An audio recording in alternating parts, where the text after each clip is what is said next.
Yo! What is good? Good morning. It is 2:32 on a Wednesday. And we are live. Let me figure out how to turn my camera on real quick. There we go. What's good? Guys, I logged into RuneScape today. And I could not equip my quest cape.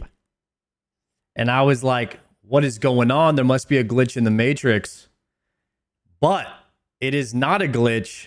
There is a new quest that has been released today. The Red Reef. The Red Reef is our second quest in the Tortugan storyline, and it's out today.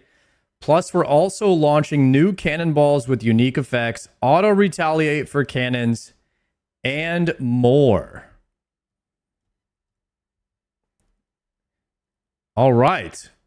The Red Reef, the Tortugan questline continues with an experience level quest. Start the quest by talking to Elder Radley, found in the southeast house of Summer Shore. Requires 52 sailing and 48 smithing. Bosun's Bench has been added to the game, a new boat facility that will automatically make repairs for you. Okay. More sailing buffs and changes. Added 2 new cannonballs with their own unique mechanics. Chain shot cannonballs. Specializes in slowing the enemy. They have the effect of having the movement speed on enemy targets for 5 seconds while dealing the same regular damage that cannonballs do without the chain. I have no idea why you would need a chain cannonball to slow an enemy, but now that is in the game. Incendiary cannonballs are designed to apply burn damage over time. Enemies at sea will set ablaze when shot by these cannonballs and take damage over time.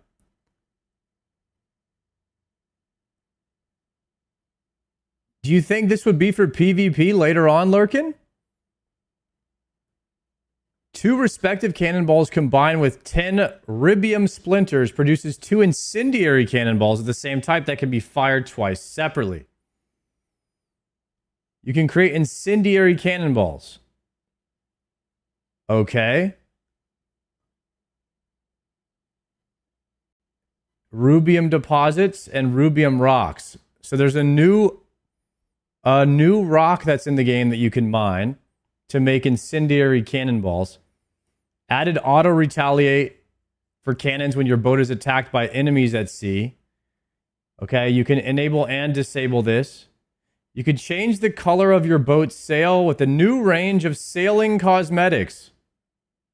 All right, there's new sail colors in the game. Quite a few bit of things added. Medallion of the Deep now functions as a breathing apparatus throughout the Fossil Island underwater areas. Really? With the underwater agility thieving, it will reduce oxygen depletion by 80% as pulled. XP from deep sea trawling has been buffed. Double the XP. Buffed your character's gather rate from 4 to 3 ticks. Keeps more engaging 2-tick method for alive who loved it, making things feel smoother and more rewarding for players who have a more relaxed playstyle. I'm guessing this is at deep sea trawling for your gathering. Okay. All right. And then a bunch of fixes have been added. PvP rotation has been moved. Okay. New sailing quest. He starts in the Great Conch, so we can TP over there.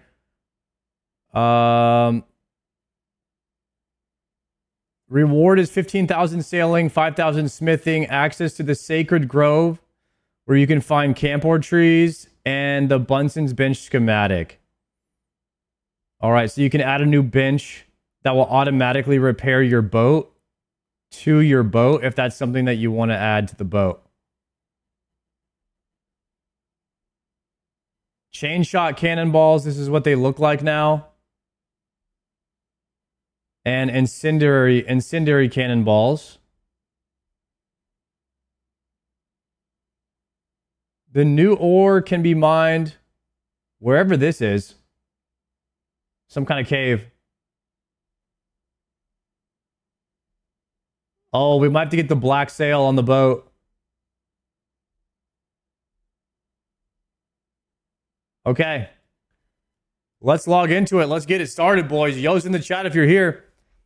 Looks like it might be time to do a little sailing today, which is kind of funny because I just upgraded. So a couple of updates, actually. What's up, Wild? What up, Scrubby? What up, Absent One? So, guys, a couple of updates really quickly. I did the Varrock Elite Diary and the Falador Elite Diary. Those are done now. I did that off stream. So that means I got my cooking 2 levels of cooking. I boosted that +5. I upgraded my cat to a Willy cat. And I did the orange spice boost. I got my smithing up to 85 so I could boost it to 89 using a grog so I could complete that quest. I killed over 100 elite black knights. Yeah, I did a bunch of shit, guys. I got to 80 wood cutting. I got like 4 or 5 fire making levels. We are progressing the account quite nicely. We were grinding off stream. Many hours of skilling I did. To try and get closer to knocking out some of these elite diaries. So yeah. We can now get an extra amethyst when we're mining amethyst. And I have no idea what the Falador Elite Diary does. I don't know what the Falador Elite Diary does, but I have that. I have the shield, the highest level shield or whatever. But I needed the Varrock one to get more amethyst per hour, so now we have that. I'm working. So the ones I'm working on right now are desert. Actually, desert will be last. Not like dead last, but I'm working on Corrend. I'm trying to get 90 or 85 wood cutting right now. So I need to level my sailing so I can unlock ironwood trees. Because I just got 80 wood cutting. Mortania I'm probably never going to finish because it's 96 fishing. I don't know. That's going to be a while. Fishing is the slowest. But yeah, we have the Corrend diaries that we're working on. I'm getting attacked by the seagull. What the hell?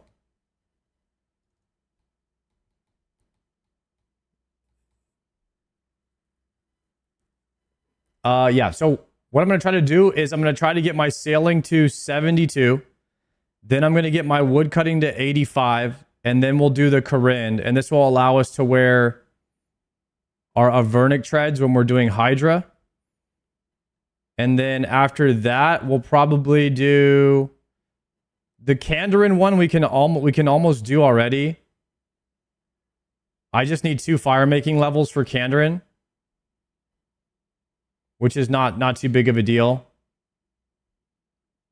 And then we'll do desert after that. I'll have to do thieving to 76. So I need about 8.5 thieving levels, which I'll just do off stream. Yo, never sit still. Thank you for the 2 years. Legend, my friend. I appreciate that tier 1, bro. Nitsuya. My fellow Texan, what's good, brother? Yo, what's good? I spent 10 hours leveling sailing to 72 yesterday for Ironwoods. Wasn't fun, but I'm glad I'm at Ironwoods. Yeah, I'm going to just sail in circles today after the stream. Actually, I was going to do it for the first hour of the stream, but now we have to do a quest because I don't have my quest cape right now. What I need to do... Yo, Tricio, thank you for the 2-monther.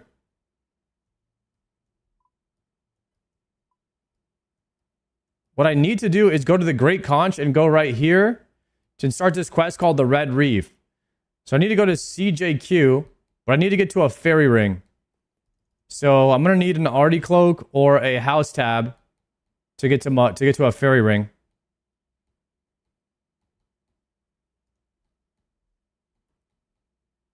New quest is short good. Do you have a boat with a cannon? Yeah, I do.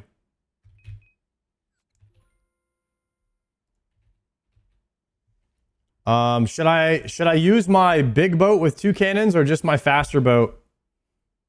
Let's see.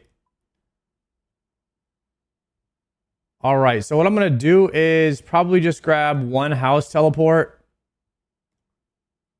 Probably grab like 100k coins in case I need that.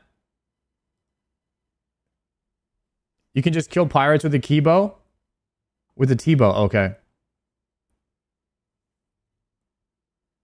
I was told you don't even need a cannon, you could just range mage. All right, I'm in my Tbow setup, so we can just use that. Oh, you could type 100k? You could type the K? Okay, thank you. Yo, Ferric Wolf, thank you for the 2-monther. Guys, we got a little hype train going on. What's going on? We're having a train ran on us. This early in the stream? That's crazy. Okay, so what I'm going to do is I'm going to grab Cannonball. All right, I've got 48 mithril cannonballs. Wait, I've got 2,000 steel cannonballs.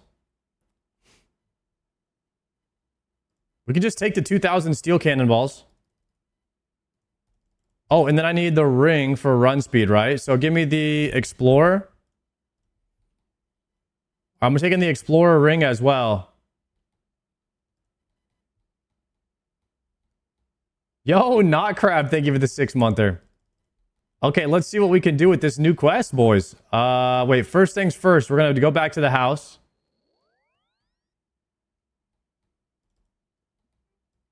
And then we're going to hit that. And then we're going to configure the fairy ring to go to CJQ, the Great Conch. Holy crap, it's been a long time since I've been over here, man. Oh, wait. Agility shortcut? Nice. That must be new. I don't remember this.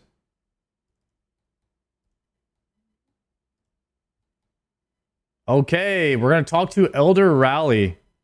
Welcome back, Sard. Haven't seen Floopa, have you? She really should be resting, but it seems she's wandered off somewhere. Should I go look for her? If you did, I'd be grateful. Okay. She couldn't have gone far. Perhaps ask if you've seen anyone. Perhaps ask around if anyone has seen her. Holy crap, I forgot about questing, you guys. It's been a while since I did a quest. There's no quest helper for this. I don't think. I don't see it on here. We might be screwed, guys. We might actually have to read the quest.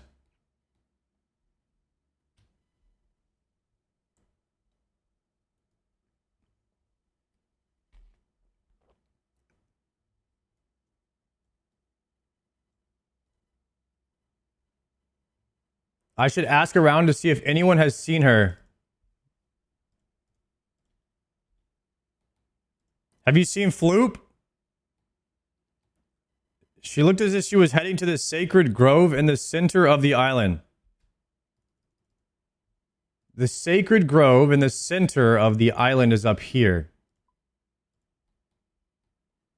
Yo, we're doing this full natty. Full natty, no helper.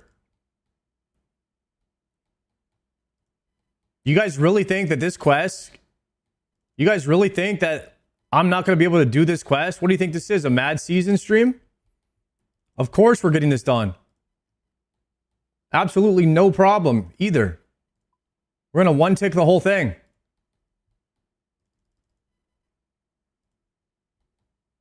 All right, we're going to find Flupa. She's over here in this sacred grove.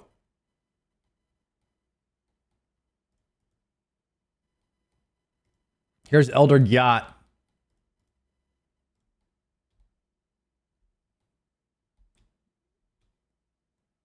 The grove is normally for Tortugans only. But if you want to speak to Flupa, I suppose I can let you enter as long as you promise not to chop any of the camper trees. Are trees important? Very. Camper trees play a key role in the trial by water. Their wood is highly desirable. Okay. Well, sus. However, the trees are very rare and hard to grow. Our island is the only place you'll find them. But even then, there's very few outside the grove. Yo, let's chop a tree down and see what happens.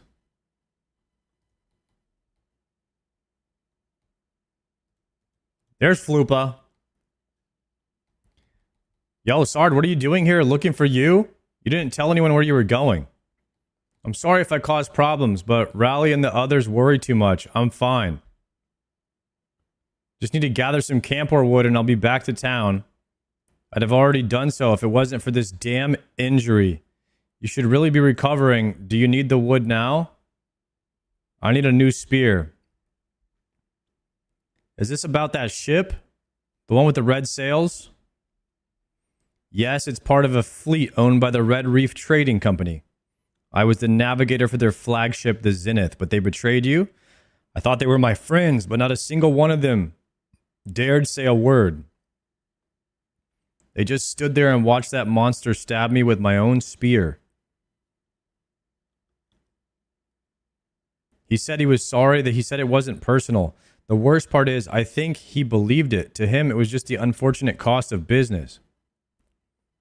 Spencer Brentwood, he owns the company. Whatever they're up to, he is the one responsible.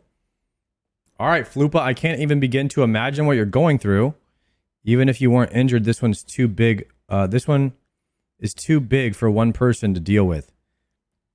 Maybe it doesn't matter, but I have to be the one to stop him. Fine. Let me help in other ways. We don't even know what he's doing. Let me investigate. In the meantime, work on your recovery. I know it's annoying that you keep talking sense. Well, I have my moments. All right. Well, do it your way for now. Thank you, Flupa. Now, if we're to investigate this company, where would it be best for me to begin? Why don't you check out the headquarters at Red Rock? It's west of here in the Red Reef. I'll head over there right away and pose as a new recruit. I'll be back once I've learned something. All right. So we're going to go and join this company. Where's the Red Reef at? There's Red Rock. Okay. So now I've got to figure out how to get my boat. I don't exactly remember how to get my boat. Unless I have one here. Which I probably don't.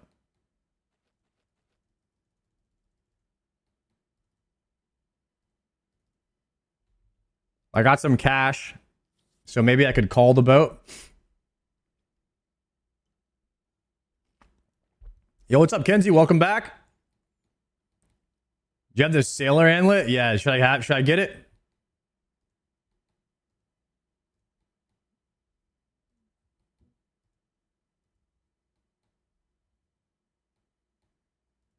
Let me grab it.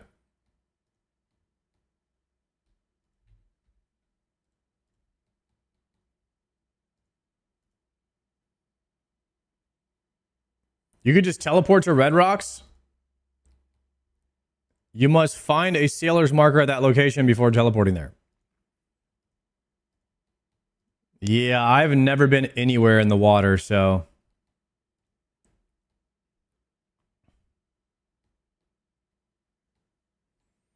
Cannot board your boat as it is currently docked at the Pandemonium.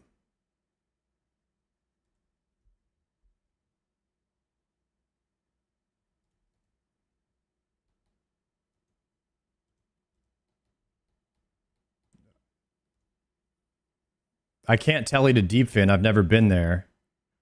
Oh, here? Never been to Deepfin. Never been to Red Rock. So I have to sail from Pandemonium.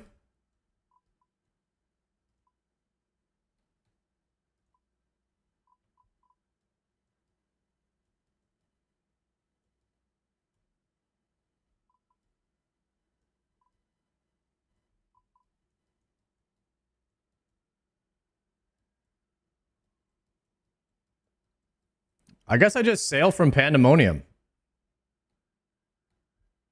There's a sailing plugin that tells you where your boats are on the map.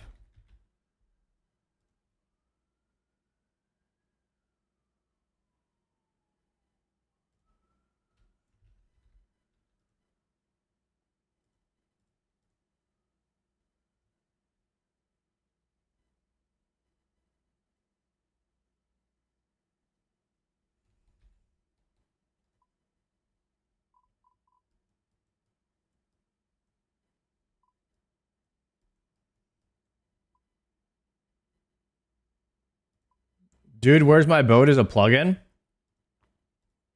That's a pretty sick plugin.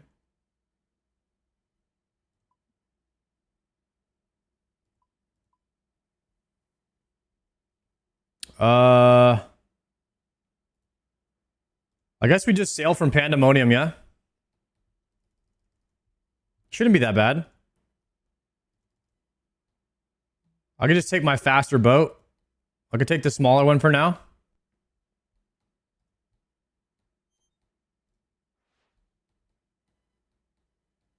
Why does that say 0 of 60?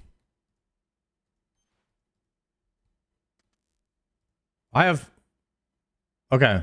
I was about to say, I have 39 kits in there. I got a ton of repair kits in there. What's your sailing level? 61 right now.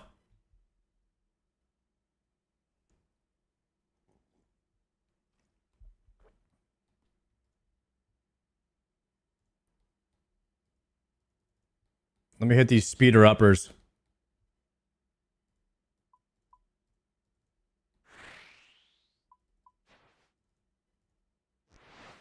Almost 2,100 total? Yeah, we're close.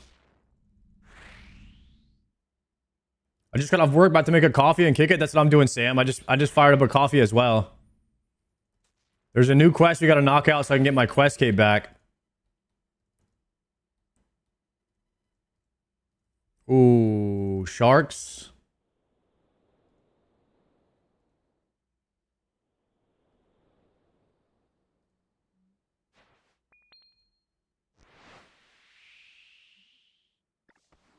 Nice. We tank those. That's a 0.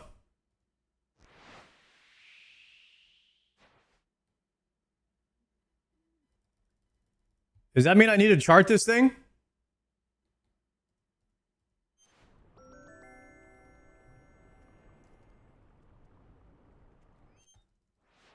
Nice. All right, this is a cool sailing add-on that shows you what you need to click on if you haven't clicked on it before. I've never done that before. I've never seen this. I've never seen those things lit up green like that before. So this must be the sailing add-on. It's kind of nice. All right, where are we headed? We're going to Red Rock, which is literally just south from here.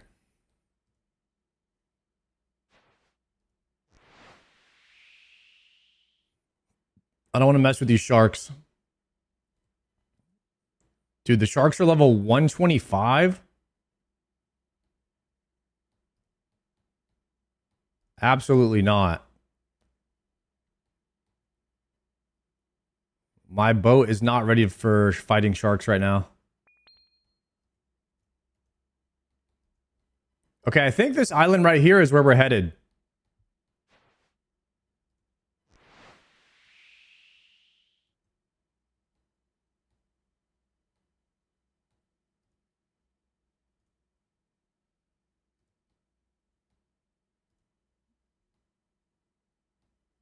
This island is called Red Rock, I believe. Okay, and what do I need to press at this place to be able to teleport here? You must find the sailor's marker at that location, okay?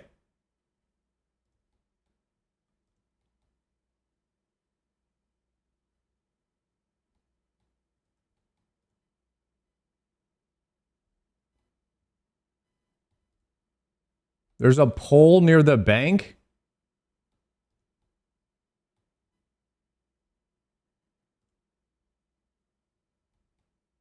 This is the bank right here.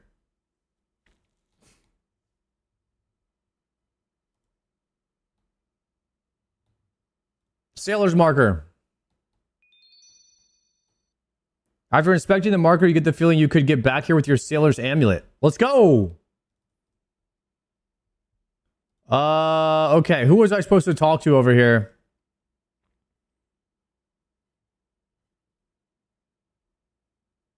An island west of the Great Conch where the Red Reef Trading Company is based. All right, who's in charge right here? Chief engineer, gotta be him.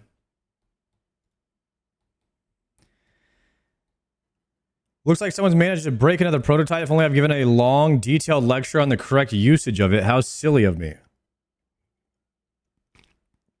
Everything is fantastic. After all, how could anything be wrong when you have such competent colleagues who continuously surprise you in ways you'd never imagine? It's brilliant, isn't it? Isn't it just totally brilliant to be surrounded by individuals who redefine the definition of genius? Fantastic. Brilliant. This guy has lost his mind. Okay. Welcome to Red Rock. How can I help you? You're looking for a job? You've come to the right place. The Red Reef Trading Company is more than a regular employer. Strong family connections are exactly what I look for in an employer. When you have those, why care about benefits and compensation? You're right. I can just tell you're just the kind of person who will love our company values, or as we call them, pillars of progress. So tell me, what kind of work have you done in the past? I imagine a company like this always has a need of people who can solve problems, and I myself am something of a problem solver. Sort of. My problem-solving abilities aren't just limited to the sea. That's the attitude we'd like to hear. I think you might be the person we need. I'd be quite keen to speak with him. He should be free soon. While you wait, may I recommend you familiarize yourself with the wonderful history of our company.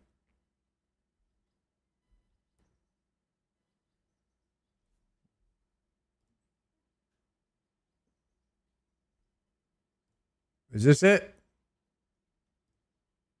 Inspect all the displays? What? No way, dude. Thank you very much for the 8-monther. How's the new quest so far?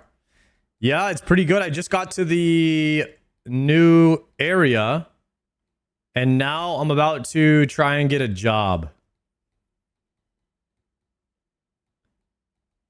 I hear you're someone who can solve problems. That's me, my friend. A pirate by the name of Black Eye Bethel. The last light to the south of here. He's in a hideout. Sail over there, put an end to her and her ships. That's it. All right, we got to go down south and slay Bethel. We have to kill her and her ships. Dude, that ship looks way bigger than mine. Whatever, it's not a best size thing. Doesn't even matter.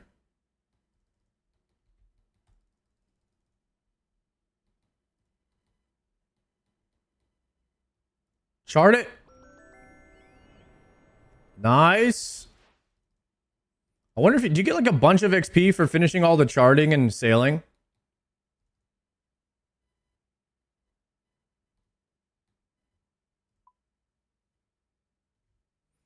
$200K? Maybe I should do that.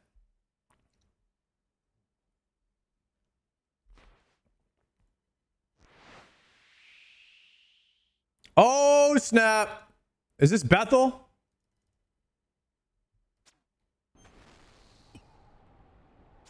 How do I fire?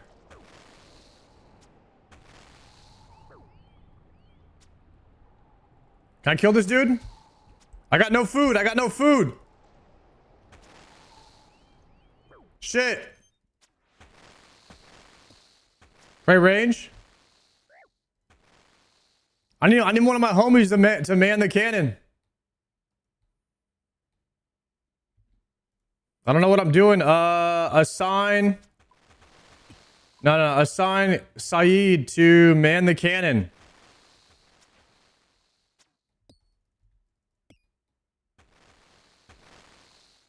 I don't know what's happening. All right, somebody else drive the damn ship. I might die here. Repair, repair. Repair.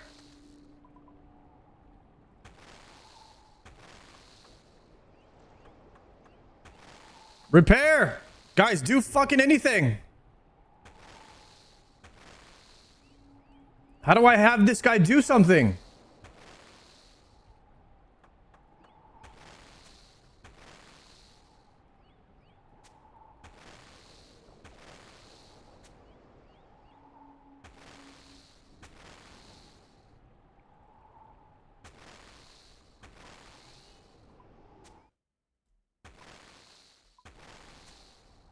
There you go. He's repairing. He's repairing.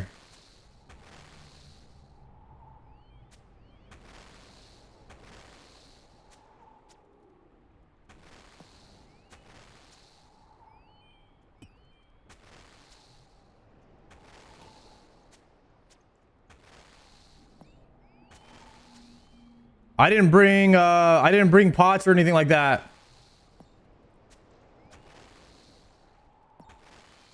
Why is he done? Why is he done? I didn't tell him to leave the repair. Why would you leave the repair? I have to keep clicking on him and telling him to repair? This is the stupidest mechanic.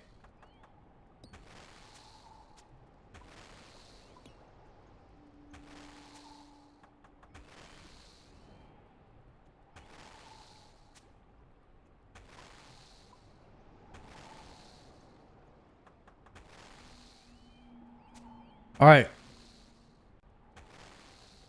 Kill this guy. Kill this guy. I'm gonna run out of prayer.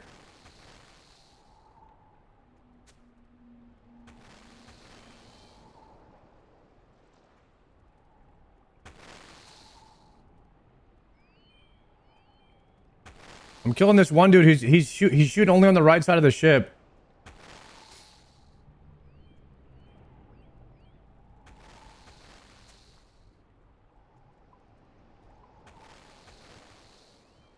Dude, I'll just make the repairs myself, dude. This is useless to have people here.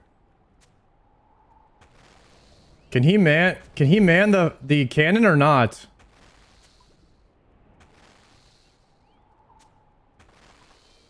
Okay, he can man the cannon. Open this up. Deposit all.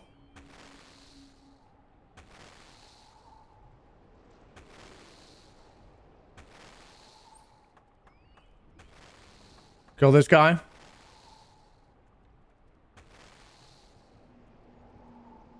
Kill that guy. Gotta be dead now, right?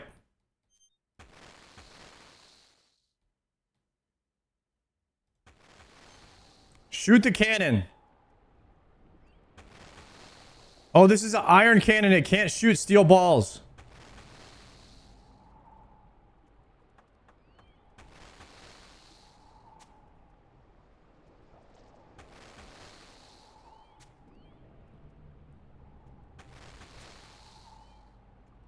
This is ridiculous.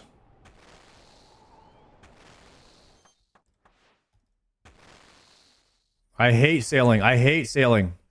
All right, I've got to go back.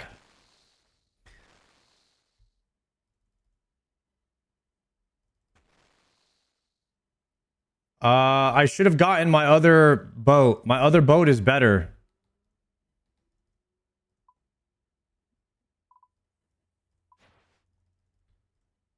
So, is my boat repaired? Okay. Yeah, it's pretty much repaired.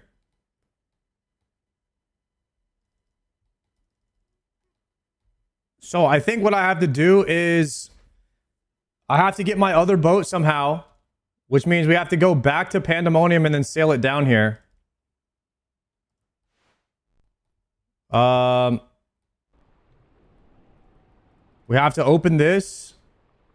Let's get all of this out. Because I don't think you can transfer it with you.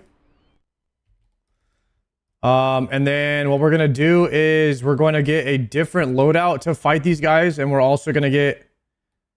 Actually, what I'm going to do is I'm going to go to Pandemonium. And then... Well, I should have changed my loadout there. Well, what I could do first is I could deposit... So how do I get my boat? So the boat that I want... I don't know how to do which boat. So if I do customized boat, if I do customize this scornful whatever, and then I try to board it, will it be here? Okay, so I have steel cannons here, so we're okay now. I can deposit all of these as well. Okay, so I have a bunch of repair kits in there. I can put my cannonballs in there as well. We can deposit all of these. We can exit out here. I can actually fire those steel cannonballs because I have steel cannons now. And then we're going to change loadout and we're going to get back to full health.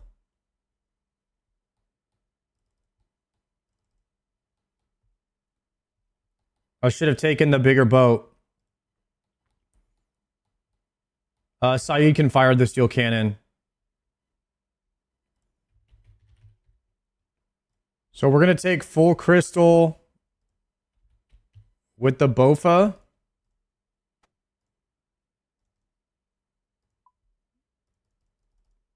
Oops, it's on all. We're going to eat back to full. Turn this up so I can hear it. Okay. And then we're going to bring prayer pots as well. Take 5 prayer pots. We can use the Falador shield to recharge our prayer from here. Deposit that. And now we should be ready to take on the fight.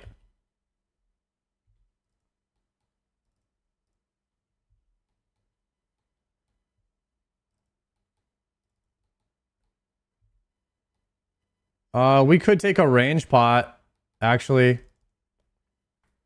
It's a good comm.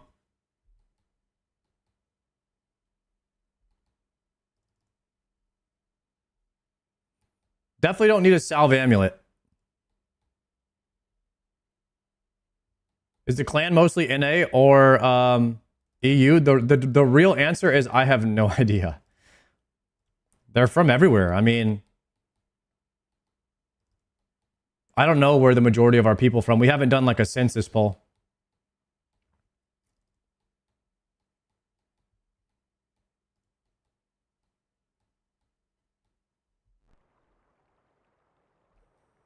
Okay, so my crew is here now. I could put both of these guys onto the cannons, right?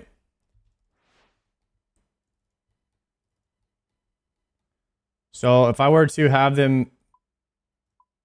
Jobless Jim cannot fire the cannon.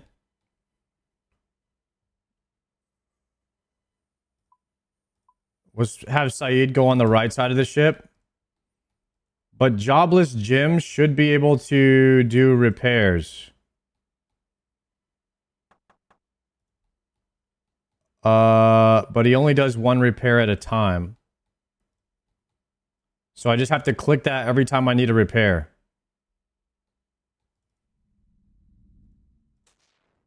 Okay. I have a question about sailing. If I leave my boat at the Red Reef and then I go to Pandemonium and I recall my boat, will I lose all the kits that are in all the repair kits that are in the hold still?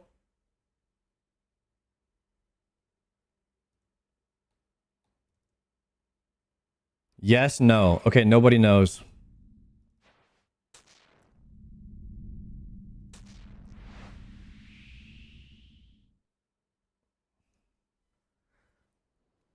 You'll want to build a teleport focus so you can teleport to your boat. I can't build that yet. My ceiling's not high enough. The reward of this quest is auto repairing with the NPC, like without having to press it every time. That'd be nice. Yo, Mickey Worm. And what? No way, dude. Thank you guys so much for the subs. Appreciate that. Thank you for the prime, Mickey. Yeah, this boat is a lot slower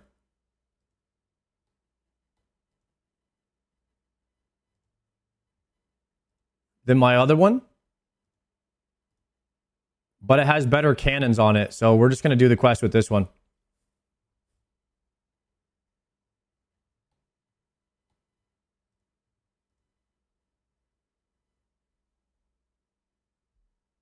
I'm going to park Saeed. He's going to automatically fire the cannon, and I'm going to shoot all the crew members.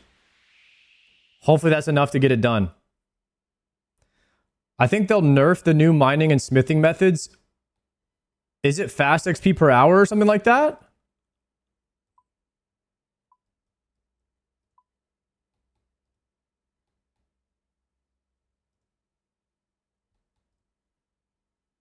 It's very good for the effort. Hell yeah.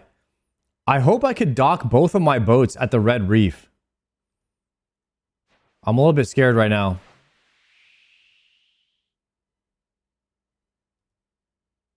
You can't? Okay, thank goodness. I guess we're not really docking anyways.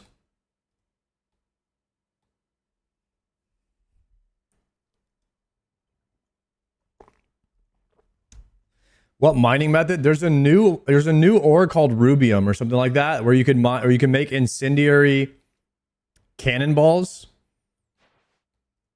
I think incendiary cannonballs might be pretty good for what I'm doing right here.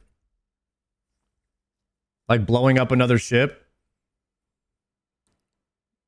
Because this type of ship combat, I imagine, is something that's going to be coming in more quests in the future.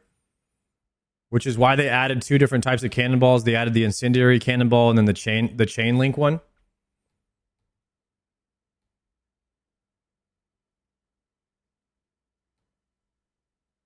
All right, moment of truth right here.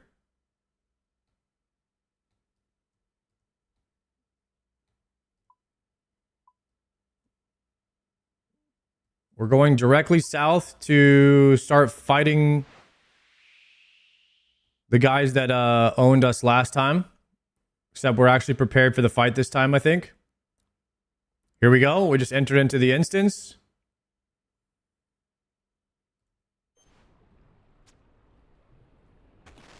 Okay. Is Saeed gonna fire?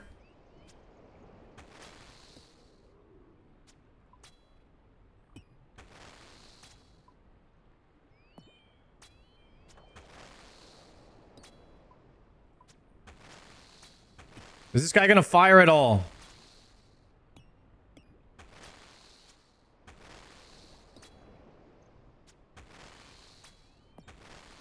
No.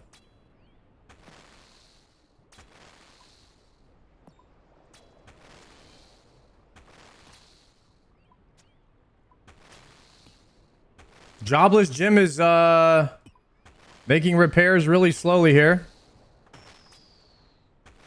Why, he's firing now?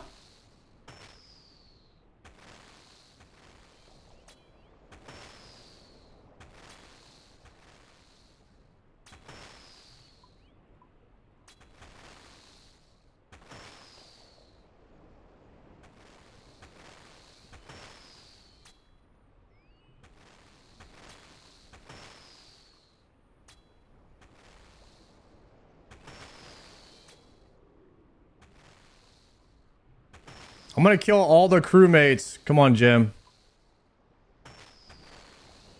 Repair the boat, Jim.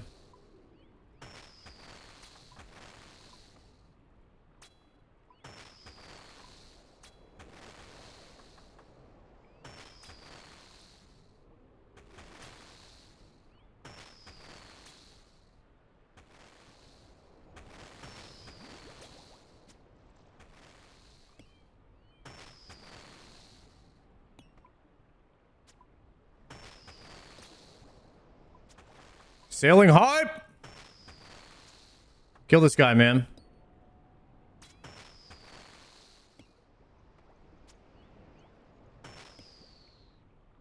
Now, take out the guy who's...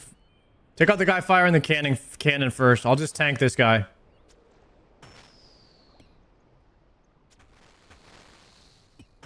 Like, I have to keep clicking this guy, otherwise he just doesn't fire.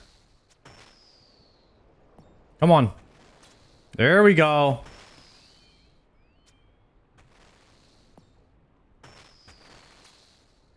It's so clunky, guys. It's just so clunky.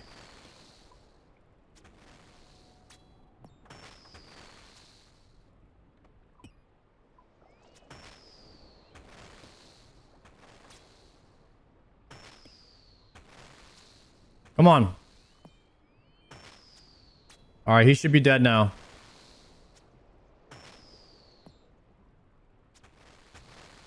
There we go. Come on, attack them. Come on.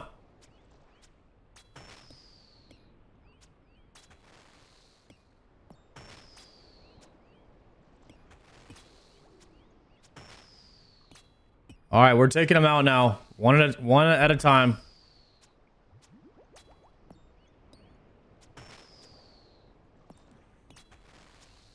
Take down old Jack.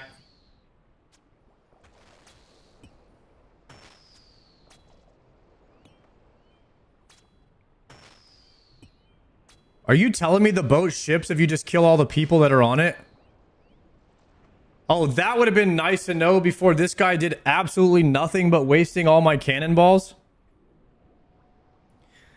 With the pirate boat sunk, you can now deal with the pirates on the last light.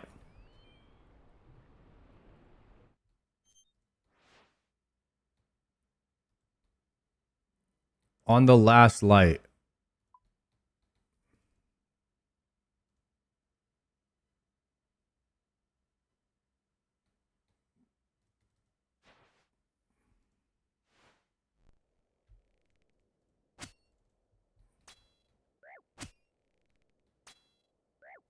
Bet.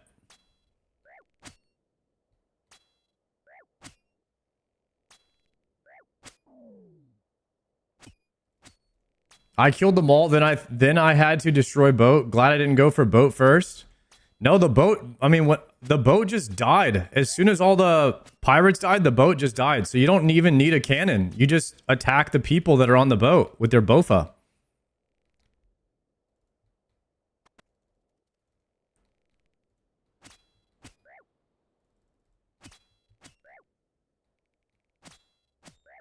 It's either or. Oh, so you could sink the boat and then they all die. I mean, that makes sense. That makes more sense. Okay, enemies defeated 6 out of 6. Let's see what the quest log says now. I just need to deal with Bethel herself. She's got to be upstairs. All right, Bethel's level 191. Any special attacks, Bethel? She's safe spottable. Oh, yeah, she does have a special attack.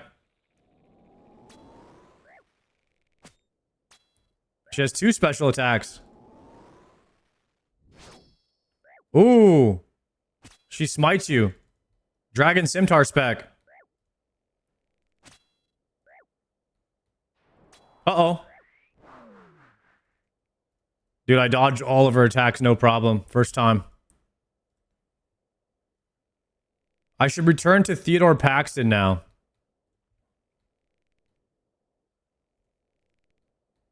Free the parrot?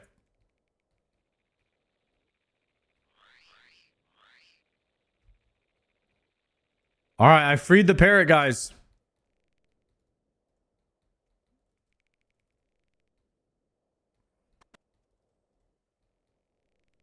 He's been set free. All right, we're going to board the Scornful Pride and let's dip out of here. Does this thing have a reverse button?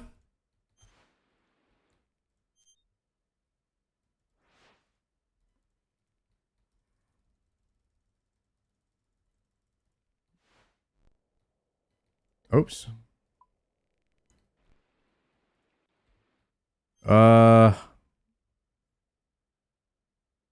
Reverse. Back it up, back it up, back it up. Oh, nope.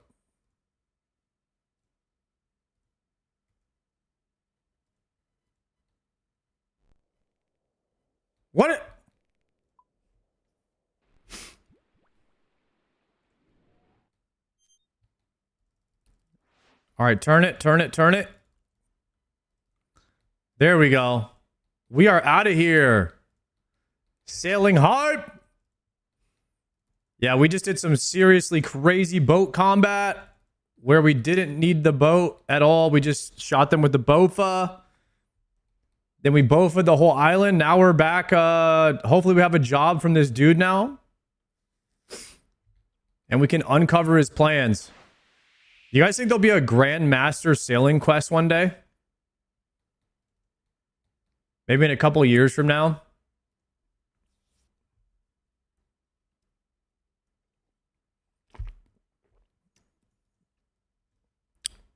I think you can increase your max view distance.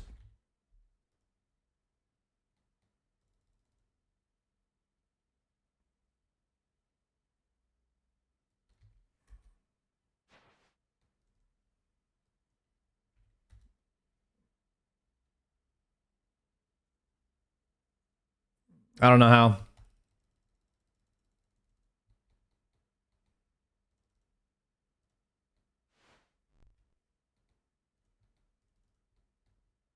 right, let's go talk to him and see what he says.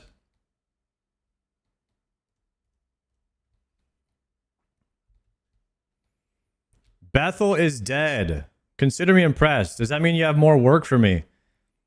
The boss has an issue. Has been pretty tricky to solve.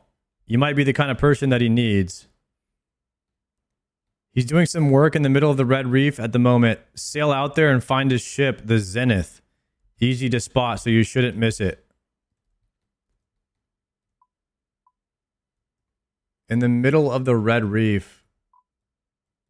I guess we'll just sail to the east a bit.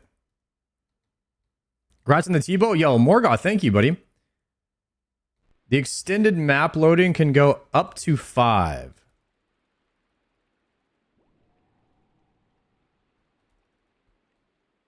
Okay, nice. Yeah, we can see a lot farther now.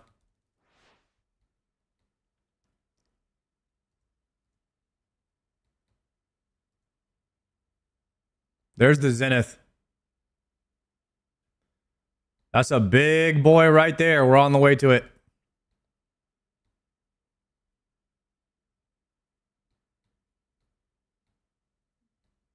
$117 sailing. How does it look?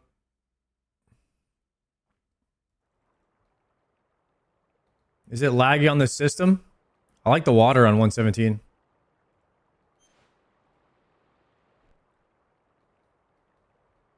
You must be our friend who has a knack for solving problems. As you probably guessed, I'm Spencer at the Zenith. Do you dive? I've got some coral dredgers in need of repair. Okay, more and more I find work to be a beacon of light in this dark world. The future of humanity, of course, I've long believed our salvation lies beneath the waves. Indeed, I myself feel far more alive below the sea than above it. I'd be very keen to show you. Excellent. I have some diving gear you can have. Put it on and let me know when you're ready.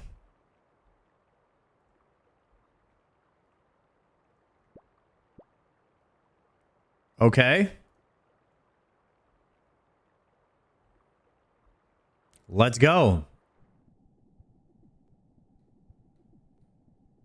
Beautiful down here, isn't it? It's sad to think that most people will never see the wonders that exist here, but hopefully they can still benefit from them all the same. And right here we have one of those many wonders. Spencer reaches into the dredger and takes out some red coral.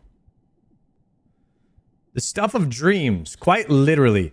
We're at the point now where my whole company is built on this stuff. Truth be told, I don't consider it anywhere near as big of a wonder as others do. The mages claim this stuff grants the dreams of the future. But I'm not here to be a dreamer. I find wealth to often be so distracting, and yet it is a sad necessity. Most simply hoard it, but for those of us lucky enough to find success, I believe it's our duty to use the wealth for good. I have a complicated issue that must be solved. It may be that you are the one capable of doing so. If money is all you care for, the rest assured you'll be paid handsomely. However, My hope for you, as with everyone I work with, is that you will also share in my dream as well. Okay? First, let's get these fixed. Excellent. He fixes the coral dredger before moving on to the next one.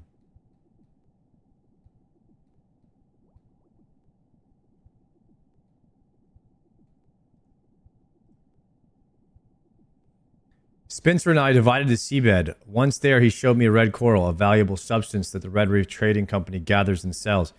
He then asked me to help him repair some of the coral dredgers used to gather the red coral. I need to fix the northern dredger while Spencer sorts out the eastern one. Okay, going over for it. Subnautica 2 playthrough right here.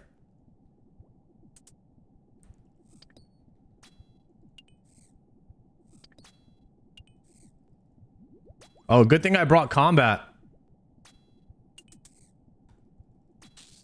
Water mechanics?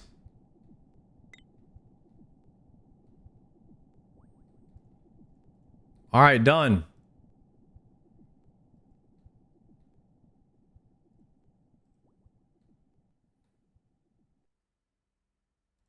I should speak to him now at the eastern one and let him know. Got it? I'm on the way, Spencer. The dredger's all sorted now. Then we can head back to the surface.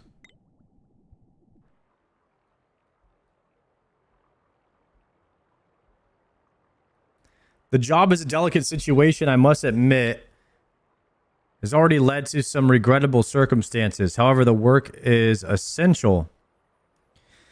The red reef isn't as red as the name suggests. Despite our best attempts, we've reached a point where we can no longer supply the amount of red coral we need. A new source is needed. We've already found a new source. We found a large reef in the Pearl Bank that should suit our purposes. Our issue is the inhabitants of that area. How familiar are you with the Tortugans? I'm aware of them. A remarkable race, but sadly they're very stubborn and stuck in their ways. There is an island in the Pearl Bank of great importance to them. They'd never allow an operation like ours so close to it. Our attempts to remove them from the island haven't produced results so far. My hope is that you will have better luck. I'd like you to come up with a plan for removing the Tortugans from the area. If possible, I would appreciate it if you could minimize bloodshed, but make no mistake, nothing can be off the table. The Pearl Bank must be acquired for the company. There can be no compromises. I understand. I will get to work at once. Wonderful. Report to me at Red Rock once you have something. Until then, I wish you good luck. Thank you. I best be on my way. Okay. Now I'm probably got to go inform. I got to be the informant, right? I should return to Flooper and rally on the Great Conch and tell them what I have learnt. Yeah, that's what I thought. These guys don't attack me, right? These rays? All right, we're chilling.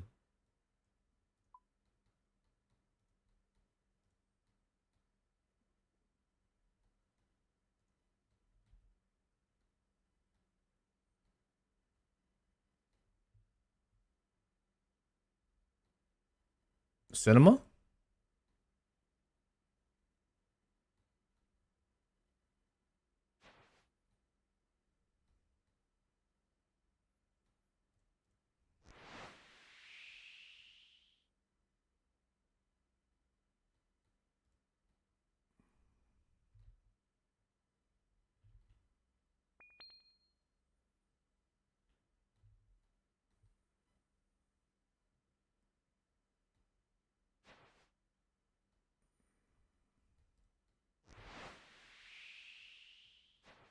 Aha, land ho. We're on the way to the conch. Wait, I could have parked at the Red Reef, Home teleported, ferry ring to the conch, and then sailors ammied back to the red reef where my boat was. Damn.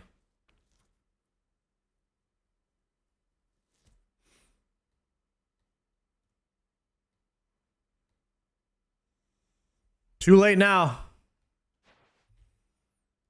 We're doing it the manual way. Or if you get a certain sailing level, you can put a facility on your boat that allows you to TP to it. Dude, this guy's boat is way faster than mine. What the heck, bro?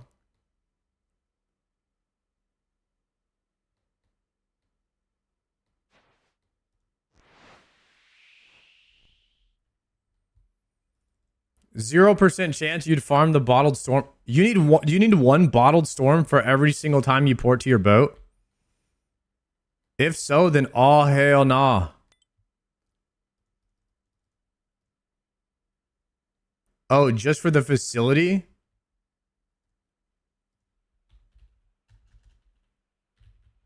Bottle storm? Damn. All right, it said to talk to the homie Rally. Welcome back. You were right. Flupa, the Red Roof trading company, were responsible for the attack on the Little Pearl. They found a reef near the island. They want to start dredging it for coral, but they need you gone from the Little Pearl first. Red coral, of course. Spencer talks a good talk. But he only really cares about money. Trusting him was the biggest mistake I ever made. How can we stop him? I've gained Spencer's trust, and he's tasked me with coming up a plan for getting you off the Little Pearl. This means time is on our side. Time for us to come up with a plan of our own. We'll start right away. Keep checking in, and we'll let you know once we've come up with something. I've made an arrangement, and you have permission to chop their wood. It's a much better place to do so than anywhere else on the island. You've been kind to us, Sarge. Before you go, I have something you'll find useful. Done. Bosun's Workbench. Conch Sacred Grove. 15k sailing XP. Great Conch Sacred Grove access. Nice. Quest Cape is back online, boys. We're back.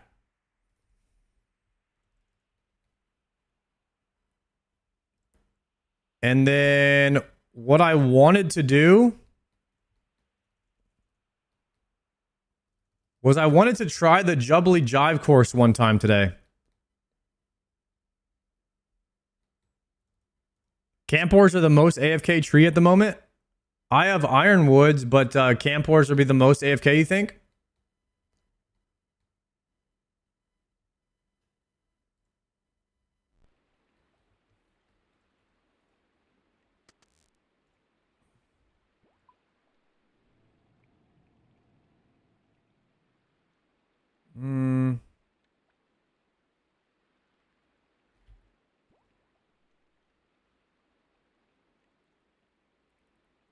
So if I go to Red Rock, if I port Red Rock, my other boat is there.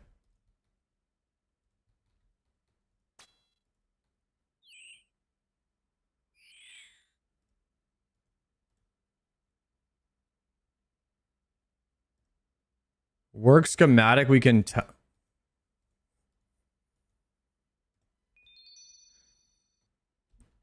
Okay, I just read it and learned it.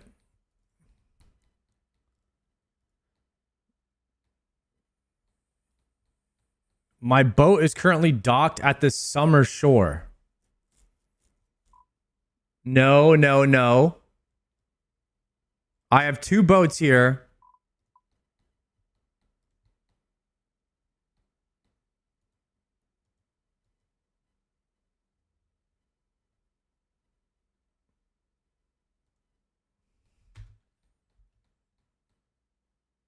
Port task. Where is the guy?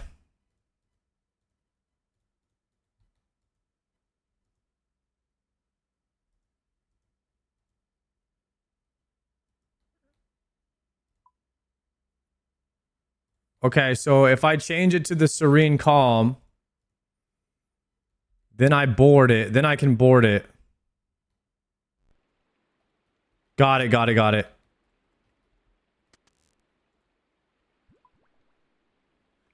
Okay. You only need to right-click the dock. Oh, really? I've been doing that wrong.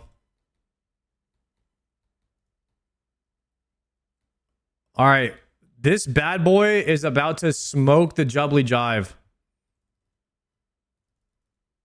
We're about to absolutely smoke this course. It's going to be easy. We got to go right up here.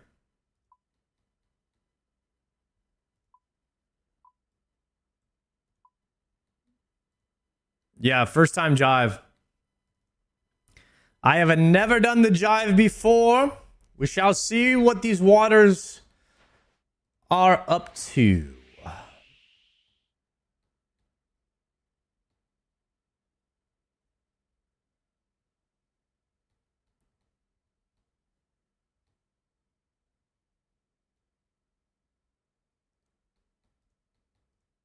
I have a mithril keel and a inoculation station.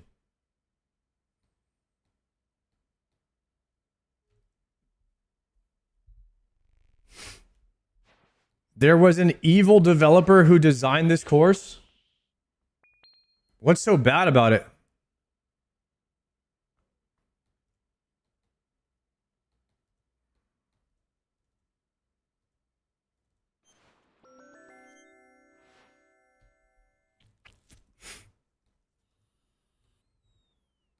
The fetid waters stop your boat?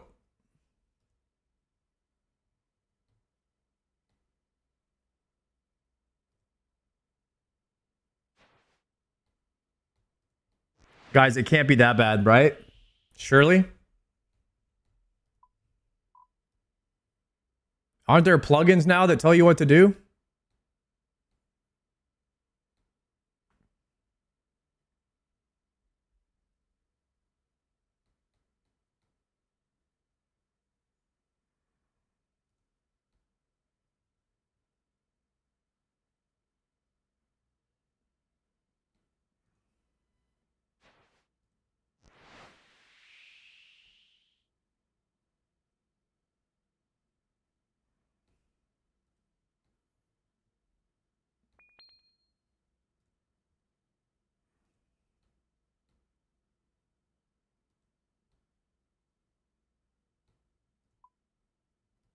Where's the entrance at?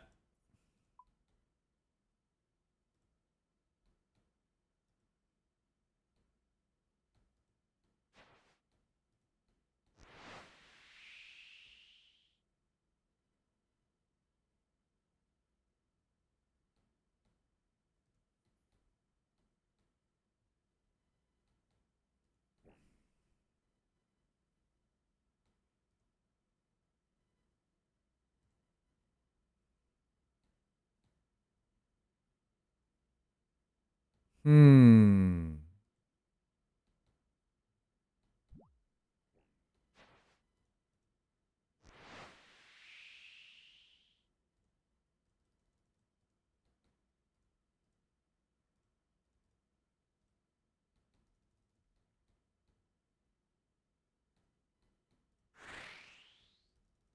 All right, so there's a little whirlpools right here.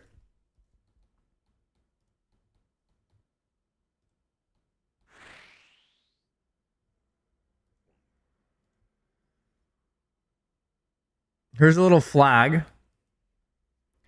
So there's a red flag, a yellow flag, a blue flag. And on the map, there's a Barracuda trial thing over here. So maybe it's this way.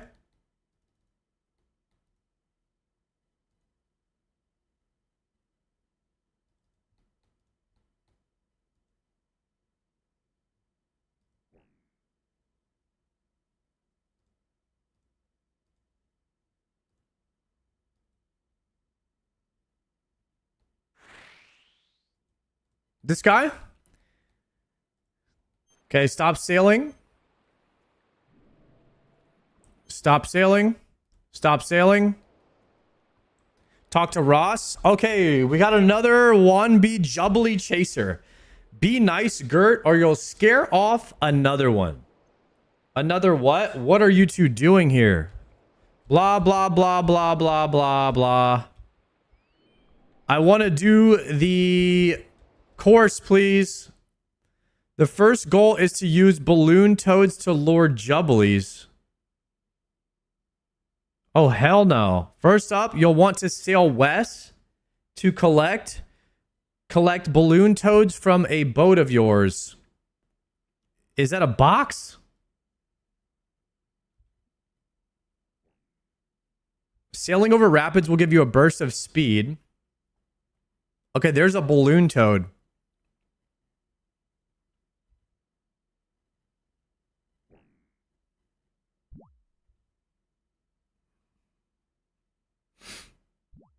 Once you've sailed far enough west, you should be able to spot the boat where you can collect all the balloon toads from. The maximum amount you can collect depends on the rank you're going for. Once you've collected all of them, you'll want to start sailing back this way so you can begin luring the Jubblies.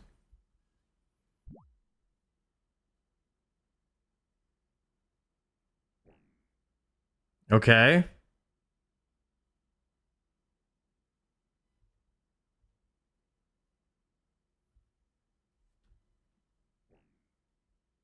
Anybody have a good video on this?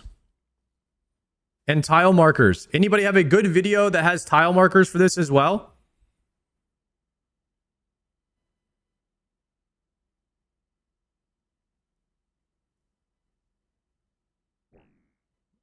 When attempting higher ranks, you may want to set up balloon toads at multiple outcrops ahead of time.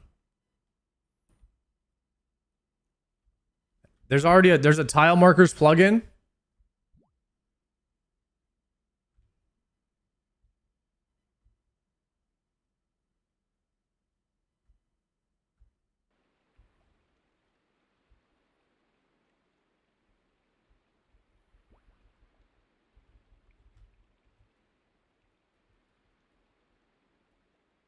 Okay, there's some salvaging right here.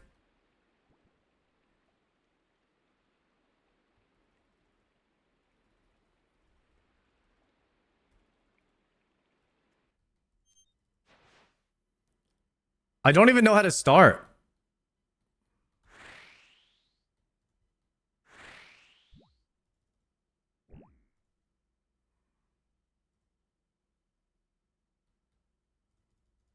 Did I not start it?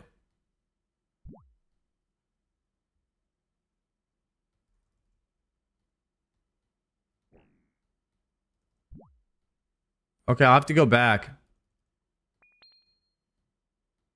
Yo, new quest win. Through Cloud, we just finished it. We just finished the Red Reef, and now we got our quest cape back. Got it equipped.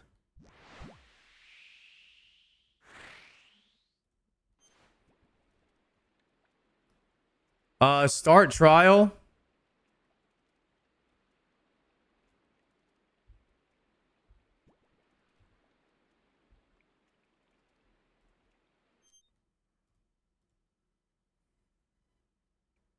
All right, unranked.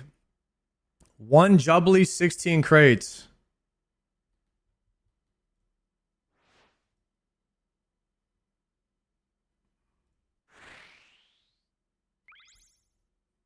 Okay.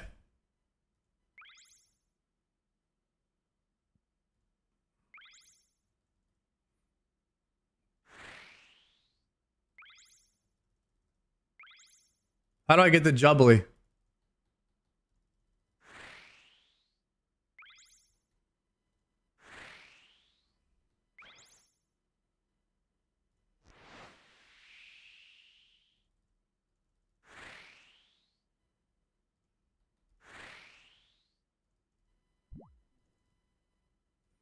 Toad balloon.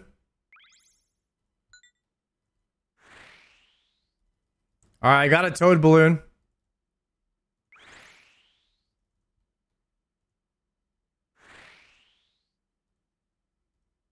I feel like sailing is the one good place in the game where my spam clicking is actually good.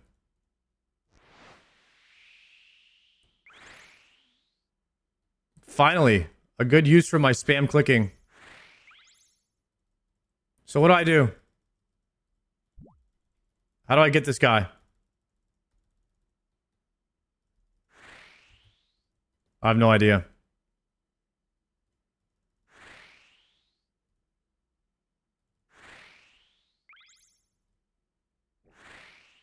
Launch it.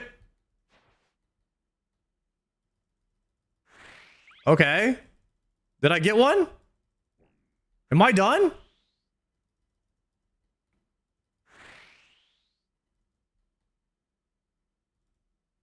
Launch a toad? I think I'm done. But I think I just hit the triple toad run. I got 16 to 16.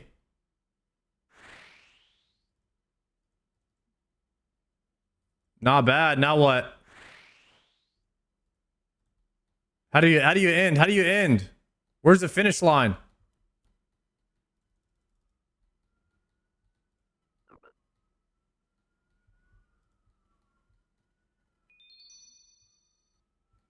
I just got 1,000 sailing XP for that.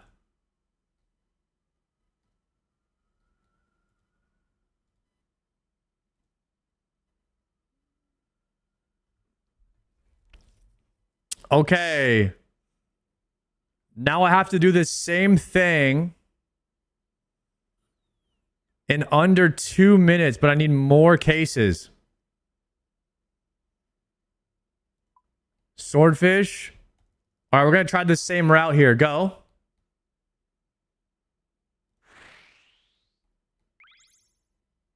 Now I've got to get 20 cases.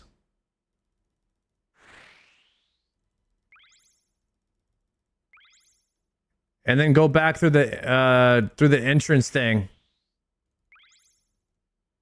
We're blasting.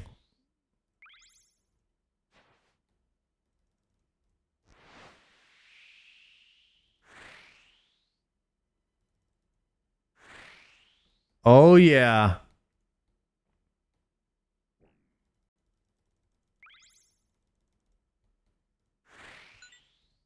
Okay, so we collect these.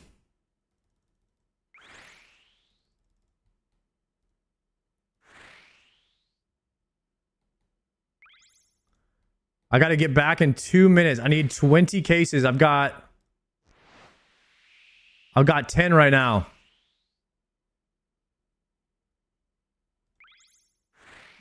Okay, we're going to hit a hard turn here.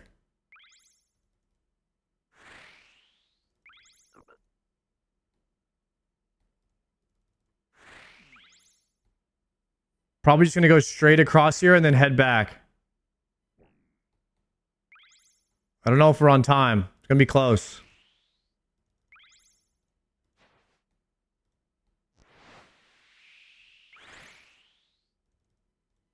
All right, this is the last one.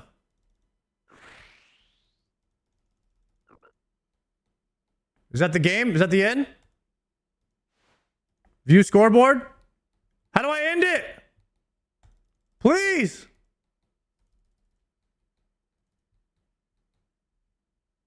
This one?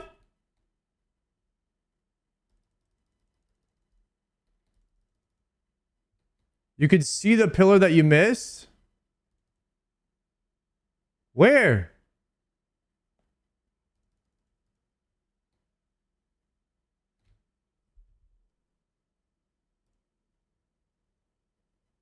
Green, yellow, red, blue. There's a light blue flag.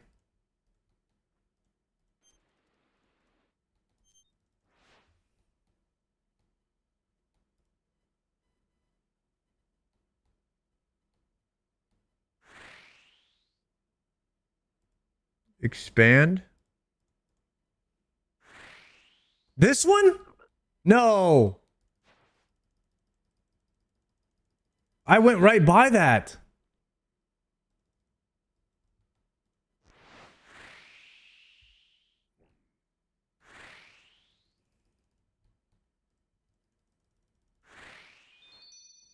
Yikes. All right, run it back. Run it back. Start the swordfish. I literally had that. I just missed the one of the flags, I guess.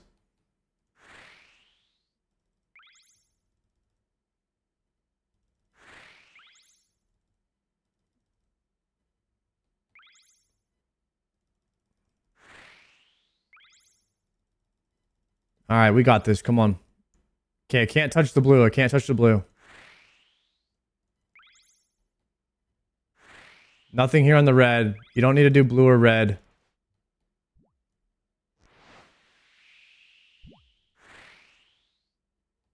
There's the green one. I don't think you need to do green with this course.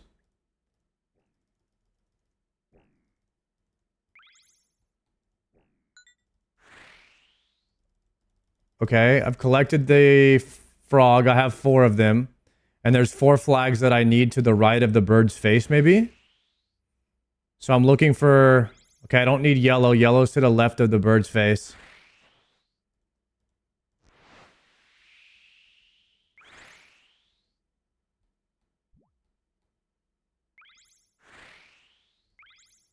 Okay, we're going to turn hard here. Orange is the first flag. Okay, we launched orange. Now teal. This is the one I missed last time. Okay, we're going to launch that.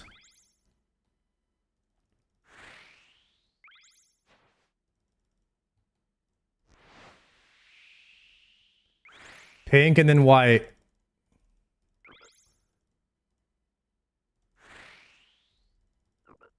Okay, we should be done now. 148. Why am I not stopping? Oh, okay, it worked. Okay, we got it. I got a feeded key. Nice. All right, let's try the harder one. Crank it up a bit. 3 minutes, 38. And then we get a bonus each time we do one. This is a shark trial. And this one gives you a captured win mote. We get 7,500 XP for this.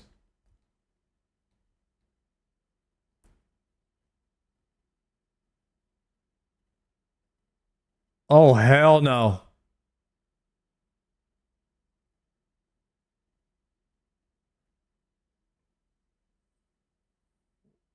Which way do I go here, boys? Let's see.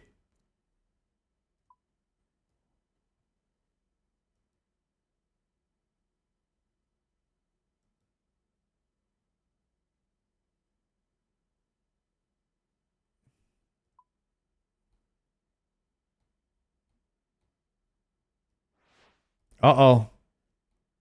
Should I try going the same way?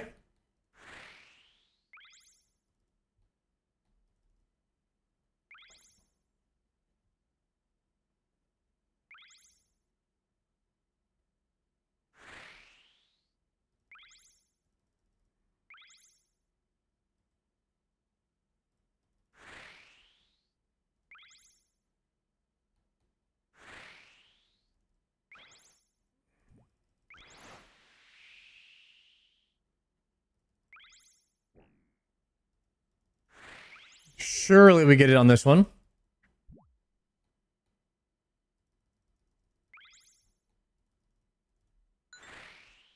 All right, we got 12 frogs.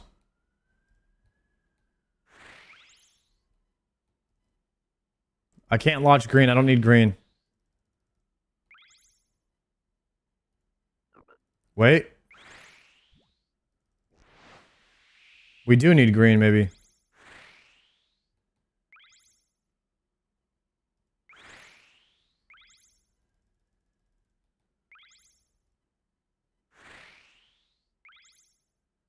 I don't see anything down here on that side of the course.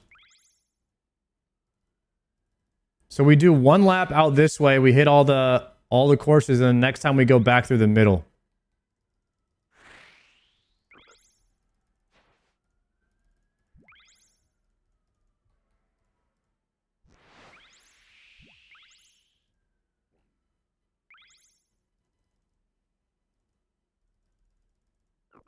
We'll stay outside now.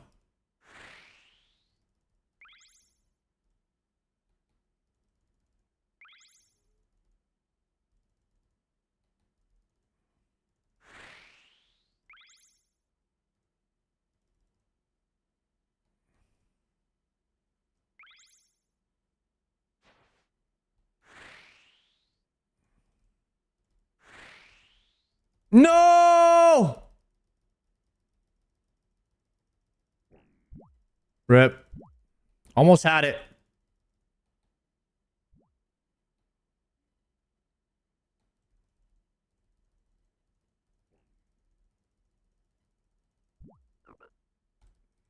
Got it.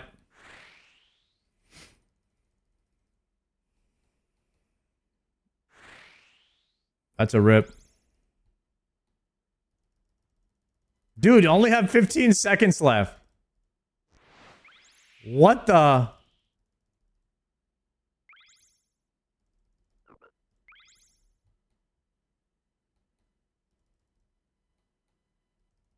What the? Actually? Actually? I almost had it.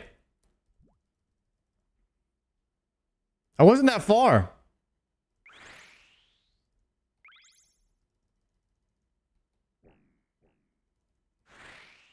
Wait, where are the birds at?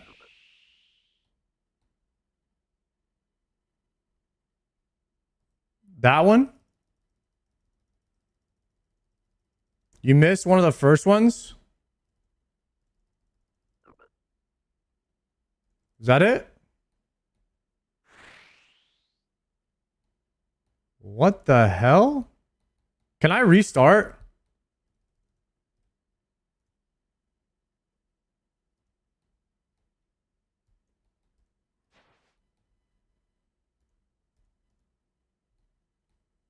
Restart the trial?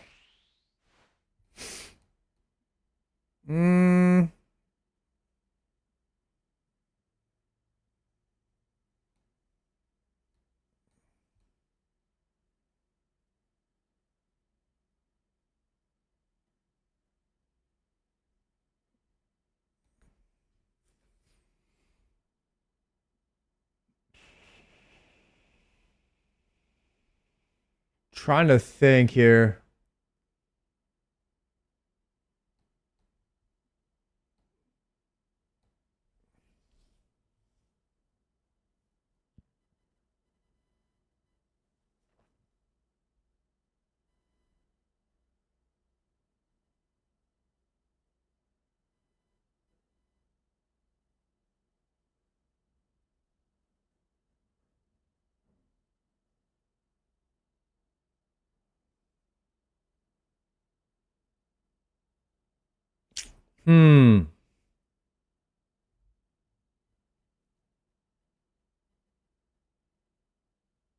Trying to think, guys, what the best way to go first is.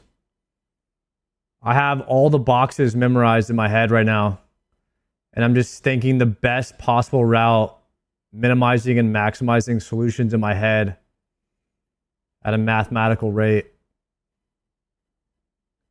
Coming up with the different hypotenuses, dividing them by the radii. And for sure, I think I have a solution here.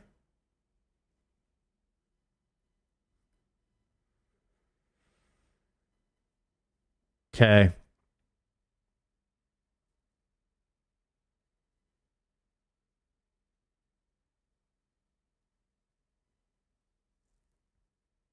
Okay.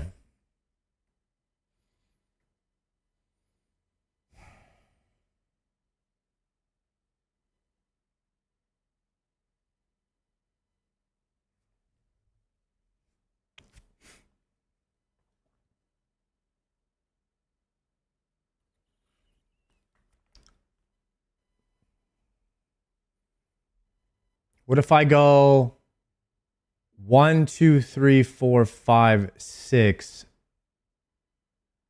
7, 8, 9, 10, 11, 12, 13, 14, 15. That could work.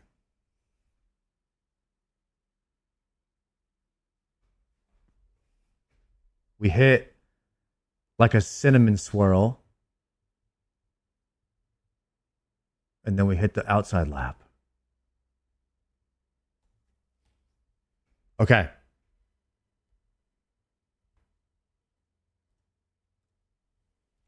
Do I time this?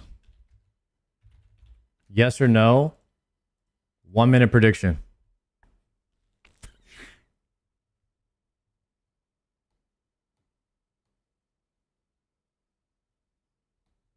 Three-minute shark trial. No guide. Second try. Prediction up. Here we go. 30 seconds on the predict. We are dialed in.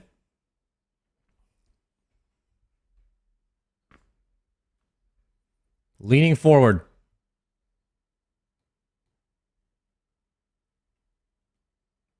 We're going 1, 2, 3.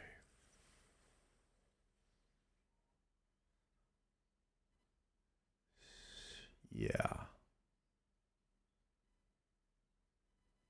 Yeah. Yeah.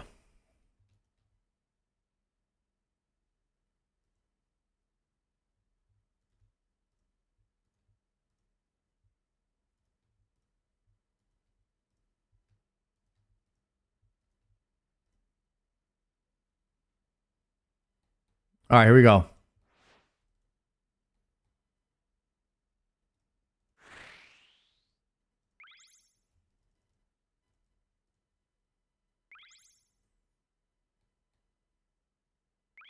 I wonder if my boat's not fast enough for this.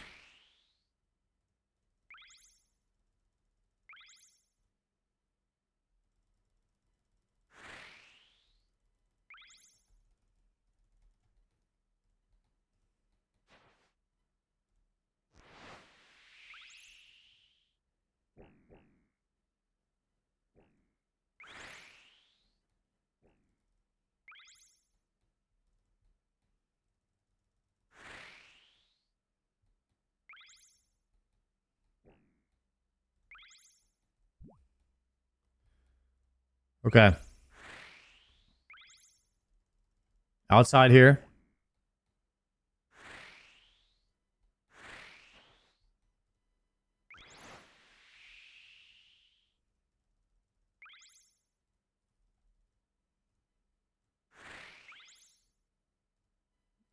Outside route.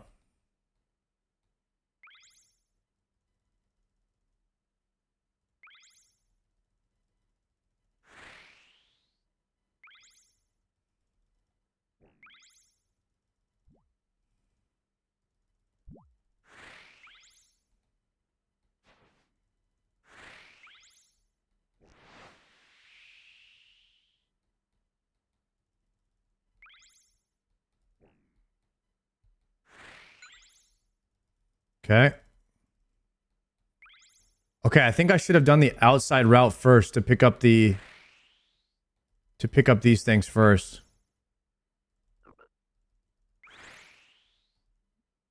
Yeah, because right now I have to throw the toad. So it's not going to happen. Yeah, that sucked.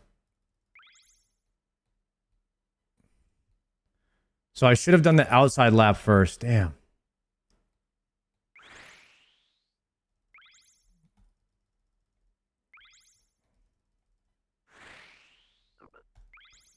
Okay, there's the orange one.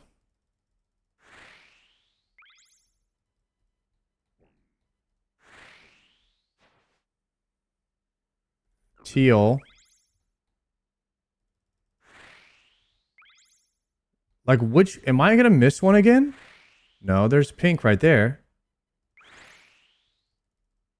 Wait, this is really close.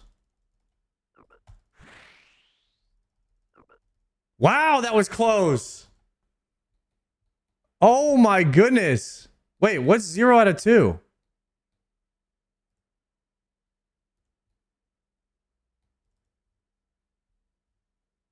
I don't understand where the other bird is. Okay, this happened to me both times. I actually don't understand where the other bird is.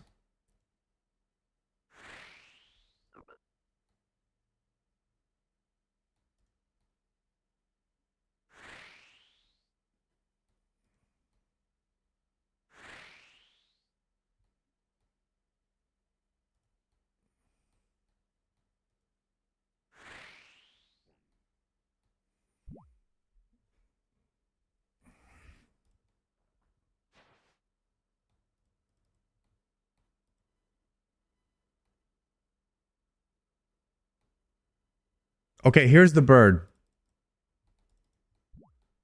Oh.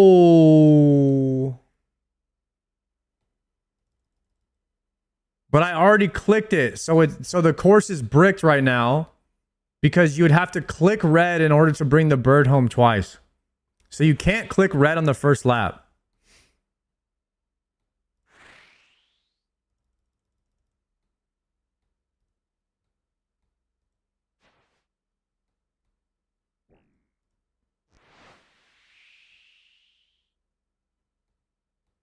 Okay.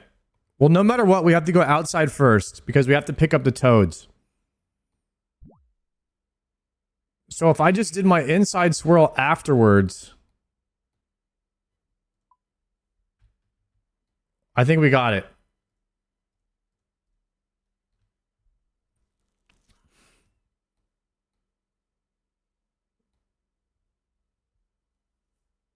Yo, Stoozy, thank you for the prime. Unfortunately, I didn't even understand the course on that last one.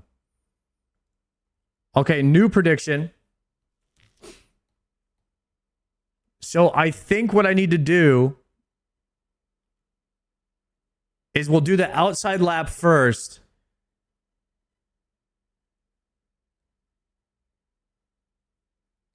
And the one that we need to only click the one that has the bird in it on the first lap. Or we can click on the ones on the outside. But then when we do our inside lap, we need to hit red, blue, and pink. We can also hit yellow. No, because with the inside lap, we can still hit all the other ones. So we only click the one that has a bird in it on the first lap.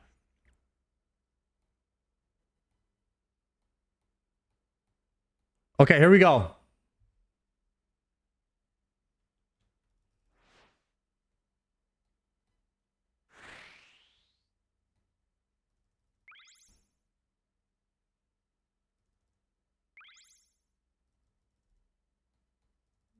We're going outside with it on the first one. Okay, so blue has the bird in it.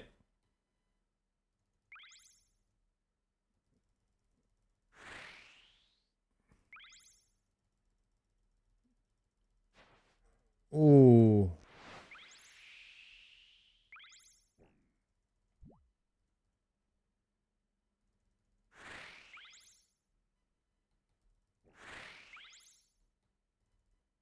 I don't know how we're going to get to the blue.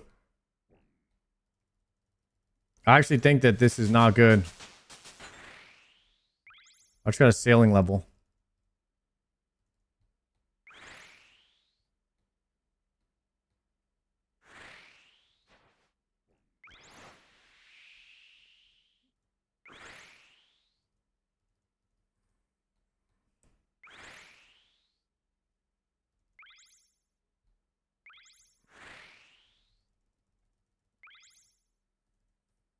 Wait, blue is not one I can click on.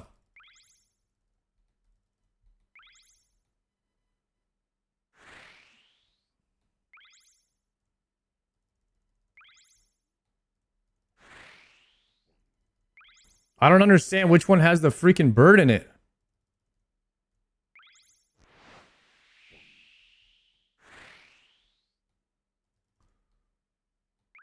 I don't see the bird in that one.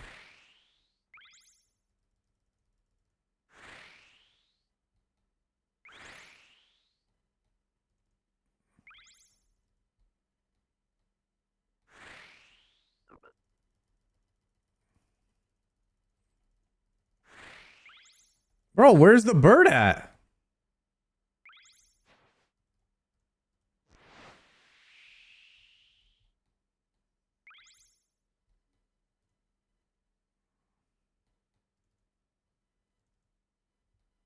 I have no idea.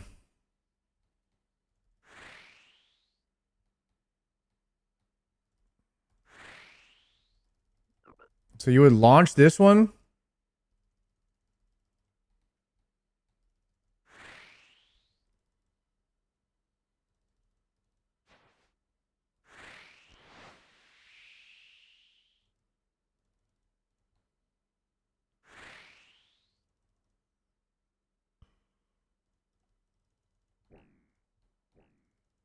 Dude, I don't know. I don't know where the bird is or how to get him because he's right there.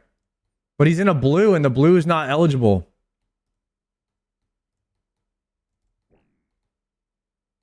I was trying to save my orange.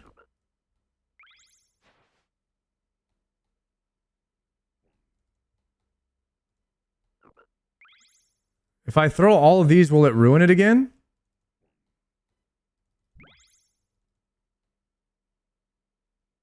Orange, I can throw orange again.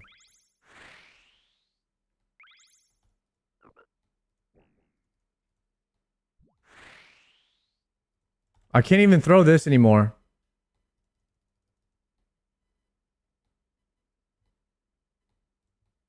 What the hell?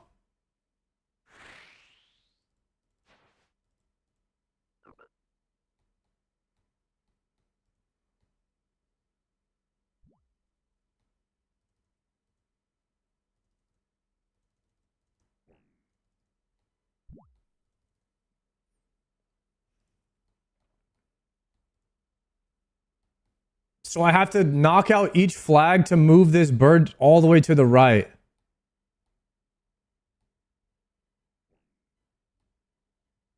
Okay, so I would just do one more lap. And he would just move to the right each time I knock out a flag. So I would just do orange and then teal, which is this way.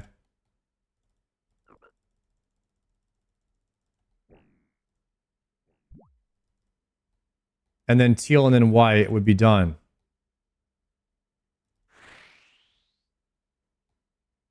Okay.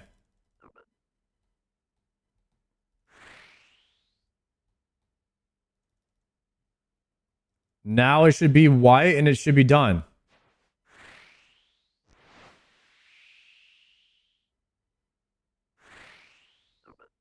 Right?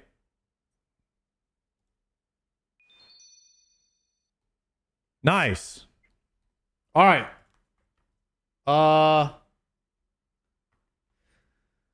Okay, I kind of understand now what I'm supposed to do. So I have to touch the white flag. So I mean, I need to circle back here. So my patterns are good. The swirl is good because you don't waste too much time with the swirl, but you have to make sure that you get the two chompies and dunk the chompies in on each lap.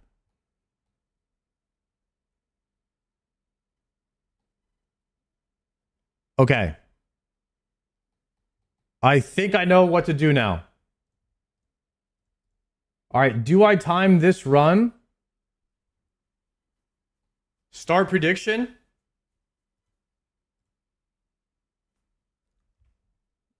I understand the mechanic now. Here we go, boys. We're going to try for the shark. Third attempt. New prediction up. Shark trial. We're going to go outside first. All the way around.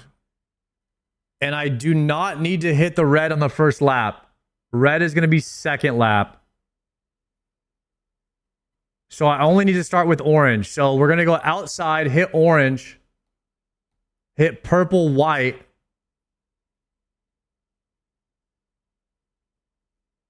Then we're going to hit one more lap.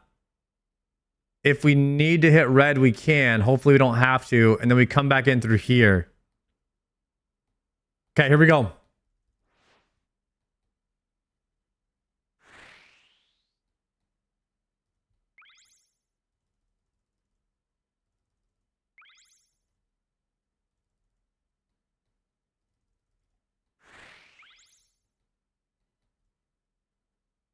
Was getting spooned on Tbow a bummer? Not at all. No, it's the only item I did not want to go dry on. So I'm really, really happy I got it.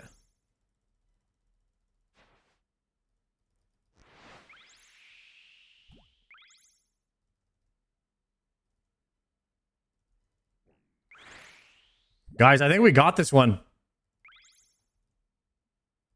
Next up, Shadow. I don't care about the Shadow or the Scythe. I just wanted the Tbow.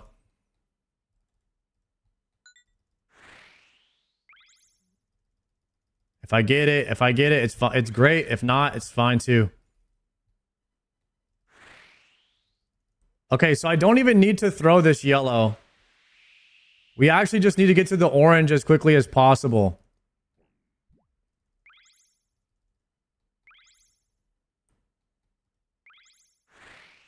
So we're going to go here. We throw orange. We throw teal and then magenta and then white on the first lap. Okay.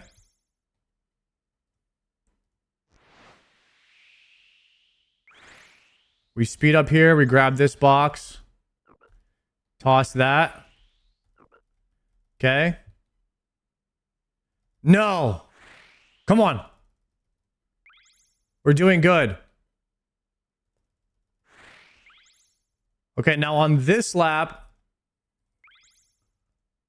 we have to hit every single one.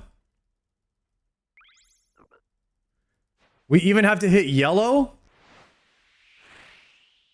Guys, there's just no way.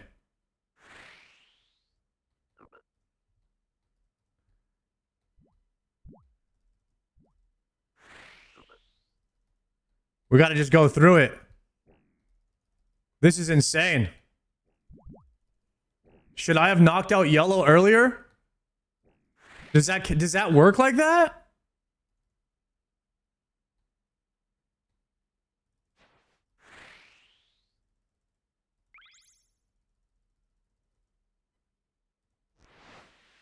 Maybe I could have knocked it out on the first lap. I didn't realize I could have killed it on the first lap. And then he would have just skipped those.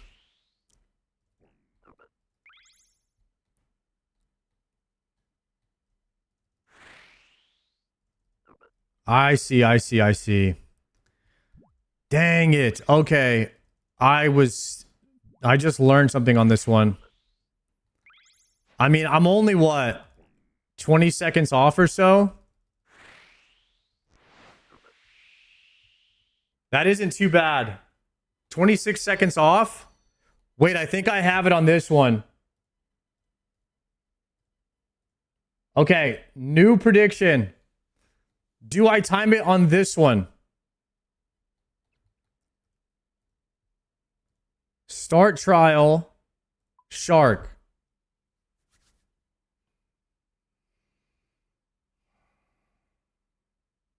Okay.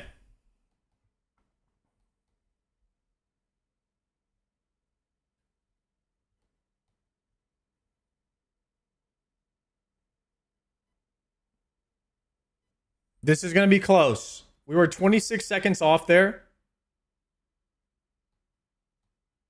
This is going to be a lot closer, this one. Okay, so I need to hit the green. I need to hit the green, yellow, and red flag on this one if possible on this run.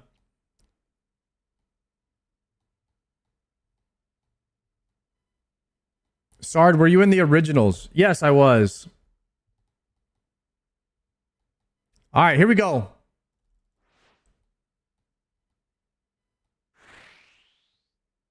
There's a plugin that gives you a line to follow. Yeah, I'm going to get it once I figure this out.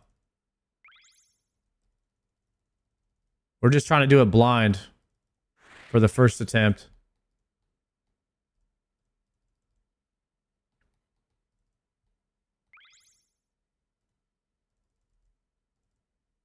I don't even really think I needed to get this one on this one.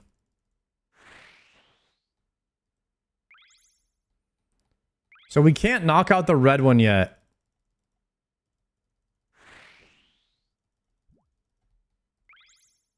Oops. That's a fail.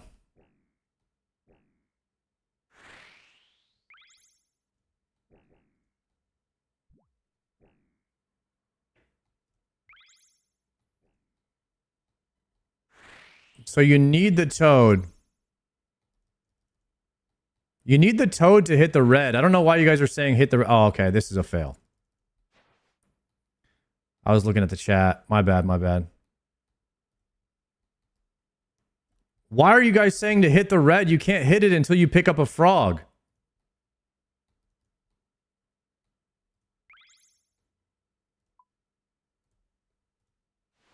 Alright, that's a no. I'm not doing predictions anymore. I don't care. Let's just try this again. Wait, why are you guys saying to hit the red?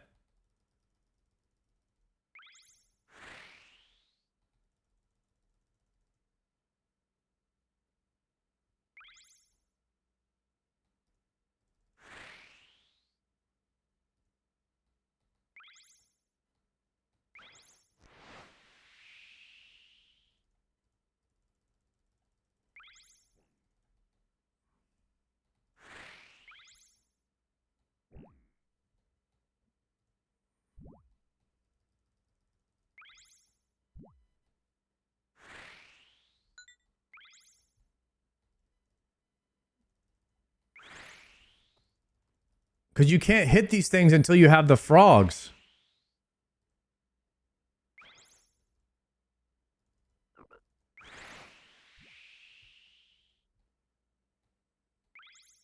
Oh, is that the green flag back there? Did I miss the green flag already?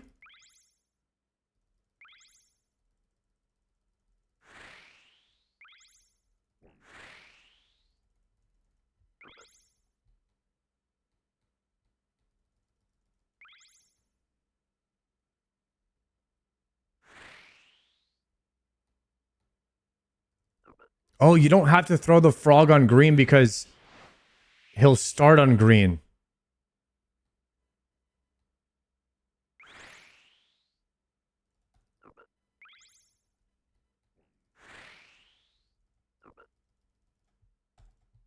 Okay.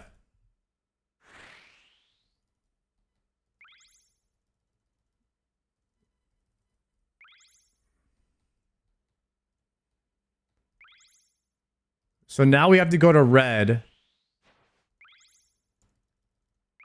But the biggest issue is the orange.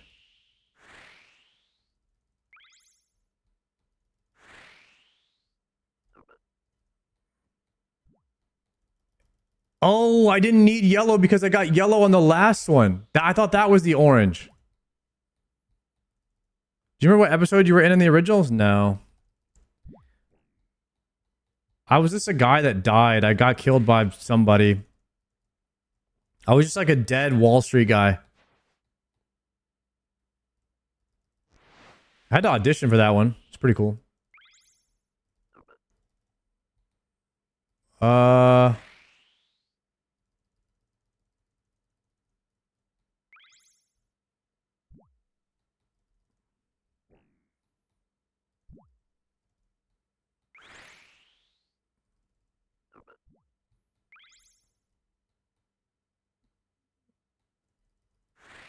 Yeah, it was my fault going to the yellow. I thought that was the orange.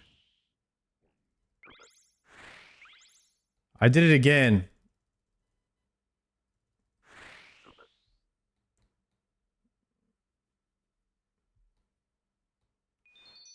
So it's about the same time as the last. I'm getting closer.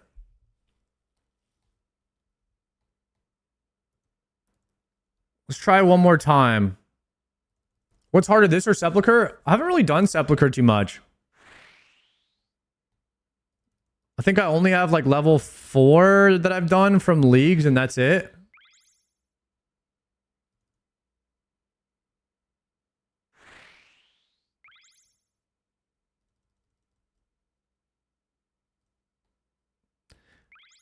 I think that I should restart, and the reason is I should leave this outside because I have to come back and hit red on the second lap.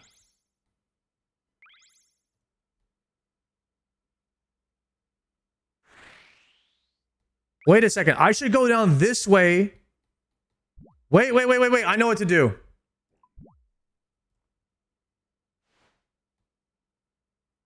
I know what to do. Wait. Because I just need to knock out the yellow and the red on the first lap.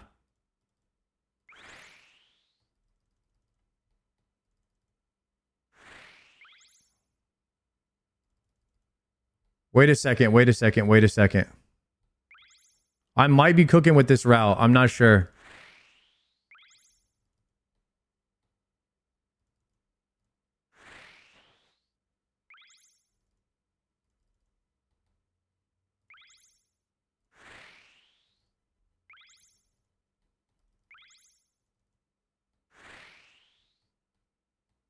Because this will allow me to hit yellow and red.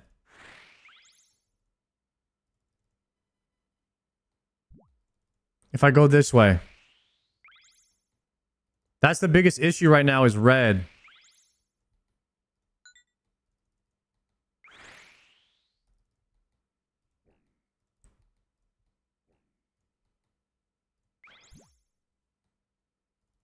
Okay, so right here I can knock out yellow, which I wasn't able to do last time.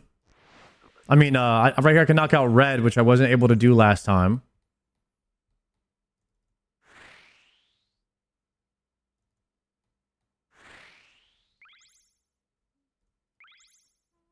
We could try going through the center here. And then do the outside lap after this.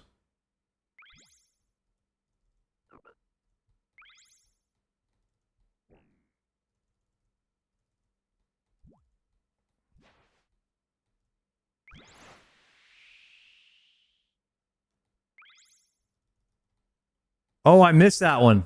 That's a rip.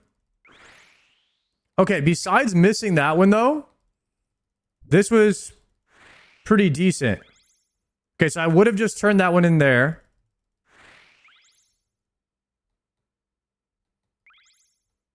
And then I would have had blue on this lap. I think we had it. I just forgot to click teal. I actually think we had it.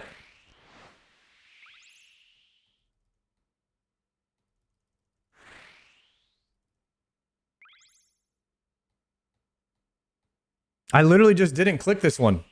That's sad.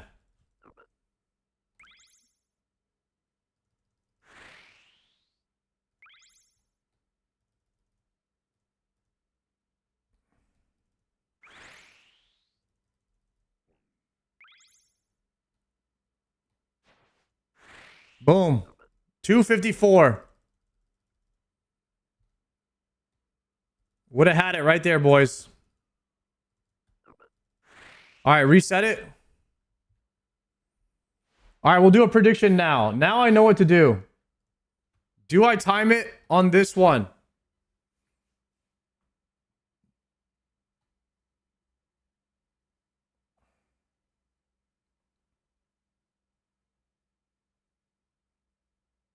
Okay, here we go. Prediction up. Do we time it on this one?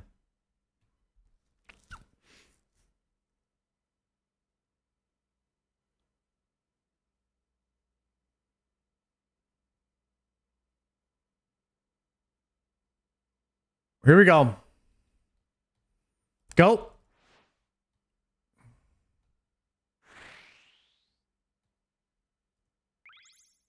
Just don't hit anything. Just don't hit anything.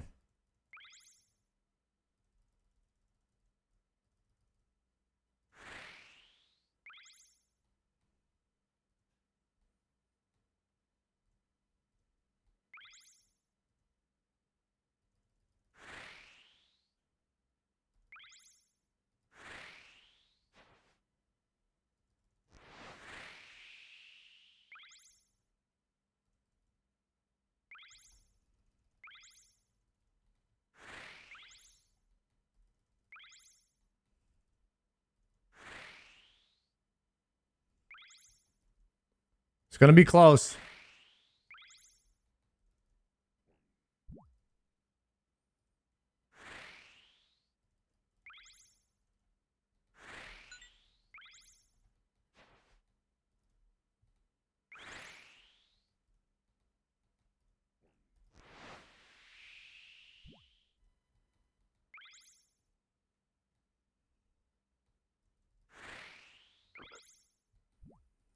Okay, we get rid of yellow and red.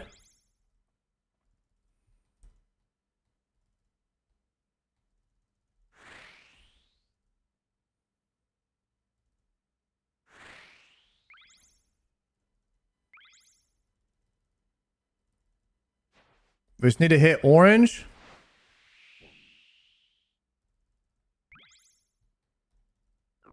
Okay.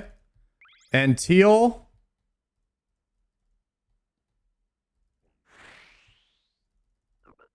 Good.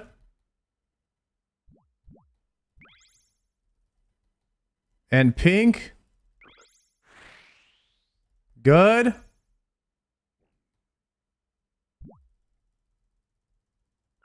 Launch that.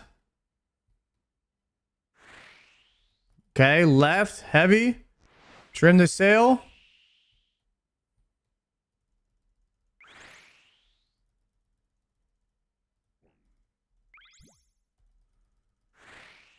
Hey, we're gonna hit blue now.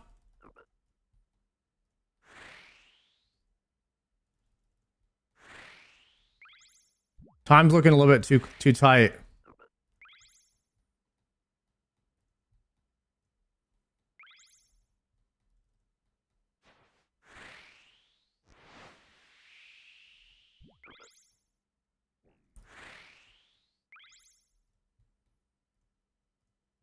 Damn.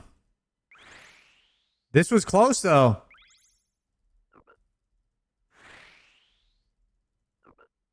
$304. Woo. That was close. 310 is when it counted though. What can I do to shave off 10 seconds off the timer?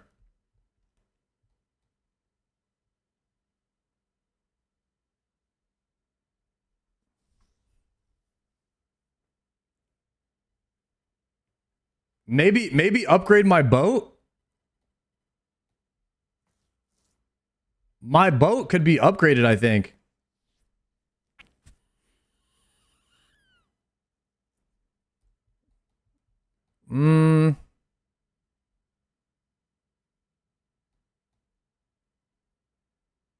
What hull is this? This is teak. I could probably make a camp ore.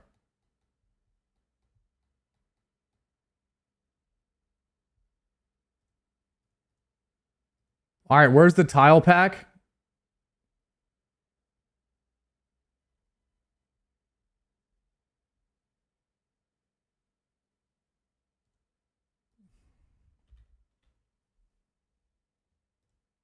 Jubbly Jive Shark.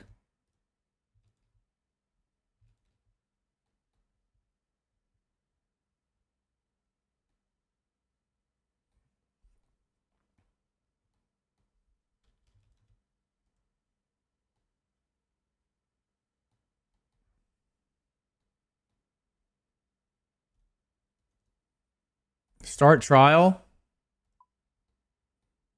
Okay, let's see what path it's telling us to take here. So it's saying to go this way first.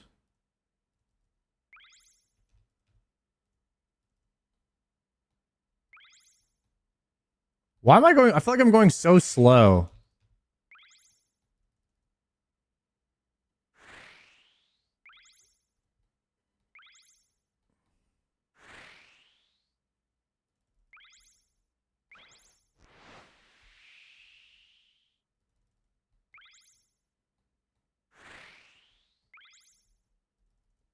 So I almost had the right path. Maybe I was just doubling back a little bit too much.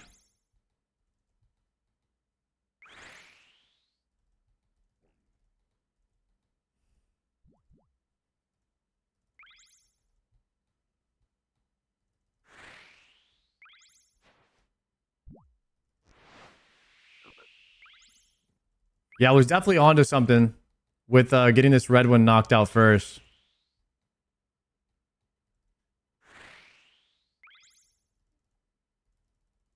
Looks like I should have swapped to the yellow one here.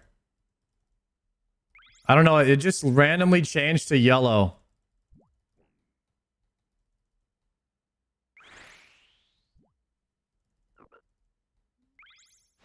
I'm having trouble following these lines. Or these colors.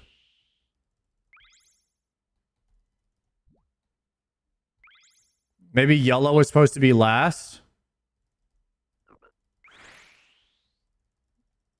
Ooh, I was going really fast right there.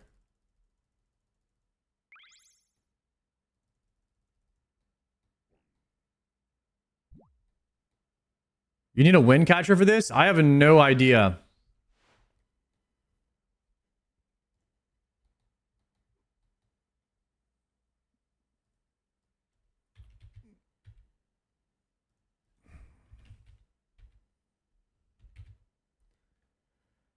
Use Barracuda Trials Pathfinder.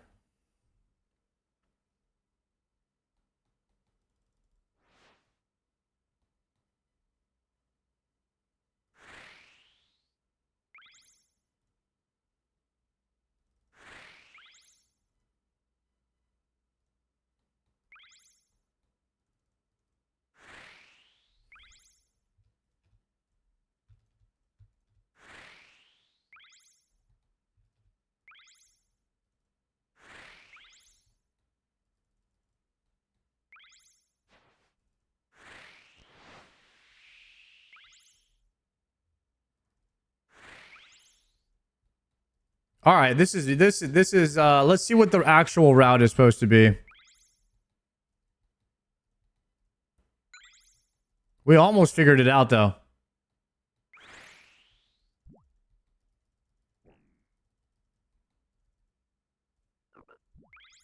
So we launched Toad at green, yellow. I guess you don't really need to do green, but maybe you'll have to do it on the later ones. Okay, so then you stay to the right of the tree and you do the outside. I get it now.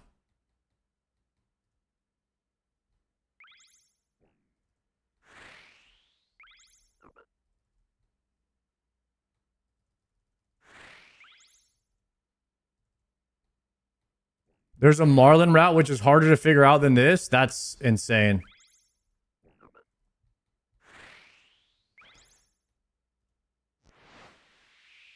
So the only reason I'm doing this is because I'm trying to get the diary done, which allows you to use your, or the what is it called? The Karend Elite Diary, which allows you to use your Avernic Treads whenever you're doing Hydra, and then you can get infinite ports with the Rada's Blessing to Hydra, which would be kind of cool.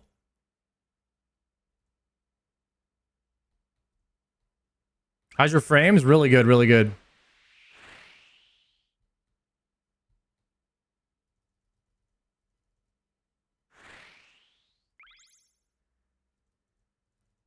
Time is looking pretty close here, but we might time this.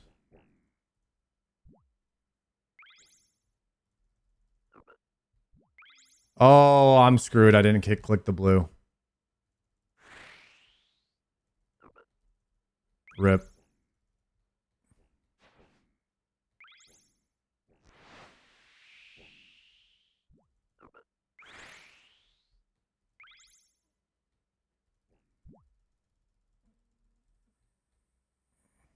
All right, well, we'll go get the 3000 XP drop real quick.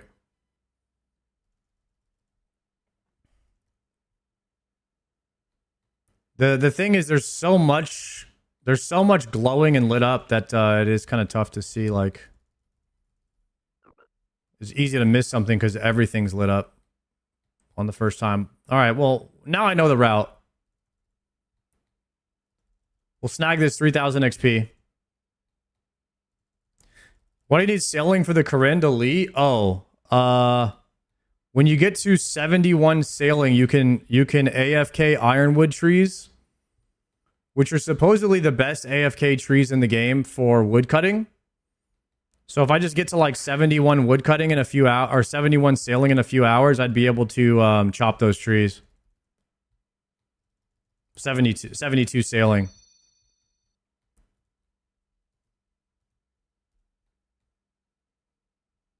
I wanted to watch the new Theory-Wise video that came out today that says RuneScape just isn't an MMO anymore. While I sail around in circles for a bit. Let's see what Theory-Wise is saying in his newest video. RuneScape is strangely flexible. I've always called it a curated sandbox, a blend of sandbox and theme park MMO, a theme box, if you will, that synthesizes some of the best features of both. Exciting vertical progression, especially in the early and mid-game, and character or horizontal progression in the long term. It has always felt like an accidental blend of two great things, and that makes sense. That's how most wonderful things come to be. Peanut butter and chocolate? Dark Souls. Two ingredients, a Metroidvania and a character action RPG, deftly combined to create the most influential set of video games of the 2010s. If RuneScape was purely horizontal akin to a Guild Wars 2, I don't think I would enjoy it nearly as much. The fact that we're still feeling ourselves get stronger after thousands of hours of playtime is a testament to the broad depth of the game's progression, and how that progression can be manipulated. Something I and many others have repeated frequently is that modern MMOs have embraced seasonality. Their content cadence is designed to be played and dropped in increments of about a quarter to half a year at any given time. Each one of these seasons features a soft reset of character progression, not like in an ARPG wherein you start fresh-faced at level 1 and speed through the campaign, but soft in that you technically keep your earned items, but with the release of the new content, those items are... So there's a new meta on YouTube. Pancake said he Theory-Wise changes his YouTube titles every hour. There's a new feature on YouTube. It allows you to put multiple titles in, and then it will give you the data on which one people are clicking on the most. So you can actually click on a video and then reopen YouTube, and it will show you a completely different title. It is built-in A/B testing, and they've added this feature. And so if you've ever wondered why you're seeing new titles on YouTube, this is why. It's all the YouTubers now are using this A/B test feature. And it's just a testament to how like the things that we all click on. Like there is a statistical fact that some titles are, you'll click on one title more than another, or you'll watch like the title and the thumbnail is just that important. And then YouTube has recognized this, so it allows people to test it out first. Are quickly replaced by fodder earned through simply existing. Your hard-earned raid loot is rendered irrelevant by a 5-minute quest, and that upward mobility starts fresh as you begin to rapidly scale in power once more. The reasons for seasonality being embraced are multifaceted. It's a way to combat content bloat, which is a very real issue in theme park MMOs, who have to constantly be building on top of content that is made irrelevant by future content. It's also a way to catch players up by not putting them in the position of having to spend a long time playing to reach the quote-unquote max level and play with their friends who have already invested a ton of time into the game. It's a catch-up system masquerading as a content drop. To me, this modern seasonal philosophy is at ends with the concept of the MMO, and I don't think it fits entirely. It creates a flitting experience out of a Nah, I don't long-term like genre, seasonal and content from in that MMOs, man. sacrifices the best parts of an MMO, the commitments, the grinds, the wonderful payoffs for that effort, the communities that form on the back of struggle and resolution, of trade and commerce. All of this becomes ephemeral in the face of endless seasons. Talking about games, the sponsor of this video, Sword Staff, has set out to do something pretty unique. Instead of delivering a standard mobile MMORPG, they have invented a fresh design philosophy, the Third Way RPG, a synthesis of the best social elements of an MMO sans the frustrating dailies and chores, as well as the chill, relaxed nature of an idle game, without the feeling of it playing for you. I'm guessing people who watch All right, we gotta skip and that downloading one. the game. Now, back to the video. Old school RuneScape's stickiness, I don't want seasonal in the main OSRS game ever. Maybe PvP seasonal. That's it. Yeah. I don't like the seasonal gameplay of retail WoW. It feels like you're always behind and you're wasting your time. Like, I can play for a week. I don't mind wasting time for a week, but an MMO is designed for you to play it forever. Like, that's the point of it, right? Like, you live and you are the character in this world, and there should be, I feel like there should be thousands of hours of gameplay in an MMO. And WoW, like retail WoW, hasn't been that for so many years. And also, classic WoW does a lot better at it because the leveling is 1 through 60. But even then, it's not thousands of hours of playtime. It's a few hundred. So I hope that Classic Plus gives us thousands of hours of gameplay in the old Classic world. the reason it gains new players and holds on to them longer than most theme park MMOs is because it's a curated sandbox. It manages to create the excitement of a major content drop while populating that patch with features that are all evergreen, permanent, and, if tuned well, relevant forever. Because the game itself is designed to take longer than a paltry month to play through, meaning there will always be an influx of new and returning players populating both new and old areas, there is a fundamental appreciation for content being added regardless of which player base that content is catered toward. A couple developers can spend a few months designing a unique training method and in that quick turnaround create the next 15 years worth of enjoyed content.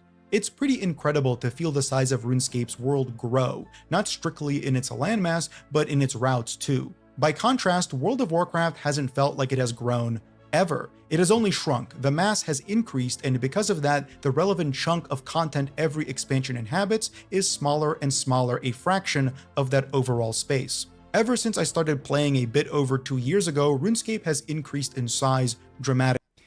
What he's saying is the world gets smaller and smaller with each expansion because they only let you play the new zone. They don't reuse the old zones for content very often. And you don't have any reason to ever go back to a lot of the zones once an expansion comes out.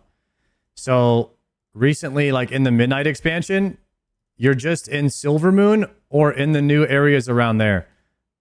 Like you don't really, there's like 5 new areas. Those are the only areas you go to. And so the world's getting smaller each expansion because you just have the new area and that's it. Seeing an entirely new continent that synergizes with the original one poof onto the world map, dozens upon dozens of islands thanks to the brand new sailing skill and more to come. I think it's fair to say that this is, in the broadest and simplest terms, because RuneScape isn't seasonal.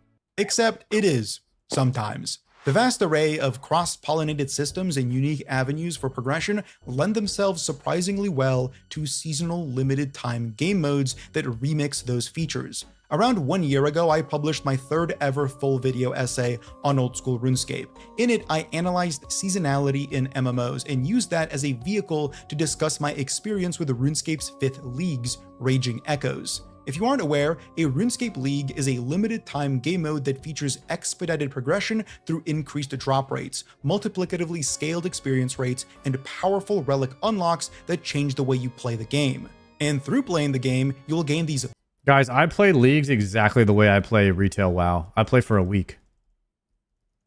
Because any more time spent in there feels like I'm wasting progress in the real game. And I don't know, it's fun for a week for me, and then I don't feel any joy from it anymore. Like I don't feel like I want to keep playing.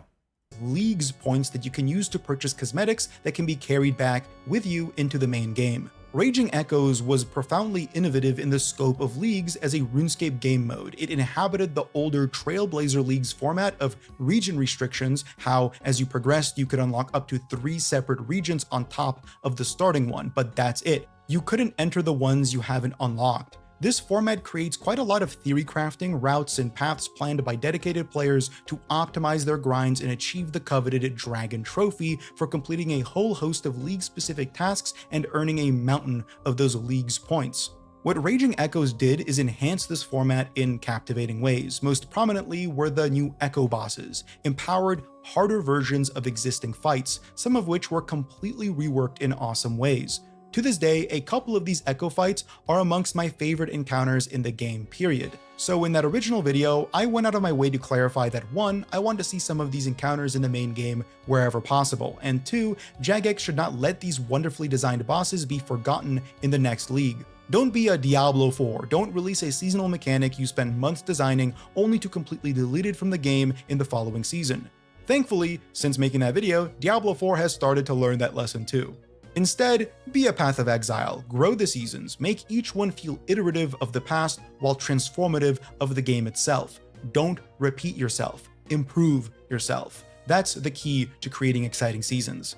These Echo bosses also dropped Echo items, completely unique, overpowered drops only obtainable in the league. So now, the routes planned around the region restrictions became even more captivating since they were heavily You had to plan out influenced your by these item new build items. too, yeah. Then, on top of that, the combat mastery system was added, a conscious decoupling of the relic powers from the combat-specific powers gained in the league. Dude, a lot of Relic people say powers PoE outside is of their really good. final I've never tier played became PoE. Strictly utility-driven. For example, one of them allowed you to teleport to every single bank in the entire game whenever you want. Another allowed you to effectively fish and cook the food you fish as you fish it, all in twice the speed you would in the main game. It's really cool stuff, not just tiny increases to your numbers or stats. Combat masteries became the de facto progression of your power. You could earn 10 overall points and spend 7 of them on an individual combat style that you wanted to specialize in.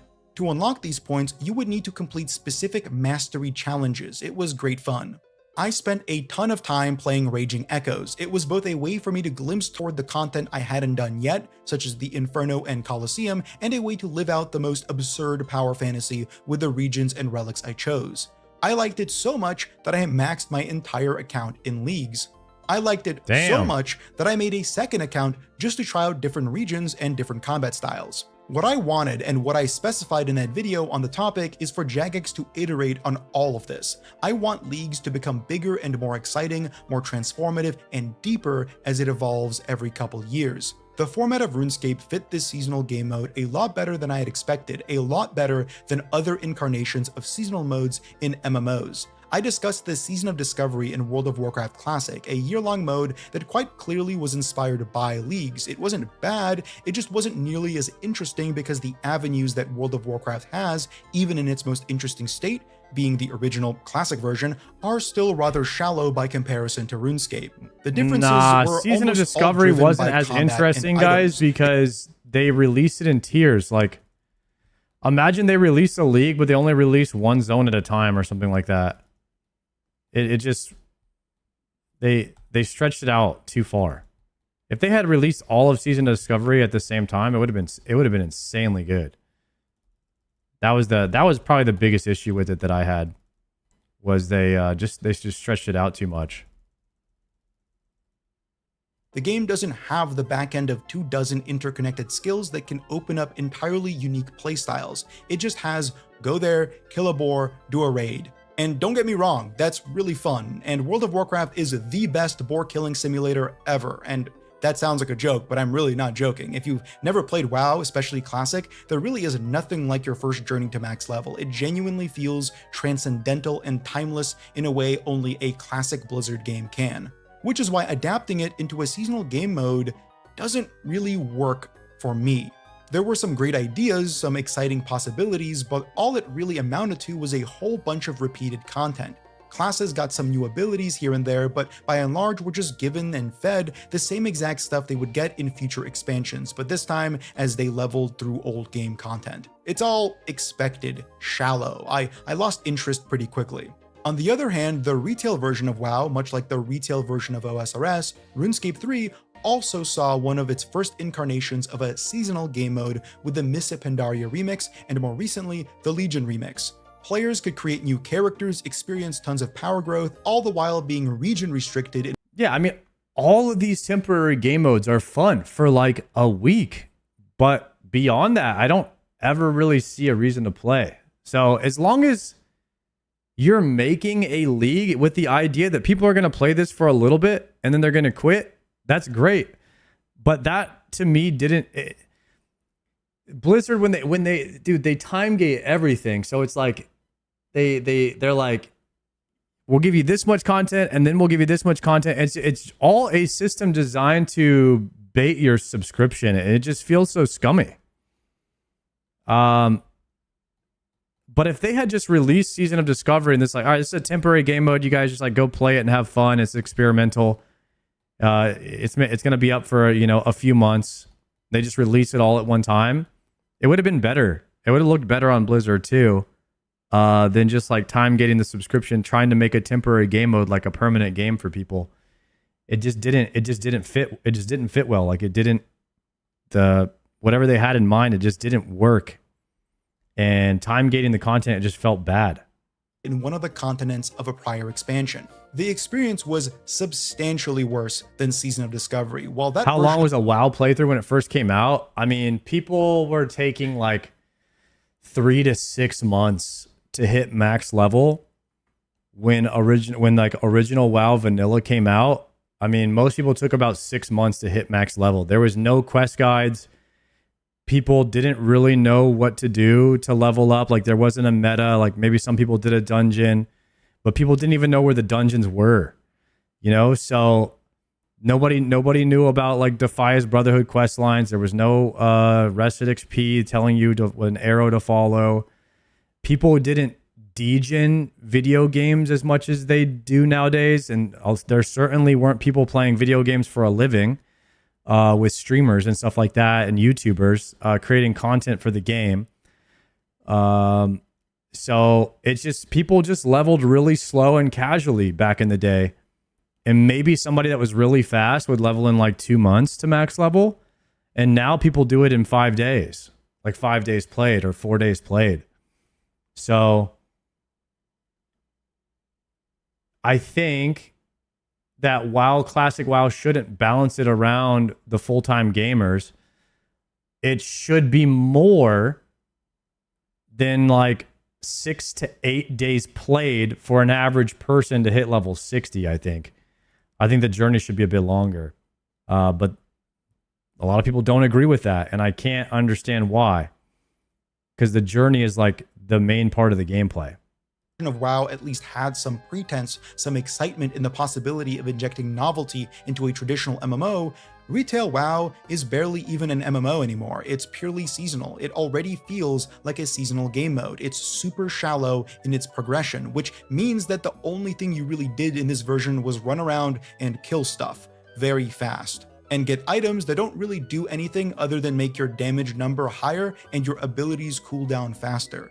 It's super boring, super binary, and entirely lacking in even a modicum of creativity or consideration. There were no builds, nothing to theorycraft. It was just a binary, dumbed down experience.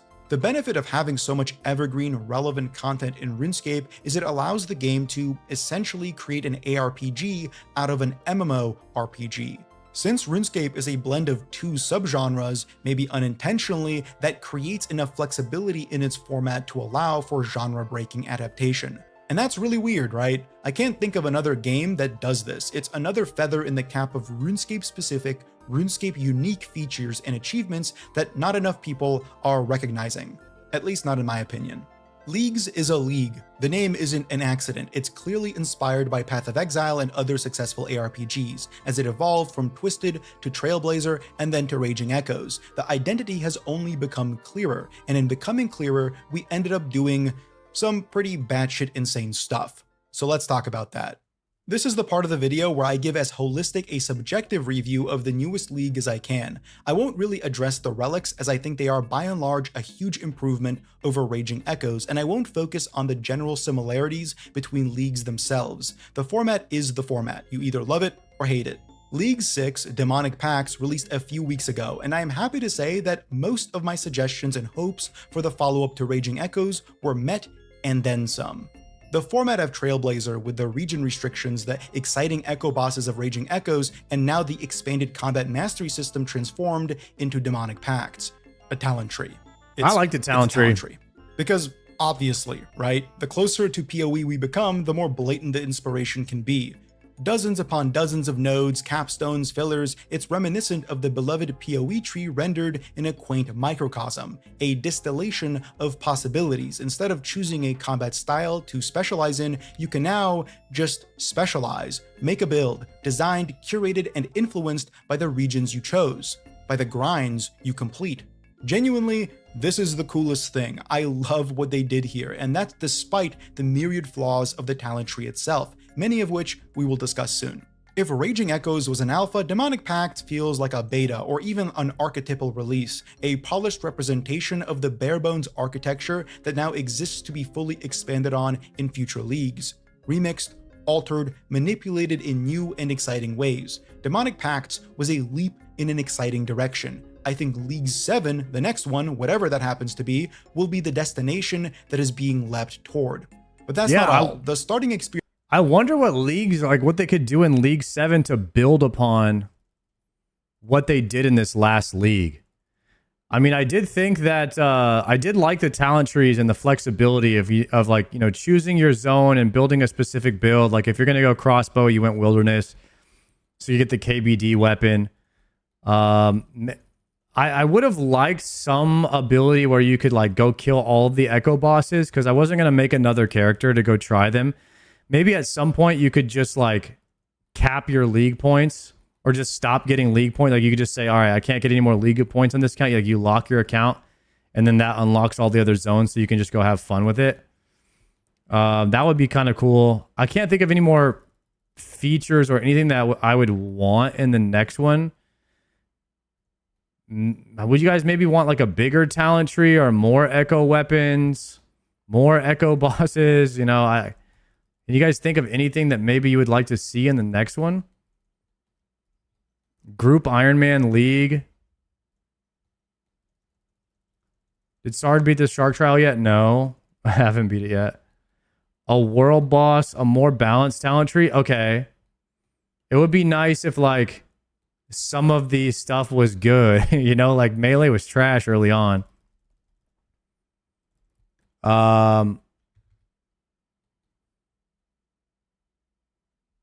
I like to do every content, even if I can't get more points too. Hell yeah, Blaze. That's what I'm thinking. A lot of the packs are bad, so they could buff them. That would be great. They did buff them. It took them a while, though.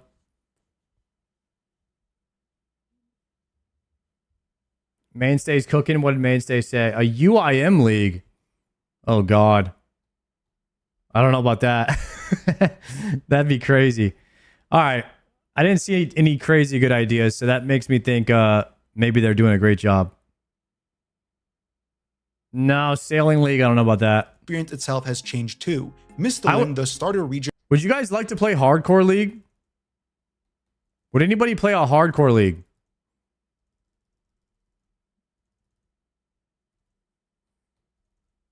No? Okay. For most of the prior leagues is unavailable, burnt by Yama, so they say, the demon in charge of the whole affair.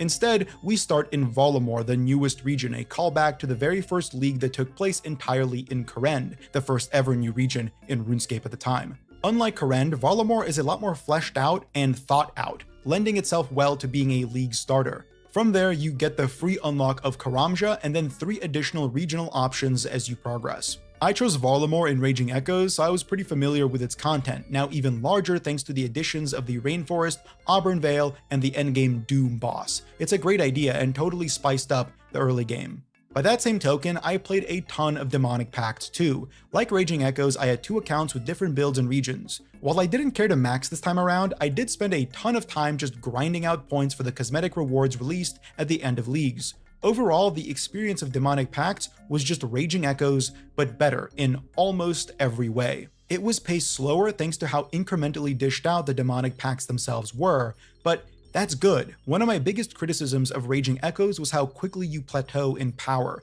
It's relatively easy to just get your combat capped out, get one decent enough weapon, and your overall power level doesn't really ever change again, which might be fine for a 2-week-long game mode, but doesn't work as well for a 6 or 8-week-long one.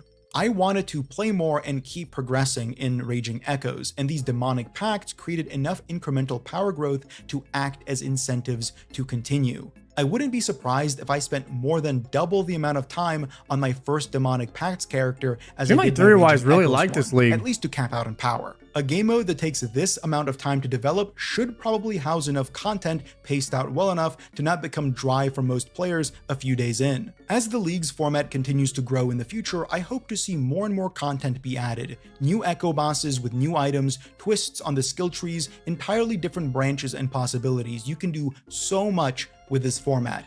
Imagine an implementation of some of the randomized roles and affixes one would see in an ARPG like Path of Exile. Maybe items that drop can roll unique effects on top of their existing stats. What if your powerful Ultor Ring can now cause your special attacks with one-handed melee weapons to hit all targets in a cone in front of you? What if the bronze dagger that you just picked up off a goblin did water damage? I don't know. Embrace the best and most exciting elements of an ARPG. Leagues isn't just a way to level up your skills, but 16 times faster. It's so much more than that. If I were to emphasize a specific suggestion I made in my original video, it's the tasks themselves.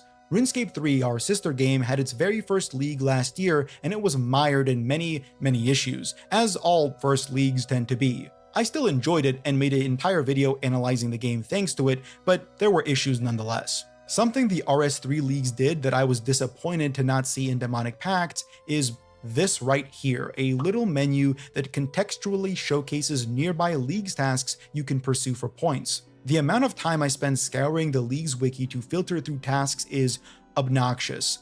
I love the RuneScape wiki, but sometimes it felt like I spent more time looking at it than playing the League itself. The issue is that osrs has a lot less because you have to screen track space than your RuneScape 3. achievements. Originally, I wanted to see the official client populate what would be the RuneLite widget with this kind of task list, but I'm not sure what the official client is even doing anymore. If Jagex isn't interested in expanding the official client to be functional and usable by regular players, why not consciously team up with RuneLite and develop out a pop-up widget that would be allow nice. users to track, catalog, and filter tasks in a manageable way? Food for thought for League 7. It's also not all sunshine and rainbows on the combat side of things. The kind of complexity and depth offered by Demonic Pact is also prone to issues, as any great or not so great ARPG has. Poor balancing, underbaked rewards, and maybe even some bugs. To Jagex's credit, they were pretty responsive to some changes. We saw buffs to certain passive bonuses in the talent tree to bring some underperforming builds up to parity and more, but honestly, I don't think it was enough. Something I would caution is that in developing a deeper system like this, you need to be a lot more agile with adjustments, especially prior to release. Bruh, imagine we had some of the third-party website stuff actually built into the game where it could highlight and you could filter your tasks of like by who did it, which tasks have been done by the most people, and you could filter like wood cutting tasks. That would be insane if they had that in the game. But like, he is right. Most of the time I was playing leagues, I had the wiki open and I was just filtering for new tasks, and I was filtering by like most completed, or I was filtering by most points, and then I was looking for what I could do from there.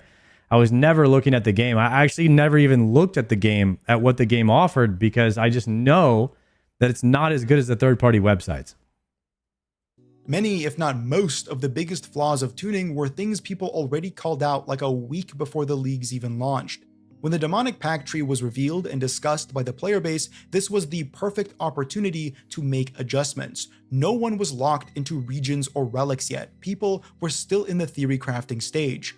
In the future, I genuinely think the talent tree should be revealed as the first thing in the leagues and iterated on with the player base to file down some of the most glaring issues before everything goes live. I, like many, was bitten by the theory crafting bug. It's in my name after all. I think I spent the better part of the week preceding the league's release just talking and thinking about my route, both with my group Ironman partner and fellow video essayist Idle. We had an entire group chat where I spent dozens of hours calculating builds, creating progression paths, discussing relic choices, and more.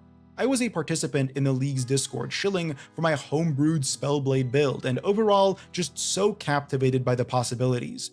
There is just so much more here than in Raging Echoes. While my grasp of the game has become far greater, retrospectively, Raging Echoes looks borderline shallow by comparison. And that's great. I love how Demonic Pacts ratcheted up the stakes and decisions. After all, that's part of the fun of creating builds.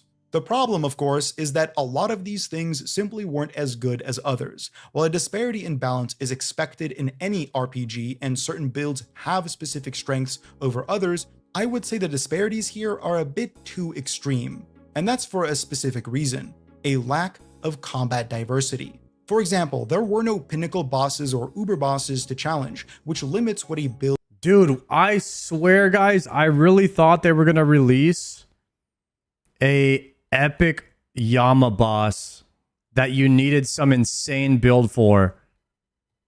And there was going to be only like maybe one builder in the game or something that was able to beat it.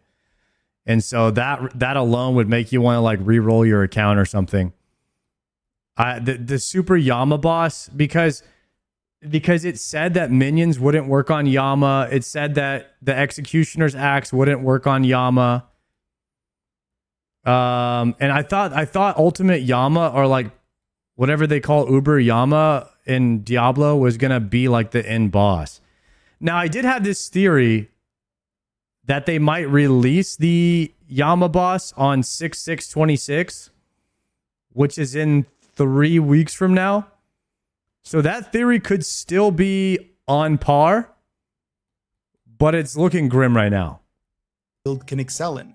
In ARPGs, you may see builds that thrive in maps, clears of dozens if not hundreds of enemies in mere seconds, or bossing, huge burst damage and survivability. Here, in RuneScape, you are more likely to see just damage and survivability. There really isn't a use for much else. There were specific avenues for utility, but the best builds did both. They really didn't have weaknesses and strengths, specialties. They just kind of did it all, and I think that's a bit of an oversight.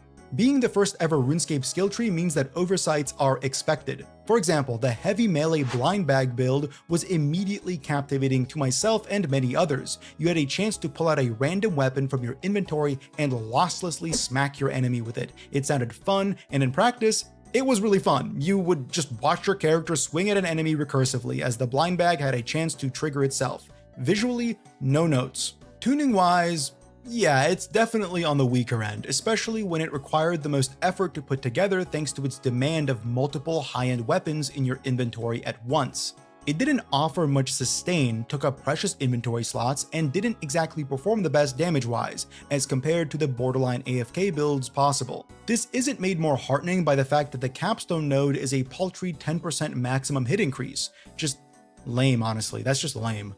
There are nodes out there that make your crossbows permanently max hit and roll almost perfect accuracy, and go figure, the crossbow build was incredibly powerful, to the point where there was a running gag within the league's Discord of calculating the blind bag damage with full best in slot against a naked man with a rune crossbow just to see if it is outperformed. Pretty lame. The issues don't stop there. The echo items this time around were almost all changed. The same echo bosses, for the most part, returned, just dropping new stuff. And most of the stuff was just worse than what they replaced. Less powerful, less exciting, less transformative. Fremenic hype! And did anybody go Fremenic and get the helm? There was like a statistic, it was like 0.2% of people went Fremenic. Personally, I would have loved to see both items from Raging Echoes and this one be on the same drop table. This to me would have opened up a ton more options for build craft.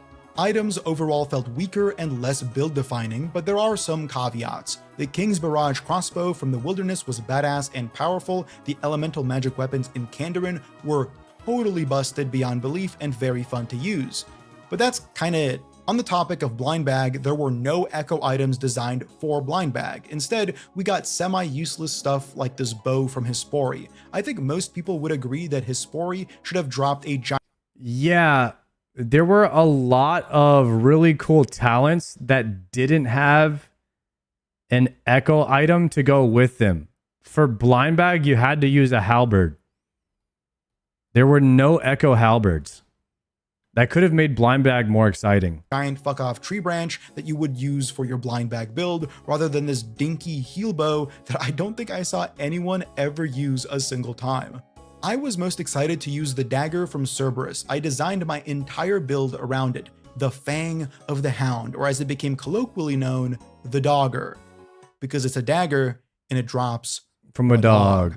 It's the first ever melee weapon in the game that has unique spell-based synergies, as whenever you attack with it, you have a chance to trigger a fire spell called Flames of Cerberus. Alongside this, its special attack automatically I used the dagger and said spell in the test playthrough that I did. A fire spell, meaning it would benefit from your opponent's fire weaknesses. The builds create themselves, right? Especially when one looks at the fire branch of the skill tree and sees all kinds of fun synergies with this effect. That's where my de facto Spellblade build was born. I wanted to be a mage that used melee weapons to execute powerful bouts of spellcraft. Sounds pretty cool. Now, all of these plans kind of fell apart when you start looking at the numbers. And while some people might say, just play whatever you find fun, I find doing big damage fun. That's part of why becoming powerful in an ARPG is dope, and what drives studios to create build parity. Because this league doesn't have a pinnacle boss or specific specialties like mapping to excel at, you either do damage, do sustain, or do both at varying degrees. No one wants to invest a ton of time into something only to be worse than everyone else at everything. That's made worse by the fact that this is, despite being ARPG adjacent, still an MMO at the end of the day. So this really awesome sounding weapon was unfortunately, at least in my opinion, woefully undertuned. It had the stats of a dragon dagger, which is to say very poor accuracy, and even more damning, the fire spell itself was weak. Very weak. It maxed a 10, so even if the enemy had a whopping 50% fire weakness, it'd only give the weapon a spell damage increase of 5, at most. Paired with the offhand Devil's Element item from the Kandarin region, I really thought like I was cooking. This offhand applied a massive 30% weakness to all element types, meaning theoretically, this dagger could be extremely synergetic with this item equipped. There was even a hybrid node lower in the skill tree that applied mage and melee damage to whatever you have equipped to your offhand, making it even better. But no, because the stats on the dagger were so bad and the spell was so weak, the amount of bonus damage gained from this synergy doesn't outweigh the accuracy and flat damage gained from just having an early game Dragon Defender equipped. I can't help but feel like this was a failure of design. I refuse to believe they created all of these consciously synergistic elements only to make them worse than a early game Dragon Defender. The dagger itself was better used not as a spell damage melee weapon, you know, the one unique thing about it, but as a random item you have equipped while doing the Thorns build, a totally broken, almost fully AFK route that some people took. Personally, I don't know why they done, like, as the league is happening, why don't they just be ready to buff the things that suck? Is that a crazy concept? I mean, they didn't buff the Fremennik helmet at all. Like, they could have done that, right? Personally, I don't find Thorns all too fun, as I don't want to AFK in leagues, but that's not to say it shouldn't exist. I don't think it deserves... It's a temporary game mode. Like, you would have to do it pretty quickly. Why don't they just calculate that in, like, to adjust the numbers on stuff that no one's playing? A nerf or anything like that. It's great for those that like that. I just can't help but feel disappointed by the spell power dagger not working well with spell power. That's weird. I don't like that. This kind of imbalance is a personal example, one that affected me, which kind of sucks because the elemental spells themselves are awesome. What Jagex did with them is so exciting that I can't even bring myself to look at the main game element. If you buff echo items in the league, people might regret not taking the zone. No, because then you create a culture of picking what you think is fun and knowing that Jagex has your back, that you pick something that you think is fun, even if it sucks, you know, by next week, it won't suck because Jagex has your back and they're going to buff your build if it sucks. And then you're truly picking what's fun and what you actually want to play, not some meta build that does the most damage. You're building a trust with the players are building a trust with the company and saying that they know Jagex is gonna. We know Jagex is gonna balance the game. It's a temporary game mode. They won't let Fremenic Helm suck. They won't just let it. They won't just let it sit there. I want to go Fremenic Helm because it looks cool. It looks fun to play, and I know that in a week or two that they're gonna buff it and make it strong. But that's not the case. So now no one's gonna go Fremenic. Elemental spells anymore. Effectively, just recolored, boring abilities no one uses past the early and mid game. In leagues, each one was given unique effects from investing in their talents, from max hitting with air spells dependent on your prayer bonus, to crazy overhealing with water spells, to these really, really cool AoE bounces with fire spells that I particularly loved using on any content. Once League releases, they should put minimal dev time into it and go back to the main game. How long does it take to change the numbers? Like, just to change the strength of an item? Like, I don't know. If it's like, just give it more damage or something. Like, just change the number on the item. Featuring multiple high-level targets. I don't know how to do it. That sounds simple, but I've never done it. Is great. The tuning, though, left a lot to be desired. The goal isn't just to create usable builds, but to emphasize the most creative builds. It's paramount that a developer envision the use cases and then designed around the most exciting ones. While one can argue that the Dogger paired with Thorns is powerful, which it is, I think it'd be far harder to argue that it's a creative synergy, because it isn't a synergy at all. It's like designing a mega rare item that's just a ring slot stat stick. Sure, it's big damage, but it's also nothing else. Using the Dogger with Thorns is a choice strictly made by those without better alternatives. To be clear, these criticisms only stem from the fact that this league's had so much more to it than Raging I used the Echoes. Dogger Thorns build in the test realm. It was pretty good. Design, not as good as Crossbow though. Over reverting back to the binaries that once existed. Or Whip. The prior league capping out in power. Whip was actually better than the Dagger. And that was where I was like, oh, that kind of sucks, because Dagger was like the only other new item that was under 1 kg that had a cool special attack. And I swear Whip was just better. Power after just a couple days with every single person running around with the same exact When did you test leagues? Did you watch the video where that they released where I showed off the Thorns build? Me, Foe, and Zizaran. I got to play before it came out. Of mega rares looks far less it's on the official OSRS channel by the myriad successes of demonic pacts. I loved what they did here, even if it was imperfect. Here are a few more random criticisms I have. In leagues, Jagex needs to consider bosses that just kind of don't translate. I love Perilous Moons in the main game. There are issues with some of their encounter designs, but overall, they're a great early mid-game boss. In leagues, they are fucking unbearable. Genuinely some of the least fun pieces of content in the entire game, and everyone felt funneled into them thanks to how powerful some of the rewards are, and due to Varlamore being a starting region. Each boss has these extended moments of downtime that aren't particularly fun in the main game, because outside of like 1 or 2, they require virtually no effort or optimization. There's no way to speed them up, no skill expression. Hell, there are some where you can literally just stand around and AFK in the middle of a boss fight. So I actually talked about this in my last video with Araxor.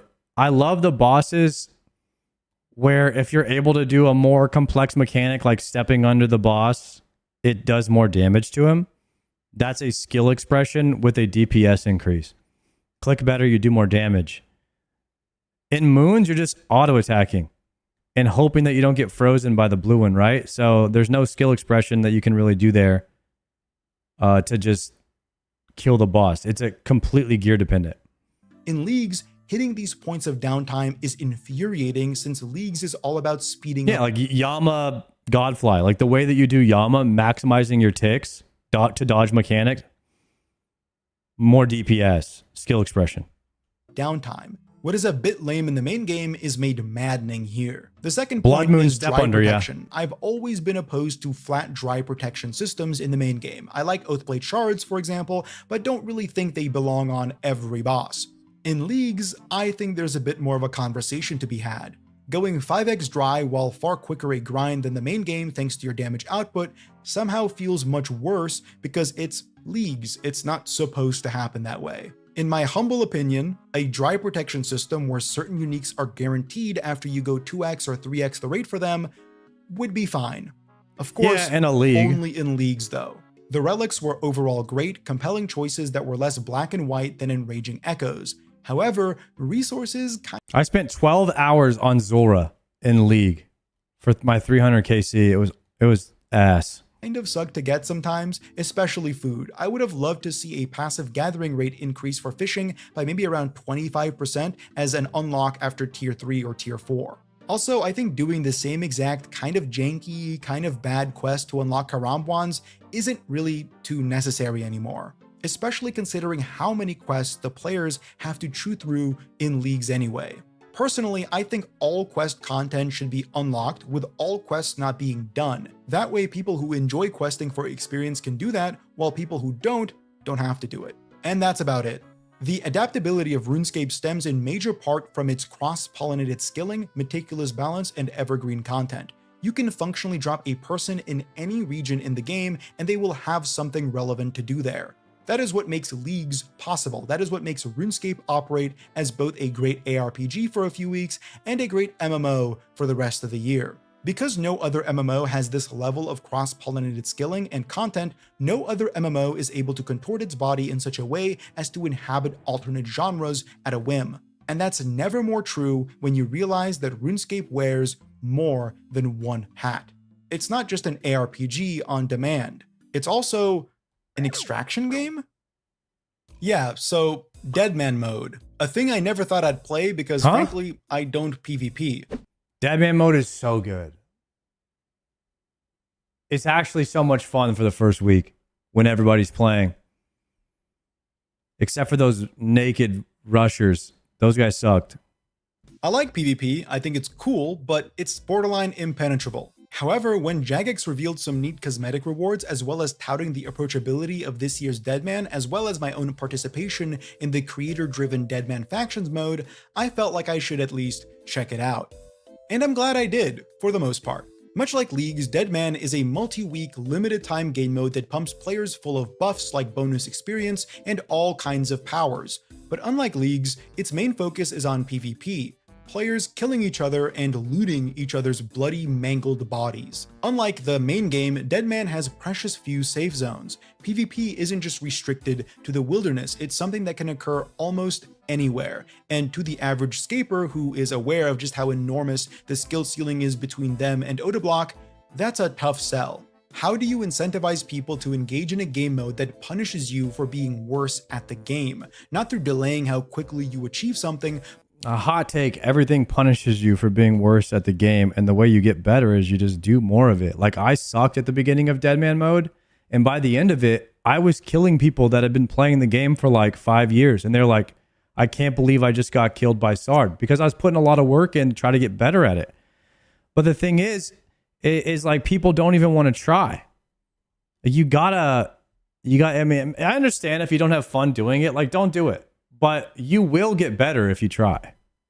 But by literally stripping you of what you earned. There is an uphill climb to sell Deadman to a player base that isn't particularly amicable to the idea of PvP, so much so that I sat down with the creator Framed on my second channel, Theorywiser, and talked about the issues with PvP and the wilderness a month or so ago. Feel free to check it out, you'll find the link in the description. So much like in the League section, let's summarize my what the heck happened to the video? DMM. In an effort to market this game mode, Jagex reassured skeptics that this Deadman would be far more approachable than the prior one, mainly through advertising it as a skew of Leagues. Now you get all kinds of powers that, like in Leagues, augment your skilling and PVM, and these powers are obtained through purchasing them with Deadman points that are earned through similar enough means. Not tasks like in Leagues, but just leveling milestones and generally playing the game. As you earn Deadman points, they also aggregate in the main game and allow you to purchase cosmetics. just like in leagues. These points are earned through doing everything other than PvP, which I don't get. I don't understand why that's the case. That's probably the most immediate criticism I have of the game mode. I thought that was kind of weird too, that you had to do so much PVM and you didn't get credit for anything PvP. Like you didn't get any points at all really for it. Is there any reason to PvP besides just getting better?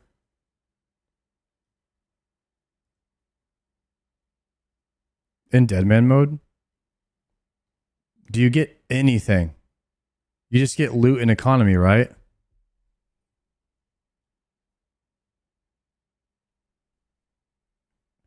I don't know how they prevent Deadman mode from just turning into a breach and log out.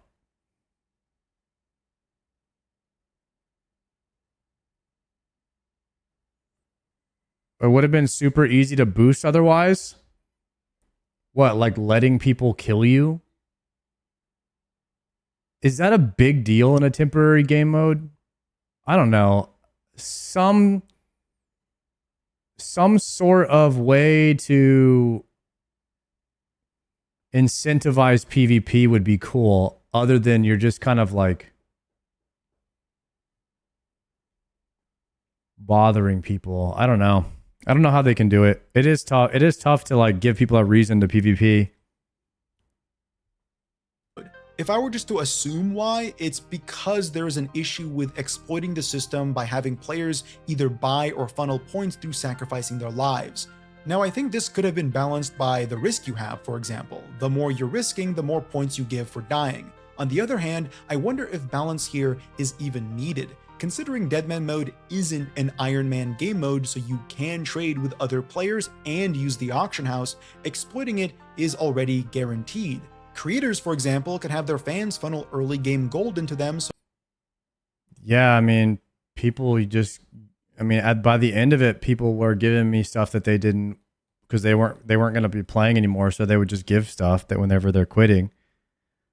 But other than that, like, I don't know how you prevent boosting of like gold and stuff wise, because it's a temporary game mode. Like, people are going to give their stuff away so they can get ahead. And that's fine, it comes with the territory. The bigger issue is the disparity this causes between those checking the game mode out for the first time and those that are planning around it.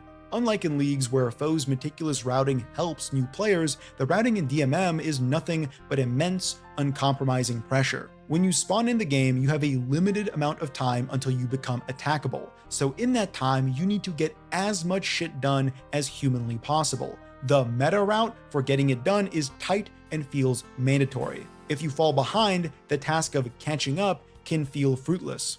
For example, in our first hour or two, my friend and I needed to get enough prayer levels for protection prayers to prepare for the first breach. A breach is an event that occurs in Deadman that sees a whole host of bosses spawn in select locations. These happened every few hours. Killing them rewards loads of supplies, a chance at rare weapons and armor, and of course, Deadman points.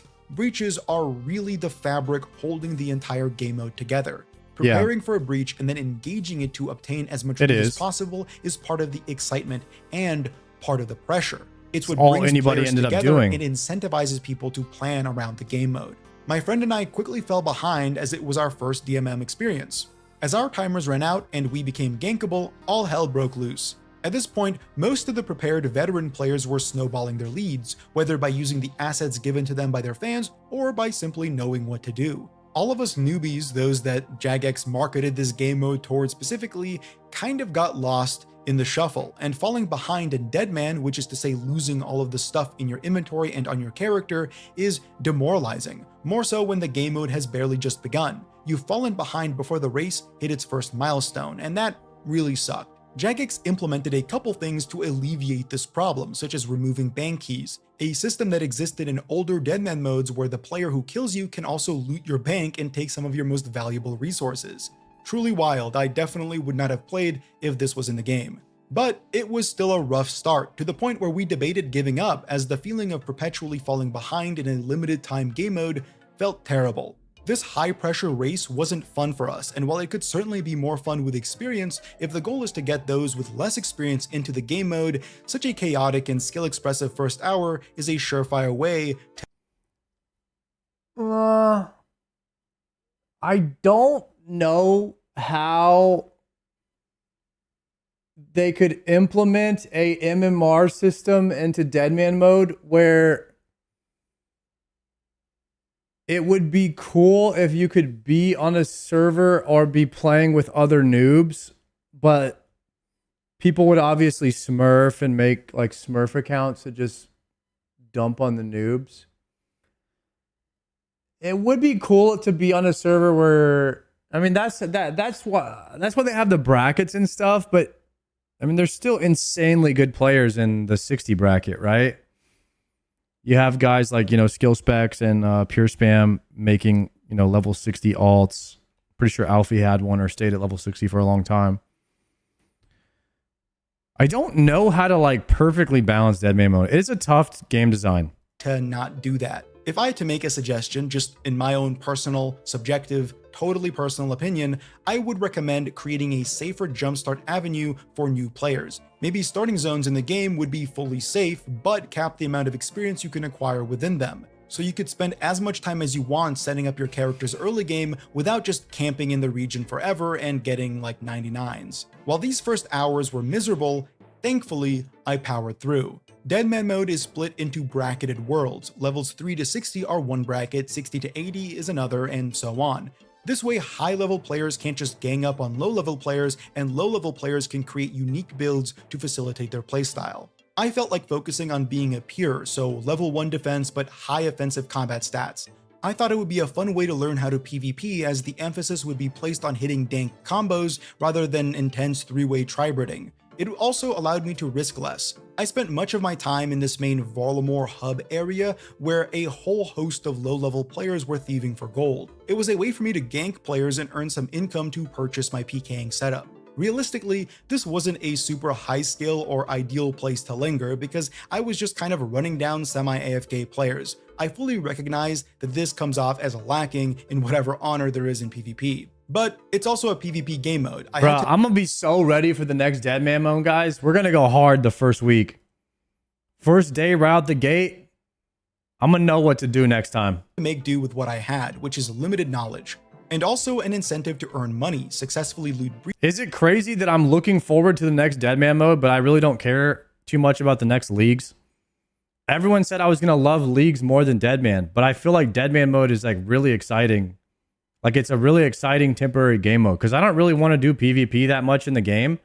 But like to take a vacation from my Iron Man for a week and just go PvP without having to worry about losing items in the real game, like that is a cool ass idea for a temporary game mode to me. I just like that a lot. Breaches and then slowly dip my toes into some real fights. The main place I did this was actually in this Varlamore area too, as I wasn't the only person ganking these thieves. In fact, during the first week of Deadman, most of my time PKing and having real fights was right here. It was really cool going from killing the lobies to defending them from people in my position earlier, and eventually butting heads with some real big dogs, at least within these early brackets. On my first account, I completely fucked up and accidentally leveled past this bracket, and not wanting to create an entirely new build in the next bracket, I just ended up using a new account and remade the pure I just had. Which was a smart thing to do because at the end of Deadman, I traded in all my Deadman points and made like 300 million gold in the main game. Not too bad. The main issue with DMM was this friction of identity. Too much of the mode was catering to players who wouldn't enjoy PvP and wanted to skill. And that created a really toxic interaction wherein ganking those players resulted in nasty messages and overall confusion. In the future, Jagex needs to smooth out the onboarding without selling the game mode as a League's Light, because it really isn't. Instead, incentivize those players to check out PvP. Through these incentives... Yeah, I wonder like if there should be some kind of reward for killing X amount of players, you get a trophy like you do in League. Like there should be some kind of incentive to go out and kill people. incentives through making players see the joy in PvP, I think more players would end up coming around to PvP in the main game too. But the restrictive nature of PvP in OSRS, both from a skill standpoint. Okay, so in order to prevent boosting, you don't allow people to kill the same guy twice. You have to kill 100 unique people or 1,000 unique people. And like the chances of an average person, yeah, Odablock could find 1,000 people to come stand in a spot while he kills them all. But that's none of you guys are going to be able to farm like 1,000 people, right? Wouldn't be surprised if a clan gets together and they still boost.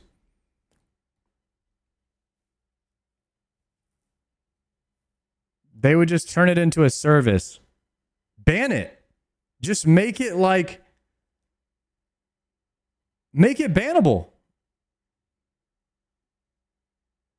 I don't know, like that, like that's the only way you could do it, right? Is you had to tell people like, hey, this is the way to abuse it. If you do this, it's bannable. And then if you get banned for it, then it's like, that's on you. And an onboarding one creates an unscalable brick wall. The risk reward of Deadman without the permanent losses of the main game is a good sell, but Jagex needs to hone in on selling those things. For example, they could have rewarded more Deadman points for those players skilling in areas further away from safe zones. Alongside this, the further away you are, the more experience you should get. That way, you can't just camp a safe zone for most of your levels. The point of this mode is to push you out of your comfort zone because by engaging in PvP, you aren't really losing anything, at least not anything super tangible. I would have loved build kits being offered for players too. Not everyone understands how PvP works and not everyone knows how to build a character. Creating in-game guidance for that in-game modes like these wouldn't be an issue for me. Tell people what stats they need for an adequate pure. Finally, creating clarity in multi-combat and single combat zones is crucial. Right now, RuneScape's world is divided into mostly single combat zones with a sparse speckling of multi-combat areas that are borderline impossible to recognize unless you have an ugly plugin installed. I hate this system, and getting lured into multi-combat generally only occurs when a player's lack of knowledge is exploited. This is made worse when this logic is applied to the entire game world. Like, that Varlamore area I did most of my PvP at is a single combat zone. Unless you walk up the stairs to the flight path, then it becomes multi. Why? Who knows? Just pay attention to your chat box, I guess. Very annoying and unnecessarily obtuse, especially when this lack of clarity leads to losing hours upon hours. The multi-zones, bro, they were pretty tragic. Dying sometimes in the multi-zones, like just porting in on the Quetzal or whatever, or porting in, you're just in the multi-zone, there's people camping the ports. That's kind of cringe. Hours of progression. Surprising even myself, I enjoyed DMM a lot. There were issues, but the improvements from what I saw were major. I think breaches are a clusterfuck, but in a pretty fun way. The ability to dip your toe into the PvP scene is only a positive as far as I'm concerned, and like in Leagues, I hope Jagex continues to build on this game mode with iterative design philosophies. This game mode is an extraction game though, right? Tell me I'm not the only one who sees this. You build up supplies through risking your existing materials in unsafe areas where you can skill, i.e. loot, or fight other players for what they are carrying. Then yeah, I wonder if like in these zones, if you like kill another player in this zone, then you would get an emblem instead of killing PV, like a PVM.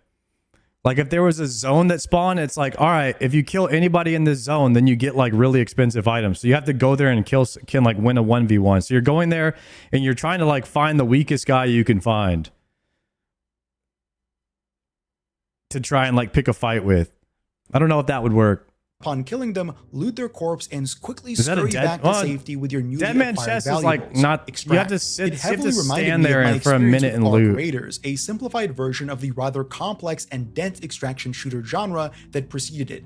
Games like Tarkov felt a bit too obtuse and unapproachable in the same way that RuneScape's PvP does. By simplifying the process, making deaths less punishing, and overall broadening appeal, Ark managed to introduce a whole new demographic of players into a genre they never thought they'd enjoy. Me included. So in Ark Raiders, You drop in and you don't have to fight anyone. You can try and just get loot and get out like an extraction game. It is an extraction game. That's what an extraction game is. You drop in, you try to get loot and get out without dying, but you can get killed by other people and then they can take your stuff, but you have a safe spot, a safe pocket.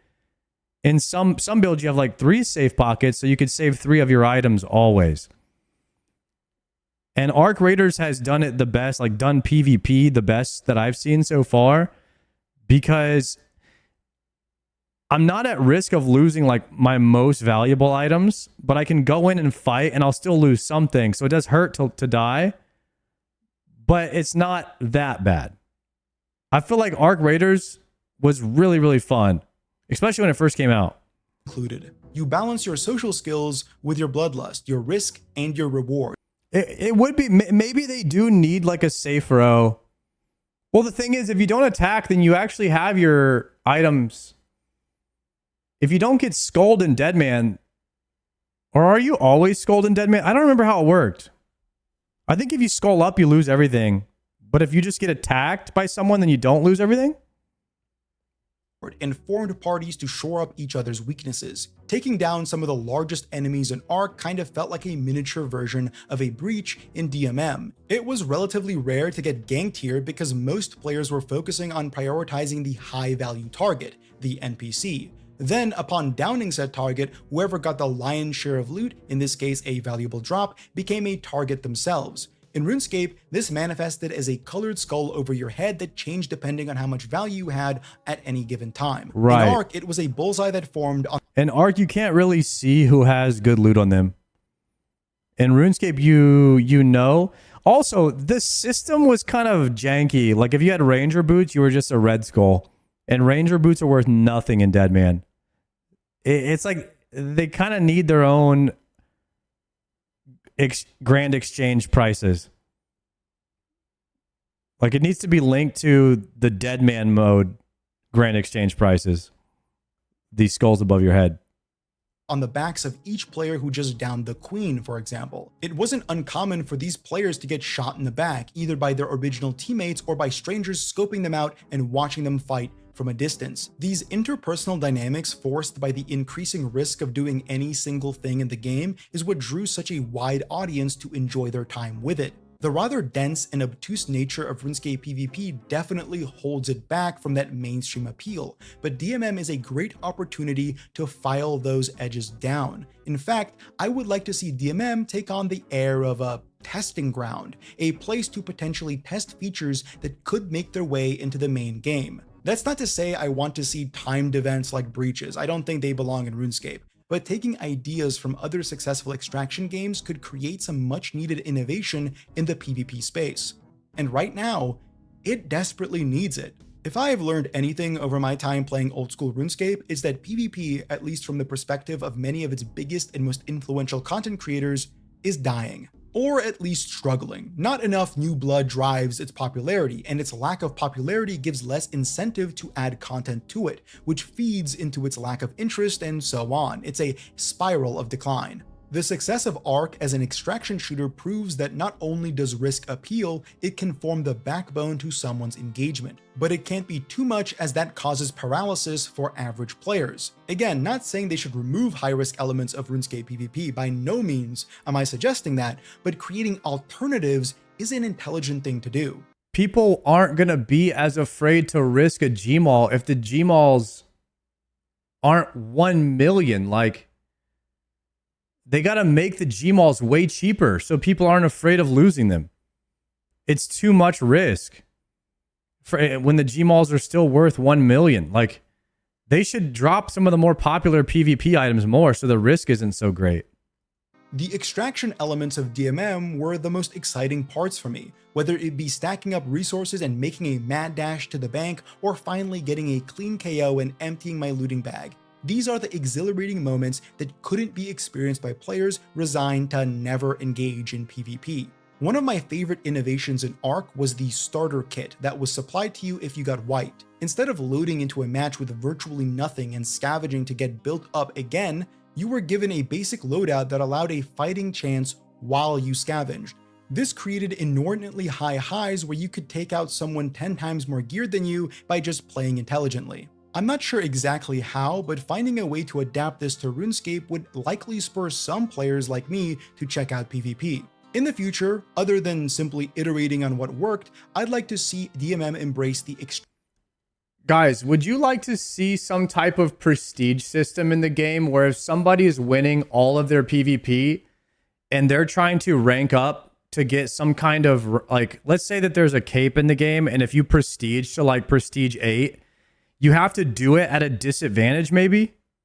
Where they get like their damage and stuff reduced if they're really good at the game? They get like a 10% damage nerf with, or would that not work at all? I'm trying to figure out a way to reduce the skill ceiling and the skill floor.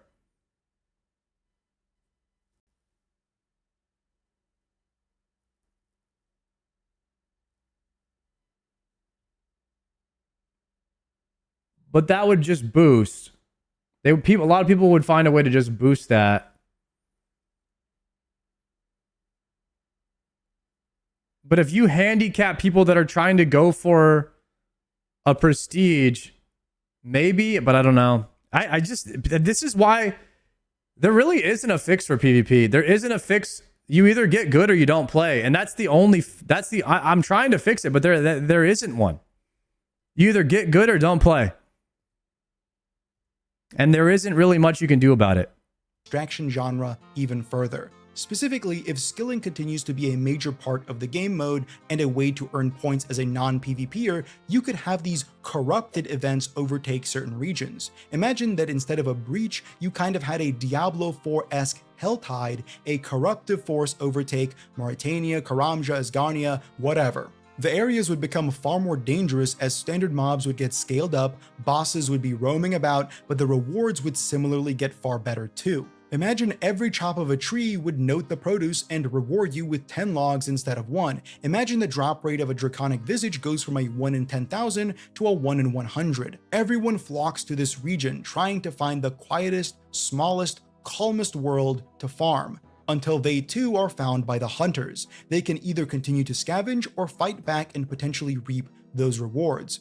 I want to see PvP in less coordinated and expected places. Imagine people farming dragons and one of them forgets an anti-fire potion, allowing an unsuspecting PKer to get KO'd. Things like this create the kind of environmental pressure that Ark excelled at, without the overwhelming clusters of players just spamming down certain bosses in a matter of seconds, as they would in breaches. Instead, this kind of event would encompass a large enough area that players would be able to create those party-based synergies Ark and other extraction games are known for. A great extraction game creates environmental and player-driven influence. The best moments in DMM were that. And that's why DMM, to me, is a proto-extraction game adapted by the world's most flexible MMO. I wonder what genre RuneScape chooses to inhabit next. There has been some negative. Do you guys like leveling your character and building a specific build or in DMM, or do you think that that part was unnecessary to like quest and gear, quest and level up your character and all that? Would anybody play DMM if they just gave you like, if you could just pick what stats you want your character to have, and then you could even go respec him for a certain amount of gold, like a mil, you could just go respec your character's stats?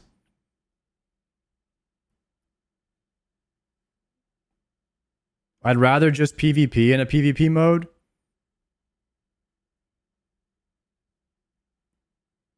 It's important because the tryhards migrate to certain level brackets.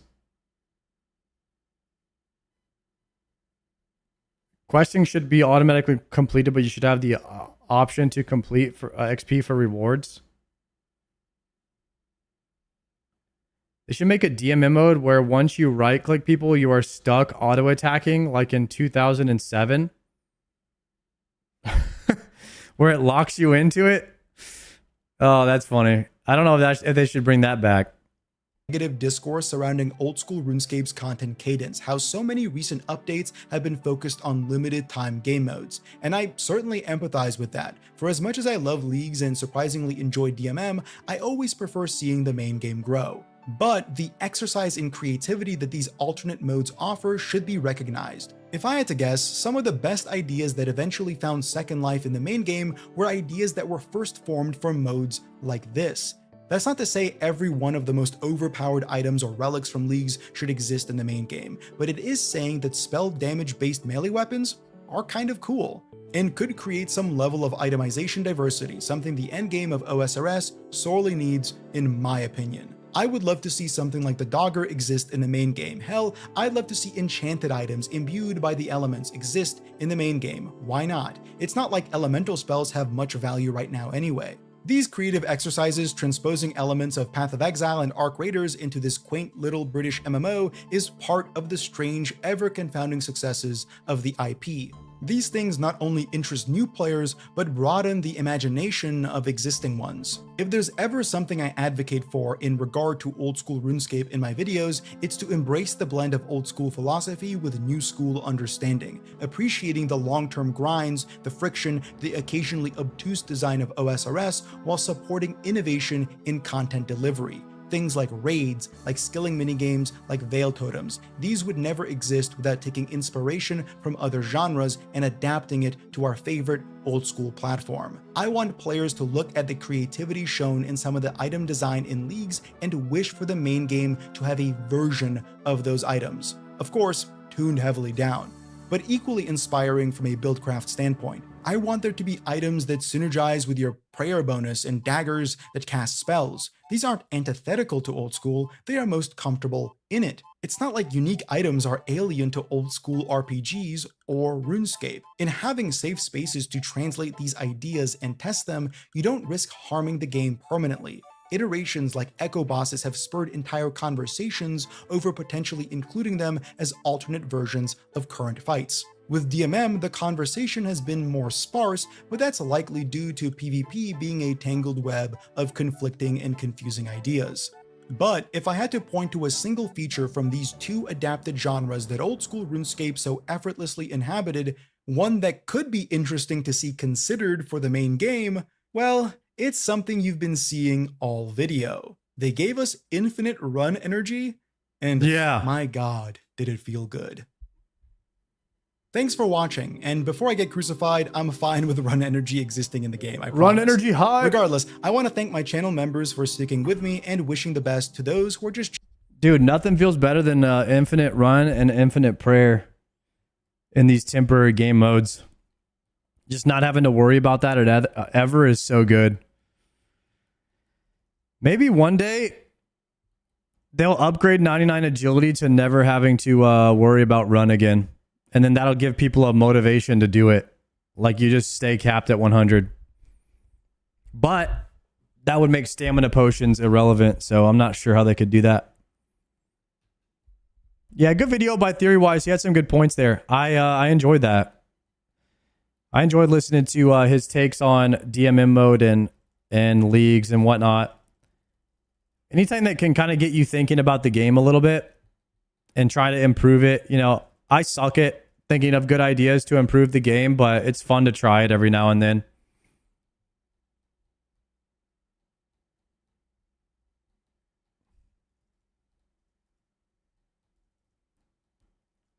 Let me chart this. By the way, guys, I did finish the Jubbly Jive course on the Shark. And then I tried the Marlin, and I couldn't do the Marlin because I didn't have the wind catcher thing, so I had to go put one on my boat. I just put one on my boat. So we're good to go now. What's the new quest? The new quest is called the Red Reef.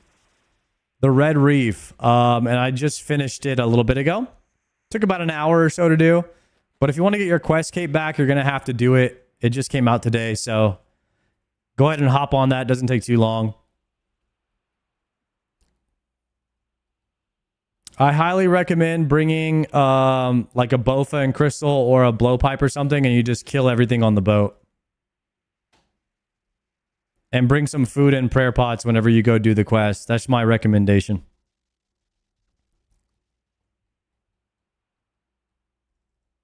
Red Reef took me 15 minutes. It's so fast if you have a teleport to boat spell. Nice. What was the reward? You get 15k sailing XP and you get the ability to automatically repair your boat. You get a new station on your boat called Bosun's Bench, which will automatically repair kit your boat on its own now.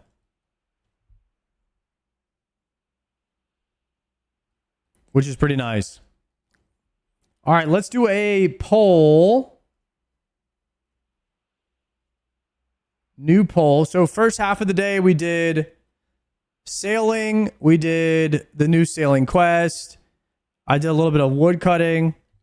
What do, question mark,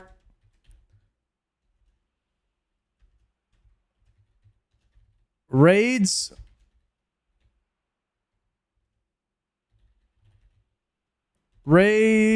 Call-O, any other suggestions? Bandos. We're about to do a poll. Medium clues. Raids, Call-O, Bandos, medium clues, or fish for Hydra. All right, there we go. Start poll. View results. Here are 5 suggestions, boys. Vote on what we should do next.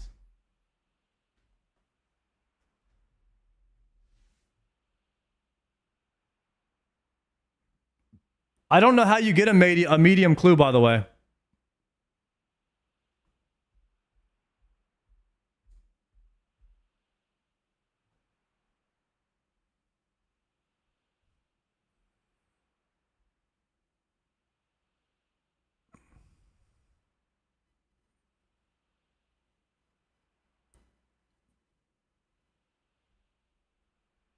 Implings? All right, we'll have to figure that out.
Okay.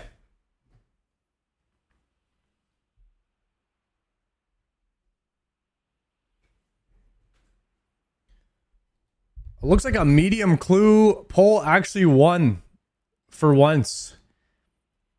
So I'm going to have to try and see what to do here.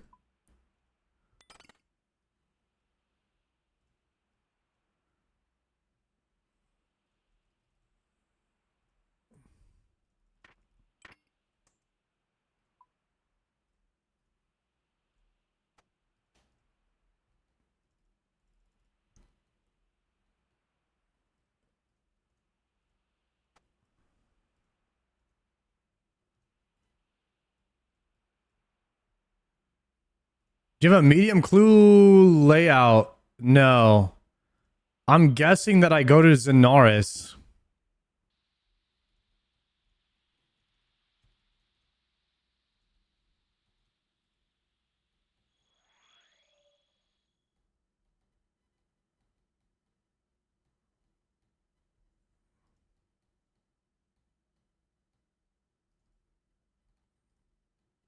Enter the crop circle.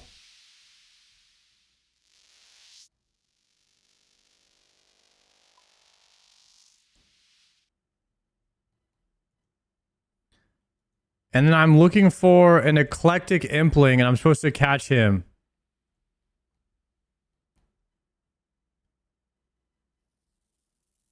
And then if I talk to this guy, do you have some spare equipment I can use?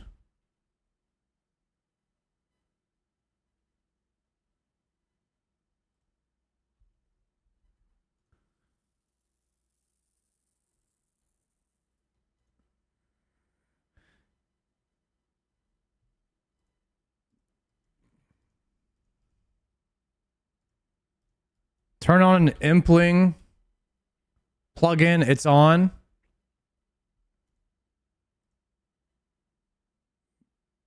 So, one of any unnoted impling type.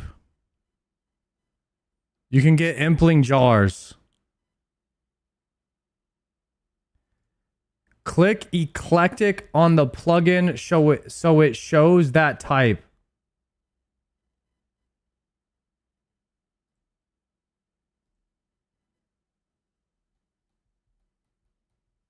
Okay, here's one.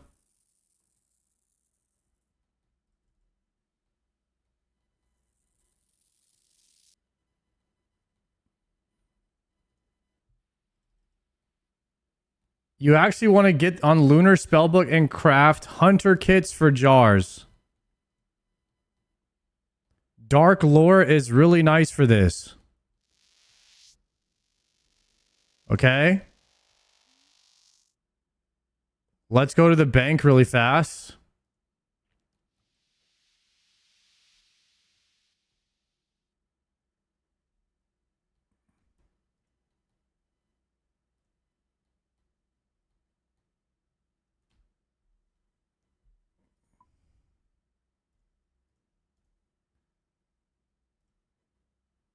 Is there something called a dark lure?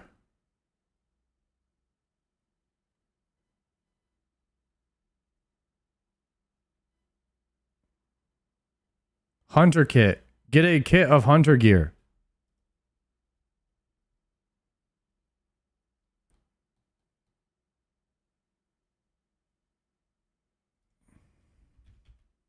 You need a butterfly net.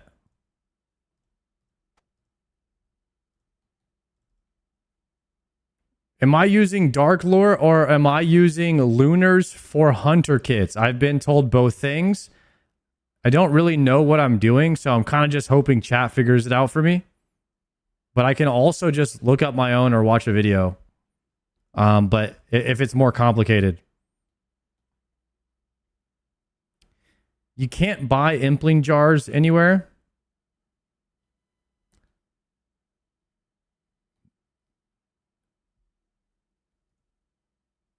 I don't have any Discord messages, Kenzie.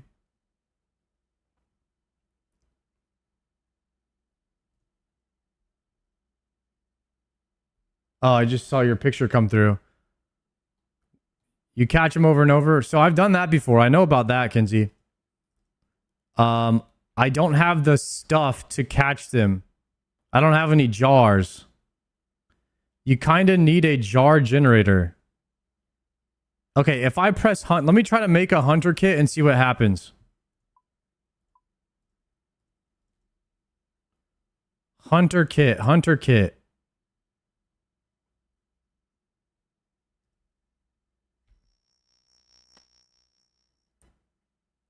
All right, so this generates impling jars.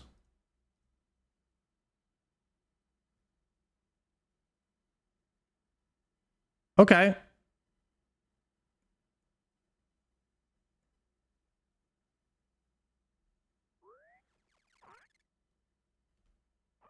The Puro guy sells impling jars. Yeah, but like for what currency?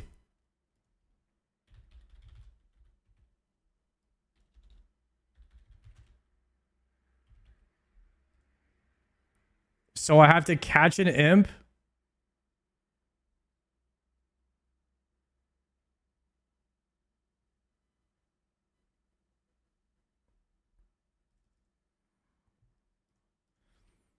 How to catch imps for medium clues.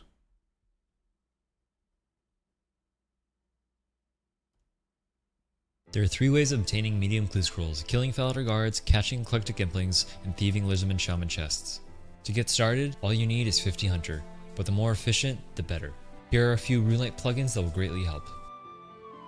It is highly recommended. Impling. Saver. It's been migrated to the Clue Saver plugin. And Implings. Okay. It is highly recommended that you are on the Arceus spellbook to cast Dark Lore. Unlock through the quest A Kingdom Divided. Either use someone else's POH or swap your spellbook from the NPC east of the Fairy Ring CIS. Make your way to one of the crop circles around Gielinor, or if you've completed Lost Tribe, head to Zanaris and enter your crop circle there. If it's your first time, Elnock will give you your first few Impling jars for free. You can also simply buy them from the Grand Exchange. To generate your own jars, capture 3 Essence, 2 Eclectic, and 1 Nature Impling and hand them into Elnock for a jar generator. Now that you're a 1-person A jar generator. with 26 jars, head south through the maze until you reach this tile. Capture a few Eclectics flying around to set the spawn. If you've configured the Implings correctly with the menu entry swapper plugin, you can simply spam click. Sometimes Implings won't spawn on the tile. Use Dark Lore or Entangled to capture them and head back to your spot. If you prefer to open Eclectics right away because you have the patience of a newborn child and need instant gratification, consider using a similar setup for medium clues. That's all for the guide. Good luck on your clues.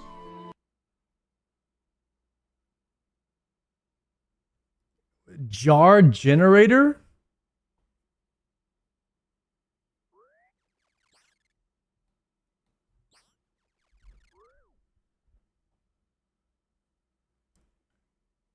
So I need to catch like 5 or 6 different imps to get a jar generator. It comes with 100 jars inside of it. Okay. You get the jars, you buy the jar generator. So I'm going to use Huntsman Kit.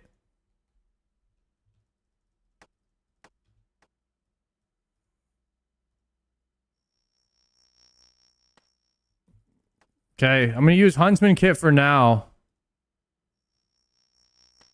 I'm going to keep dropping everything except for the jar generator. Alright, so check this out. If I drop everything, I just keep getting Impling jars. Right? Oh, imp jar. So I need 6 total. I could get a few more just in case I mess up.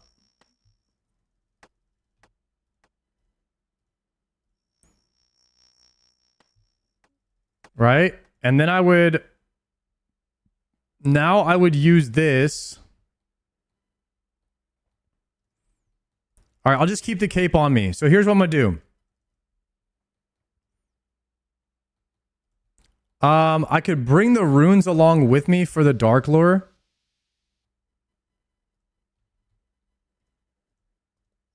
I'll just make a few more kits.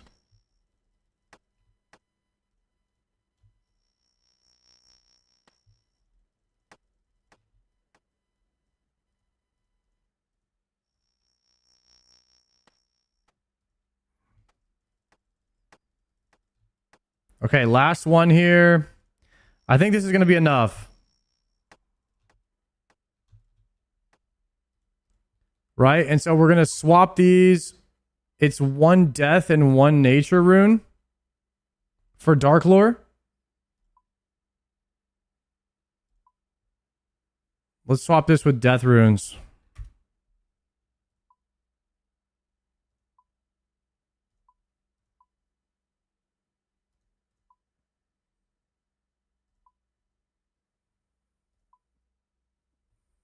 Okay.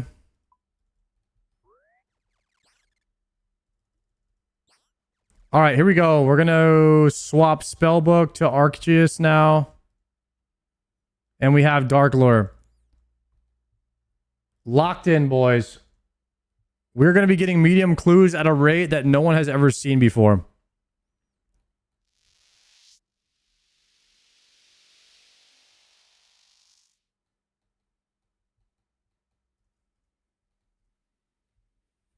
Okay, so if I just do that, push through.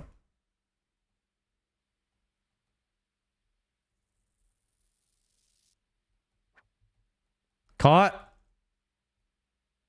Caught. Oh, I need 2 eclectic, 1 nature, and 2 essence. Catch that nature.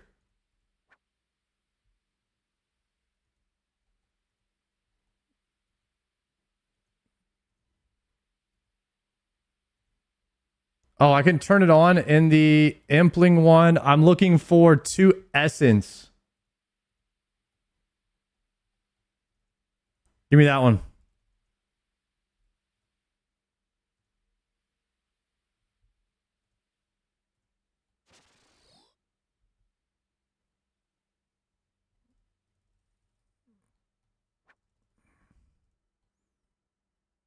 Wait.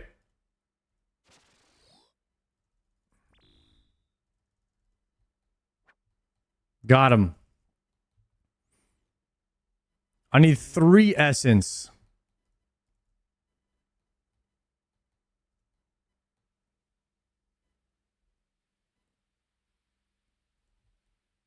I'm gonna go back to where I found them because they're gonna respawn soon.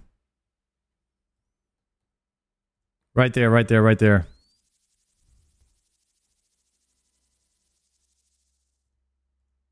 Go for the capture.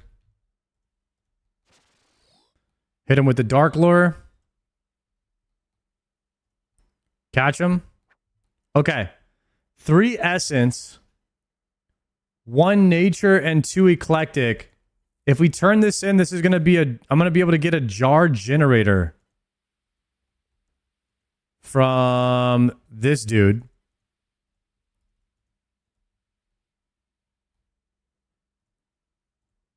Boom. Okay, we have a jar generator now.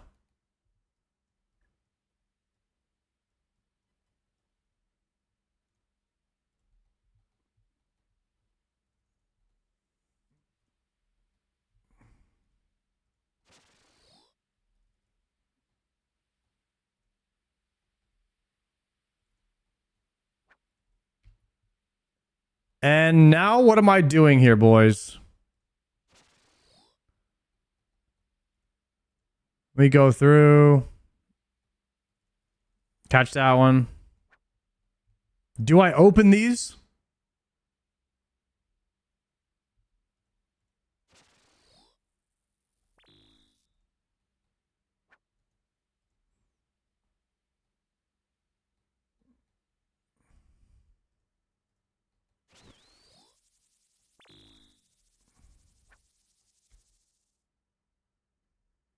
I think this eclectic imp is going to just spawn right here. So I need to push through. I'm going to mark this tile.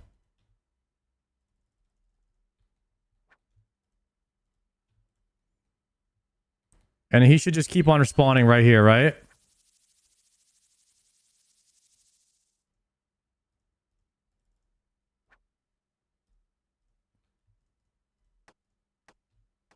Okay, then I drop this stuff.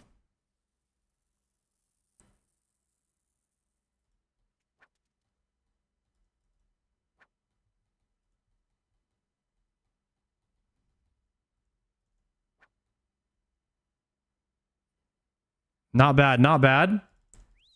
Wait.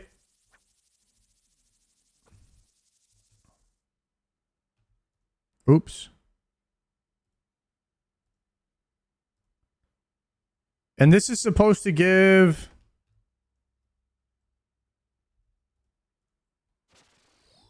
There's a chance that there's a chance of each one of these I open, it gives a medium clue.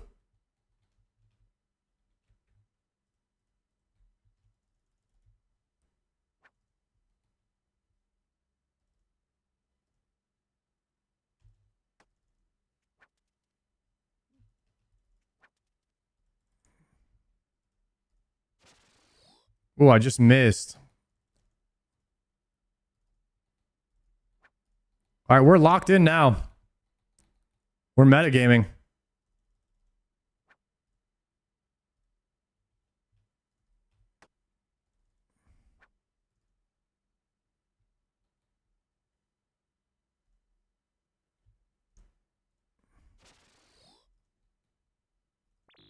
There's a net upgrade if you plan on doing this. Tell me about it. What can I do to make this better?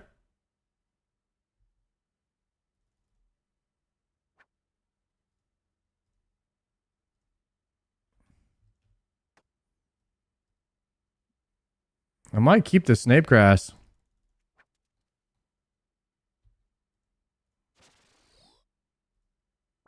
Got the wrong one. Rip. Net upgrade will help your catch rate. Magic. Net. Magic butterfly net.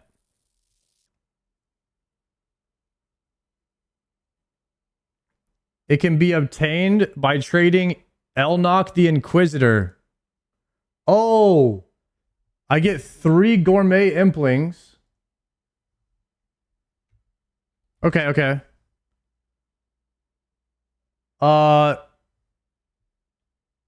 2 earth.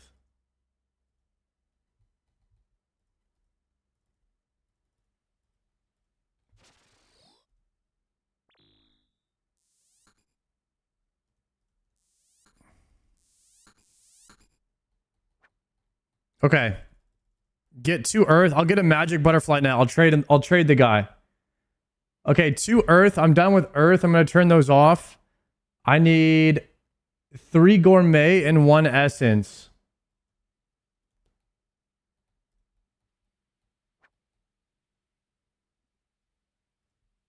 All right, now I need 3 gourmet.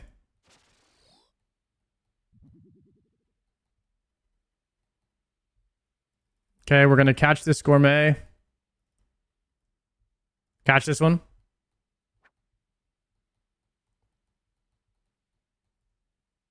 Okay, we can actually just go right here and catch this one. Okay, that's it. Done. All right, so now I'm going to go back to this guy and I'm going to get a magical net for trading these in. And then we're done. We can unhighlight all the ones we don't need anymore.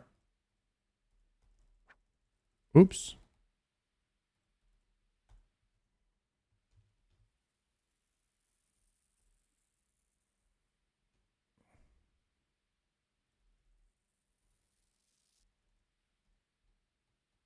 Are you hunting medium clues? Yeah. We are trying to see. I've never hunted medium clues before, but we're going to try it. Okay, so if I trade this guy, I can get a magical butterfly net now.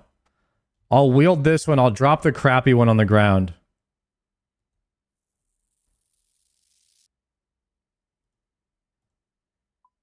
Cool. And if you just catch 1, then he gives you 3. Okay. Okay, now we're gaming.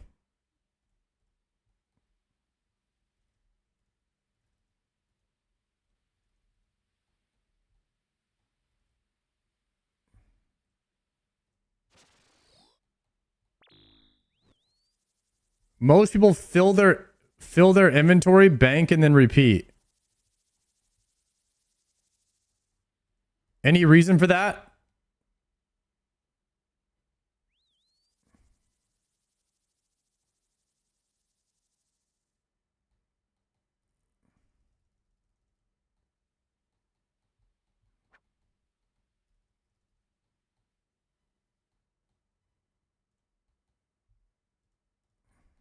No.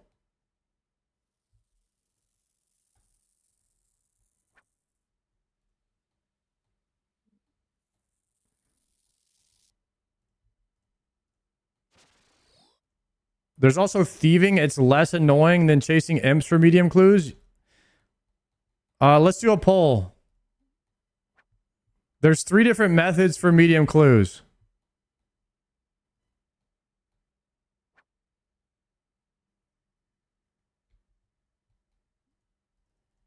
Catcher clue box limit.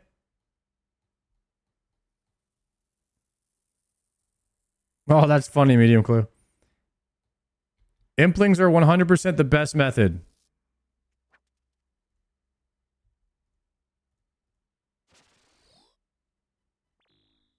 I would open here until you have 3. I think my maximum is 2.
I got one.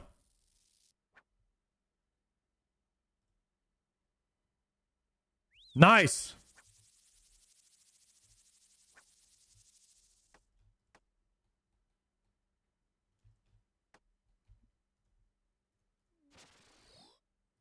Dark lore on him.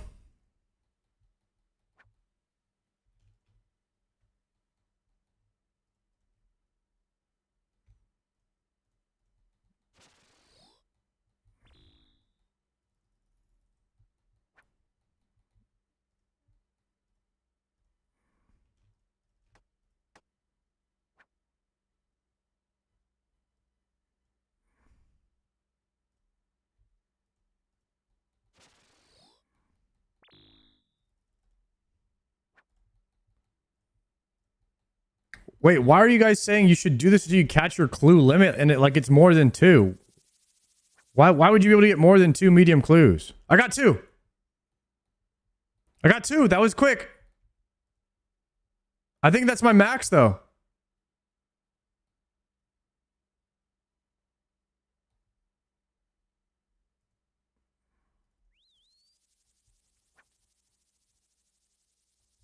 It's 5 once you upgrade it. How do I know what my limit is?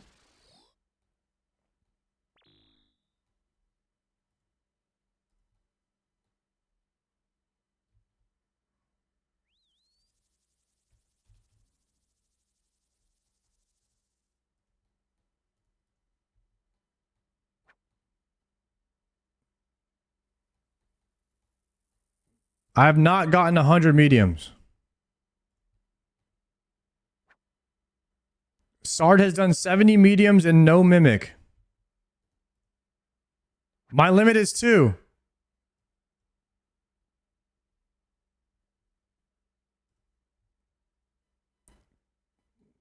Medium scroll box is 2.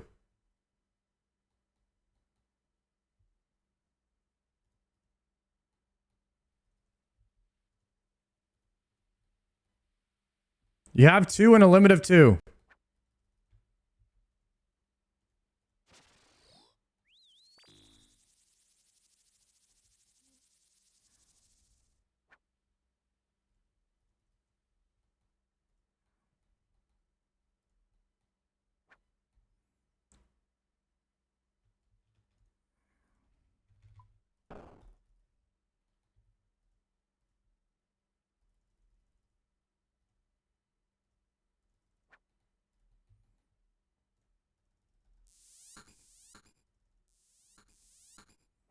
Okay, let me just catch as many as I can really quickly, and then I'll go bank.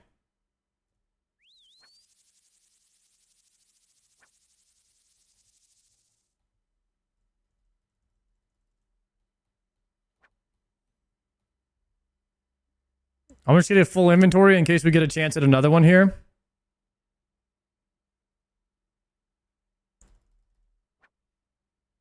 Okay, so the reason that people bank. They basically fill up their inventory with eclectic imps.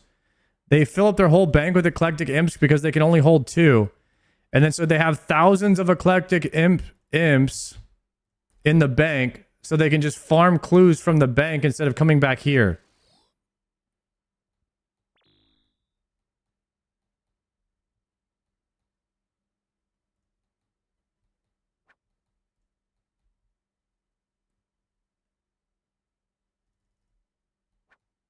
I'm understanding now.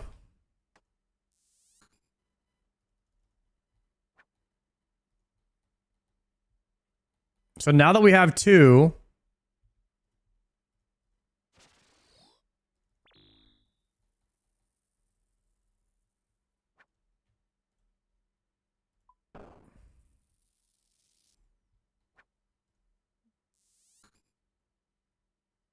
all right, we get one more.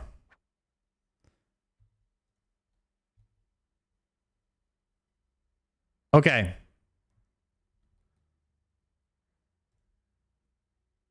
I have no port out of here right now.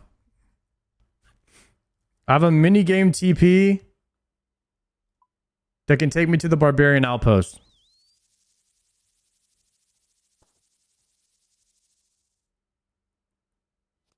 Oh, my quest cape, my quest cape. And I have Explorer Ring.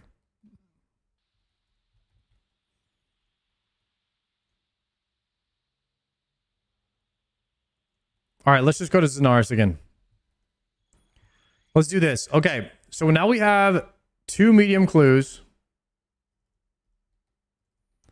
We're going to do these, and then hopefully we get another one from opening these, which we would do later.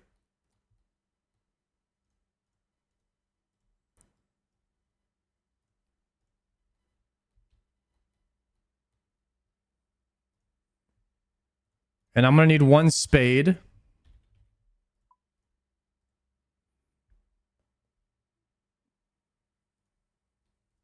One dueling ring.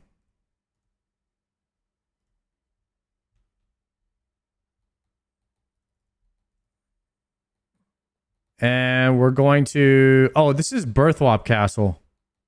This is Games Necklace.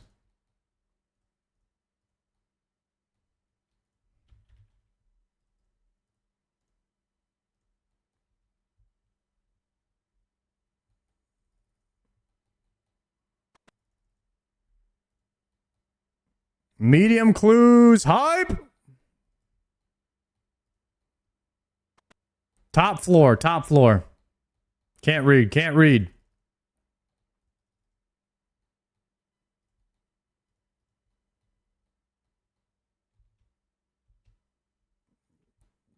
Okay. Answer is 36. Falador Park, which means we'd have to change to standard. And we have to go to the bank because we're not on the standard teleports right now. Wait, go up. And then we have to hit the bank. We're going to change our rune pouch back.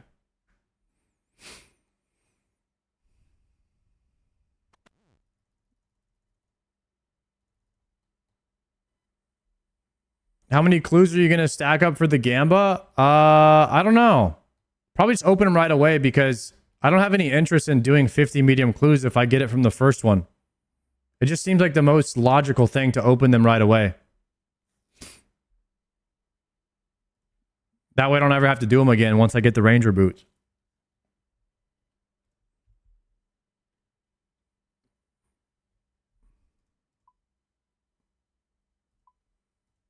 Okay, TP standard, Falador.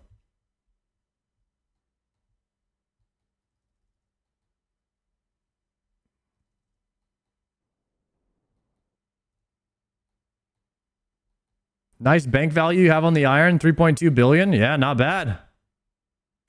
Most of it is Tbow.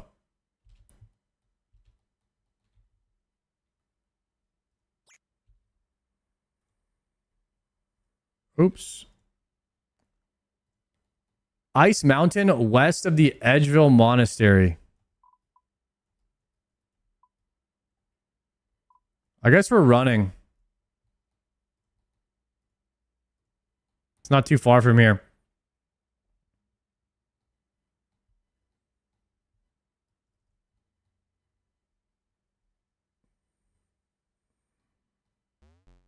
I don't think I have a last RTP in the Nexus right now.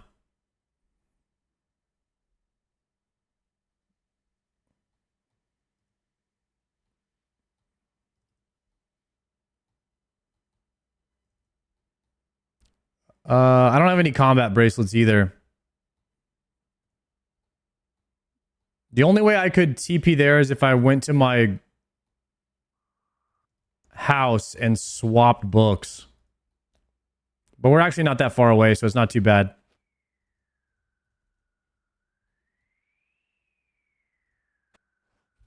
All right, we got a casket. Nice. Could be the ranger boots right there.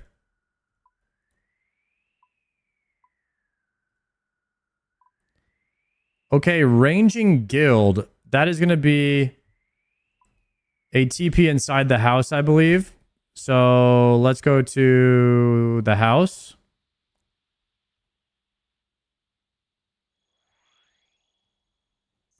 Yeah, we'll do a gamba for every 2 that I open. I'll just do them 2 at a time. Teleport menu. Ranging guild.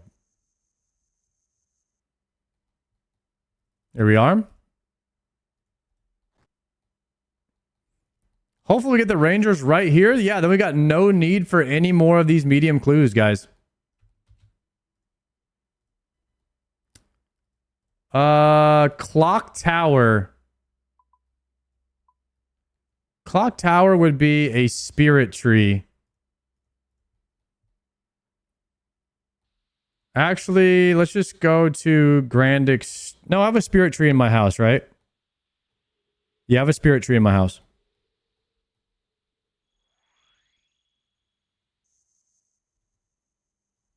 So travel to, what would this be called?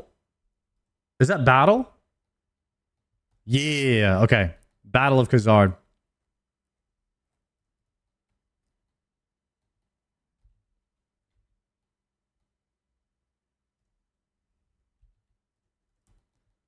Okay, Gnome Stronghold west of the Grand Tree. Fastest thing I could do is to go to a bank and get my seed pod.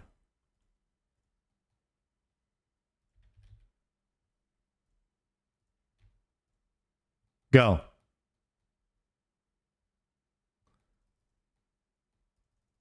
Oh. You could just use the tree. Forgot about that.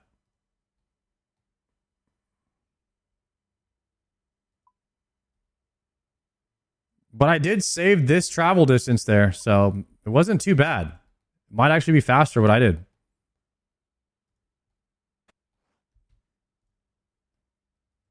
Arceus Mine Zaya. We're going to teleport here, and then we're going to go up to CIS.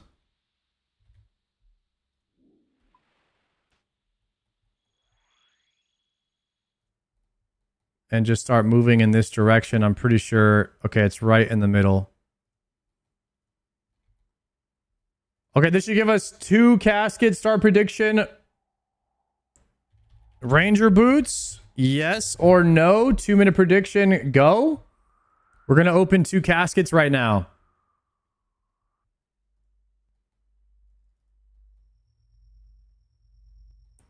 Two-minute prediction on the Gamba. Streamer luck, you get it? I don't think I'm getting it right here.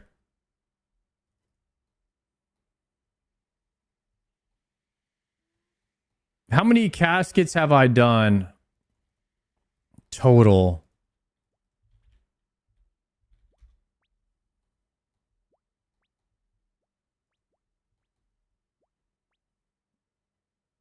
$70.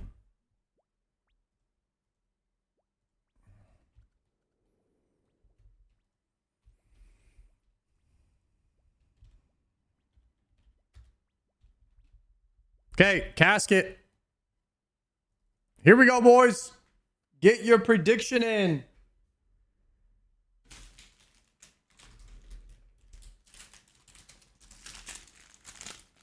I have 4 Pegasian crystals ready to be slammed into my boots.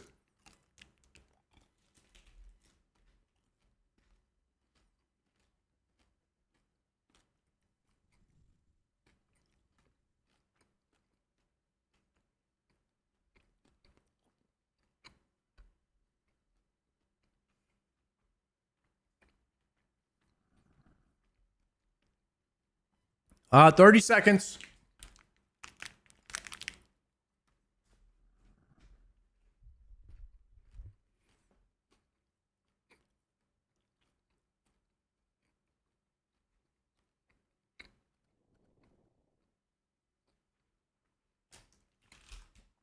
Ten seconds.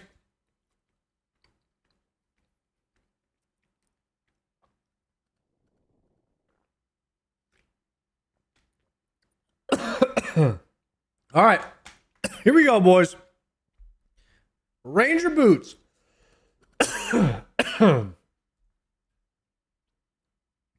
Rip.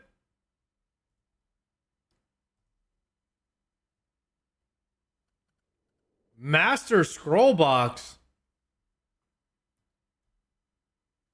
Rip.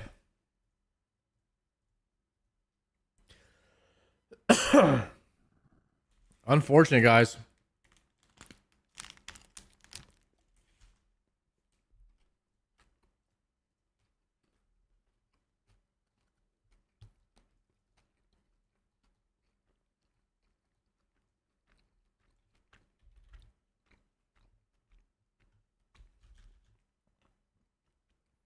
Get that mimic for +1 boxes. It would be nice if I could hold 3 medium clues at a time.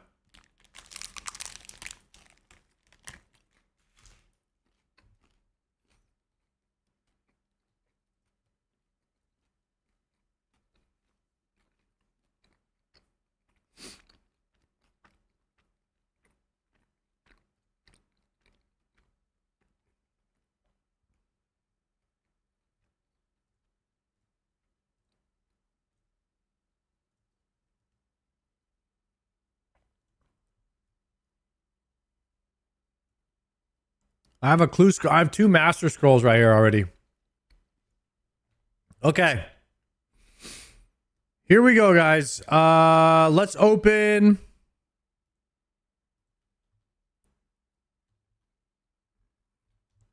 Green DI chaps I could just drop.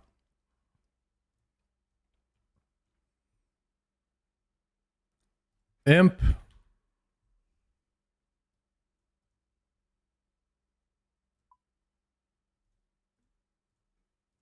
Hoping for a medium clue scroll here.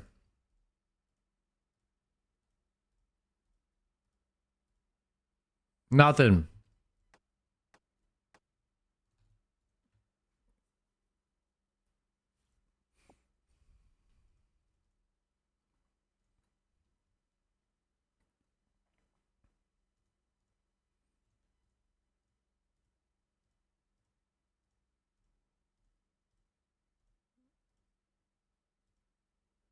No space.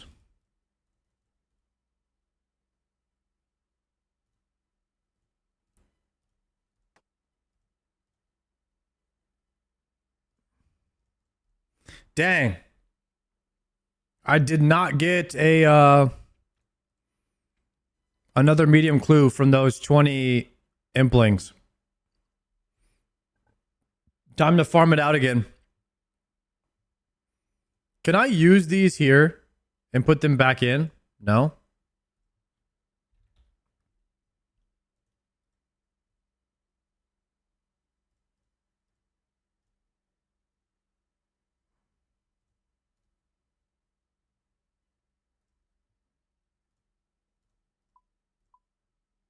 Okay, we have the Arches spellbook.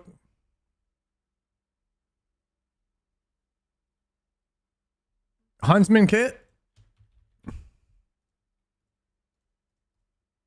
Oh, nice. Huntsman kit stores jars.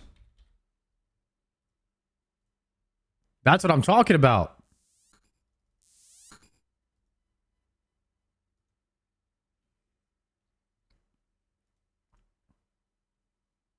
You don't have enough charges left in your generator.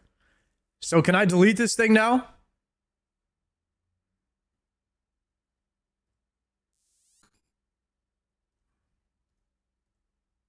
Oh, it just deleted itself. Okay. We're headed back to Zenoris.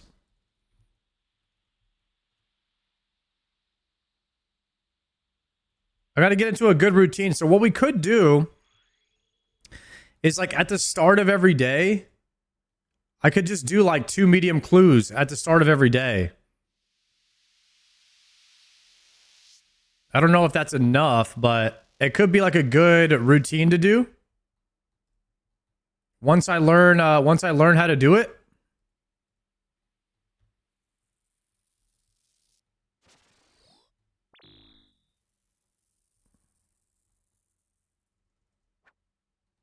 Okay, catch that one. Push through.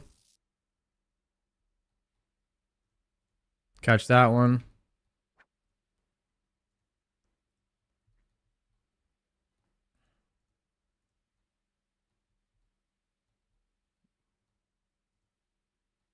My tile marker's gone.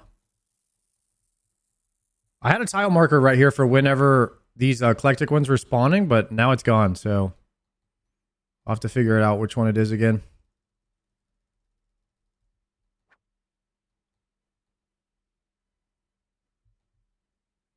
Oh! I'll mark this tile.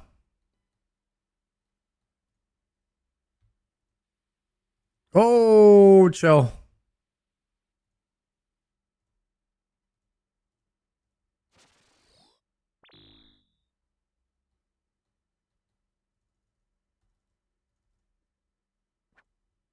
You went to the wrong side of the arena? All right, I'm going east.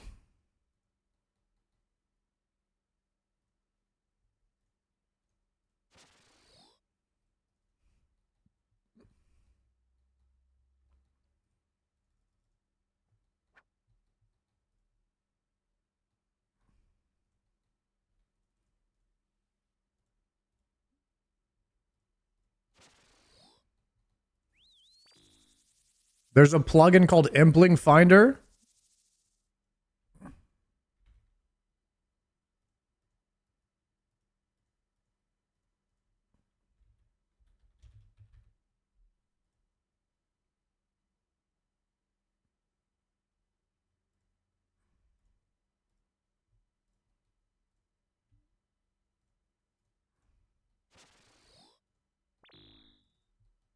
Got him. Okay. I'll keep running around this circle to see if there's a better spot.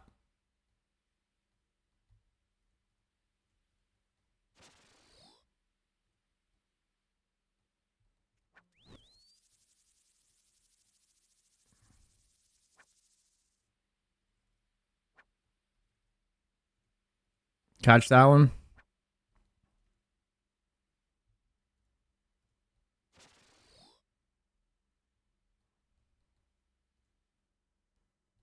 I have a tile marked over there.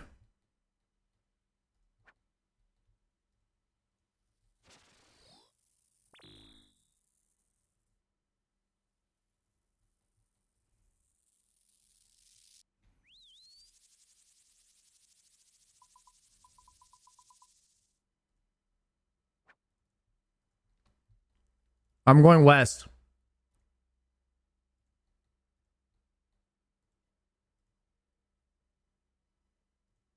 Go, go, go.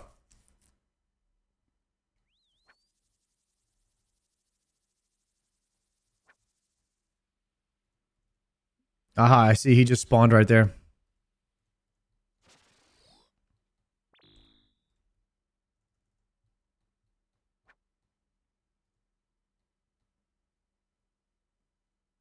Go. Got him. All right, this is the good spot.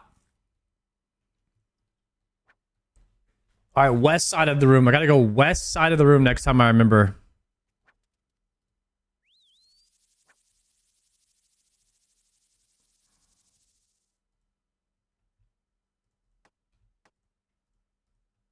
Got a medium clue.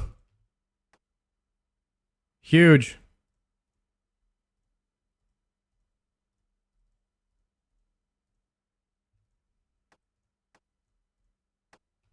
Just missed that guy.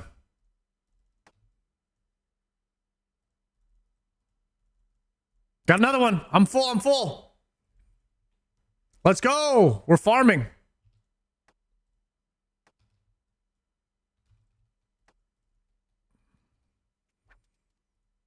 We'll do the same thing. I'll get another full bag.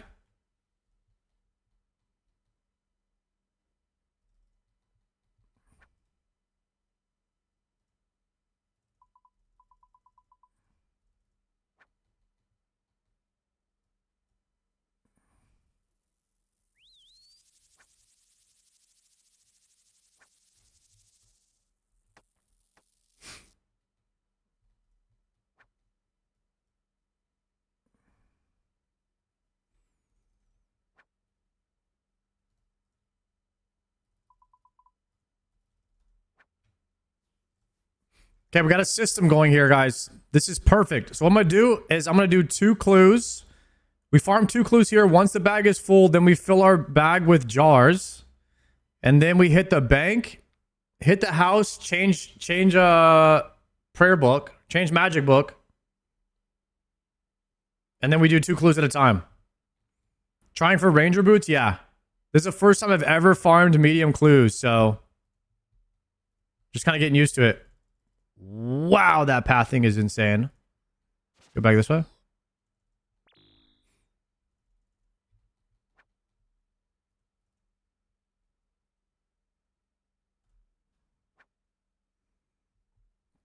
You gotta like 1-tick this thing as soon as it spawns. Bro, I've got the magic net, but the magic net doesn't one-shot. Maybe it just has a higher chance of catching. Did you get treads already? Yeah, I got treads, Pegasian crystal, and prim. But no eternal at the moment.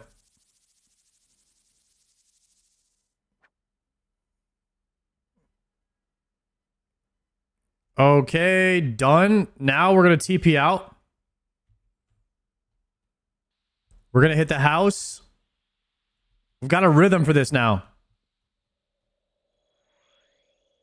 How many points you get in leagues? 30k or something.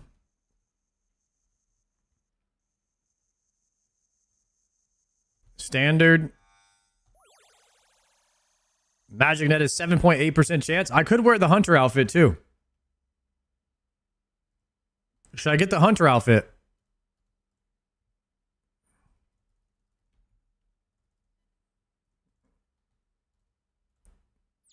Okay, we've got 22 imps. Might be... My hunter outfit might be in my house. I just got Zuckelm. Do you give VIPs to GMs? We ran out of VIP slots, so I used to, but not anymore. I'm gonna actually have to remove it from all the Zuckelms, unfortunately now, because we have a channel point reward where we're giving out VIP, so that's gonna take prio over the Zuckelmers. Just know you're VIP in my heart, bro. All Zuckelmers are VIP in my heart.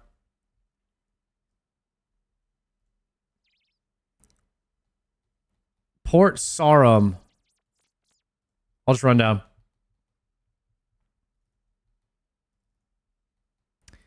Will Spoon Daco go dry on this grind? Hopefully.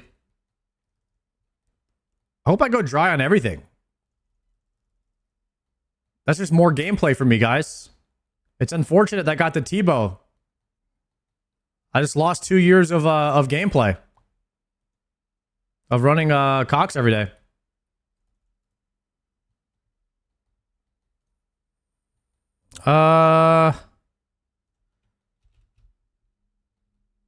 Challenge scroll 6.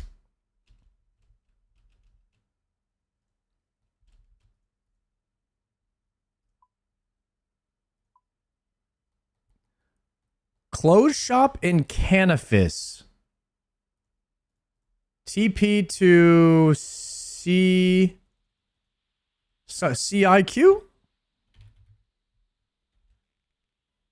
CKS. I'm making up letters. Thank goodness you could just type the name of it.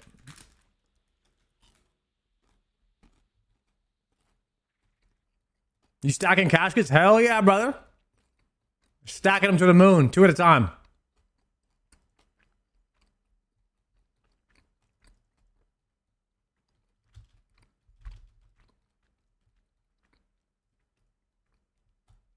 See a log? See a log for what?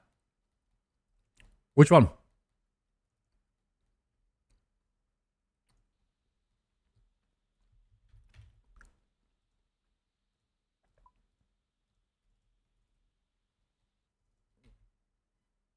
Lumbridge windmill. Oh, I gotta swap. TP standard. Lumbridge.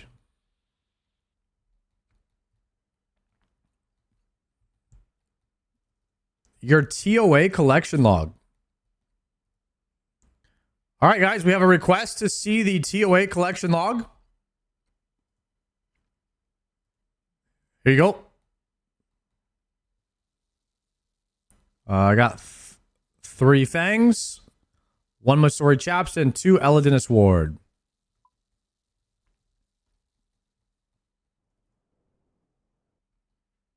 How many points do you have in Cox? I don't know. Is there a way to tell? If you teach me how to look it up, I'll look it up for you, buddy. But I have no idea. Check your plugin. Do you know the name of the plugin? Because I don't, unfortunately.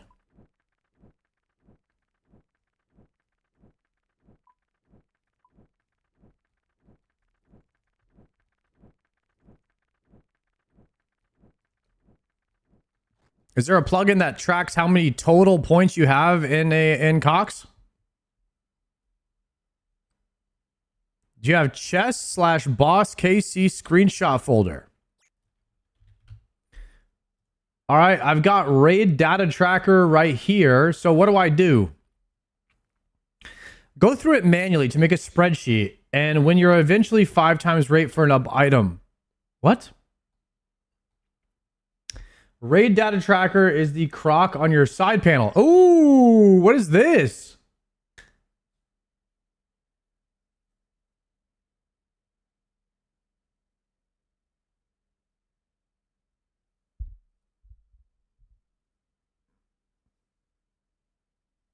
What is this?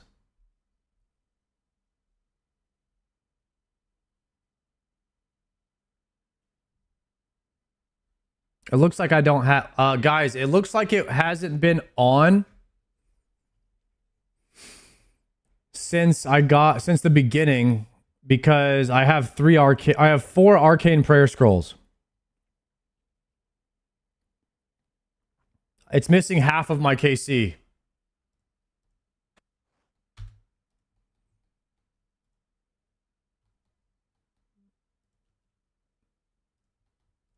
Unfortunate.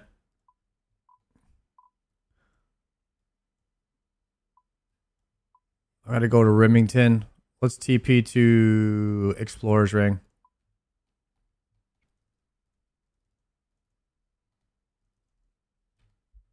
Yeah, it looks like there's no real way of figuring out how many points I have. I just have the log right here. Looks like 170-ish. 169 completions.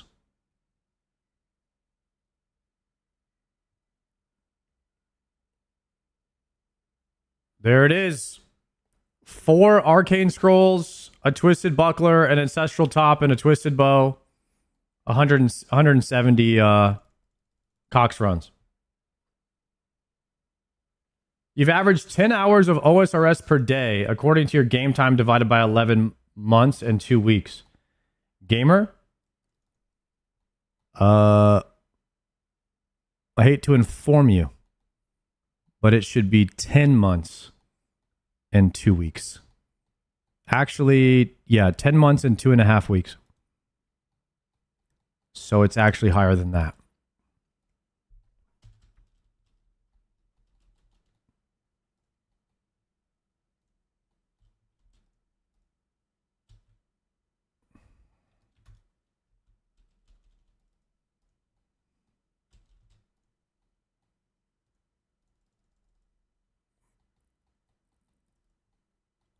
Which is pretty insane. House in Northeast Brimhaven.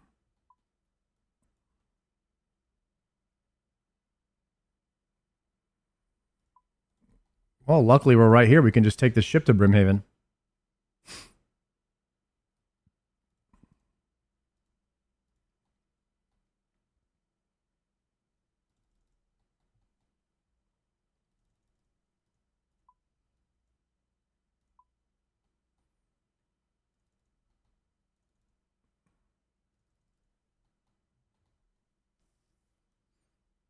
You have 40 days more playtime than me, and my iron is 4 years old. That's insane. You have 140 days playtime right now. Just say kill a pirate. Kill a pirate to obtain a key.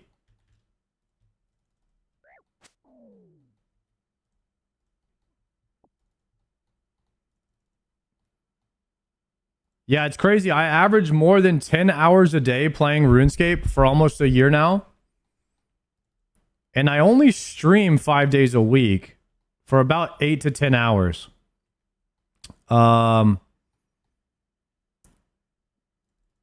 Which means I'm also playing on my days off, and I play every day after stream. When I get done streaming, I take a break and I come back and play to try and get things done that I find that are boring to stream. So, yeah, man, I play a lot.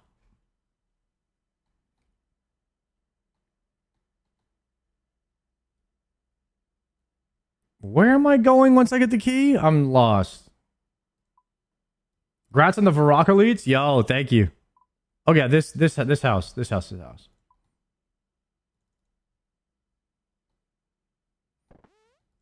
Yeah, we did Varrock and Falador Elite off stream yesterday.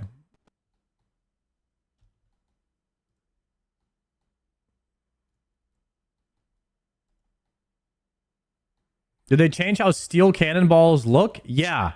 There was actually one person who made a post showing that steel cannonballs were the color of iron.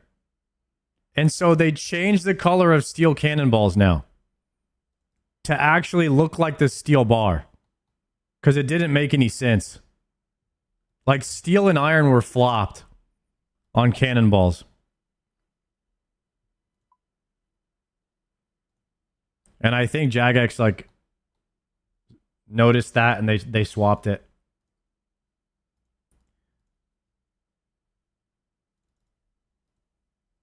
Barbarian Outpost, we're going to grab the game neck. All right, new prediction is going up right now. Ranger boots? Question mark. Do we get Ranger boots in the next 2 caskets? Unpulled changes? What the heck?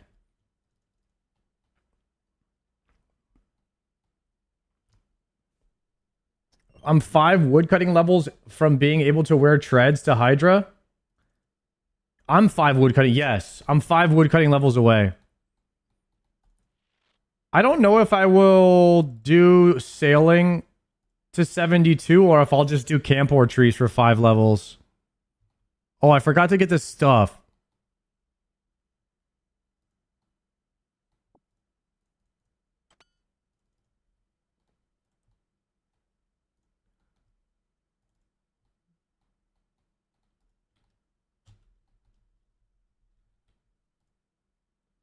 All right, first floor of Wizard's Tower, Fairy Ring to DIS.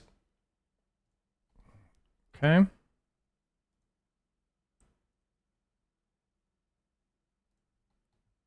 Prediction is up. You have 1 minute to gamble on will I get Ranger boots in the next 2 caskets? Oh, Fairy Ring to DIS. Wizard's Tower. There we go.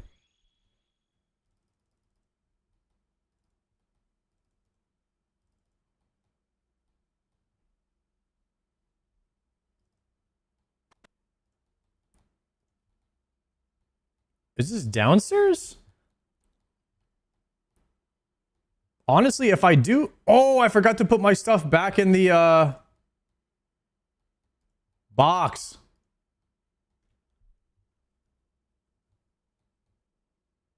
I gotta go back to Birthwap Agility course.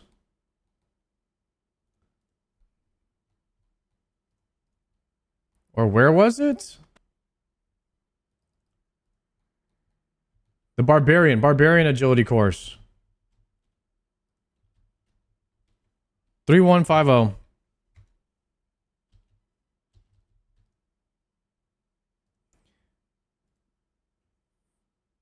Barbarian Outpost.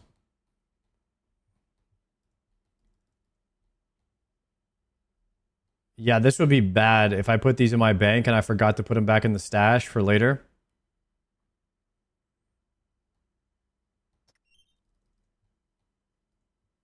Only 285 clues to be on rate for Ranger boots.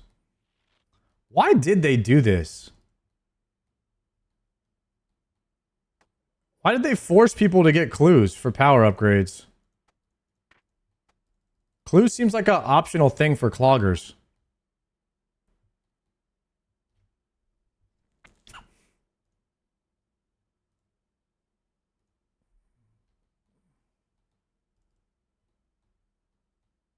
Iron Man mode. Forced to clog. Born to slay dragons. Forced to clog.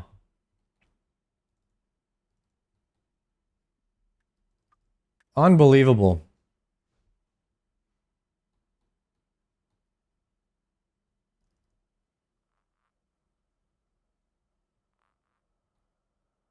The Ring of Elements TP is nice for this one. What does that do? Oh, water altar. I see on the map there.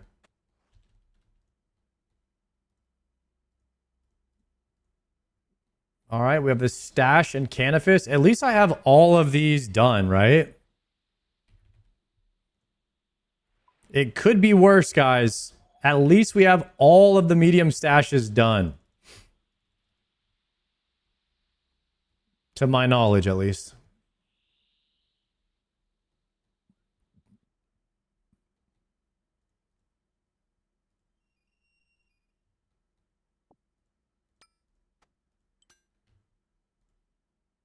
One, two, done.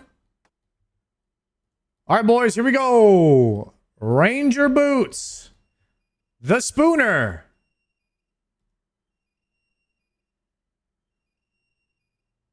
Clue and Bank. What is this? Is this thing busted? Guys, it won't let me open my casket because it's saying I have a scroll box in the bank.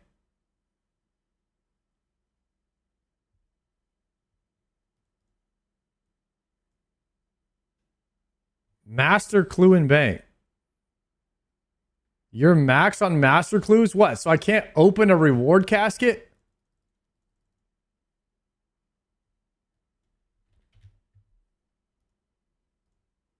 Nah, it's just bugged. Clue Saver. Turn off Master.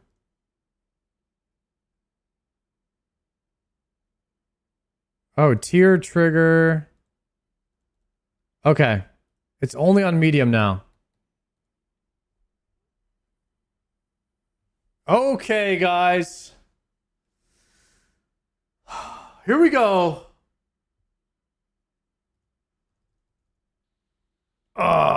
Rip.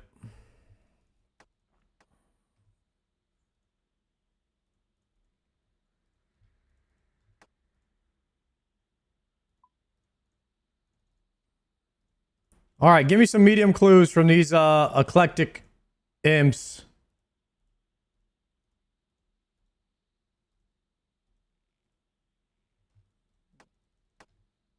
Unforged there. Use those there.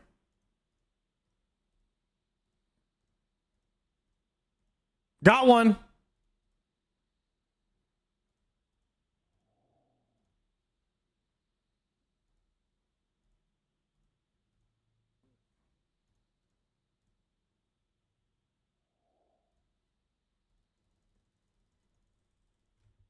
Okay.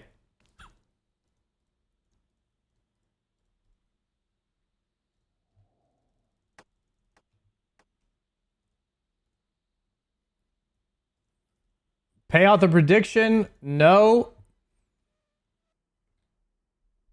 I should do this one really quick before going to get more. We just do one full round of them at a time plus an extra bag. I do see why people just put thousands of these things in their bank, which that could be like an after stream activity now for me too. I could just get a bunch of caskets stacked up too, and we could just open them. Or I could just put like thousands of imps. I could put like 1,000 eclectic imps in the bank. And then that way I could get the clues faster.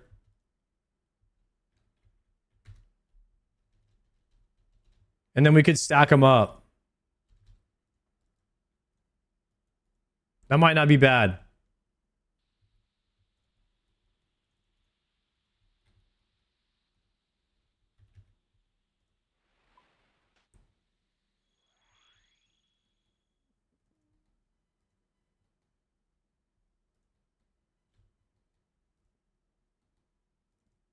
Technically,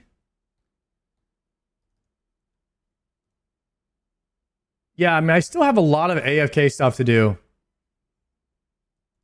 85 wood cutting.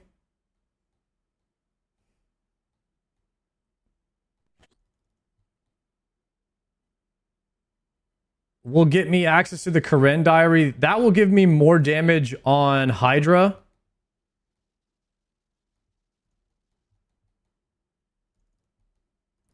But doing Rangers will give me more damage into the boots when I'm killing Hydra and everything else too. Oh, I just hit 2100 total level, by the way, guys. Did you guys see that? I didn't even see that. I guess I hit it from sailing earlier.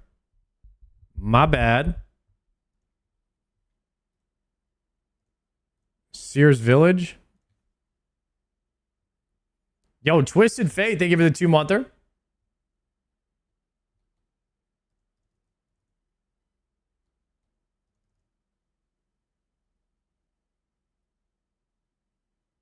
Did you have a list of stuff to do when you were first hitting mid-late game for your Iron Man? Yeah, right here. Here's my list. I update it all the time, though. But I can cross off Tbow from this list now.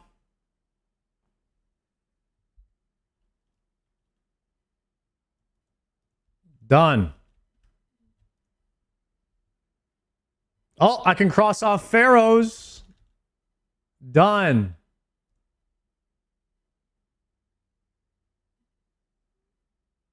Look at that.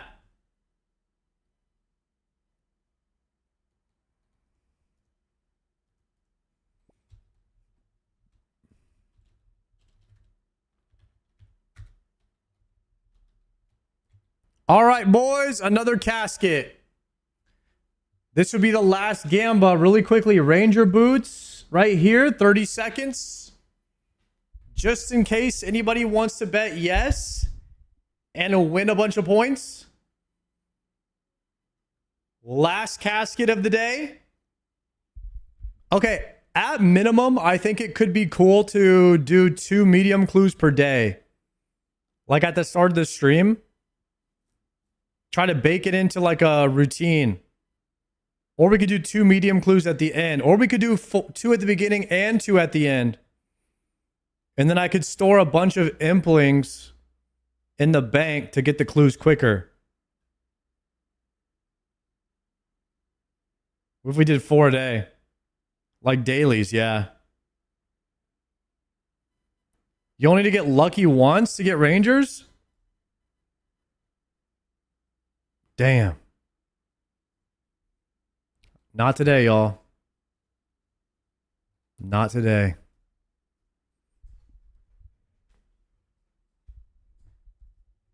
Could have been, though. Just think about it, guys. Could have been. All right. We've done some good stuff today. We've done the new quest. We've done some sailing.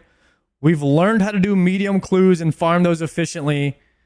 So the reason that that's good is I can do that off stream, and then we can do medium clues on stream.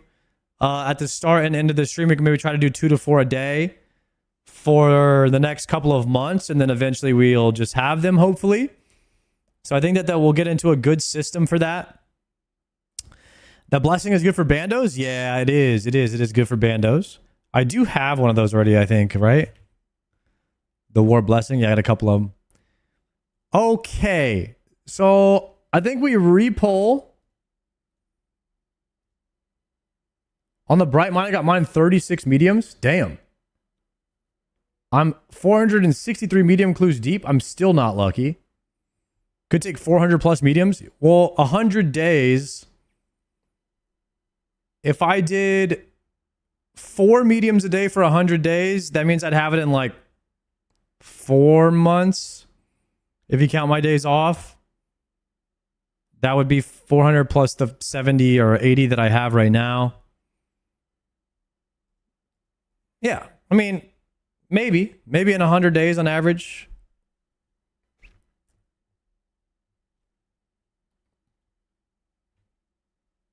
If I have a ton of eclectics in the bank, I can get medium clues faster, so I could do a lot more than 4 a day.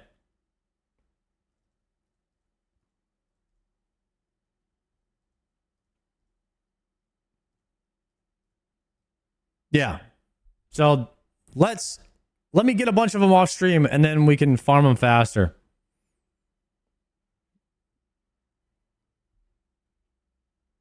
Whose voice is that in the dog shit redeem? V the victim. Okay, guys. Let's do some combat now. What combat should I do?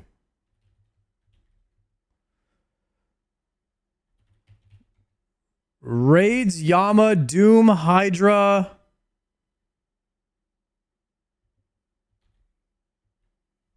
Bandos?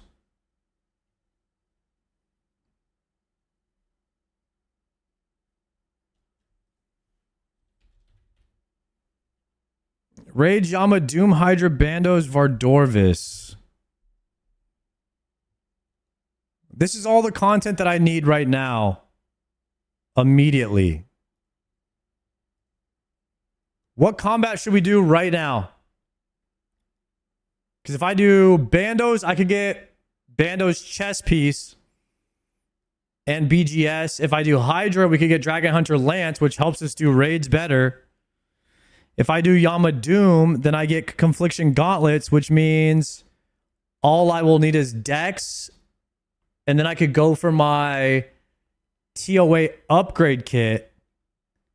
If I do Vardorvis, I could get the ring, which would be +1 max hit on my melees. Do Awaken Vard? How do you expect me to do that on my Iron Man? I don't even have an orb. Cox is by far the biggest upgrade because of the Dex. Bandos would just make me look cooler. But if I really wanted to look cooler, I should just do Yama for the Oath Plate.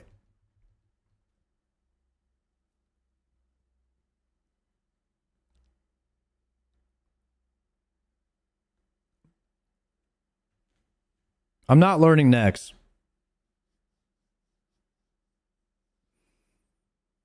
We need Dex, Lightbearer, Fortified Missouri.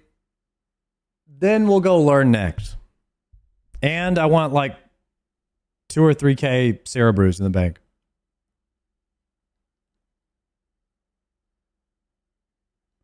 Fighter Torso looks cooler than Bandos?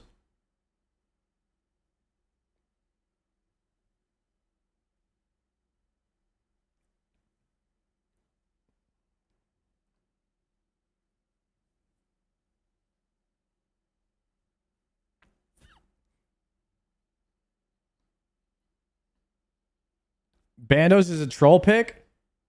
I mean, I could use a BGS, and I mean, none of us have a BGS.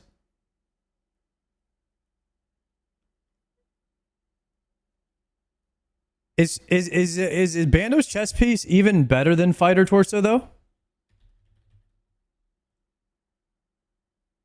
Fighter Torso 4 strength.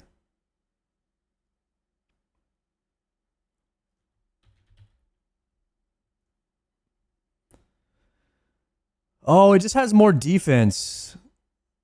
And it has 1 prayer.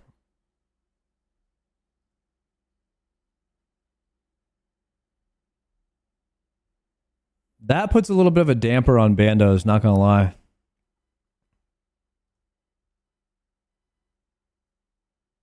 The only reason I need Bandos is to make Torva. So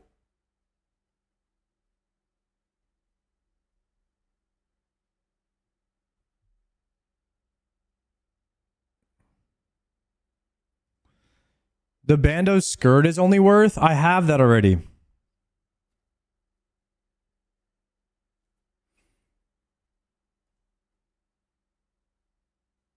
You only do Bandos for BGS.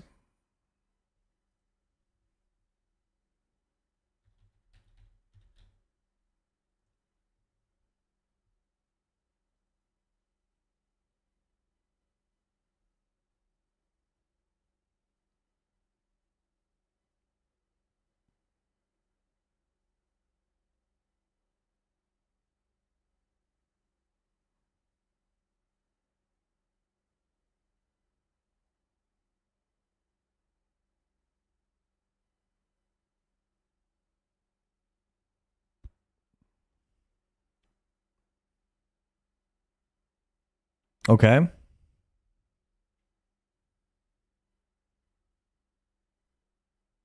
You also need the shards for the blade. I have 2 out of 3 shards.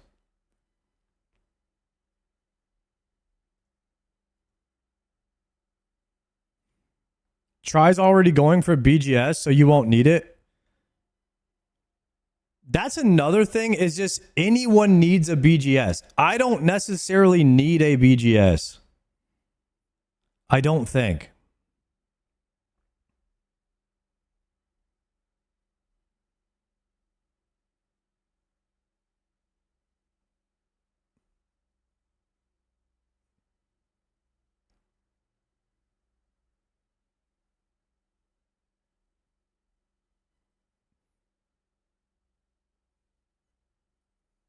It's not required, but it's nice when it's usable. All right, we'll do 1 Bando strip then. We should be able to get 40 KC. Should be able to get 40 KC.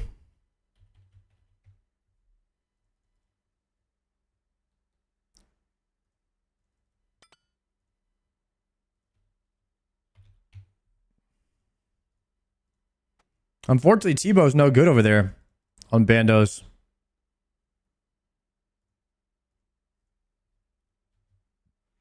Does anybody remember what prayer book you use at Bandos? I mean, what magic book?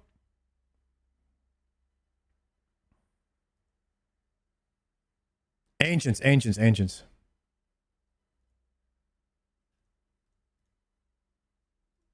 For Ice Barrage. Wait, I have a loadout for Bandos. Probably hasn't changed too much either. Treads have changed.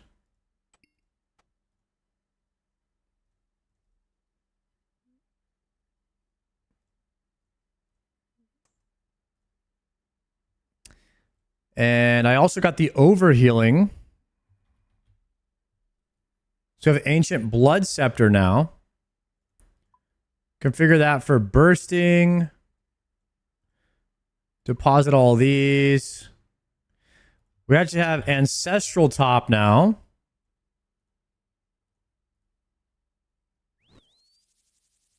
Deposit the Huntsman Kit. Deposit the Spade.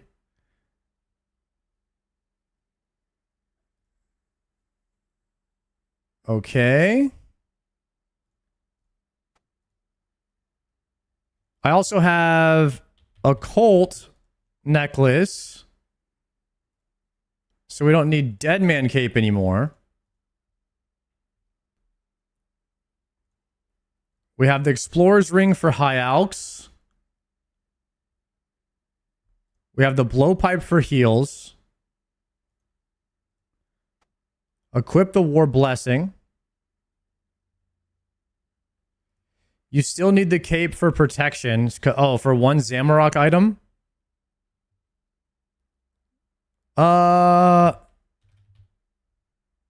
No, I could just wear Zamorak bracers. It's like the exact... You only lose one range.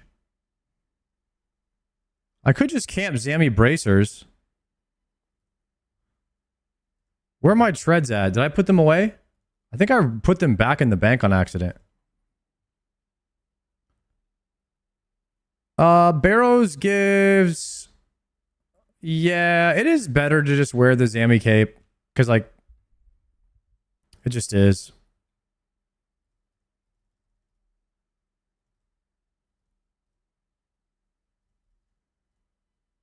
Okay. Here's my inventory.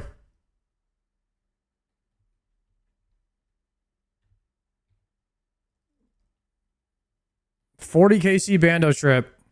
Hopefully.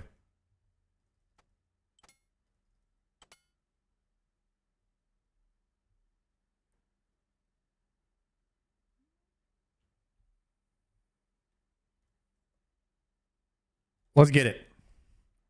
Prediction.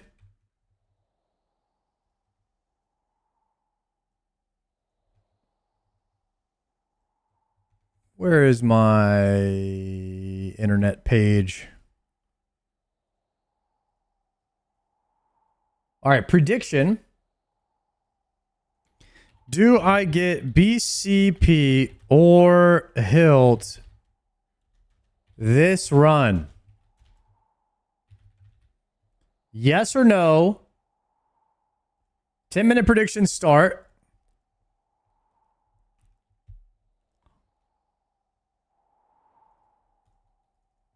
Here we go.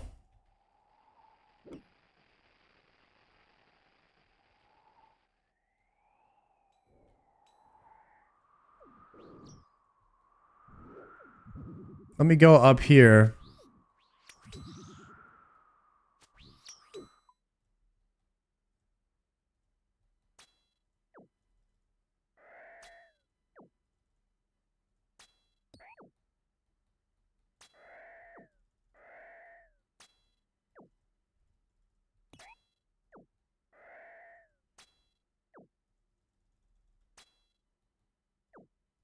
Okay.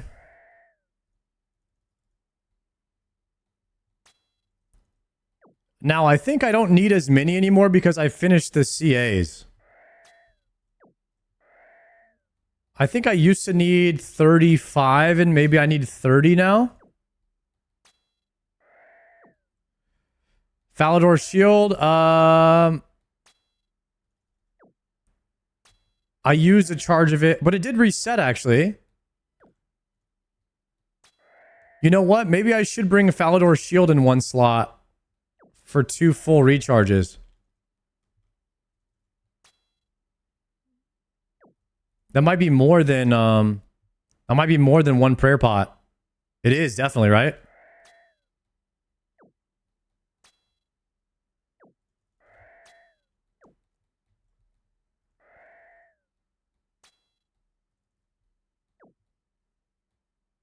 Yeah, we got the divine. We're breaking out the divine bastions for this.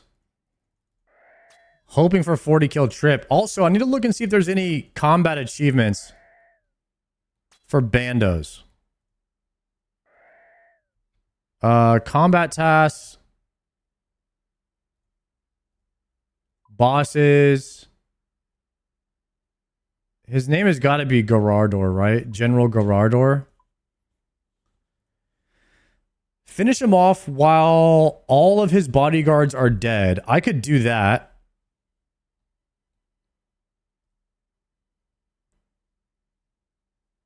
Kill him 2 times consecutively without taking any damage from him, from his bodyguards.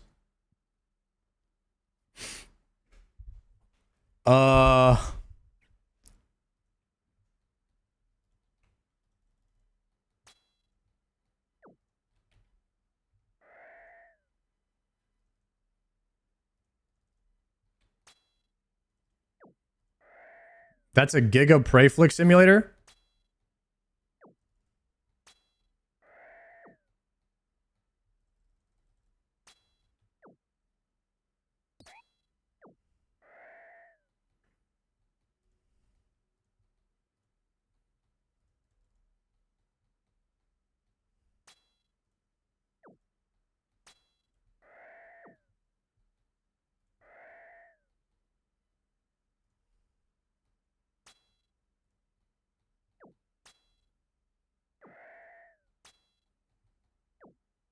I think this is my last one here. 30, done. Now we take the hammer. Go through here.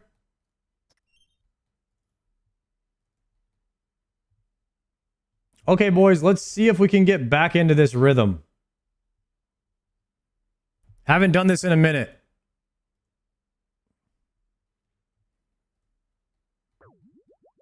Potting.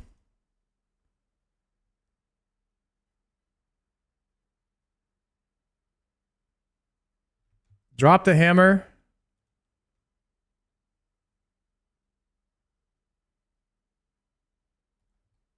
Private door.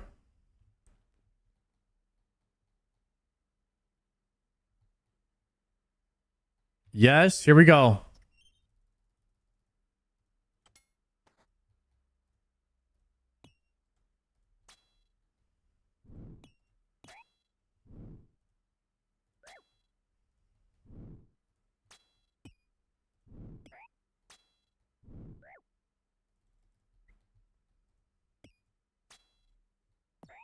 I don't know how to get it back. I don't know how to get it back.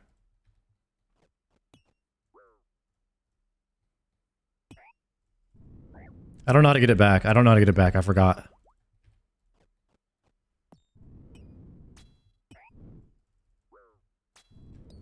I forgot.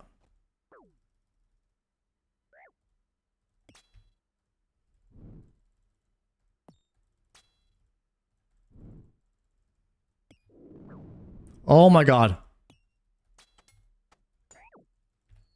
No. Suction? Suction? Live?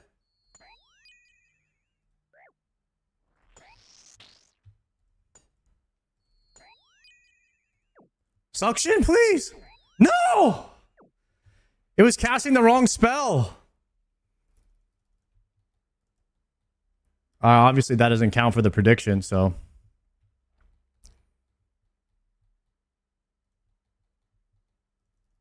I almost saved that. So I need the Zami item and a war blessing. And then I need a hammer. And then like 2 food.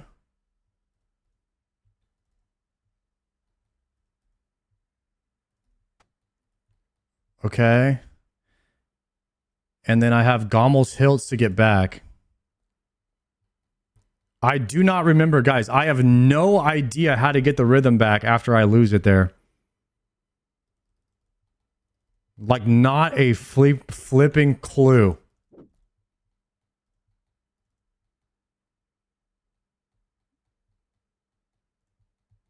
Um...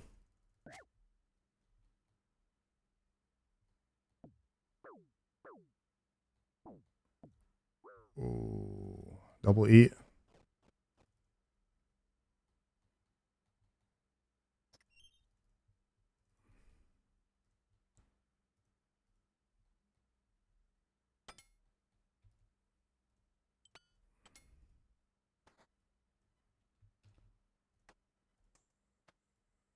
Okay.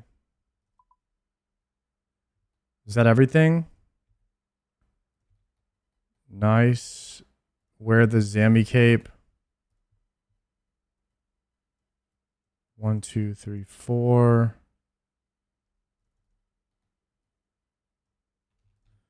Drop that. Swap these. I have one food left. Where did this food come from? Oh. Yeah. The bank.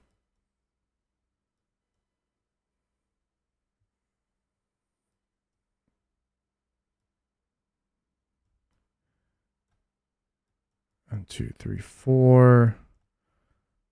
Okay.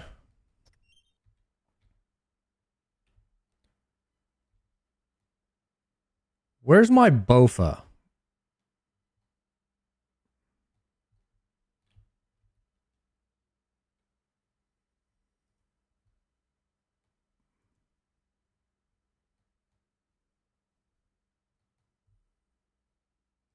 I banked it?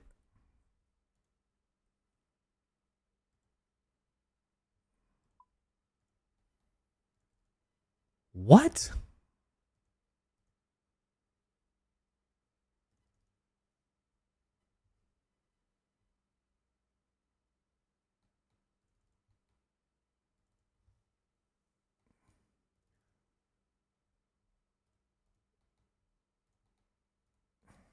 Okay.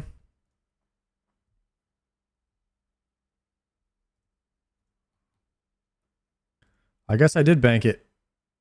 Did I bank my treads as well? Oh, I thought I equipped these.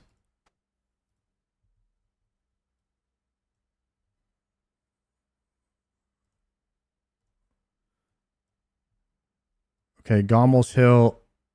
Oh, I banked the 3 items that I thought I equipped. That's what happened. Okay, here we go.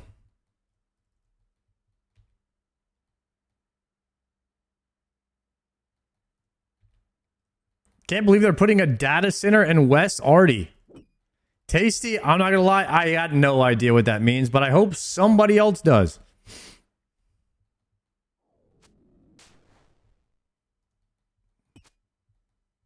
And if it's bad, I hope they stop it.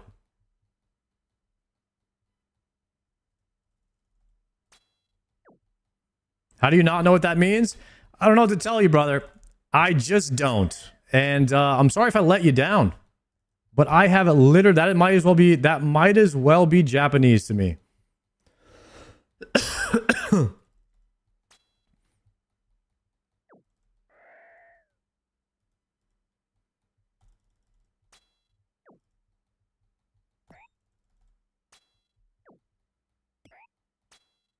All bald people know what that means. I'm not a real bald then. You heard it here first. I don't know what it means, but if anyone felt just really kind and wanted to explain what that means, I would listen. I'm just saying.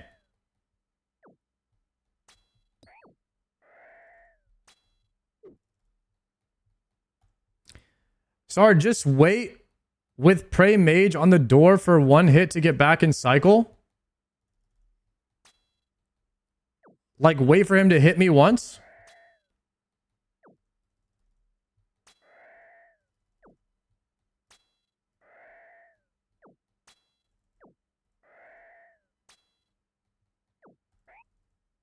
Let him hit you and then click the door or altar.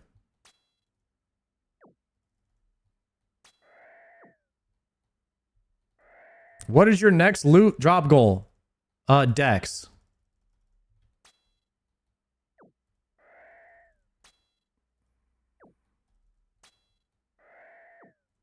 I'll put all my goals right here for you so you can see them. Top right.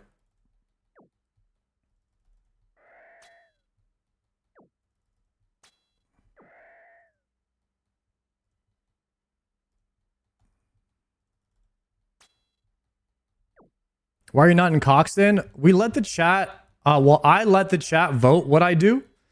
So, for instance, the best possible thing that I could do is just stay in Cox every single day until I get Dex. So I put raids as one of the options, but if chat doesn't vote raids, then I don't do raids. I'm not, at the end of the day, like, I'm a streamer. So I really want to do whatever the majority of people in chat want to see. And so it doesn't matter, like, what I really need at the end of the day, I guess. If chat wants to see medium clues, we do medium clues. So we did a day of medium clues today.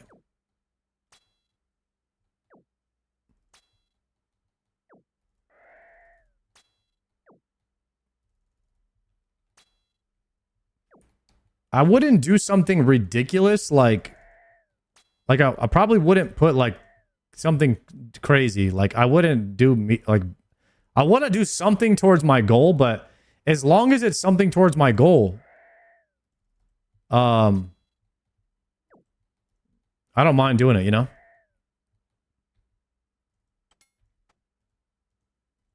All right, take the hammer.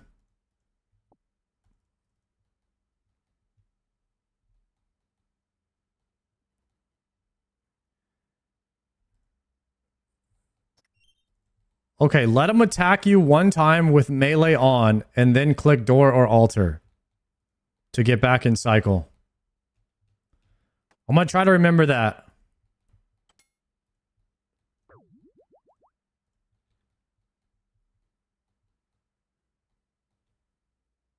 Do I pray range or mage in bandos, guys?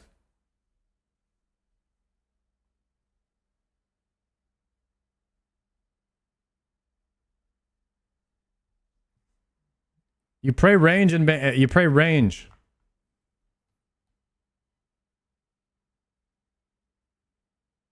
Okay.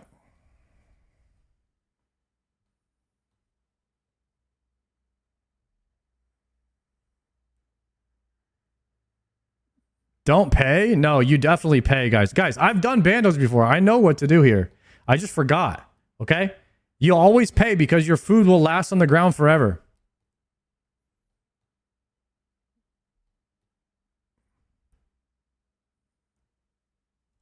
Let me prayer up.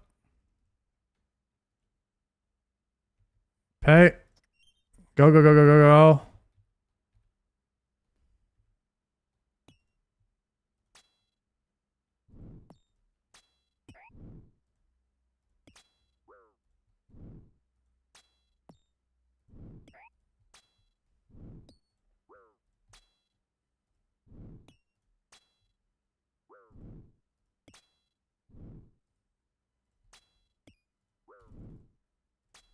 Okay, resetting.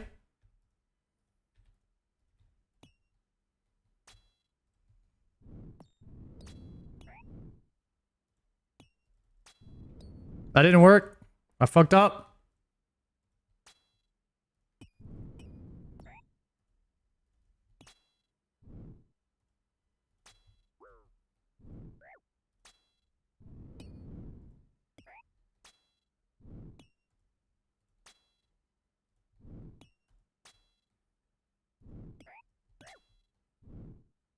Okay.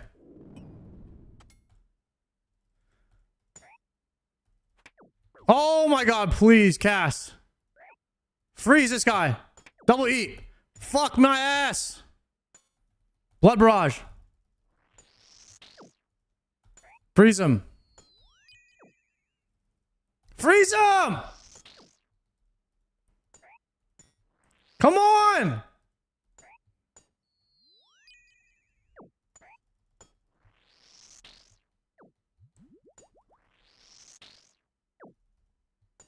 Dude, I didn't want to use food there.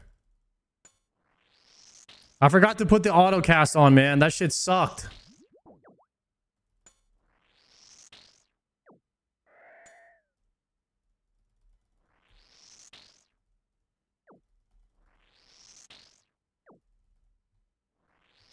Yo, Savix! Did you beat the game? Dude. Not yet. We got a really good item. We got the Thunder Fury. We got the Thunder Fury of RuneScape. We got the Tbow, but we didn't beat the game yet, I guess. We're approaching. I'll probably have like another 6 months of farming before I can start doing all the CAs. Not even gonna lie. It's gonna be a minute. Where's the timer? Where's the timer? 2 seconds. I'm dead. I'm dead. I'm dead. And he just hit me for a lot.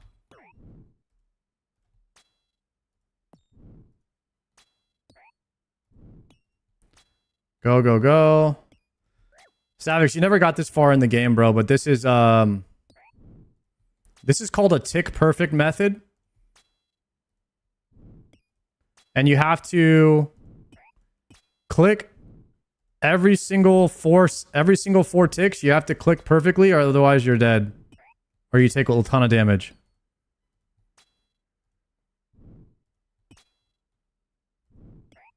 This game gets hella sweaty.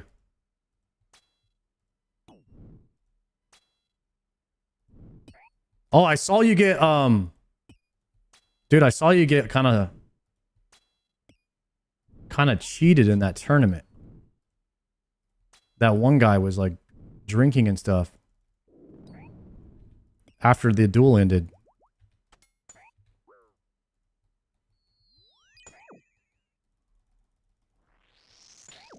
That was sad. I would have DQ'd him. That was my conclusion to what was going on in the situation. But didn't you beat that guy anyway?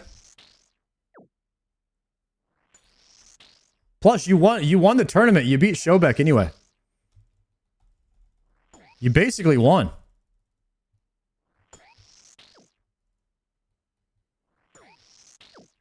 All right, 56 seconds for the next one. You need to know the tech to group them all up as 3. There's a way to do that?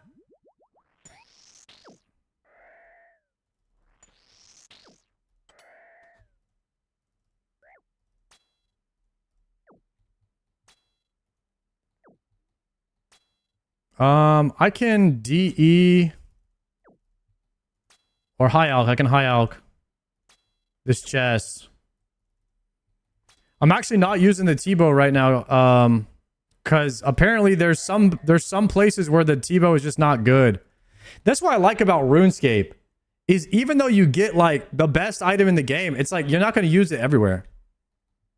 You know, it's just there's not a one size fits all with RuneScape.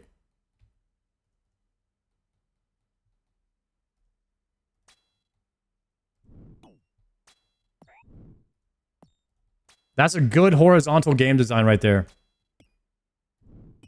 You get a Thunder Fury and there's still places where you don't use it because other items are better. Gives you tons of items to go for. Damn, I gotta zoom out, man. My camera angle is kind of tough right here. Am I even potted right now? Probably not, right?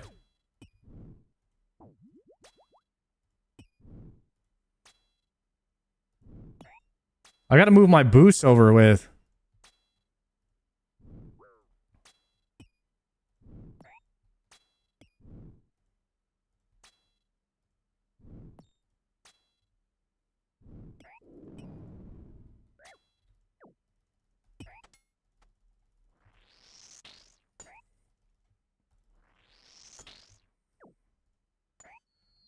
Let me freeze these. Try to get as much health back as I can right here. Hopefully get like a food drop or something here in a second. What do I have left to farm? So I actually have right now, Savix, my what's next list opened. Kind of hard to see, but I don't know if you know all these items. But basically, RuneScape's in-game, how it works, there's about 5 to 10 different solo or duo bosses that you need to green log. And then there's 3 raids, which you also kind of need to green log. So, and then there's Slayer, which you also want to green log. So between the 5 to 10 solo duo bosses, Slayer, and then the raids, the 3 raids, you just have to get so many items. You need like 100 items. And so right now, I'm in the process of trying to get as many of those like 100 items as possible.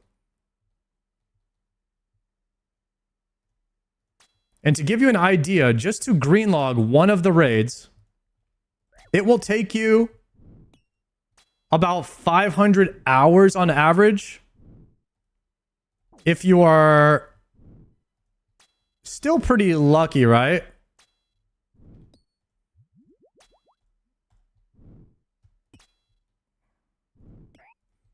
So imagine that it's 500, 500, 500 because there's 3 different, and then that's just the raids. So RuneScape is just one big grind. It's like one big lifelong grind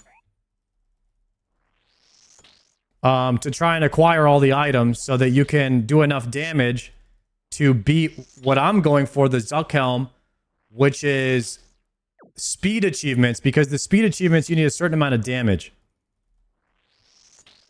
So I'm trying to get as much damage as possible, but it just requires so many hours and a lot of luck. I've gotten really lucky recently by getting one of the mega rares, which was a 500-hour grind, and I got it in about 15% of that. So I got it in about 75 to 80 hours. So I just that doesn't exempt me from still needing to go 500 hours in that one raid, because that one raid has 10 different items that you need, and I only have 3 of them so far. So you can get lucky but still not be done. Like I could spoon one item and then go dry on Dragon Claws and Dex, which I am dry on Dex right now, but that's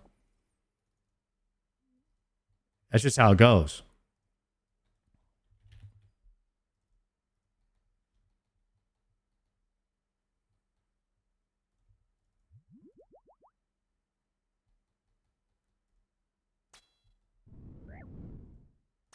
Okay, this is going to be bad.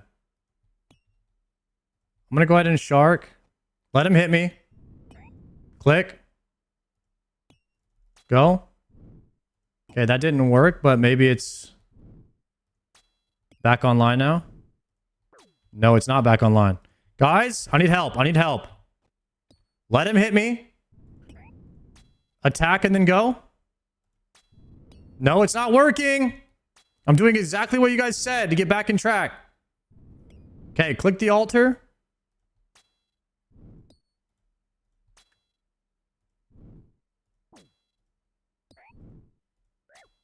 I'm so dead.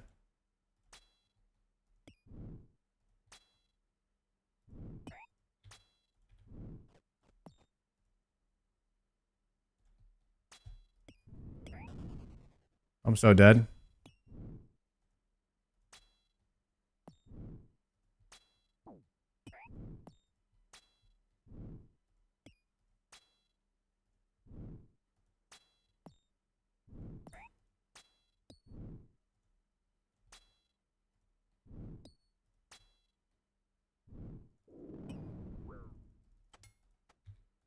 Freeze. Freeze. Siphon.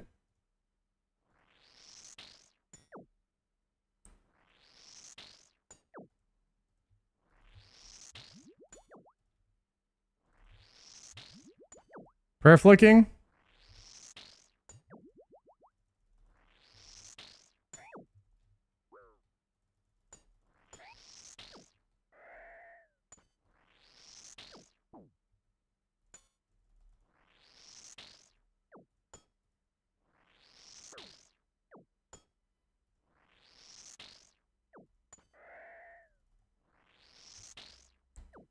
Holy not good. Holy not good.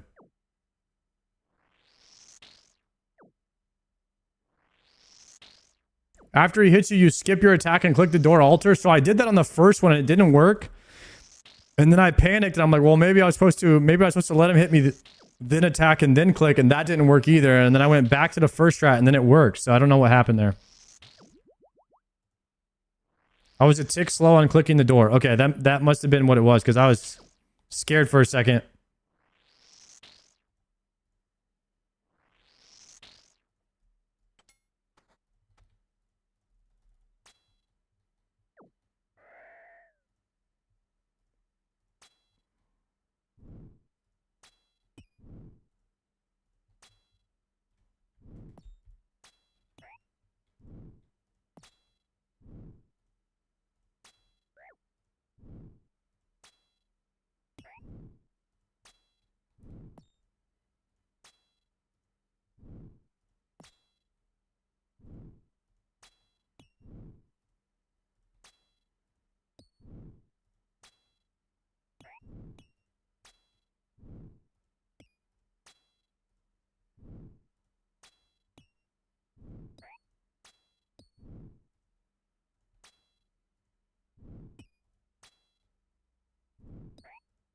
All right, much cleaner now.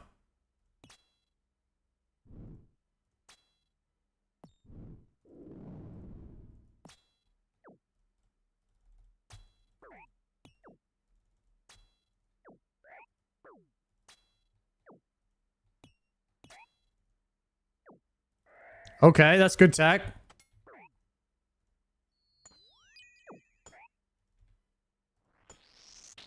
Oh, I wasn't praying range there.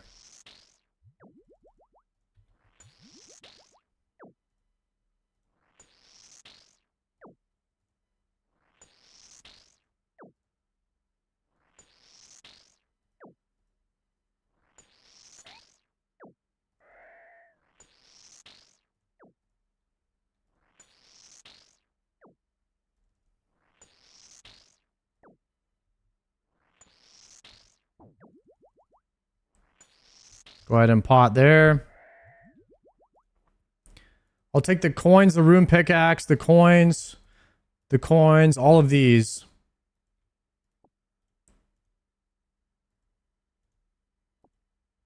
Oh, there's like 2 coin stacks here.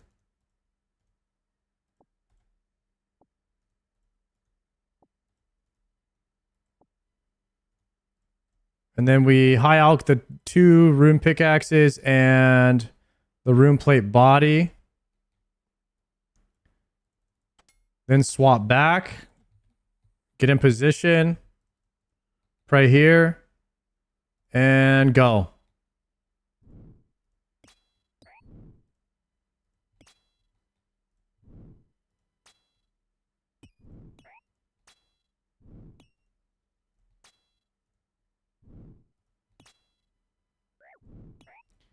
So we were actually having a discussion the other day on whether or not I should get rid of my Bofa or if I should keep it.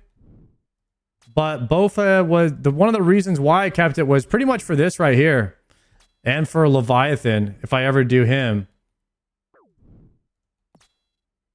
But Bofa is apparently just Bis.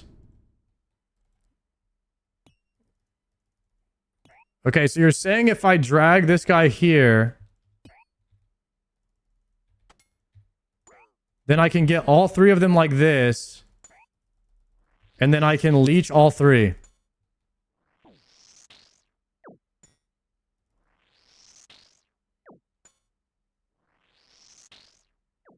I think they're all same tick.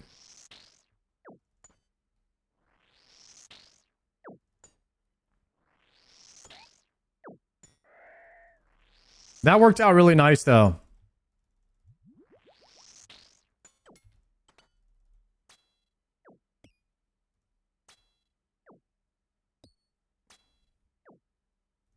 Got a rune 2-handed sword. Oh, use altar for prayer. Ooh, I'm not really low on prayer right now. I should just use it and get it on cooldown. I forgot about that. Good comms. Good comms.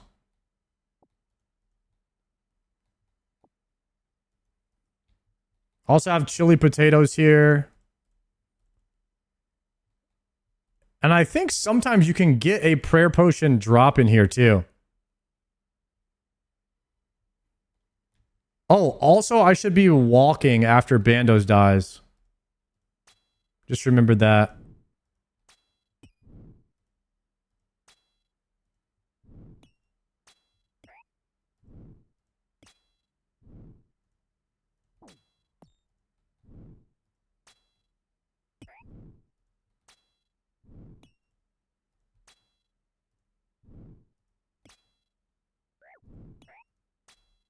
I'm gonna hit here.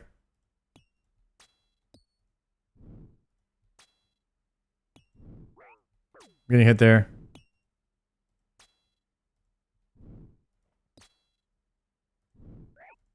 I'm getting hit there.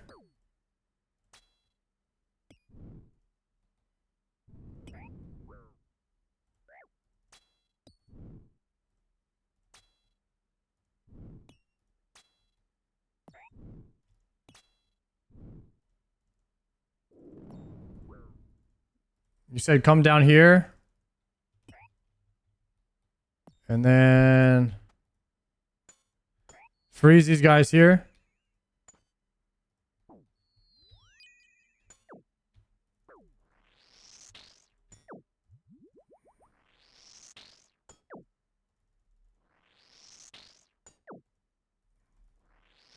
All right, the triple suction is great. Great tech.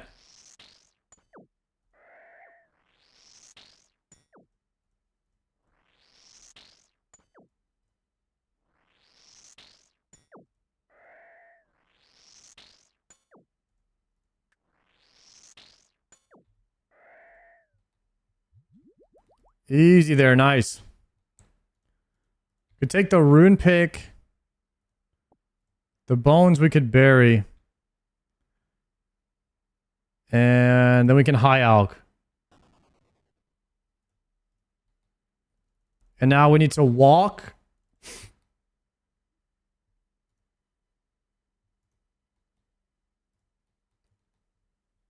And wait after each one. I do have run energy on my ring. So if we need to do that, we could just restore. I got 3 full restores there. I don't think I need to if I play right.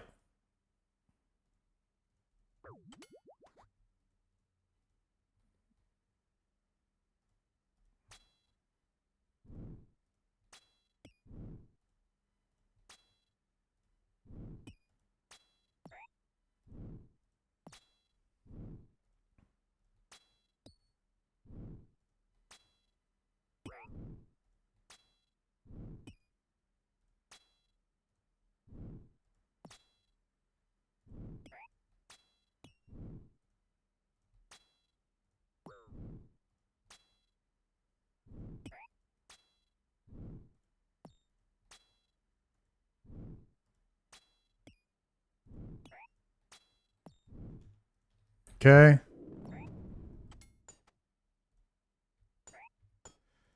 So if I hit the one in the middle here, they should all be together. And I can siphon them all right here.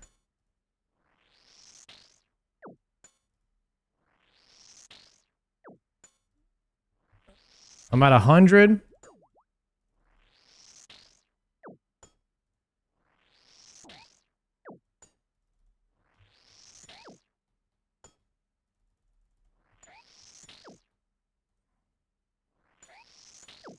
I just tank the damage too, it's fine.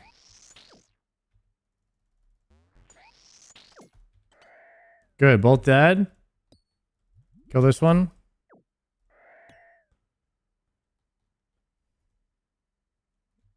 Okay, we have more food here. Nice. I need to hide this and the loop of the half key. So I don't see those anymore. And then we can walk back here. Easy money. Okay. That is 124 bandos for me. kills.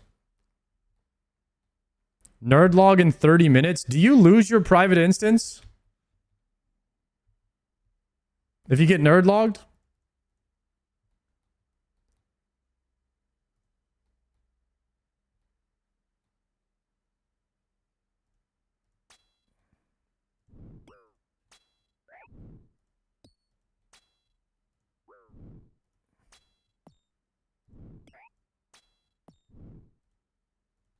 Yes, but you keep your bandos kills so I can pay to just come back in.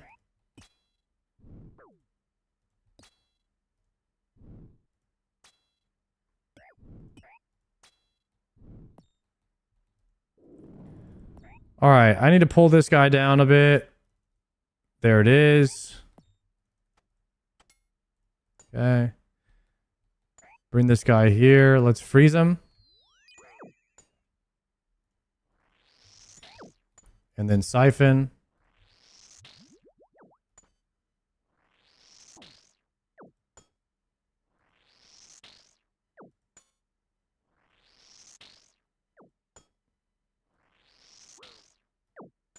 Okay, so did you get tacits? Right around this, around 120. However many, I stopped doing these once I got tacits, so probably like 120.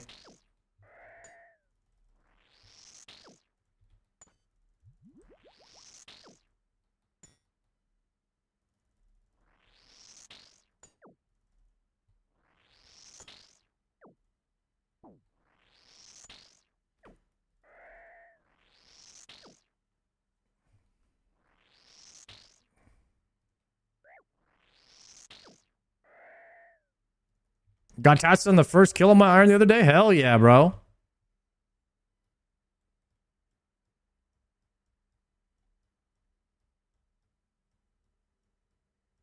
Uh, 48 seconds. See, now if we walk back. Ooh, actually.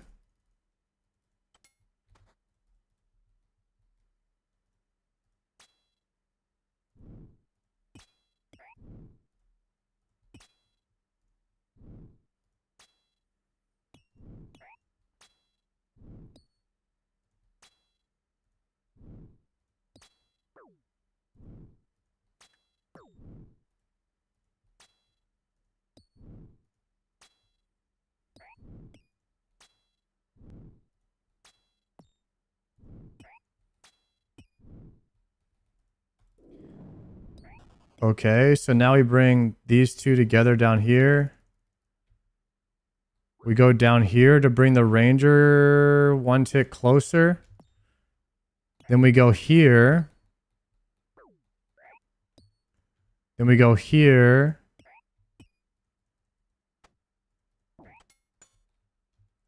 We go here to freeze this one. Okay.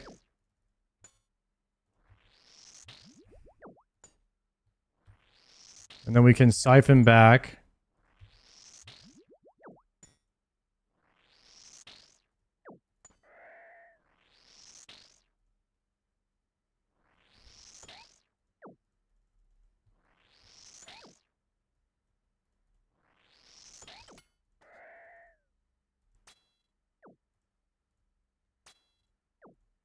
Good to go. And then our run speed is back too. Haven't tried this one yet. Seems pretty low key. It ain't, Jay. Jay, it ain't, brother. Anything called a tick perfect method ain't chill. It becomes chill like anything else in this game. Like everything in RuneScape becomes chill. Like 100 KCN, you know what I mean? This place made me rage quit. Several times, actually. All tick perfect methods will make you rage quit RuneScape your first time, I swear.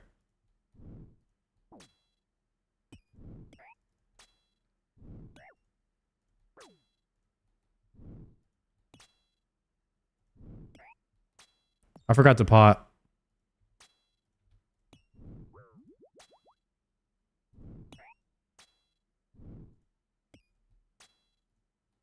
Oh no. Wow. All right, resetting him. We're just gonna chili potato up. Go.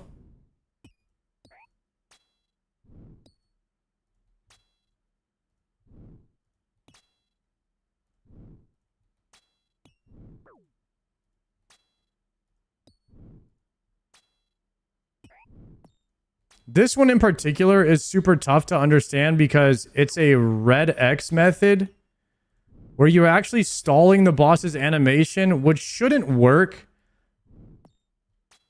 for any reason. Like what this is doing is stalling the boss animation. It should not work. Like what we're doing is basically like abusing the game, I swear.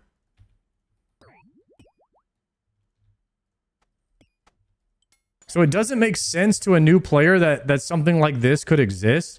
So when I was learning this method, I'm like, what is this cheese? Right? It feels like an exploit. It's really hard to do. I guess they just decided, Jagex just decided that this was legal. But the reason why it's called door altar is because when you click on a door or an altar or anything on the ground, it's a red X instead of a yellow. So it does something to the boss where it stalls out his next attack. You're literally animation delaying the boss.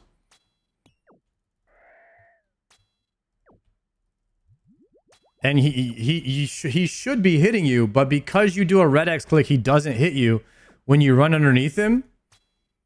It feels a little sus. I should be praying mage.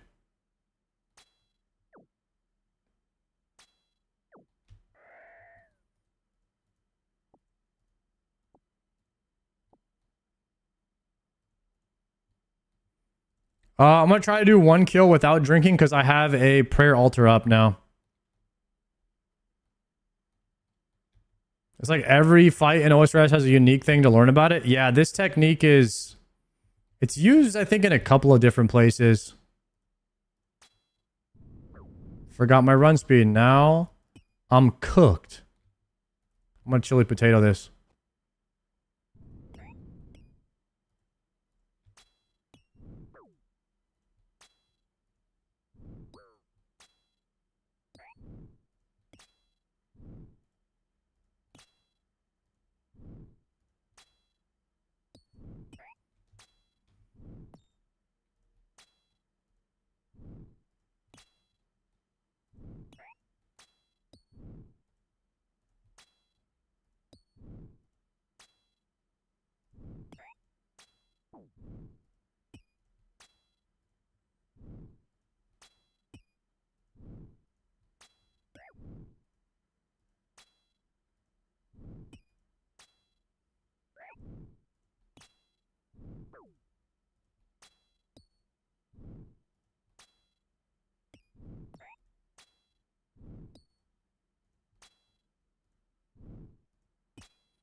Yo, where's my damage at, guys?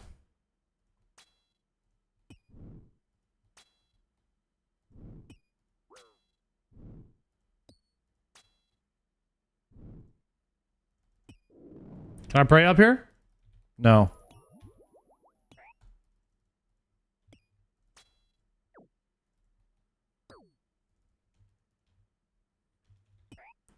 So Bandos has to be dead in order for you to pray up there.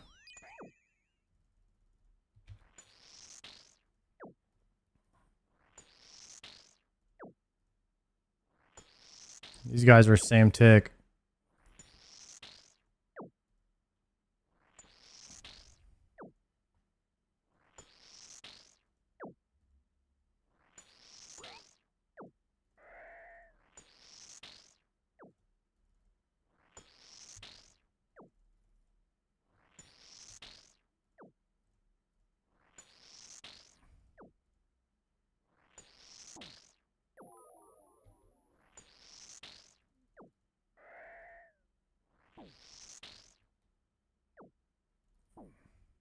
Cannot pray while in combat.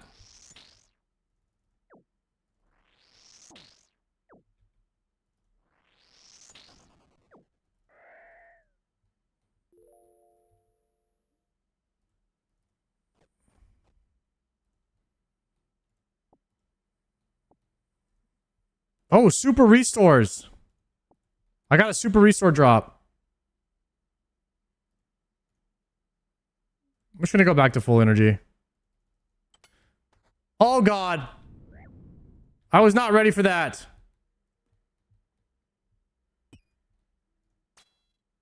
Go.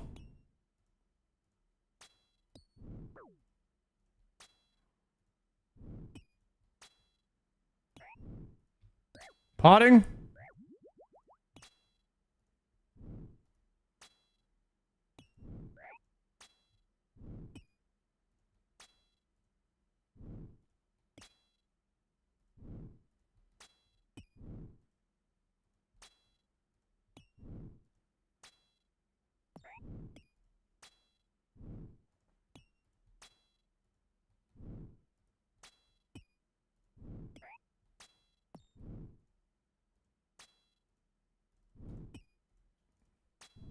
Oh! One click early and you're dead. Just like that. 60 melee to the dome. That's a no on the completion. That sucks, bro.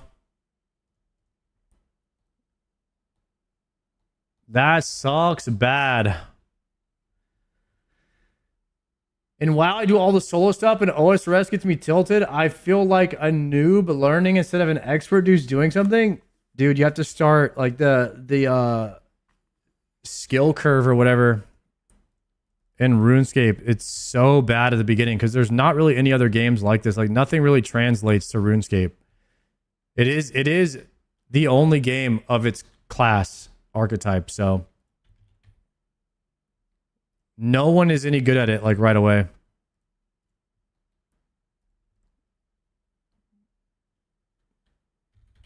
Gommel's hilt.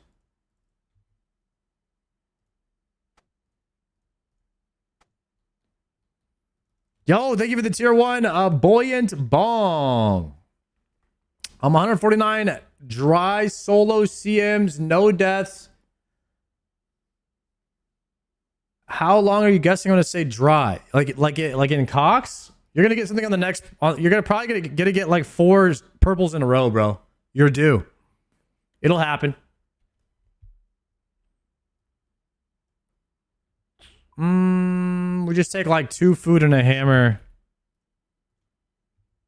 and we have the bandos and the zam. All right, here we go.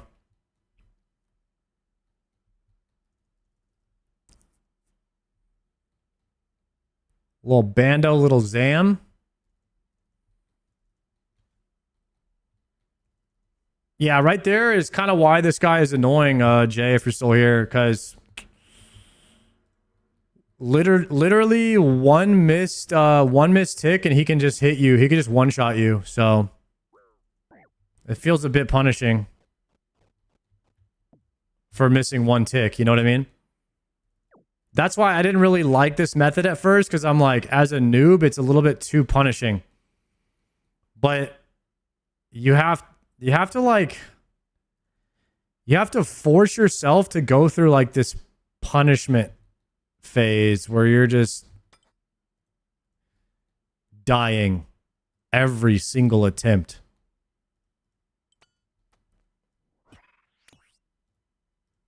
And it's just not fun. It's just not fun.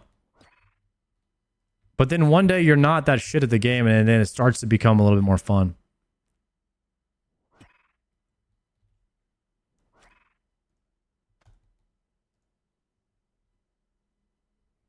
All right, I paid out that prediction, right? Yeah, it was a no. Anybody know how many KC we got there?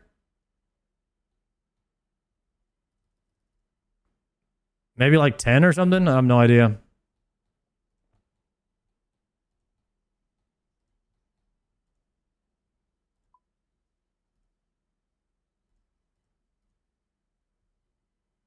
It felt like more than 10, but I don't know. I'm looking at the KC. I don't know what KC I had before I started.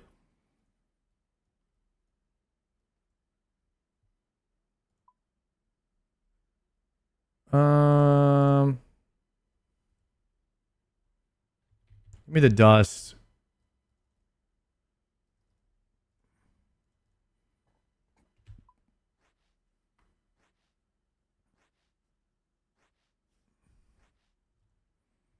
You can check your high scores if you haven't logged yet.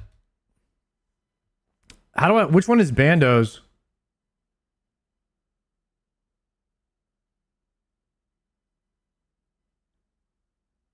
Right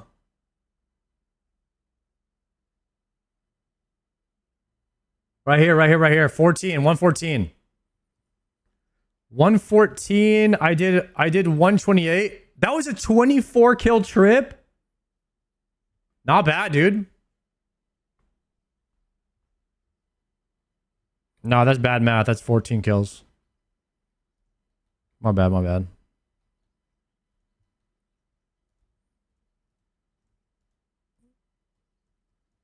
I knew that was too many anyways.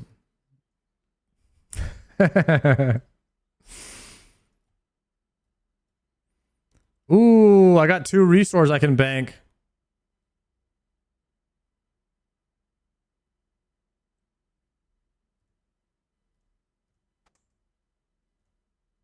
Wait, I didn't even use my toxic blowpipe spec ever.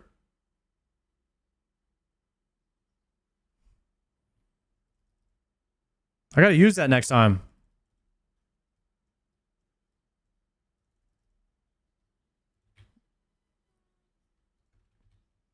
Account's looking juicy now, brother. Hey, we still... What's crazy is how far we still have to go. I cannot believe that I'm like probably not even halfway yet. At 140 hours. From the Leaf, thank you for the prime. Do you guys think I'm even halfway done getting geared?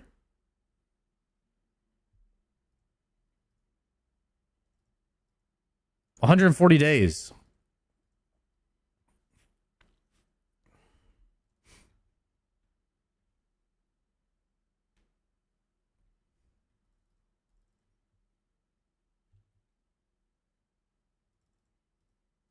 Yeah, I just can't believe how many items there are in RuneScape and how long it takes to get all the items. It's actually insane.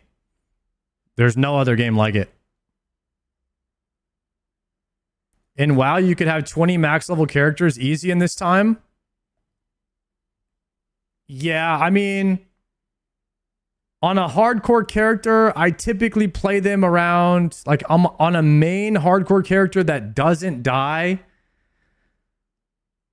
Maybe like 20 days played on it. I think I had one, maybe 25 days played, but for the most part, they're dying before that, so... And hardcore is the only one that has any type of playthrough like speed because you're just boosting in normal vanilla, you're just boosting a character. You're getting to like max level in 2 days.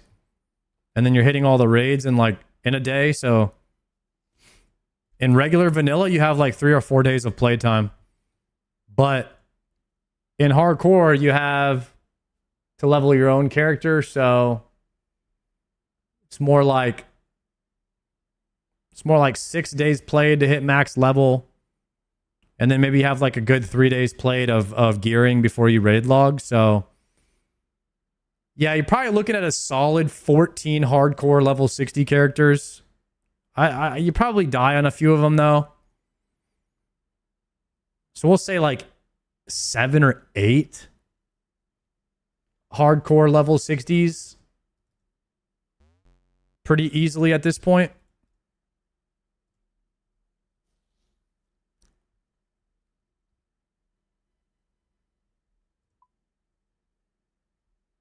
I just finished getting gear with your time and I'm a main.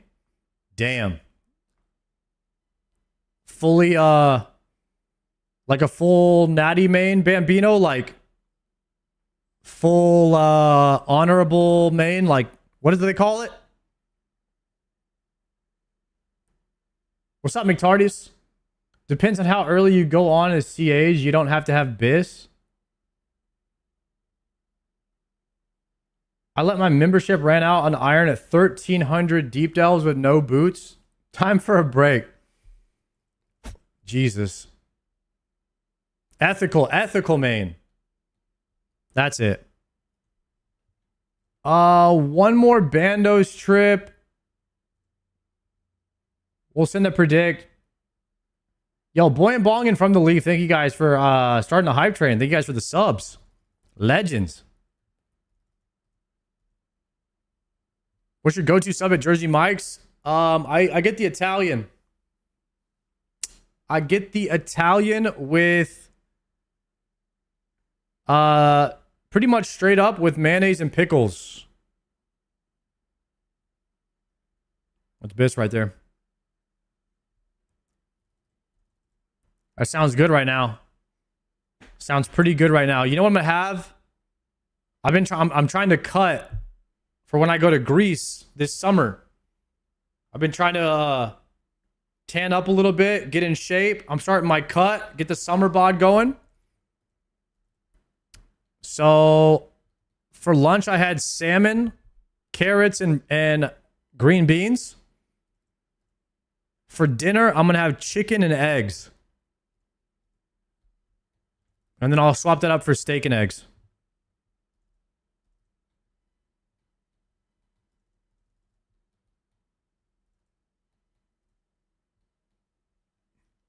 What was for breakfast? I don't eat breakfast. I don't eat breakfast. Woo!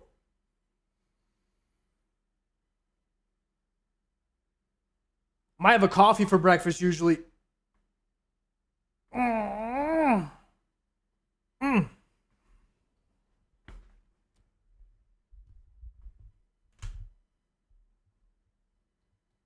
I was trying to eat one meal per day. But if I do two smaller meals, it might actually be better for me. I don't know. I'm trying both. I'm trying both ways. I either do like one massive meal for lunch or like a 700 calorie meal and then another 700 calorie meal later, which kind of works pretty nice.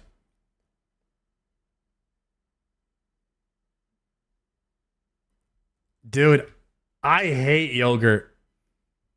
Matter of fact, I only like I don't like any of these like acai bowl meal, yogurt meals. Like those meals don't fill me up. I don't like them. The only thing I can eat is literally the same thing every time. Protein with something. Either protein rice or protein rice before, maybe like after a workout, or it's got to be protein vegetable. That's pretty much it.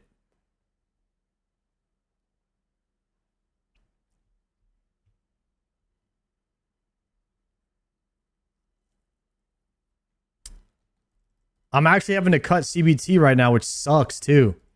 All right, new prediction, boys. Do we get anything in this Bandos trip?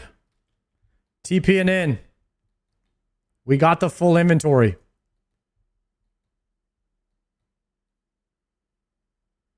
Some of you guys might be asking, Sard, why are you at Bandos?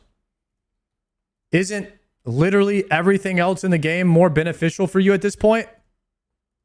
And you would be right. And to that I say, this is what chat voted. That is all.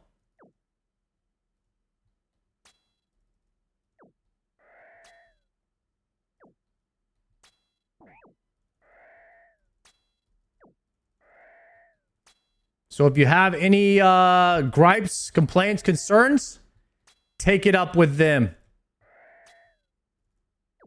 I will say one thing that makes me happy about doing Bandos is the thought of getting a Bandos chest piece for the transmog. I am getting a little bit tired of looking at my fighter torso. As cool as it is, I'm getting kind of tired of looking at it.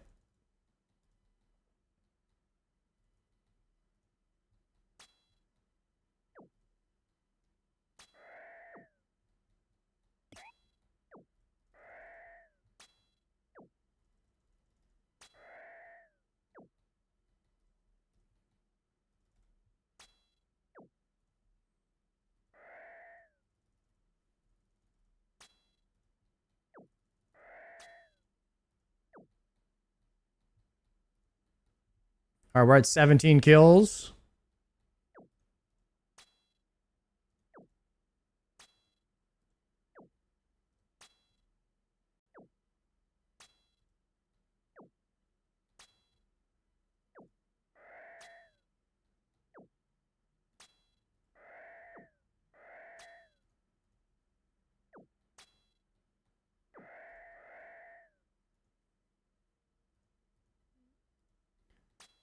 The ones with the flag only have 3 health. Ooh.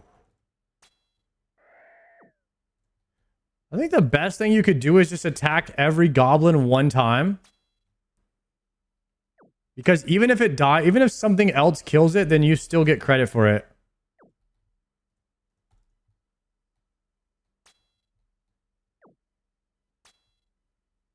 All right, last gobby right here.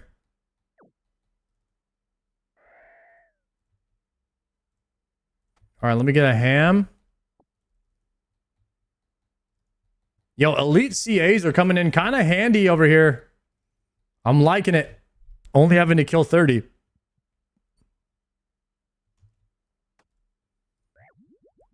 Okay, and canceling the prediction, guys. You have 10 seconds before I cancel this because I'm about to go in.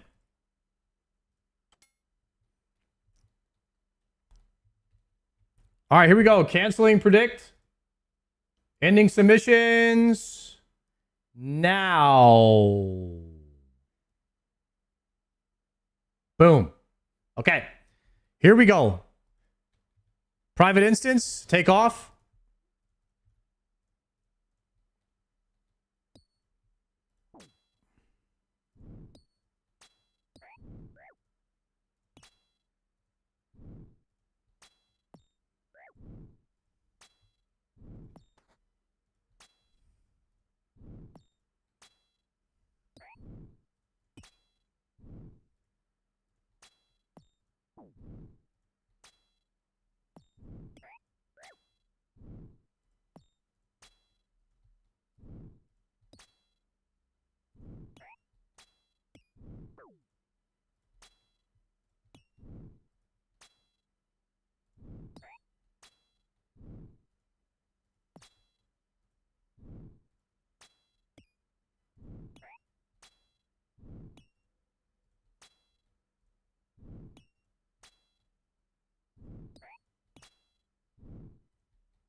Oh, I think I moved him.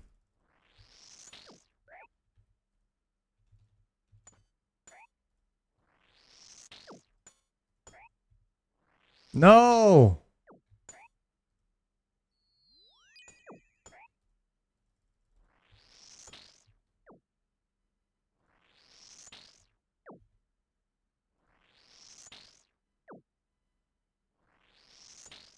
We're going to get back to full prayer right after this.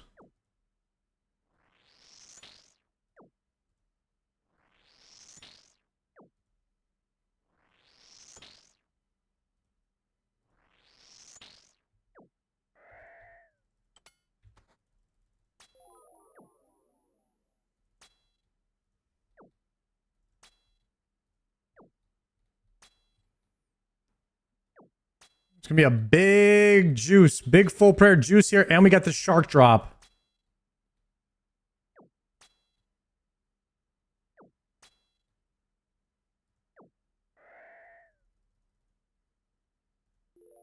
Okay, back to full. Here we go.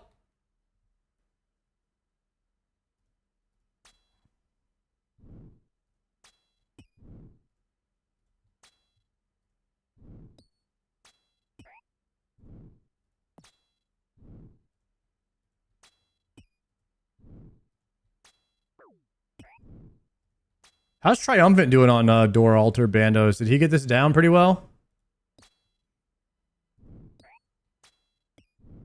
It's funny to think about how bad we were at the game. Our first time doing something like this, man. I'm dead. I'm still bad. I still can't talk and do it at the same time, so there's that.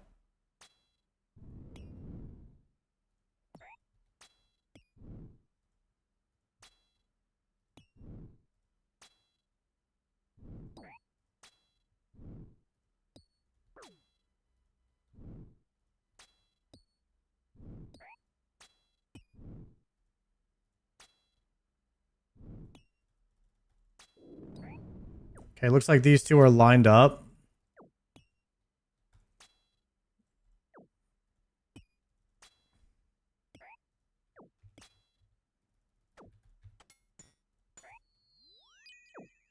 Ooh, I froze him on the wrong tile.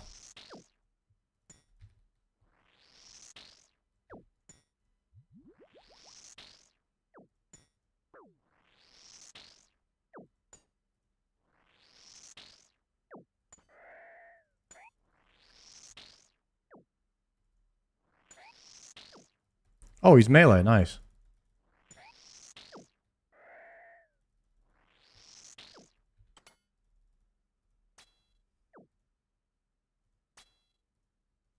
Go ahead and walk here to save the run speed.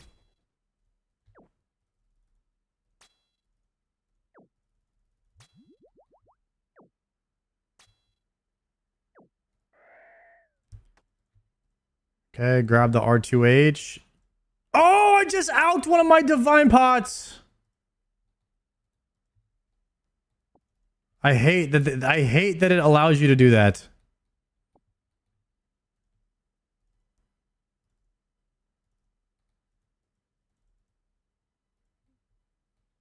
I don't ever want to alch a potion.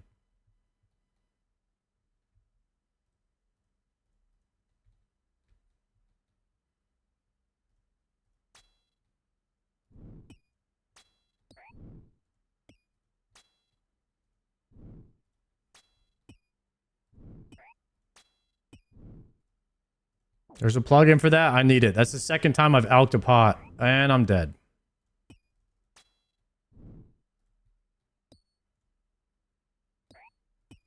Oh, run, run, run, run.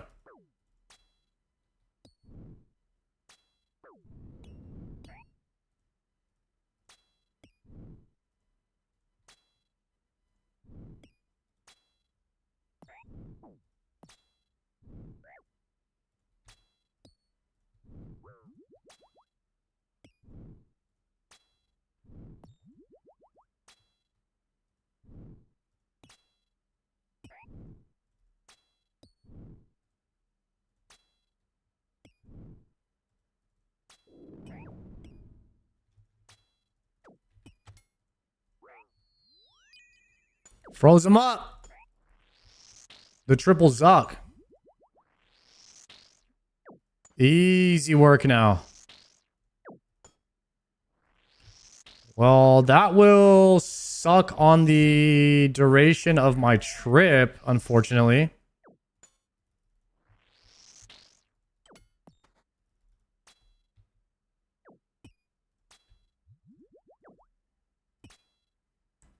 That's 15 minutes off the trip duration.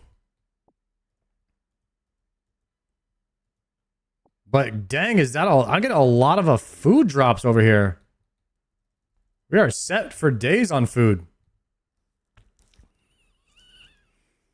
It's crazy people used to pray flick melee here. Used to love watching Bodhi flick the minions.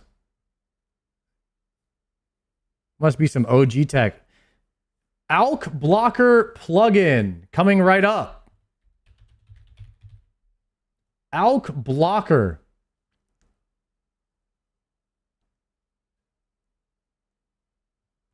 You know what? When I get a new plugin,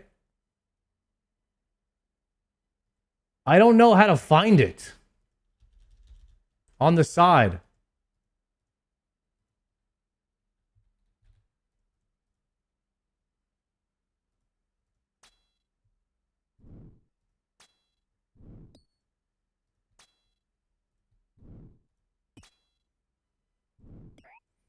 Imagine playing this game without plugins. You know what's crazy is I wouldn't play. I would have quit already.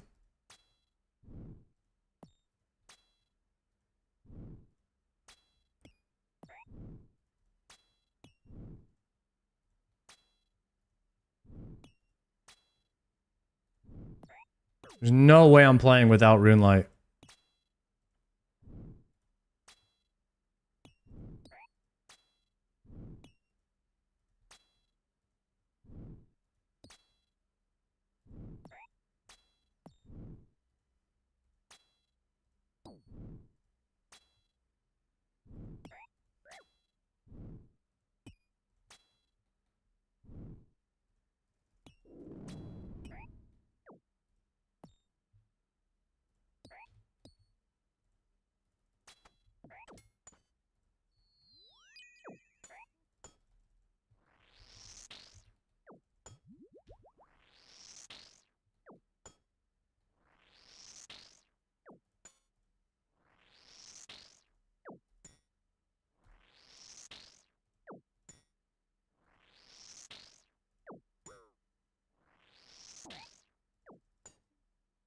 Like, RuneLight just makes RuneScape so good that it really... like, I really just probably couldn't play without it at this point. That's just where I'm at, boys. It's just where I'm at with it.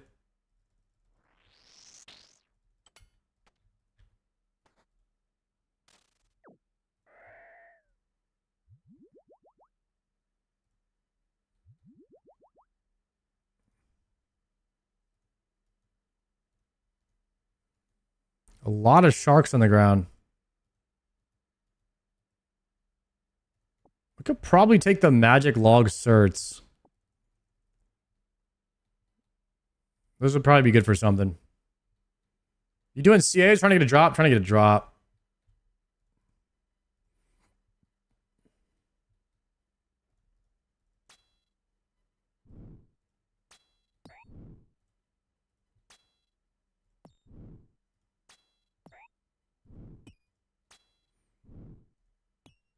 We could use the hilt or the chest piece.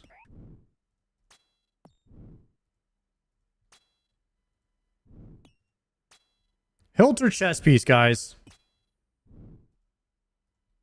Which one would you rather have?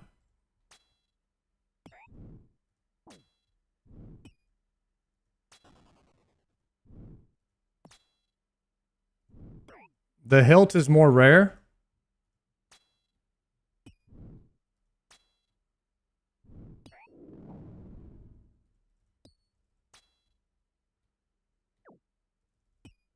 Oh, the mage has hella range, huh?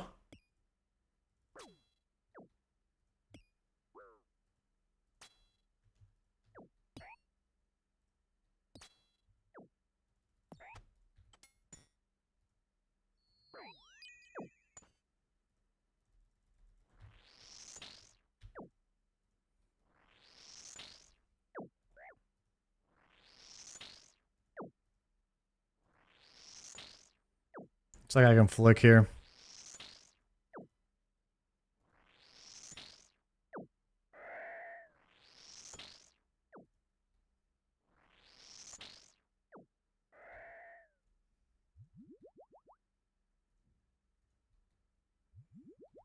Oh, I was not supposed to drink those.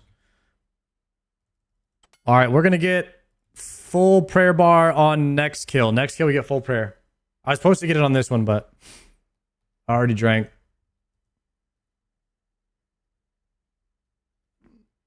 Damn, everybody says hilt.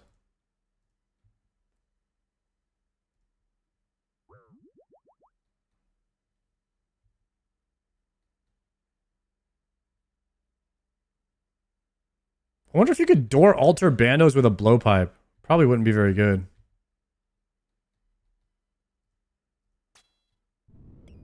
I'm so bad at this game. Run speed off.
Come on.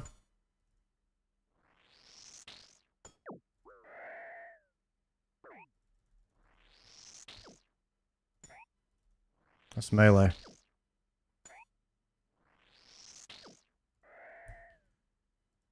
Okay.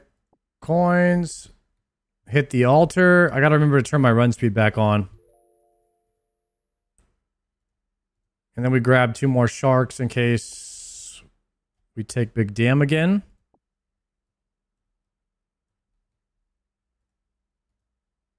And we have chili potatoes on the ground too. All right, actually looking pretty clean. Okay, 15 seconds, swapping back. Final Fantasy mogs this game? Dude, I played Final Fantasy. I couldn't get past the over-the-top flashbangs every time somebody pressed an ability.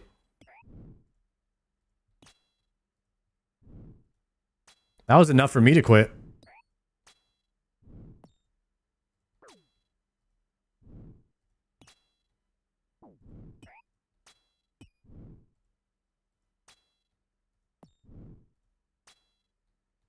Damn, that might be the fastest Bandos kill ever.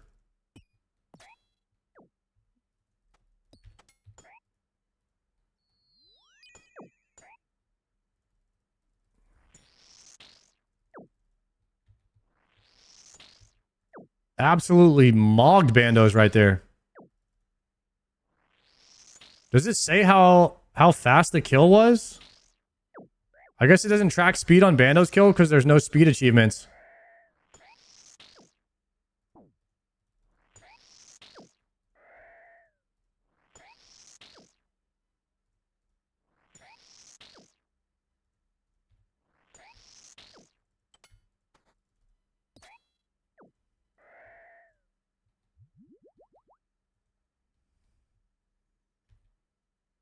Bag is looking pretty good still.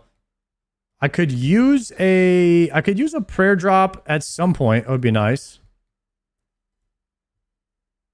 I'll have to repot here.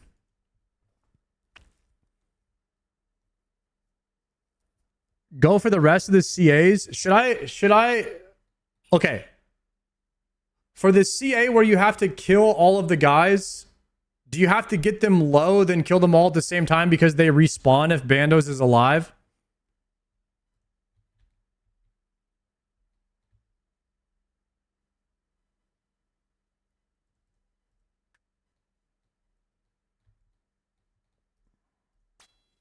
So you'd have to get Bandos low.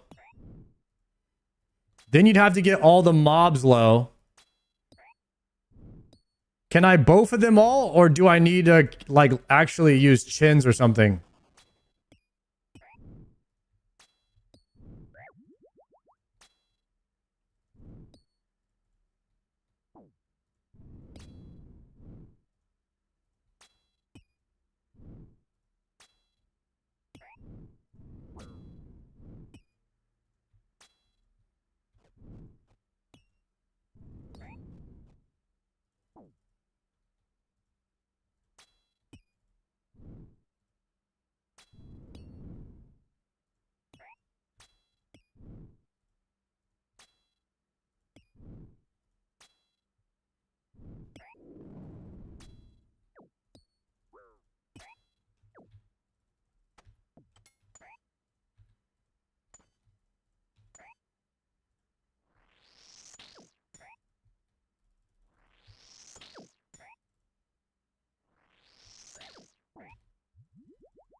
$24 seconds on that kill, Shoal?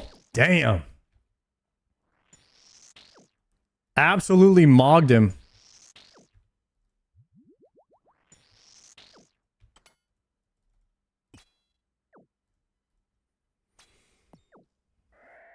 Okay.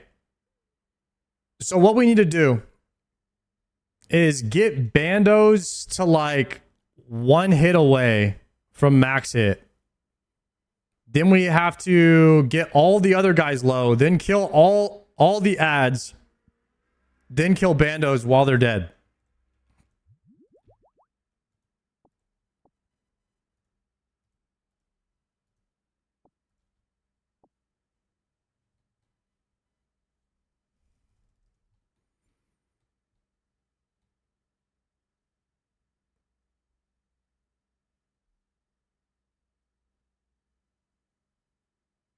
Problem is you can't do this cycle on minions if it keeps failing. I had to freeze bandos. Ooh, I'm getting owned.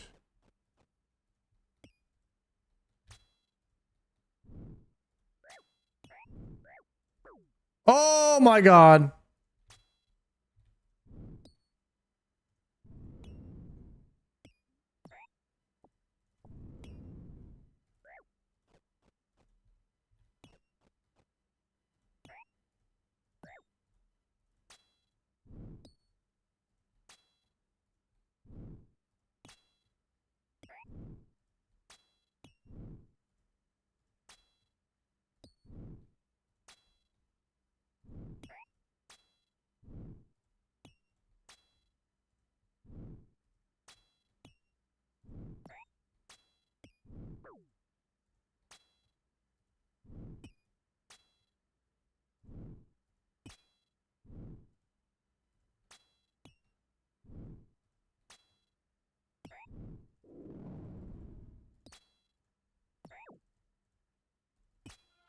Oh, tacits again? Oh my gosh, boys. The dupe. The dupe. Wait. I don't really need Bando's chess piece, right? Don't I? Isn't 2 tacits enough to get a certain amount of Torva?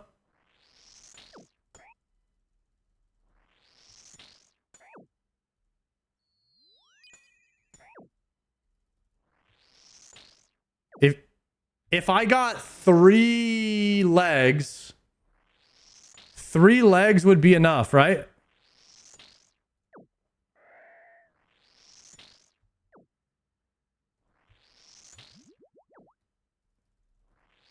Right. Okay. So there is a chance that I do a playthrough without ever getting a chess piece. Double tacits.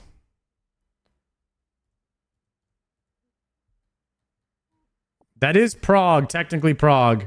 It's kind of like dry protection for Torva.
Oh, got a long bone.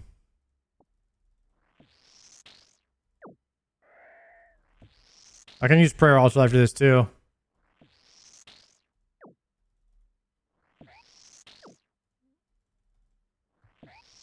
Another pair of tassets? I know.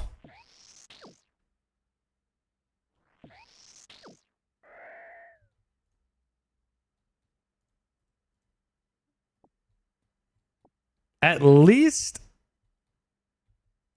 double tassets has a functional usage towards progress, guys. So progress is being made.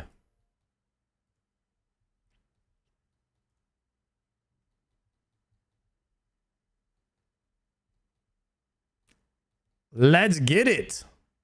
Your luck is unmatched. I don't know. I don't know if you guys have ever watched a Gordon stream, but my luck is nothing compared to that guy, okay? So don't even compare me to him. Uh-oh, run. Go. Oh my god, I got owned right there.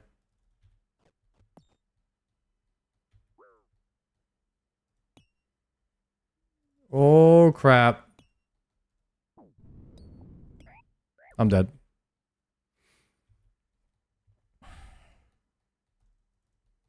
Unbelievable.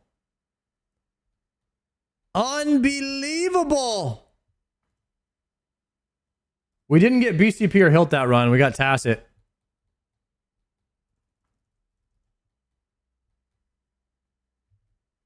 Do you have Bando's boots or just 2 Tacits?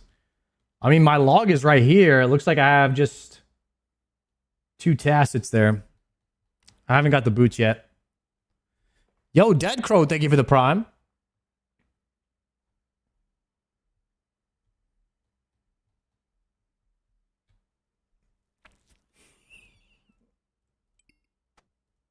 Okay.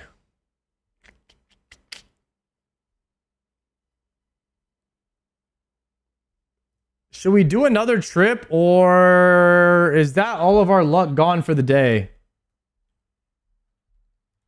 Set up your ALK blocker.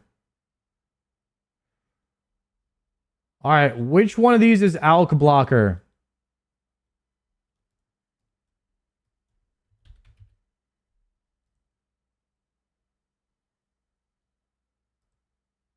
Item list.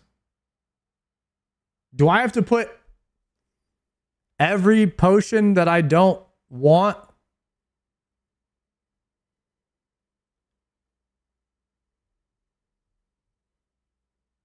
Item list, rune pouch.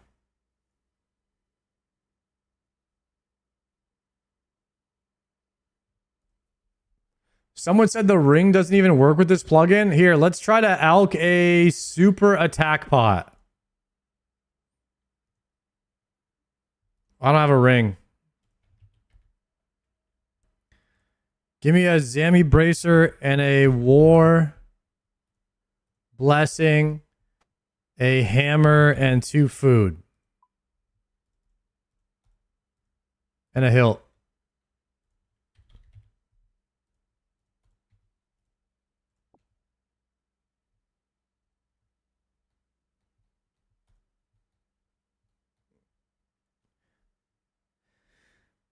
Okay. No, it blocks ring as well. Use ALK and right click to add it to the list. Right click, add it to the list.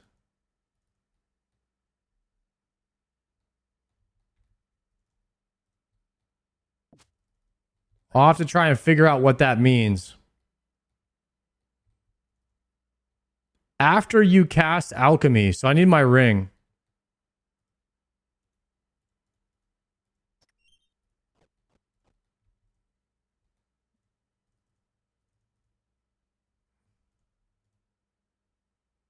Loot grave.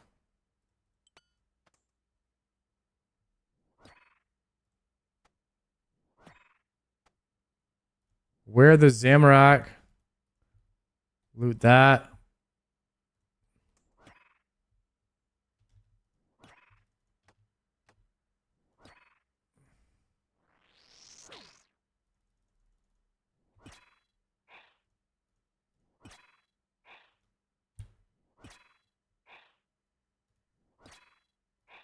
Loot grave.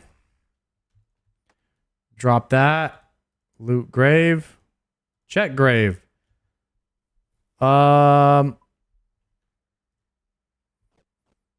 Okay. Use right click.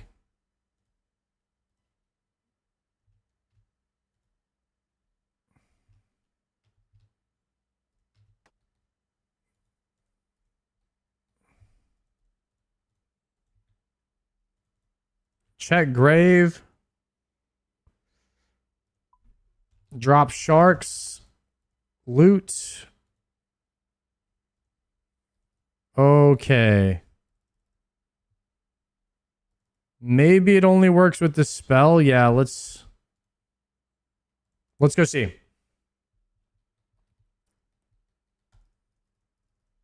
All right, we're gonna go to the bank and see if this works. Yo, how was the new quest, boys? It's pretty easy. Pretty easy. I one-shot it, no problem. No mistakes. No quest giver. No quest guide. I mean, we did it blind. No problem.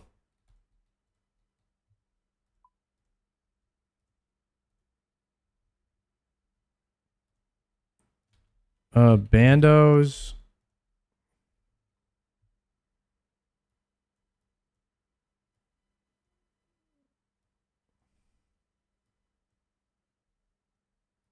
Quest video guide coming soon? Absolutely not.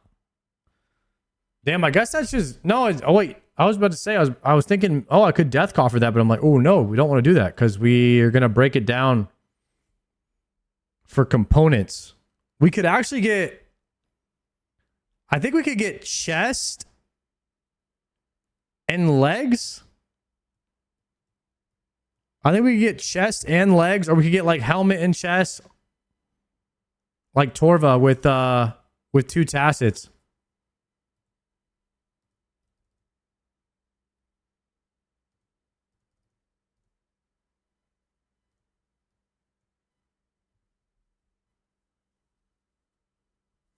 You can only add items to the block list with the high alch spell. Ooh. That's tough. Long stream today? Probably a 7, probably an 8 or 9 hour. I mean, just a normal day at the office, I think.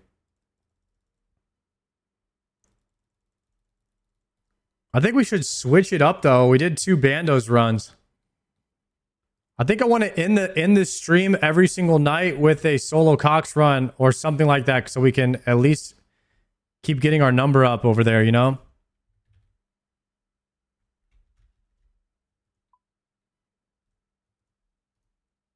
Spellbook. Arceus. You don't have a dex? No dex.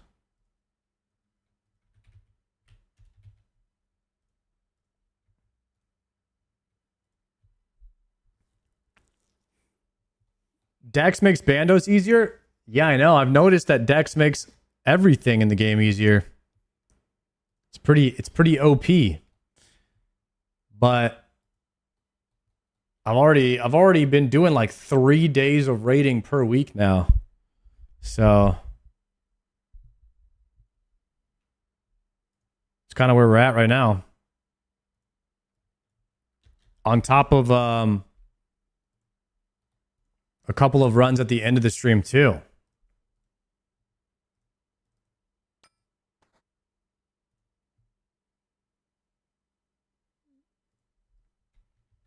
Solo Cox run.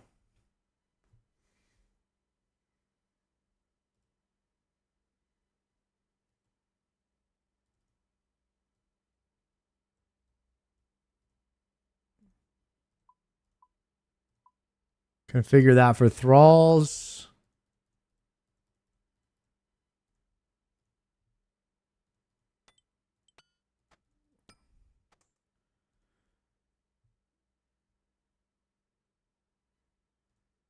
Abyssal Whip.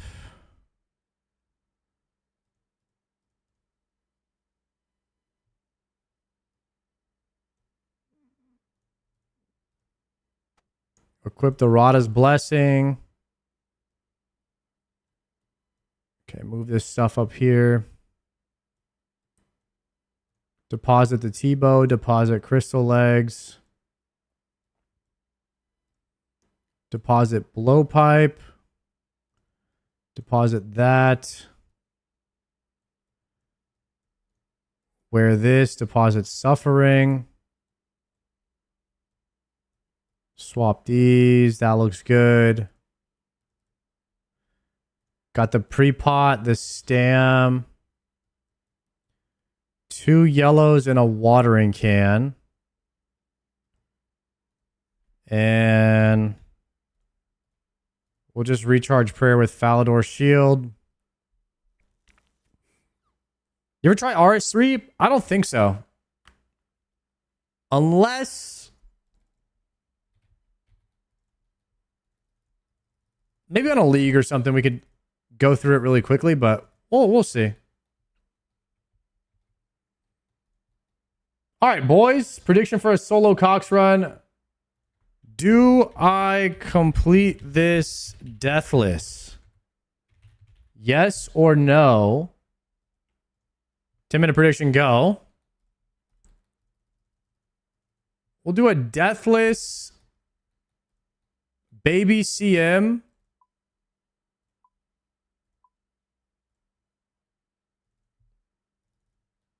Deathless baby CM.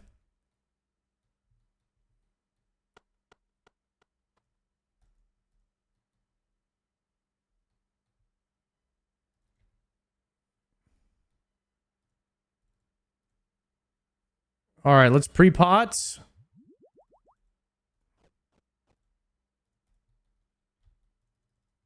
I think I have everything I need.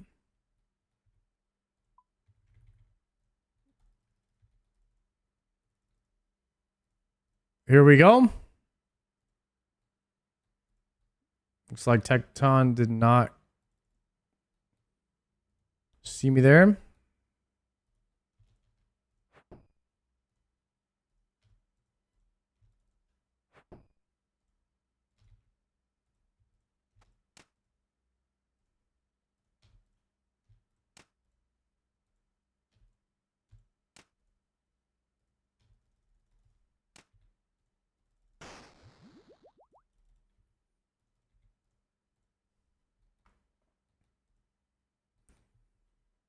New prediction, boys. Do we finish a baby CM without dying at all? Solo Cox run.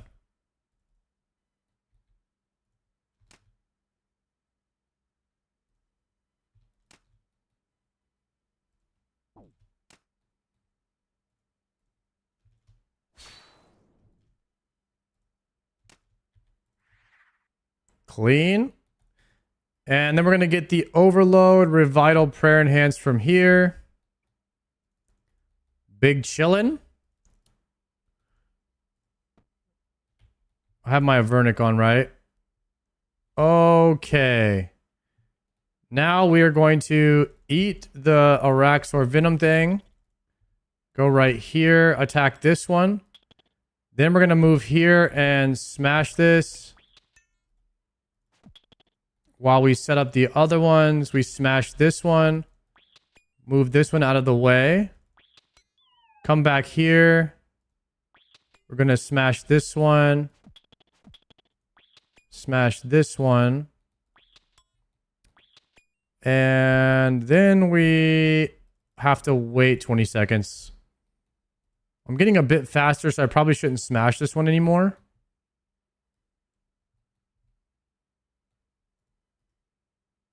Oh, okay. We're here.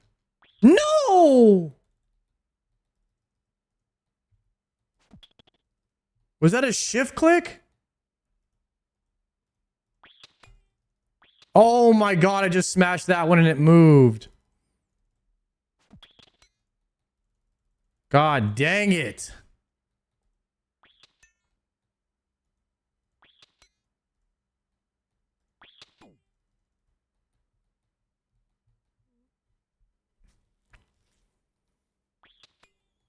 Actually, that was so tragic, man. It moved right when I went to do the smash.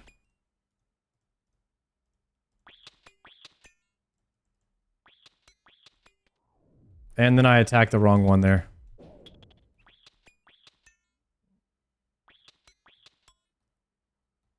Rip.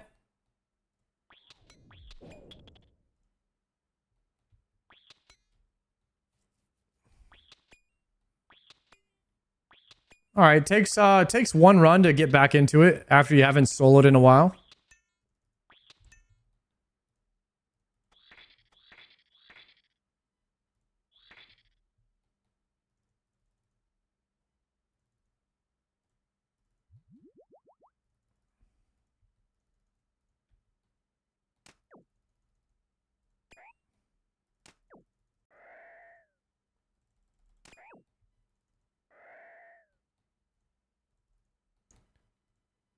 Okay, we're going to deposit everything here.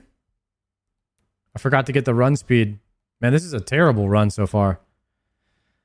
1, 2, 3. We deposit those. Those 3 we don't need. Those 3 we don't need. There we go.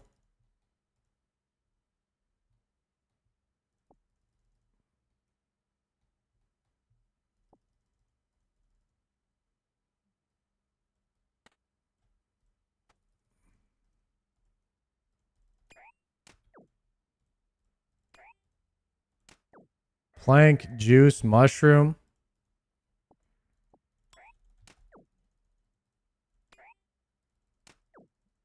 This is definitely enough. Hit the well. Grab that plank. Big chillin' now.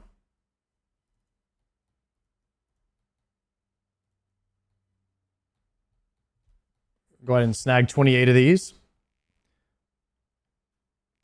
About to get my own place. You think the ladies will like my RuneScape total level? From my experience, most of the ladies do not care about RuneScape. But maybe she will. Good luck, bro.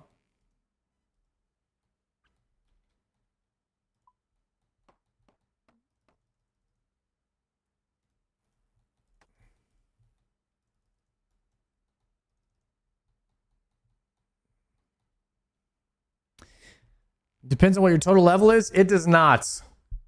It actually does not. Unfortunately, it does not, guys. Wouldn't it be easy? Wouldn't it be easy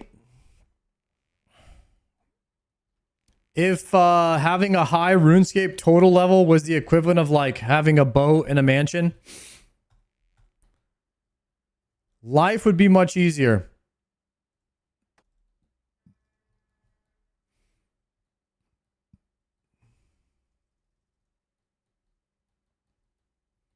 Dang, I'm kind of craving my chicken and eggs. You know when you're on a cut, you feel lean. You feel lean like all the time. But then you start to get hungry. You start to really, really look forward to getting to eat. But I'm actually looking forward to like, it's weird because like my brain is like, I want to eat, but I know that I want like a small amount of calories. So I'm looking forward to get the small amount of like healthy calories in.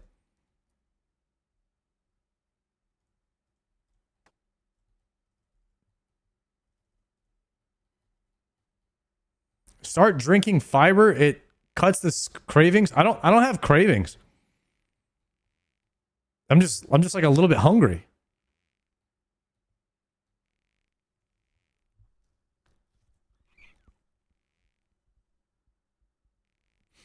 You're not cutting that. You're just starving yourself. Yeah, that's kind of part of it. You're supposed to be a little bit hungry. Camel Herder dropping the 29-monther. What's up, Camel? Yo, thank you for the sub, bro. Holy legend. Bubbly water.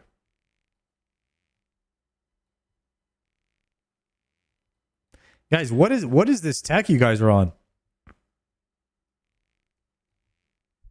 Hitting a little alt reclear right now on retail? Hell yeah. I hear a lot of people are saying that this is one of the best retail expansions possibly ever. Anybody gaming is kind of liking it. I played my Death Knight to 80 and did all the dungeons. I liked it.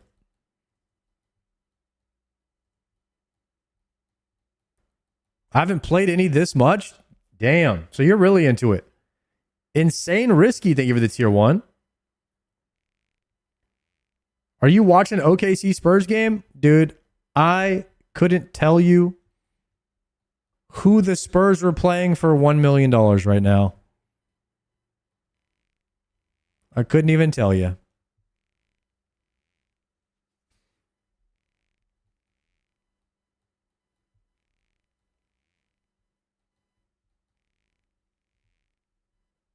Mm-mm.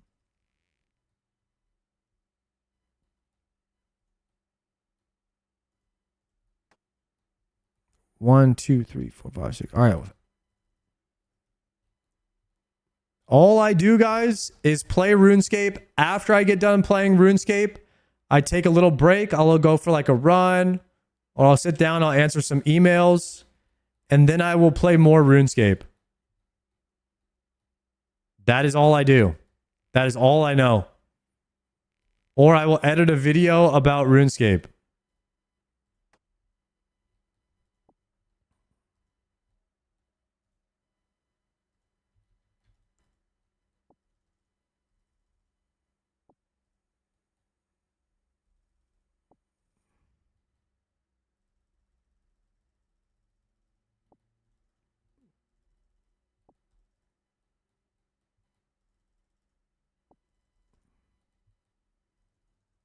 Okay, potting.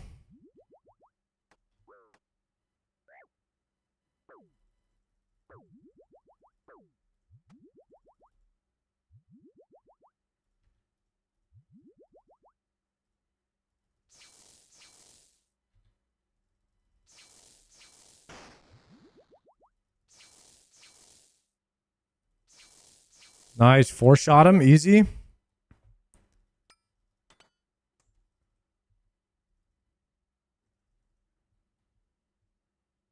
I have 2 minutes on my anti-venom.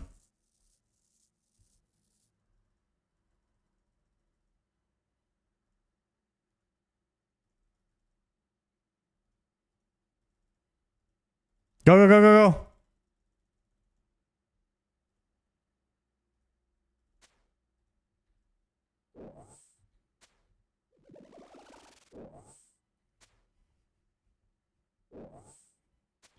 Did a Tbow drop in a normal or a CM? I think they have the same loot chance, but it dropped in a solo run.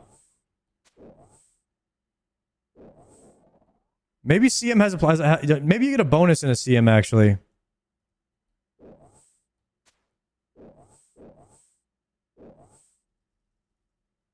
Solo normal.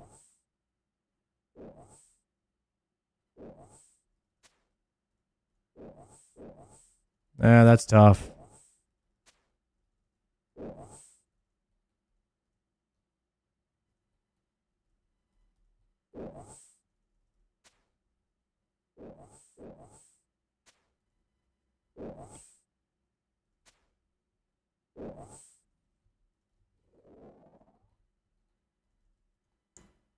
Booch.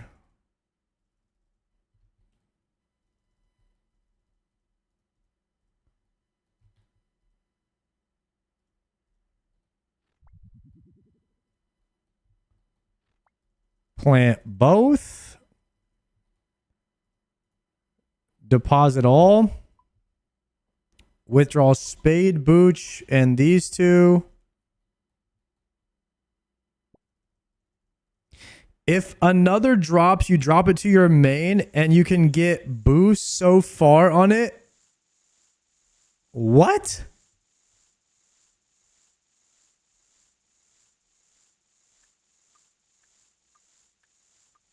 What does that mean?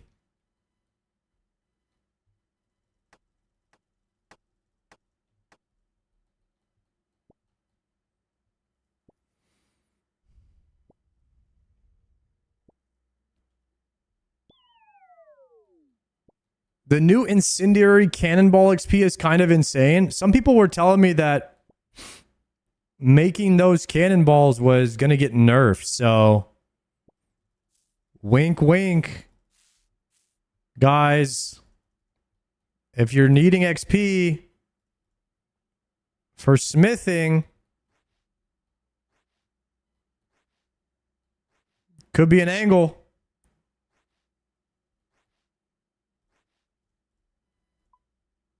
Could be a good thing to do.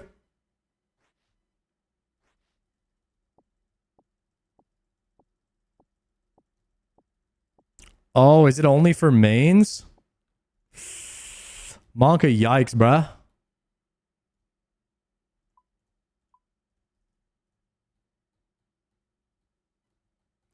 How do they not playtest before they drop it?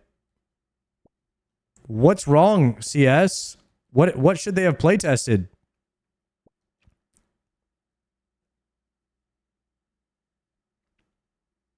Oops.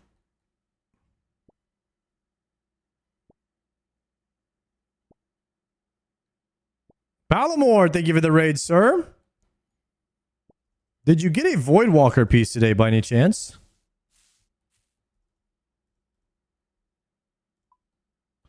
I got a Bandos Tacits today. Another one. Another dupe. Hell no, he didn't. What the heck? I feel like Palomore's due for a drop, man. He hasn't seen one in a minute. Maybe. You know what? A lot of times I see people go like pretty dry, like Palomore's account, and they end up getting a mega rare. 2370 KC. Holy shit. Good luck. All right, later, Palomore. What am I getting, guys? What am I getting in this CM? Next up is Vanguards, I believe.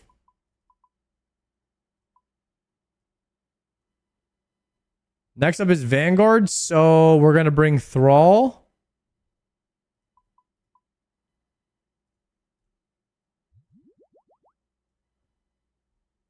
And what else? And what else? Our melee weapon.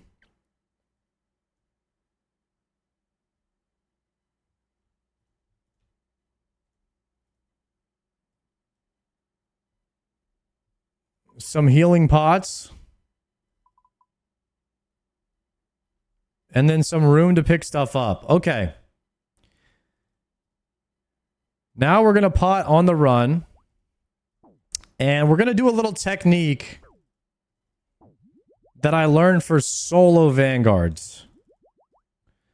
And what you do is you stay with the green one always. I'm pretty sure.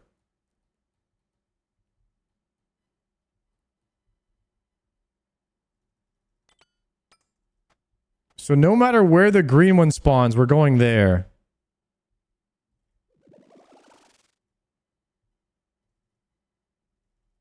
Go here.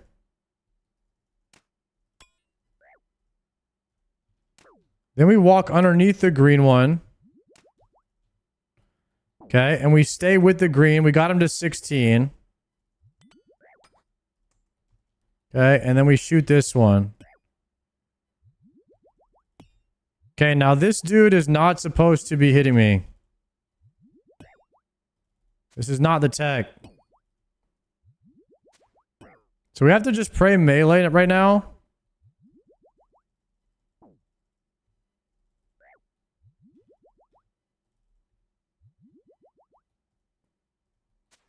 There we go. Okay, and then we would swap here.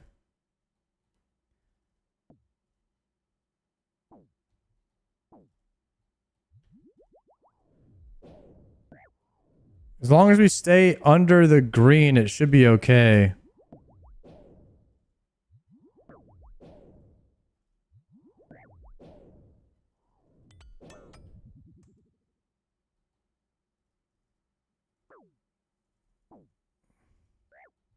I don't know what that is hitting me.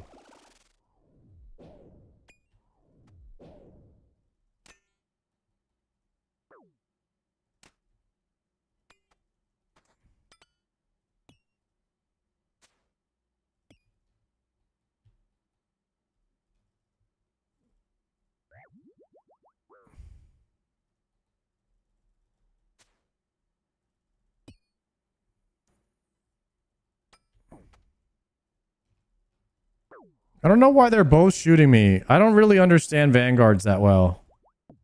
I thought I knew some tech here, but I guess I really don't.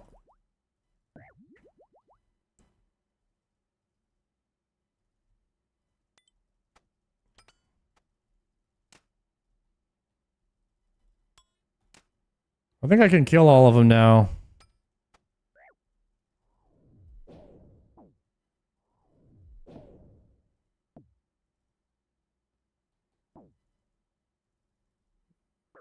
Jesus.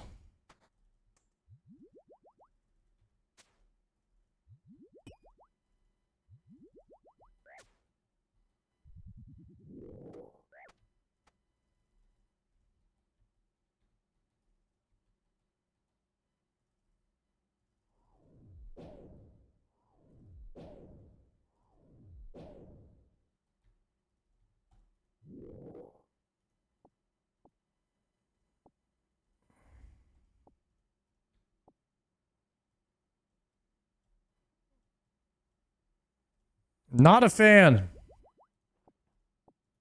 Not a fan of that room. I'm obviously doing it wrong, but still not a fan.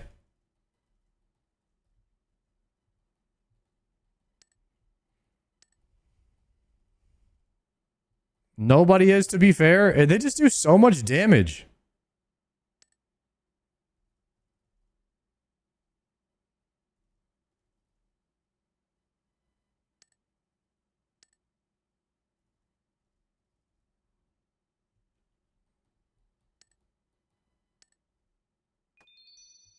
Cool, we got some bats.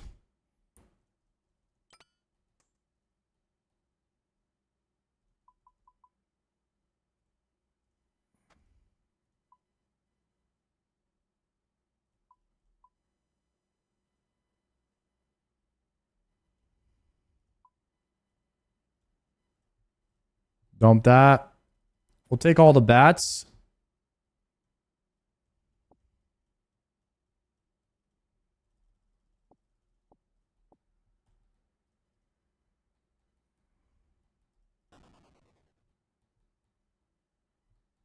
You start north side. You mage the meleeer a couple times, then Tbow the mage before the dig. Then follow the ranger around and hit mage melee as required.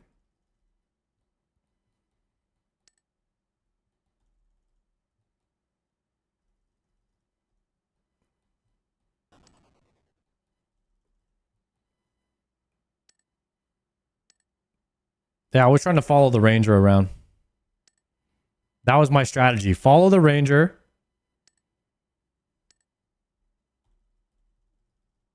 And stay underneath him when you're shooting the other ones. That was my strat. It just didn't work very well.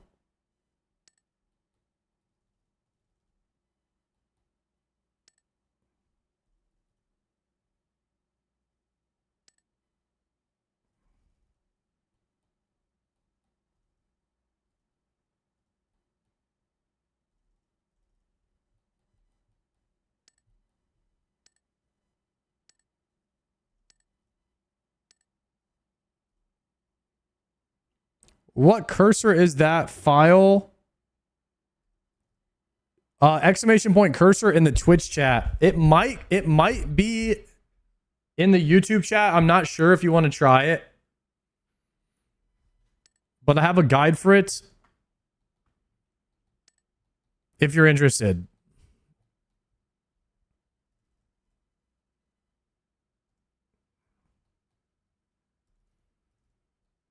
Okay, this should be all the extra points I need. We're going to pot now.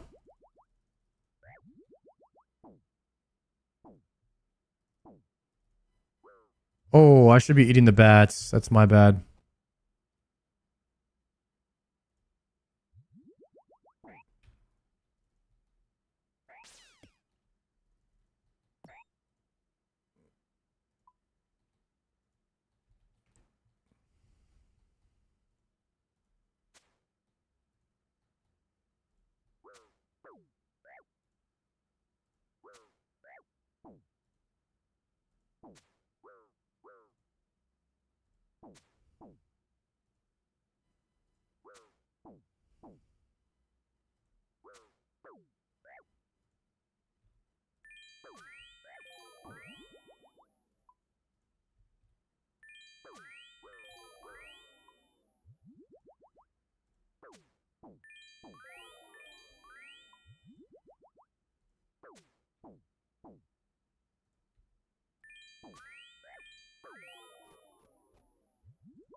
Okay, 3 bats to get back to full. Get all the points. Grab the extra potions. We're chilling.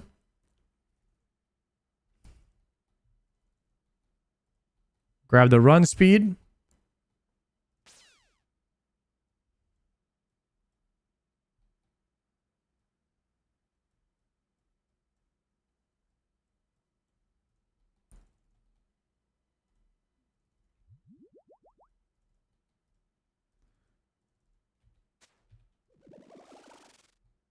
You prefer baby CMs? Yeah. Now that I know how to run them, I've memorized the rooms and what loadouts I need for each room. It just feels the best to run these now. And you don't really need many of your own supplies. It's the same every time. There's no scav or anything like that. I mean, no... What is it called when you search for no scouting. No scouting.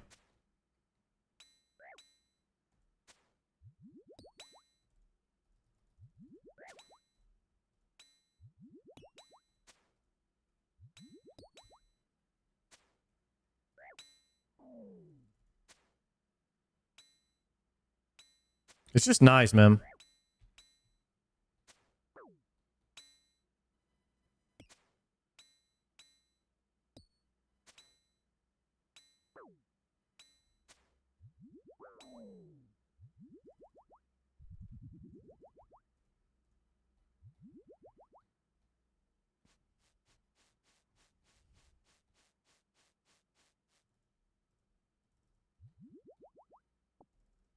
Okay, so it should be Guardians after this. I'm going to swap to melee gear.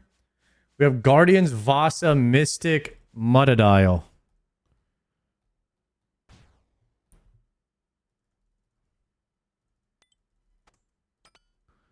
So we're going to swap this. So all I'm going to do is go right here and grab Mystic, my Salve Amulet, and my Dragon Pick, and then like 2 health pots. And I can pick up stuff off of Vasa.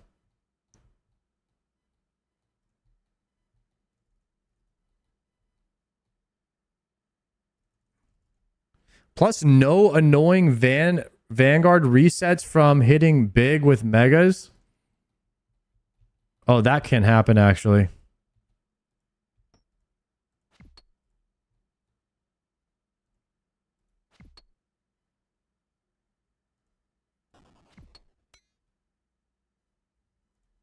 I saw you on Behe today. You got another arcane. That's rough. Oh, dude. I didn't know I was going to be on the Behe for dupes, but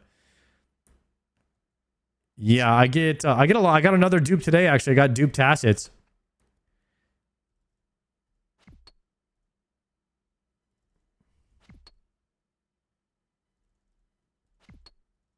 I'll be getting a lot of dupes.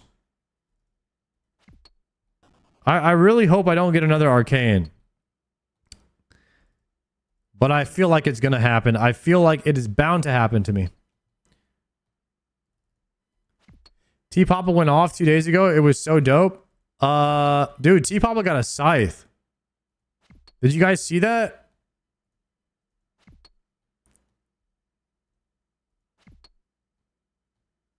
He got a scythe on his Iron Man. Liddy.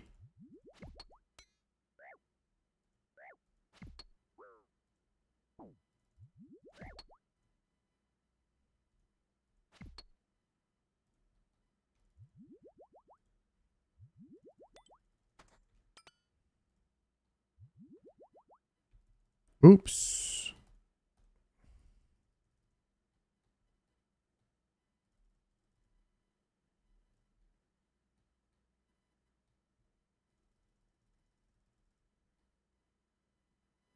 Oh, I didn't make it. All right, first thing I have to do is brew here. After I get hit, brew immediately. Move to max range. Okay, then we go in here, move that. We can use some specs here.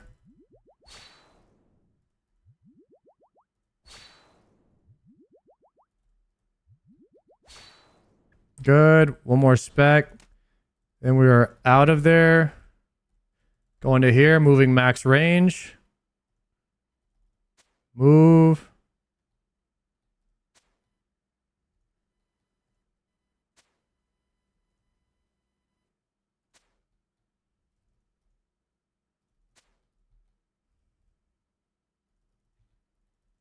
Didn't get that last hit off, unfortunately.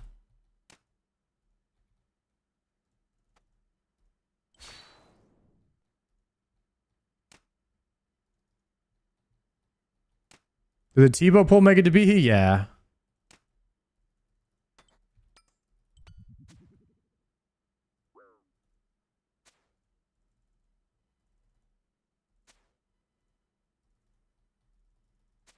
Please die. Nice. Okay. Chilling.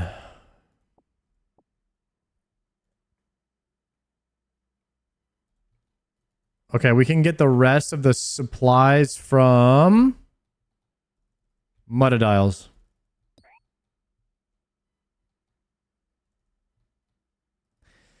T Papa got Scythe, Ultor, and Tob Dust all in the same day. Insanity.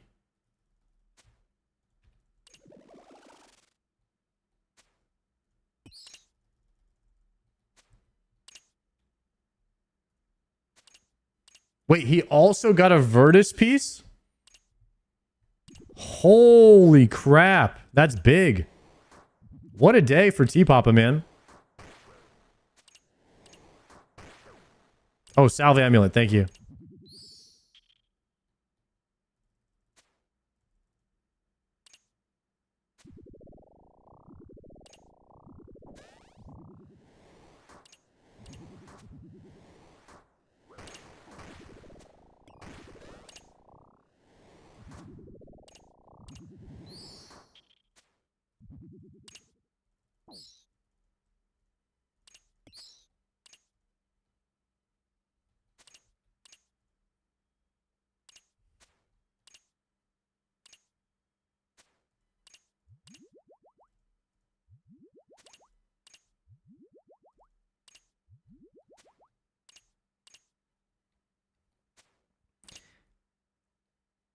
He said he would do a 24-hour stream if he got a Scythe. So he did a 24-hour stream and he got all of that in his 24-hour stream? Oh, that's insane.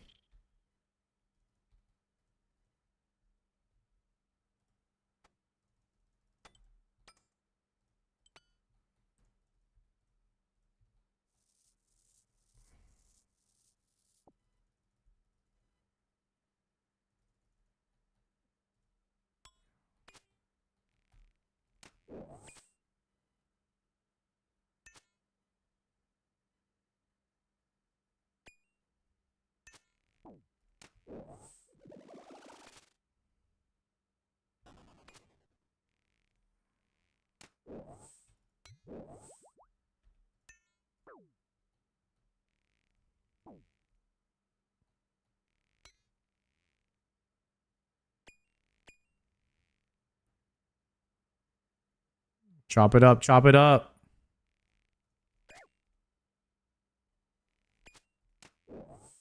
Okay, no more autos. I don't want to push him.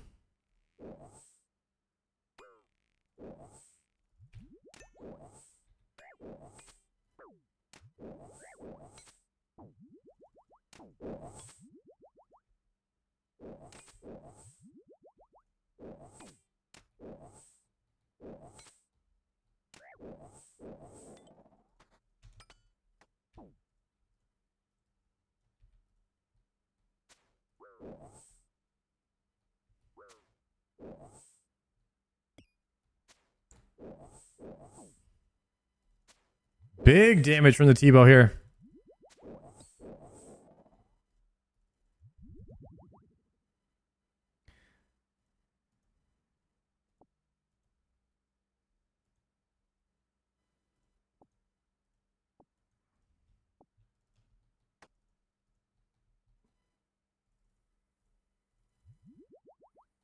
Good. We can just go right into it now. Do you sell your account? What? No.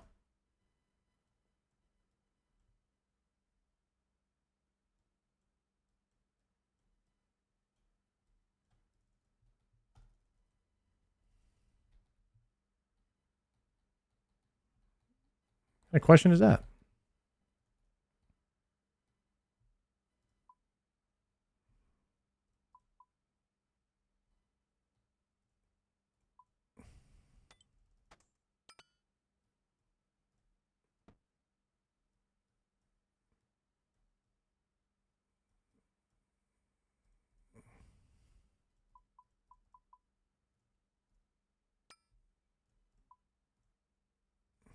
No! I just deposited all my gear. What the heck was that?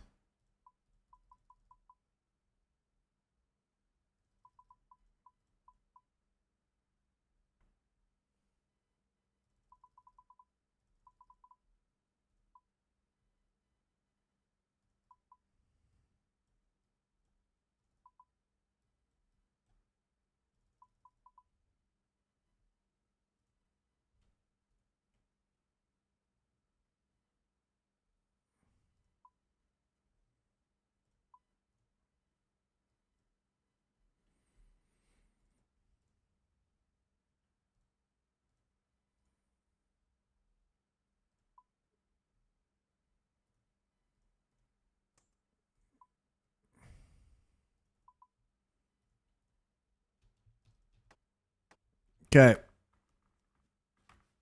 Did you bring your own watering can into the raid? Yeah. I sure did. Okay, boys, this is what we're going with.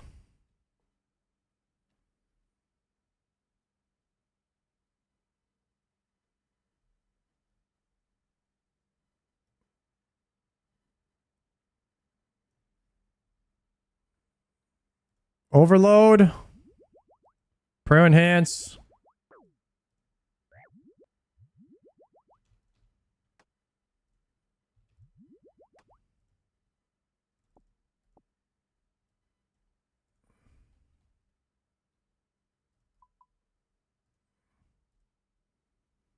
Here goes nothing.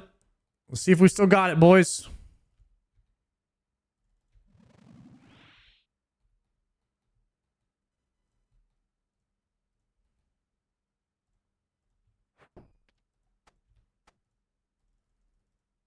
Oh no, oh no, oh no, no. I forgot. My plugin's not on.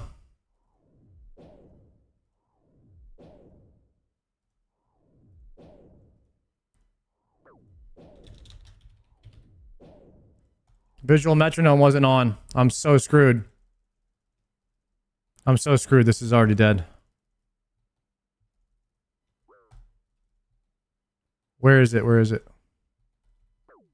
This is already done. Okay, I think it's a 1. Maybe it's a 4.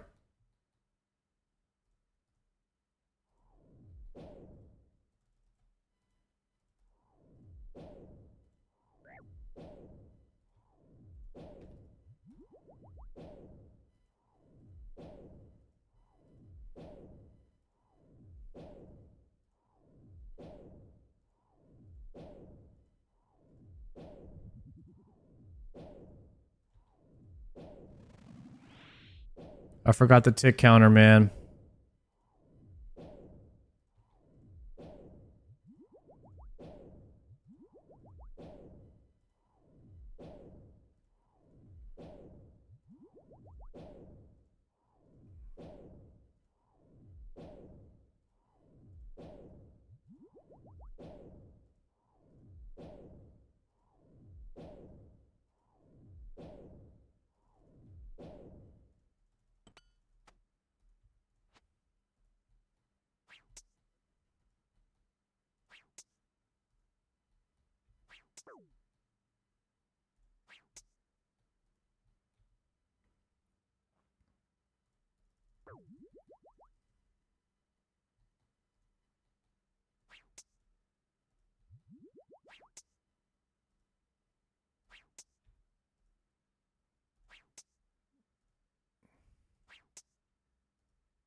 Okay, I think I was in the 4-1 there actually. I was a little confused, but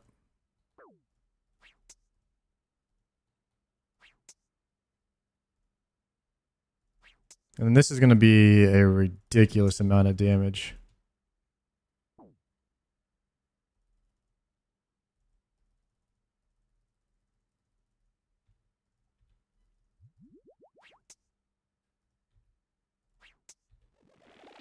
I just hate everything about this right now.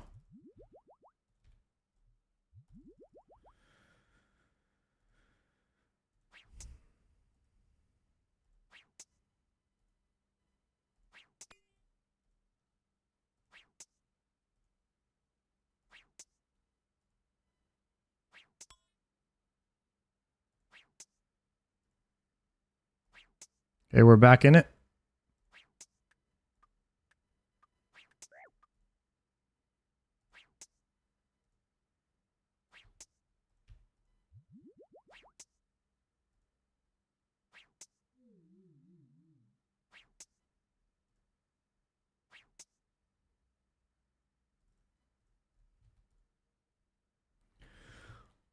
Okay, maybe I can heal off of my overload.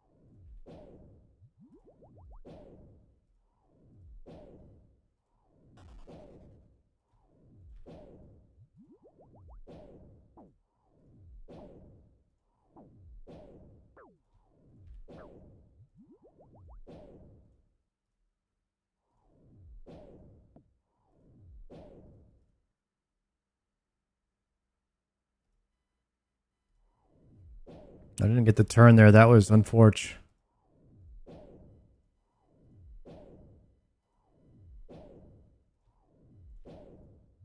And I missed click there. Oh, saved?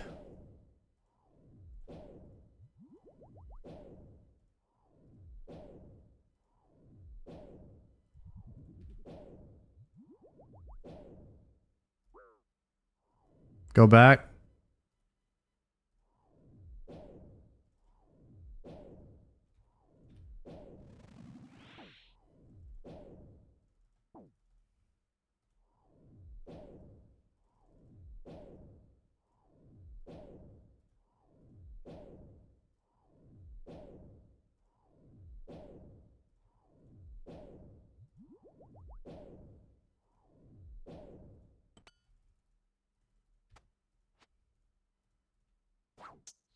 No! I spec with the wrong item.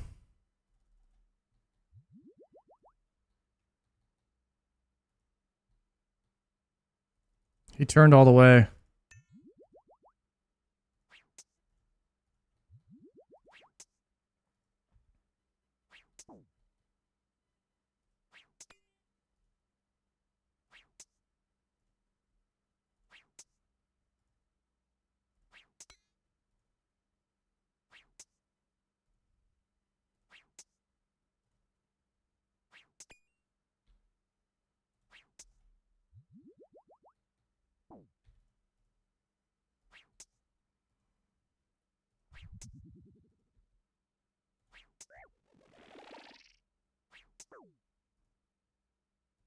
I'm gonna do a 3-1 here.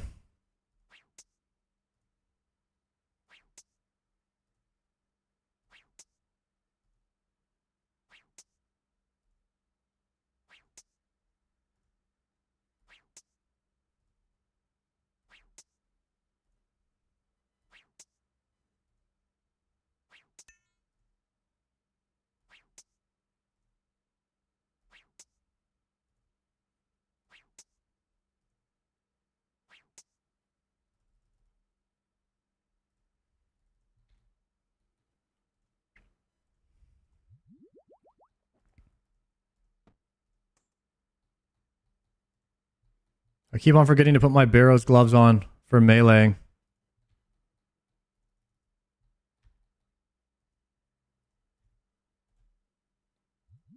Almost ran out of run speed.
He didn't turn there.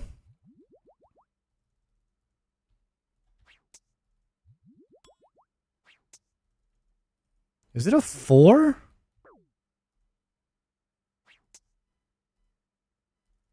I don't want to hit that.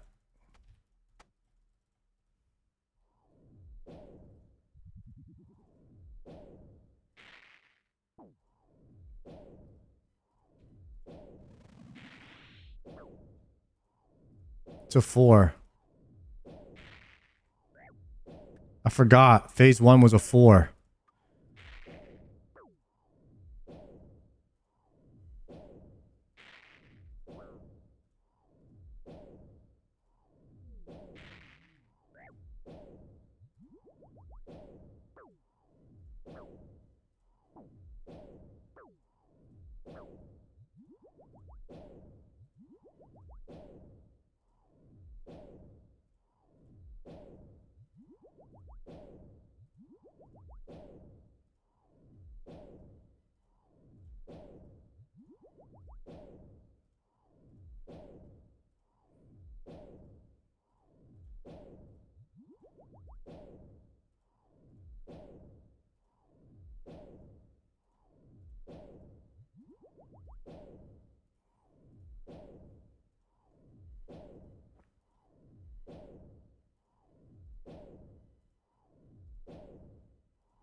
God dang it.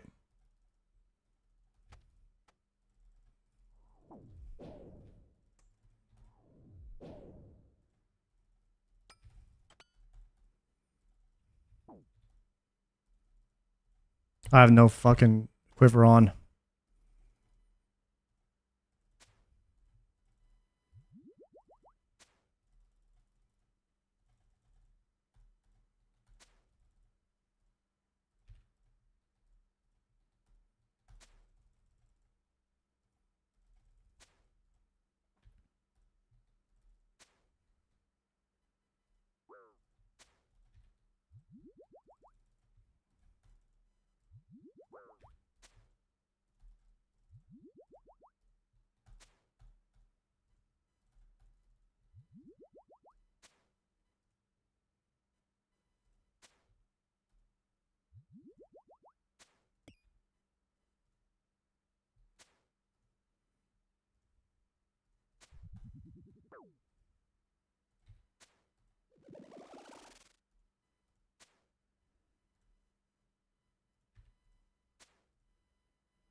Nice. We clutched it.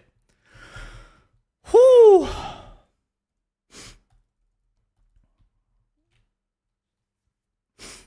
That was a rough start, bro. Rough start, man. 53K though.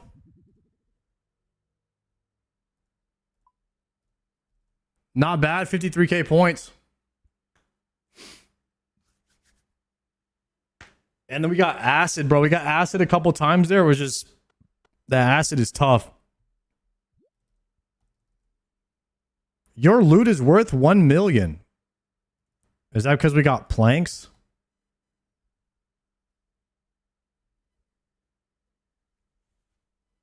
What do you mean, Tbow? How long have I been gone? What year is it? The whip tech went crazy? Yeah, bro. We've been making a lot of mistakes like that. I think I want to change a couple of things. I think on my hammer,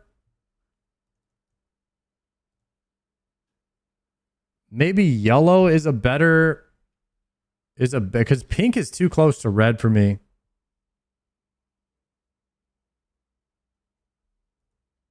If we go with yellow for spec weapons, maybe I won't misclick it so often. Just thinking about it here. That way I can be on red here. Then we can swap here for green. Here for blue. So I had it on pink. Pink and purple I've tried, but they are too close to red for me. If I see yellow, I won't click on it. I'll know to click on it as a spec weapon, I think. So I have them as pink right now. These are like utility weapons. But for some reason with the Warhammer, I will sometimes equip it as a melee weapon. I don't think that's good.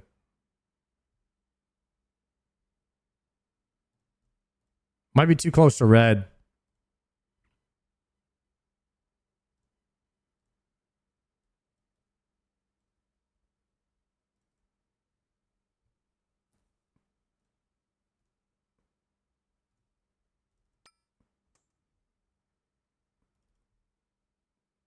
I made 250 prayer pots. Will that last me a while? What are you doing? What content? I think it'll last you a pretty good while unless you're doing Cerberus. I think it'll last you a good while.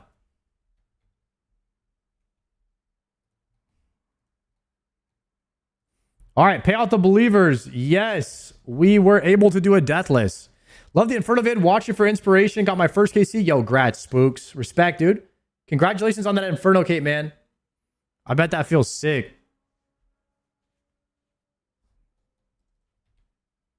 All right, we got to send one more before bed. We got to send uno mas, ladies and gentlemen. Let's do purple because we are clearing it. Do we get a purple light this run? Do we get a purple? Purple this run? Question mark. Yes or no? Send the prediction.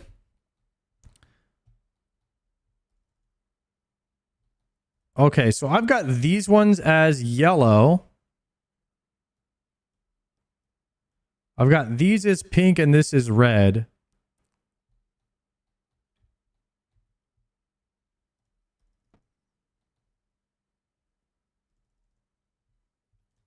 I might swap everything to yellow. All the special items to yellow. Yellow blends with green a little bit.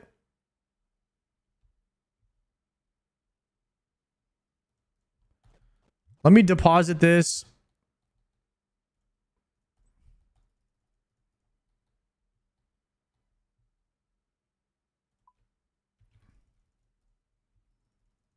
Nah, yellow's okay. I think I'll get used to yellow.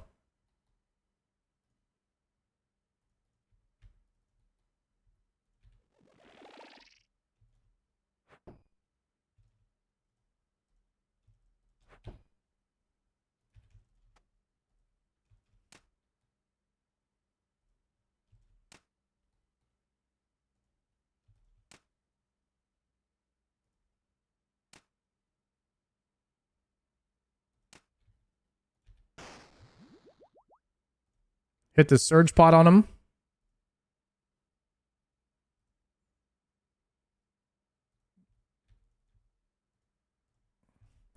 Let's see if we can do the crab room better this time.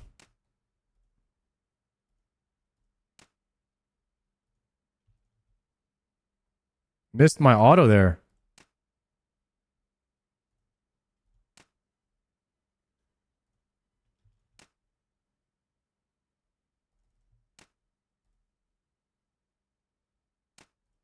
Nice.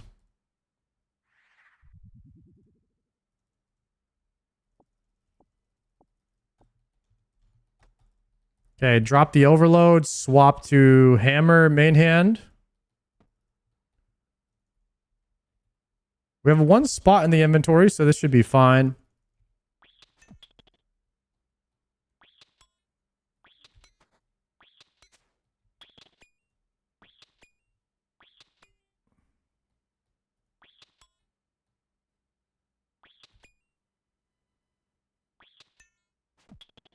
I don't really know how to do this for... Okay, I think I do. I think I do. You go down here.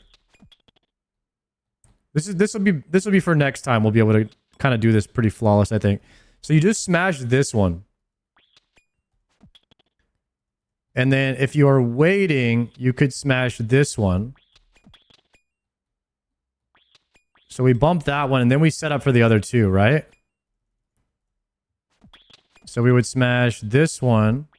Then we would grab this one.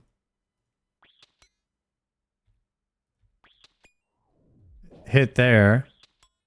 And then we'd be done. Okay. There we go. We got it done now.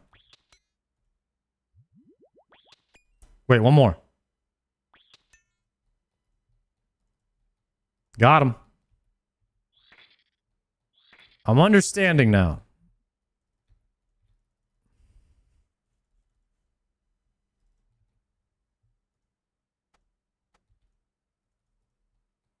Now we hit the well.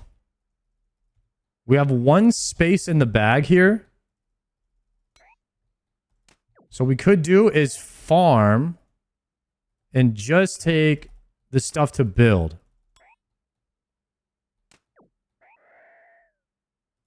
Okay, so we take both of these.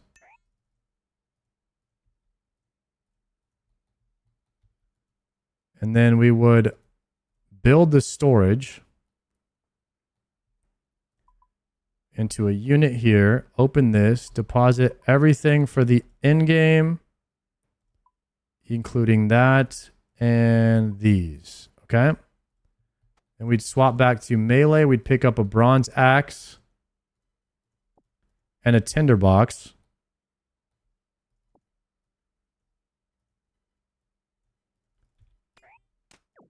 Then we grab mushroom, juice, mushroom. We'd be done here. Done with the scav.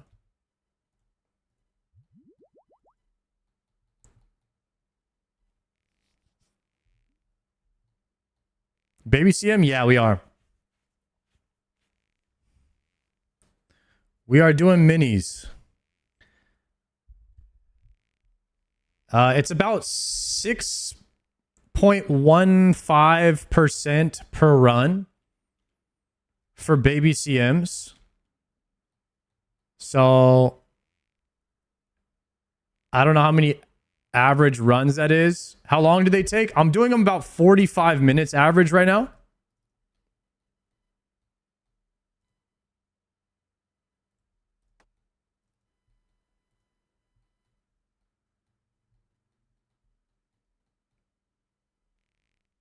What is a baby CM? A baby CM is a full loadout that is a non-challenge mode. A full layout non-challenge mode. Was your Tbow drop a baby CM? I think it was a small loadout. I think it was a small layout.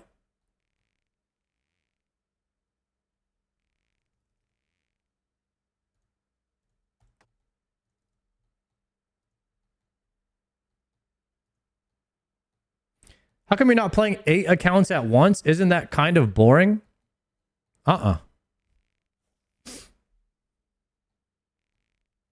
Can we just use the term full scale, not baby CM? I try to use the term that people tell me.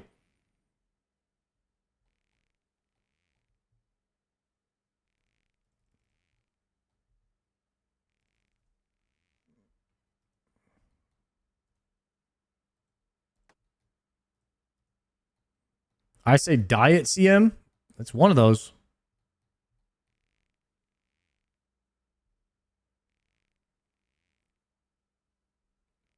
I wonder where my other Sarah brew went. Did I only bring one?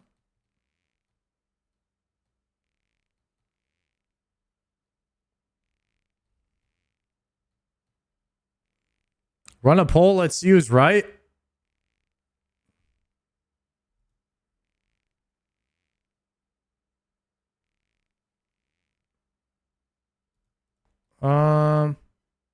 Yeah, I guess I only brought one pot this time.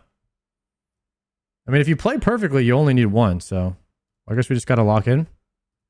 No damage through shamans.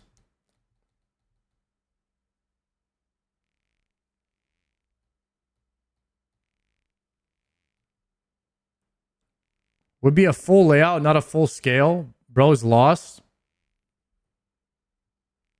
How do you scale a Cox? How do you scale it to do a baby CM? Yeah, that's a bunch of wrong questions there, because scaling is something different than size of the layout.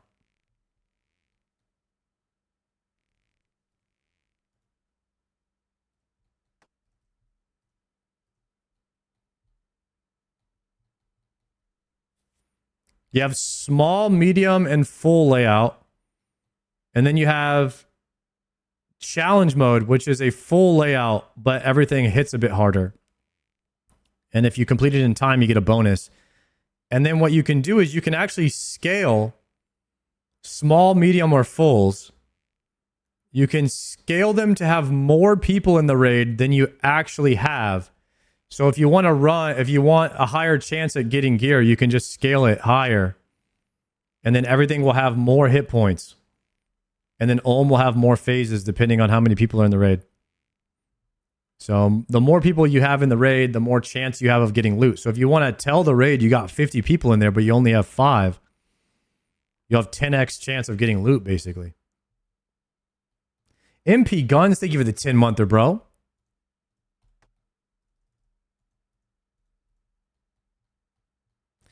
I'm doing a full-scale non-challenge mode. It's the exact same thing as a challenge mode, except the mobs don't hit as hard. And they don't have as much defense. So my Tbow will not be hitting as hard, unfortunately. So what you do here is you watch my points. The reason you cut 6 stacks, every time you dump a stack, boom, 1,000 points. Ready? Boom, 1,000 points. 1,000 points. Now, on this last one, I'm not going to get 1,000 because it caps. I got like 800.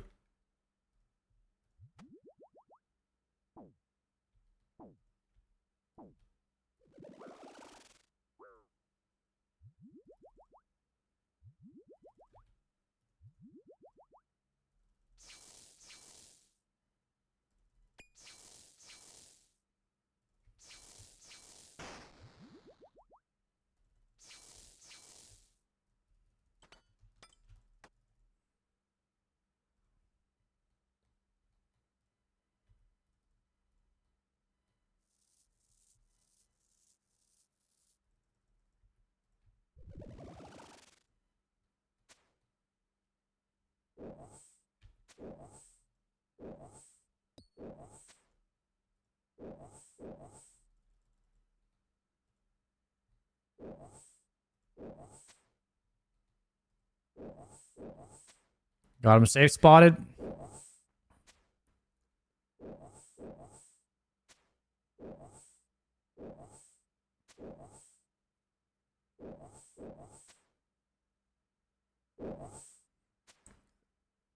I don't know. Me and Palomore kind of fell into this trap of trying to find the ideal raid. When really the ideal raid is the one that you can run consistently as fast as possible without dying. They're all about the same loot chance per hour.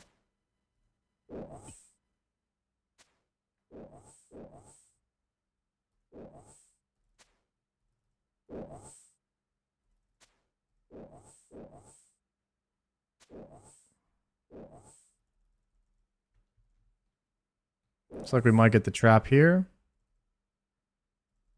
Ooh, the double jumper.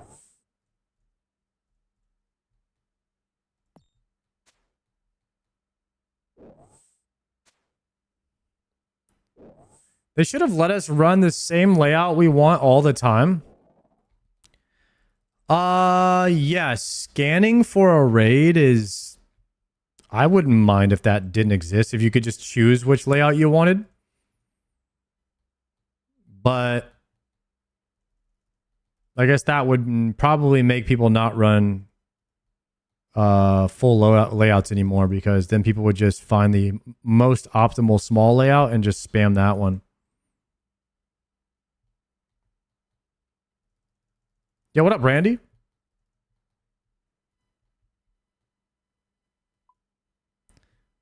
Withdraw these 4. Hit here.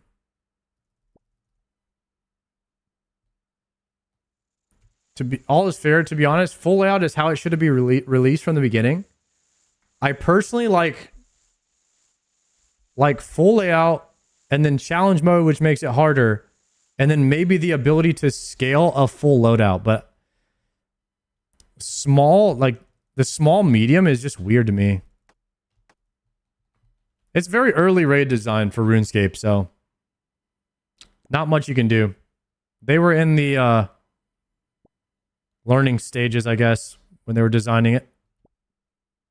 I mean, it's the first raid ever, so there's going to be some weird stuff about it.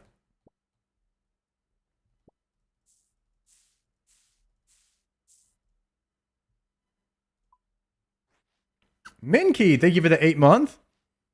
I appreciate that, Minkey.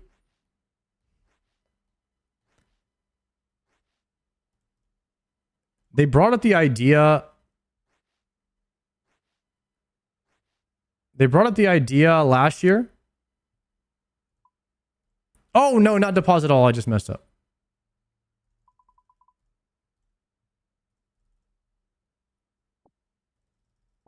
Toozy, thank you for the prime. They brought up the idea last year. They wanted us to have to pay for it. It went through a few iterations and decided against it.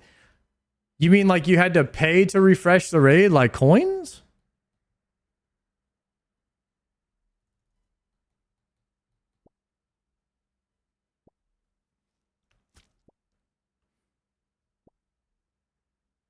I don't like that.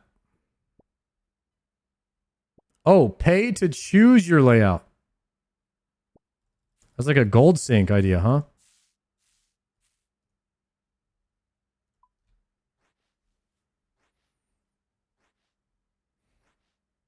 No, I think full layout is great. It rewards you with a good amount of points for your time, so doesn't bother me too much.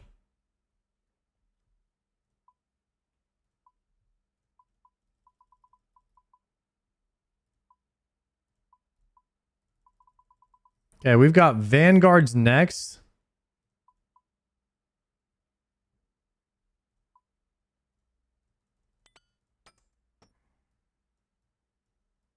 We'll put that down here.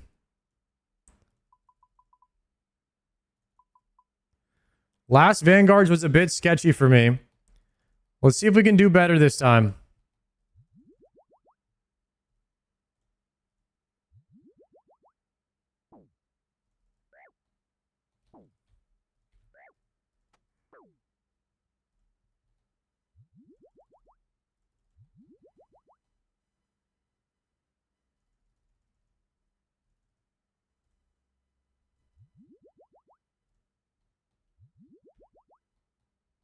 Okay, this time I'm going to stay in whatever corner happens right here. Okay, it's melee, so I need to swap to mage. Gonna hit it just a few times. Stop there. Because that hit's gonna register late. Good. Now we step under. Okay. Forgot, I missed my Tbow click. We actually stay with the green. Oh, but I didn't get on the outside. I didn't get far enough.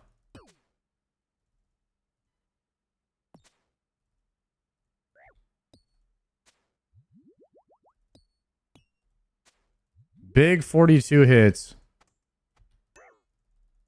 Okay, so now I'm getting hit by everything. Okay. So I need to stay with the green. One hit there.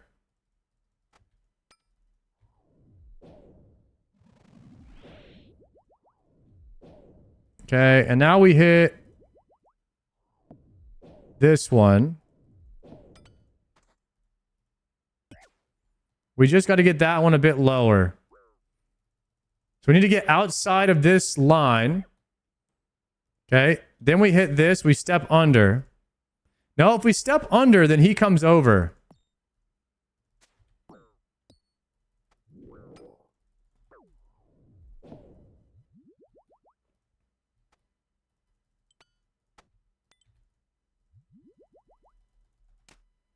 Okay. He's also not dead. I was 100% sure he died there, actually.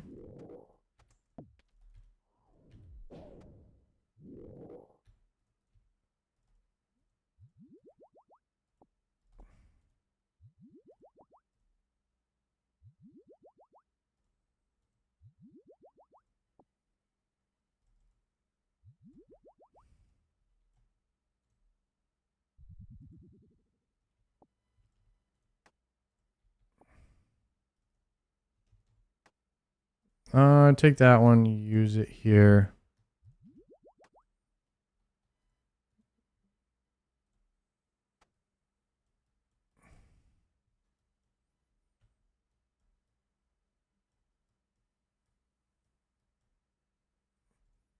Take another prayer enhance. All right, let's go.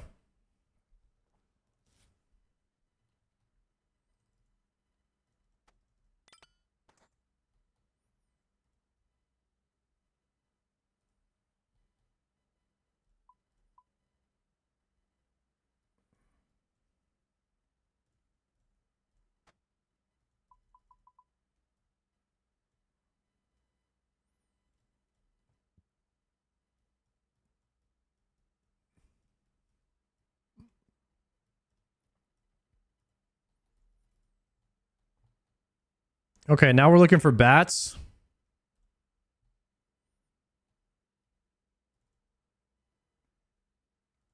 Somebody was saying earlier that the getting 6 stacks of the trees is not worth the points.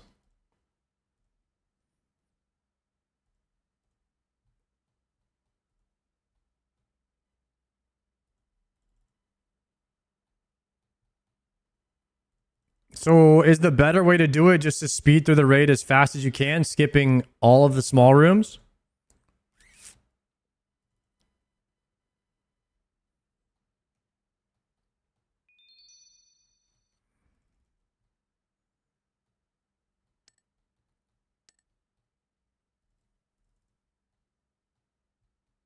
I don't know. With my raid times, it might be worth.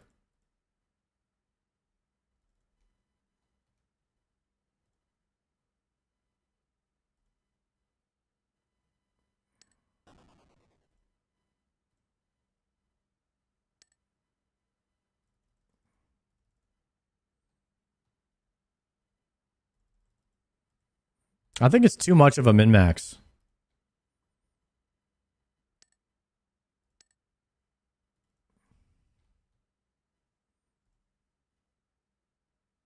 Anytime I try to do something that's that much of a min-max,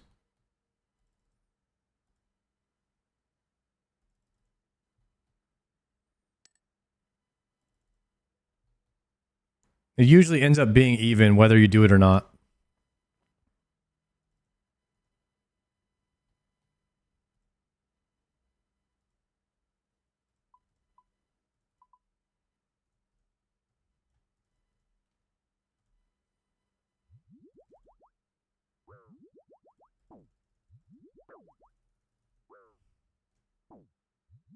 Oh, I was supposed to eat bats there. I'm so dumb.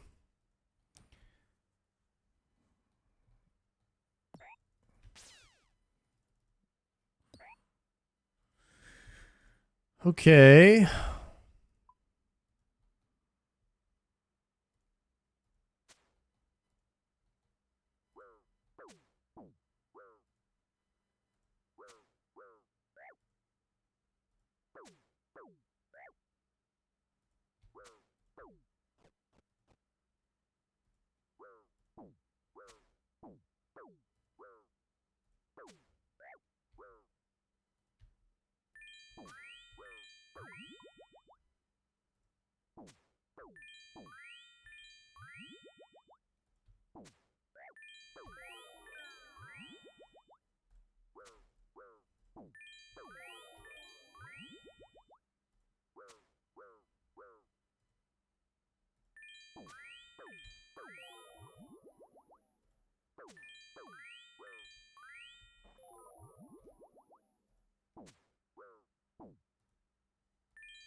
I should do it.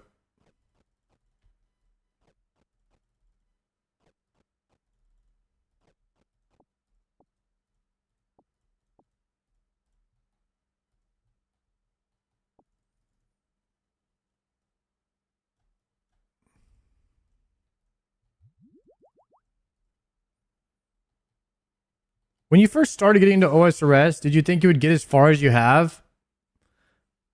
I mean, if I like the game, yeah. I mean, the thing is, like, as a full-time streamer, you're looking for a game you can dump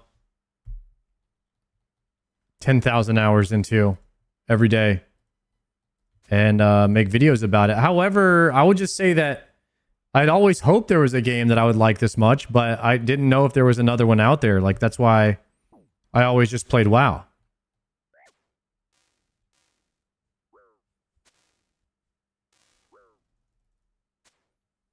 Yo, good night, Kanation.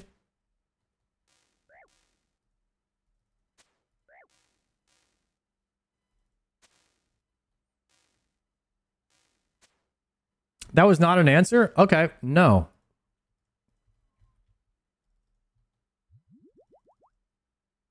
That's my answer, no.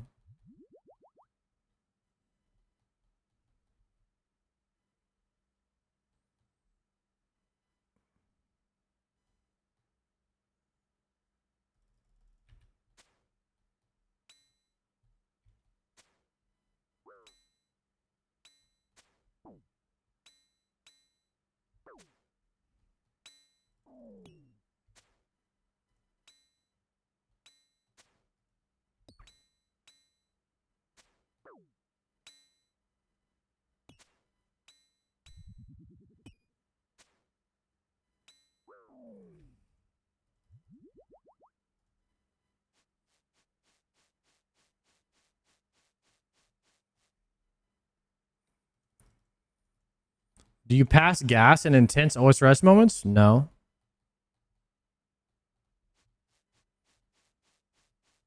You probably hear it. My microphone picks up everything.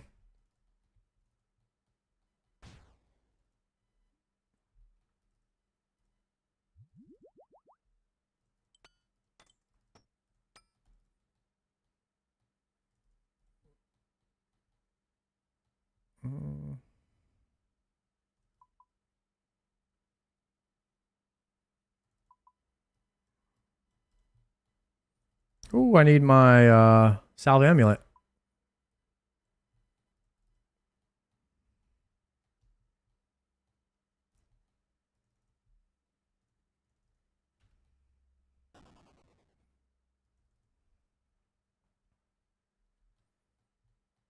As an OSRS player, I'm looking forward to Classic Plus if they can get it right. More MMOs to play will help me not burn out on OSRS. That is the best way to look at it. I mean, osrs carries. Like, it carries hard as far as amount of content you have to do for a very long time. But inevitably, everybody will eventually run out of things to do unless you're just clogging for, you know, however many hours per day, because no one will ever finish that. But really having other games to play, I mean, will just help you enjoy RuneScape more. Okay. That's a great way of looking at it.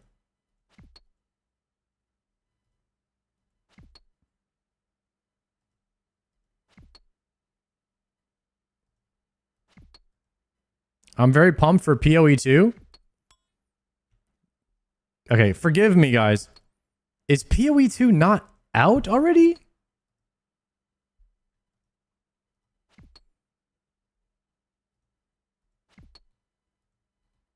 Like, I thought that game was out.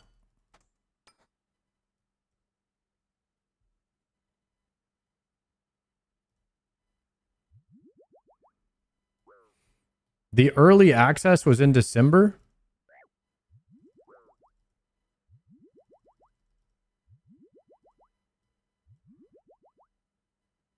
They do leagues. OSRS copied them.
My big brother finished the entire clog last week. Oh, I definitely believe that.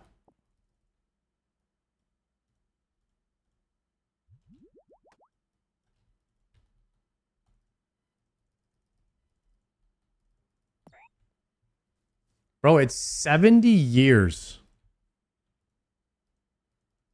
of like 12 hours per day to get every clog in RuneScape. Is that insane?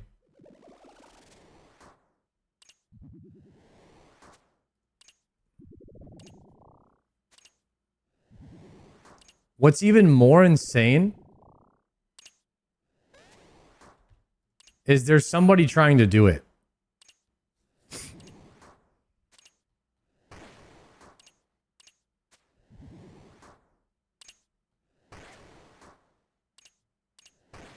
Is Savix ever making a return?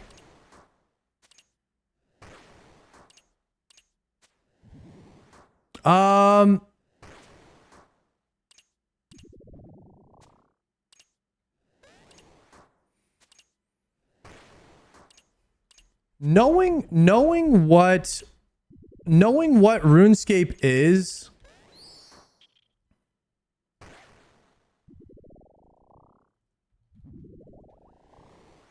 I don't think he would return.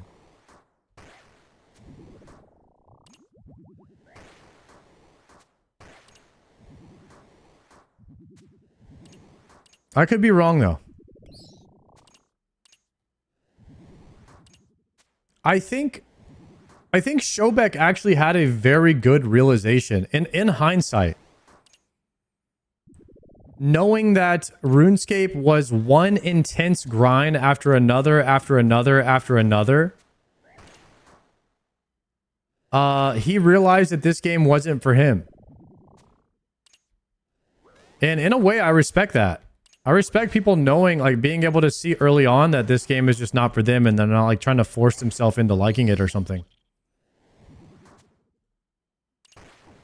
I also kind of like that RuneScape doesn't really, you know, bend the knee that much. It's kind of just like, hey, you either grind or you get out. And it's just not, it's not for everybody. This game isn't for everybody.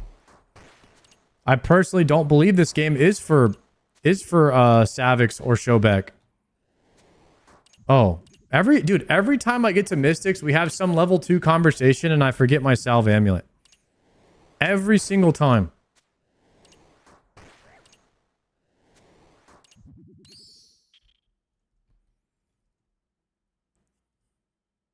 Yeah, but like knowing, really truly like understanding what the commitment is.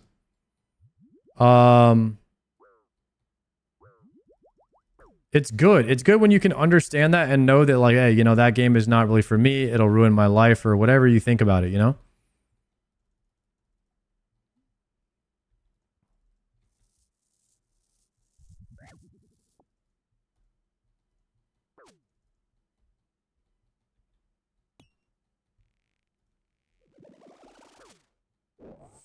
Are you going to go to RuneFest? I will be there, brother. I got my ticket already. And my plane ticket. My plane ticket. I got my plane ticket, a flight, and everything.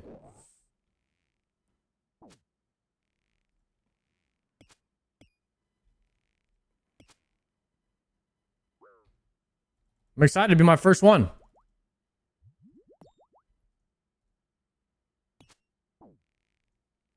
Zaryu's wife did not approve of RuneScape?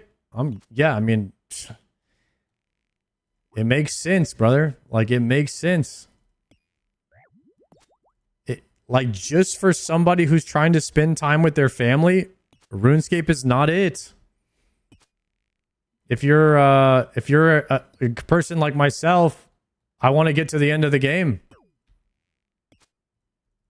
I can't play 12 hours a day if I have a family. It'll just take me a hell of a lot longer to get there. I mean, you can. It'll just take you way longer to get there, right? So, but I have kind of an addictive personality when it comes to games. So there will come a day when, you know, this type of game might not be the best for my lifestyle. But right now, it's fun. Make your kids grind for you? Hopefully, Gordon, I have all the items I need at some point. So I don't have to force them to do that, but if it does come down to it, that's not off the table.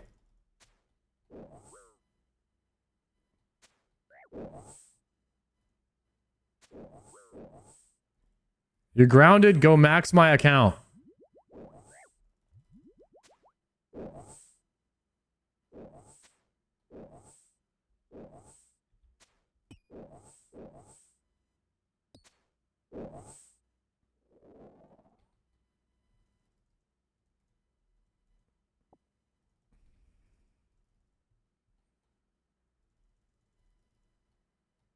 $1K anglers. Don't come out of the room until you have a 1K cooked anglers.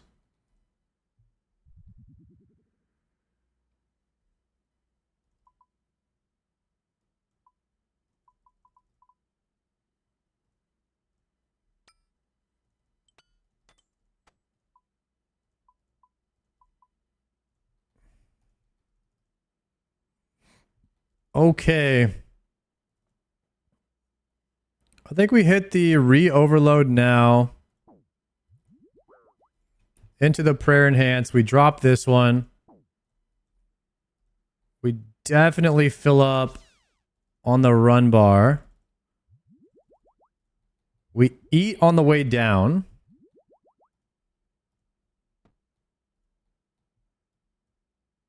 Arrange the bag here.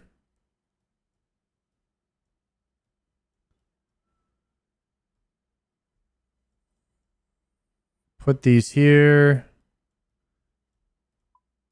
Deposit these. Actually, drink that one.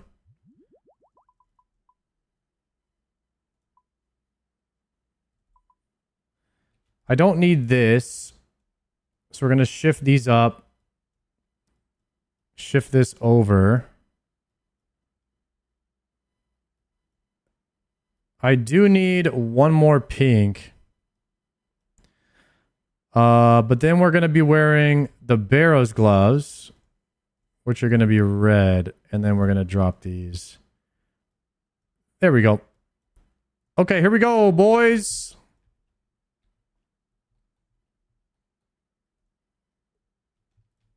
Drop the pink. Get a full one.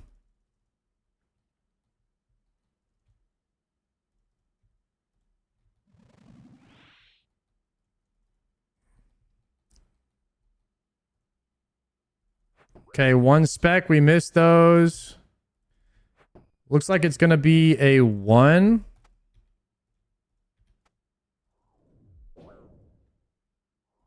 We should be in cycle now.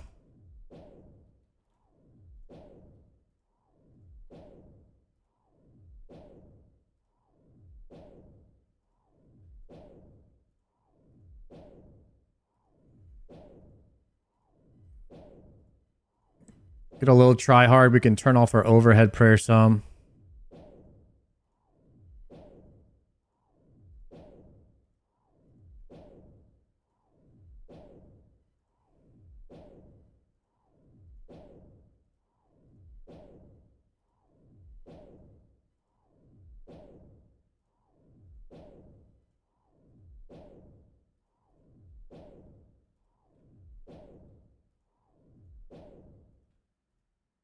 Okay, bad misclick there.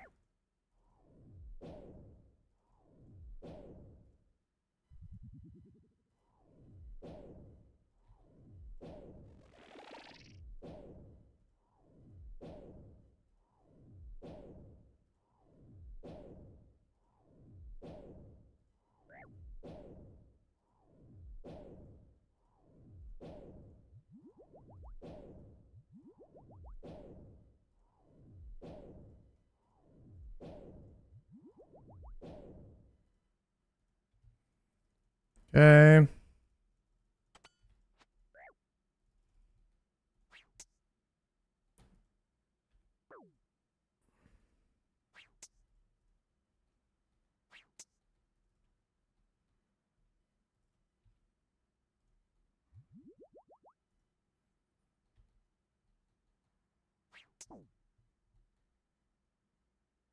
Good.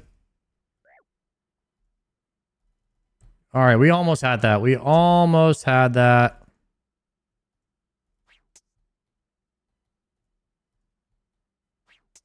Okay, now we're in the cycle. I don't know if I'm in the... No, I'm not in the 4-to-1, so we have to do a couple of loop-de-loops here.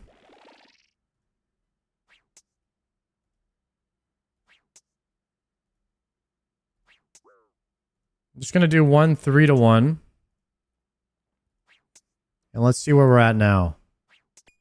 Hopefully he does the null. Okay, he doesn't null. So that means we need one more 3-to-1.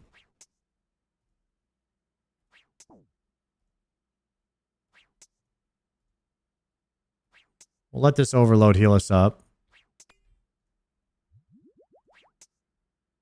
And now we're in the 4-to-1.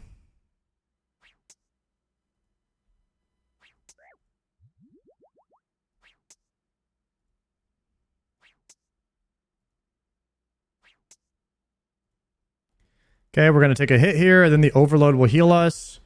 We're going to re-overload now, turn off the prayer to save.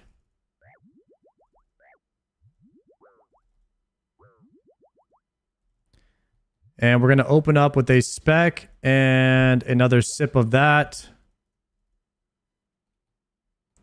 And I believe it was a 1, so now it's going to be a 3. Yep, it is a 3. So we're going to try and get over here. And we just attack on the 3 there.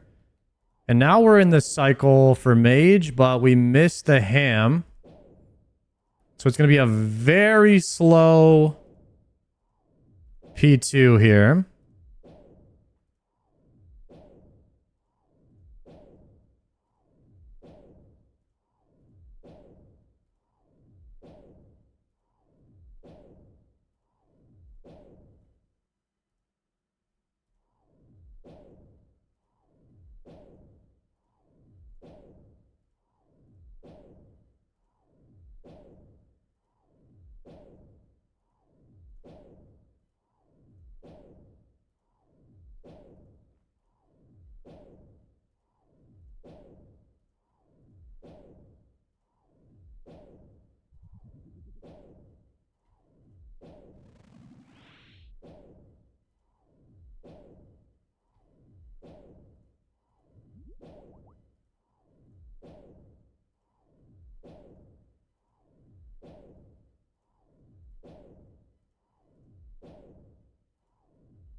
Okay, so we've got to do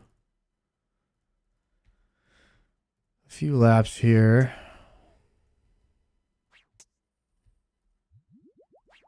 A couple of 3-to-1s should be good here.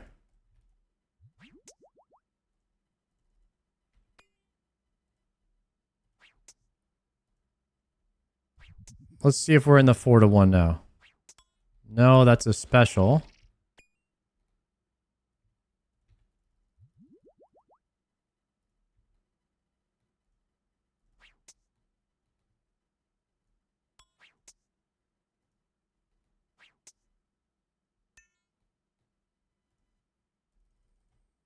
Unfortunate. I missed it.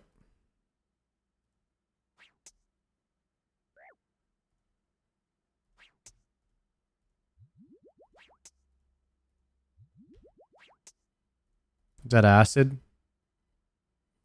I don't like acid very much. I don't really know how to deal with it very well.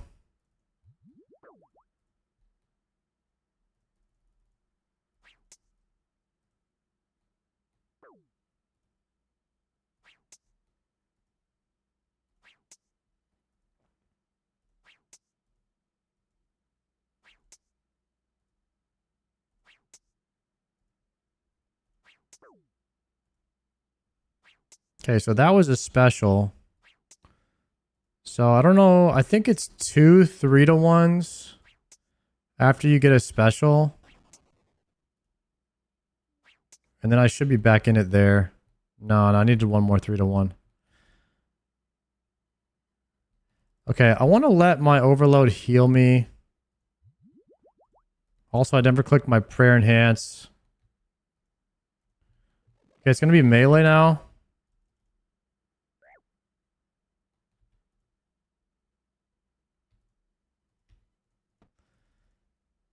Okay, that was a 3, which means it's going to be a 1 now.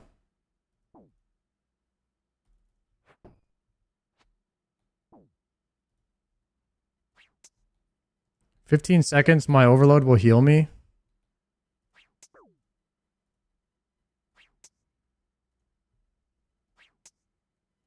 Let's see if we're in the cycle here. Nope, unfortunately we were in the cycle though. Okay, there's the big heal.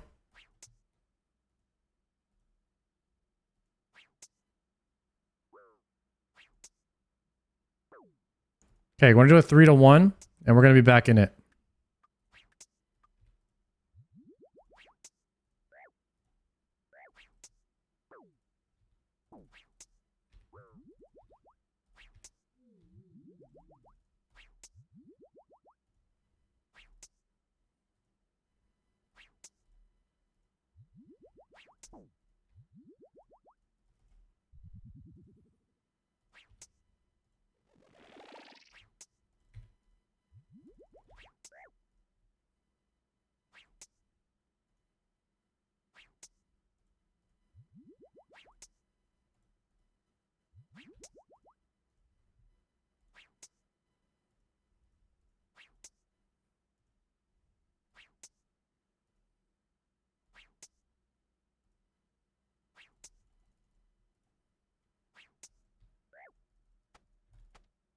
Okay.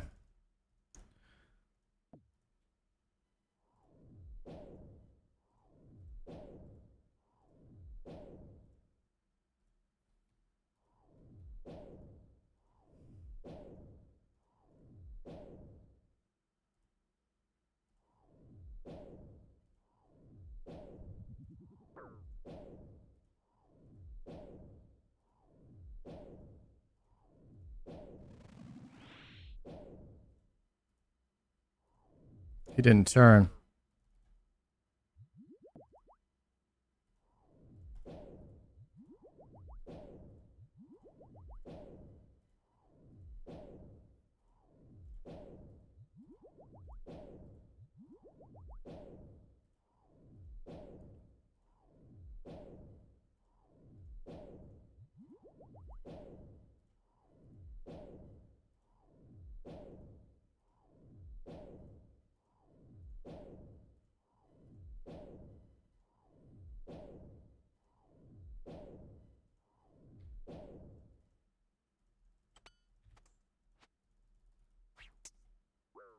Ow.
Got him.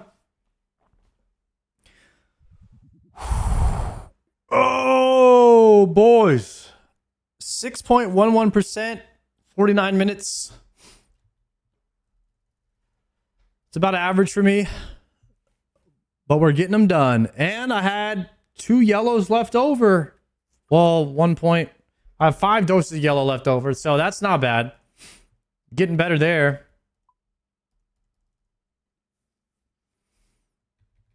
You done any armor yet? Nah. Nah. Well, I mean, I guess I've done one of every Bando's boss. Technically. But I wouldn't say I've farmed it. You know what I mean? Wouldn't say I've been farming that bad boy.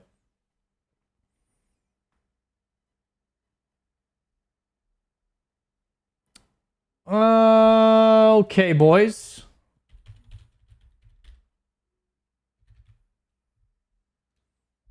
I feel that I hate that boss. Yo, Spooky. Thank you, brother. I appreciate that. Check out Triumphant, too. Triumphant's a pretty good guy as well. Why don't we shoot him a raid? If you're in the chat, if you guys would do one thing for me, type bald raid into the chat when we go over to Triumphant Stream. I'm going to end it there, boys. We'll pay out. Unfortunately, we got no perp on that last run of the evening. I think I like what we did today on the stream. I kind of want to keep this theme going where in the beginning we do maybe like a couple of medium clues. Now that I know how to do that, I'm going to try to farm like 1,000 eclectic imps tonight so we can have a good source of medium clues for a little while. So I'm going to make some chicken and eggs. I'm going to farm 1,000 eclectic imps, and then I'll be back tomorrow at 3 p.m. Central Standard Time, boys. Make sure you type in bald raid when we go to Triumphant's chat. Let's just flood it up with the bald raids, and I'll see you all tomorrow at 3 p.m. Central Standard Time. Good night, boys, and I'll see you tomorrow for some more RuneScape. Peace! They have a very small Skipping aggro is range. so I think you have good. to be adjacent.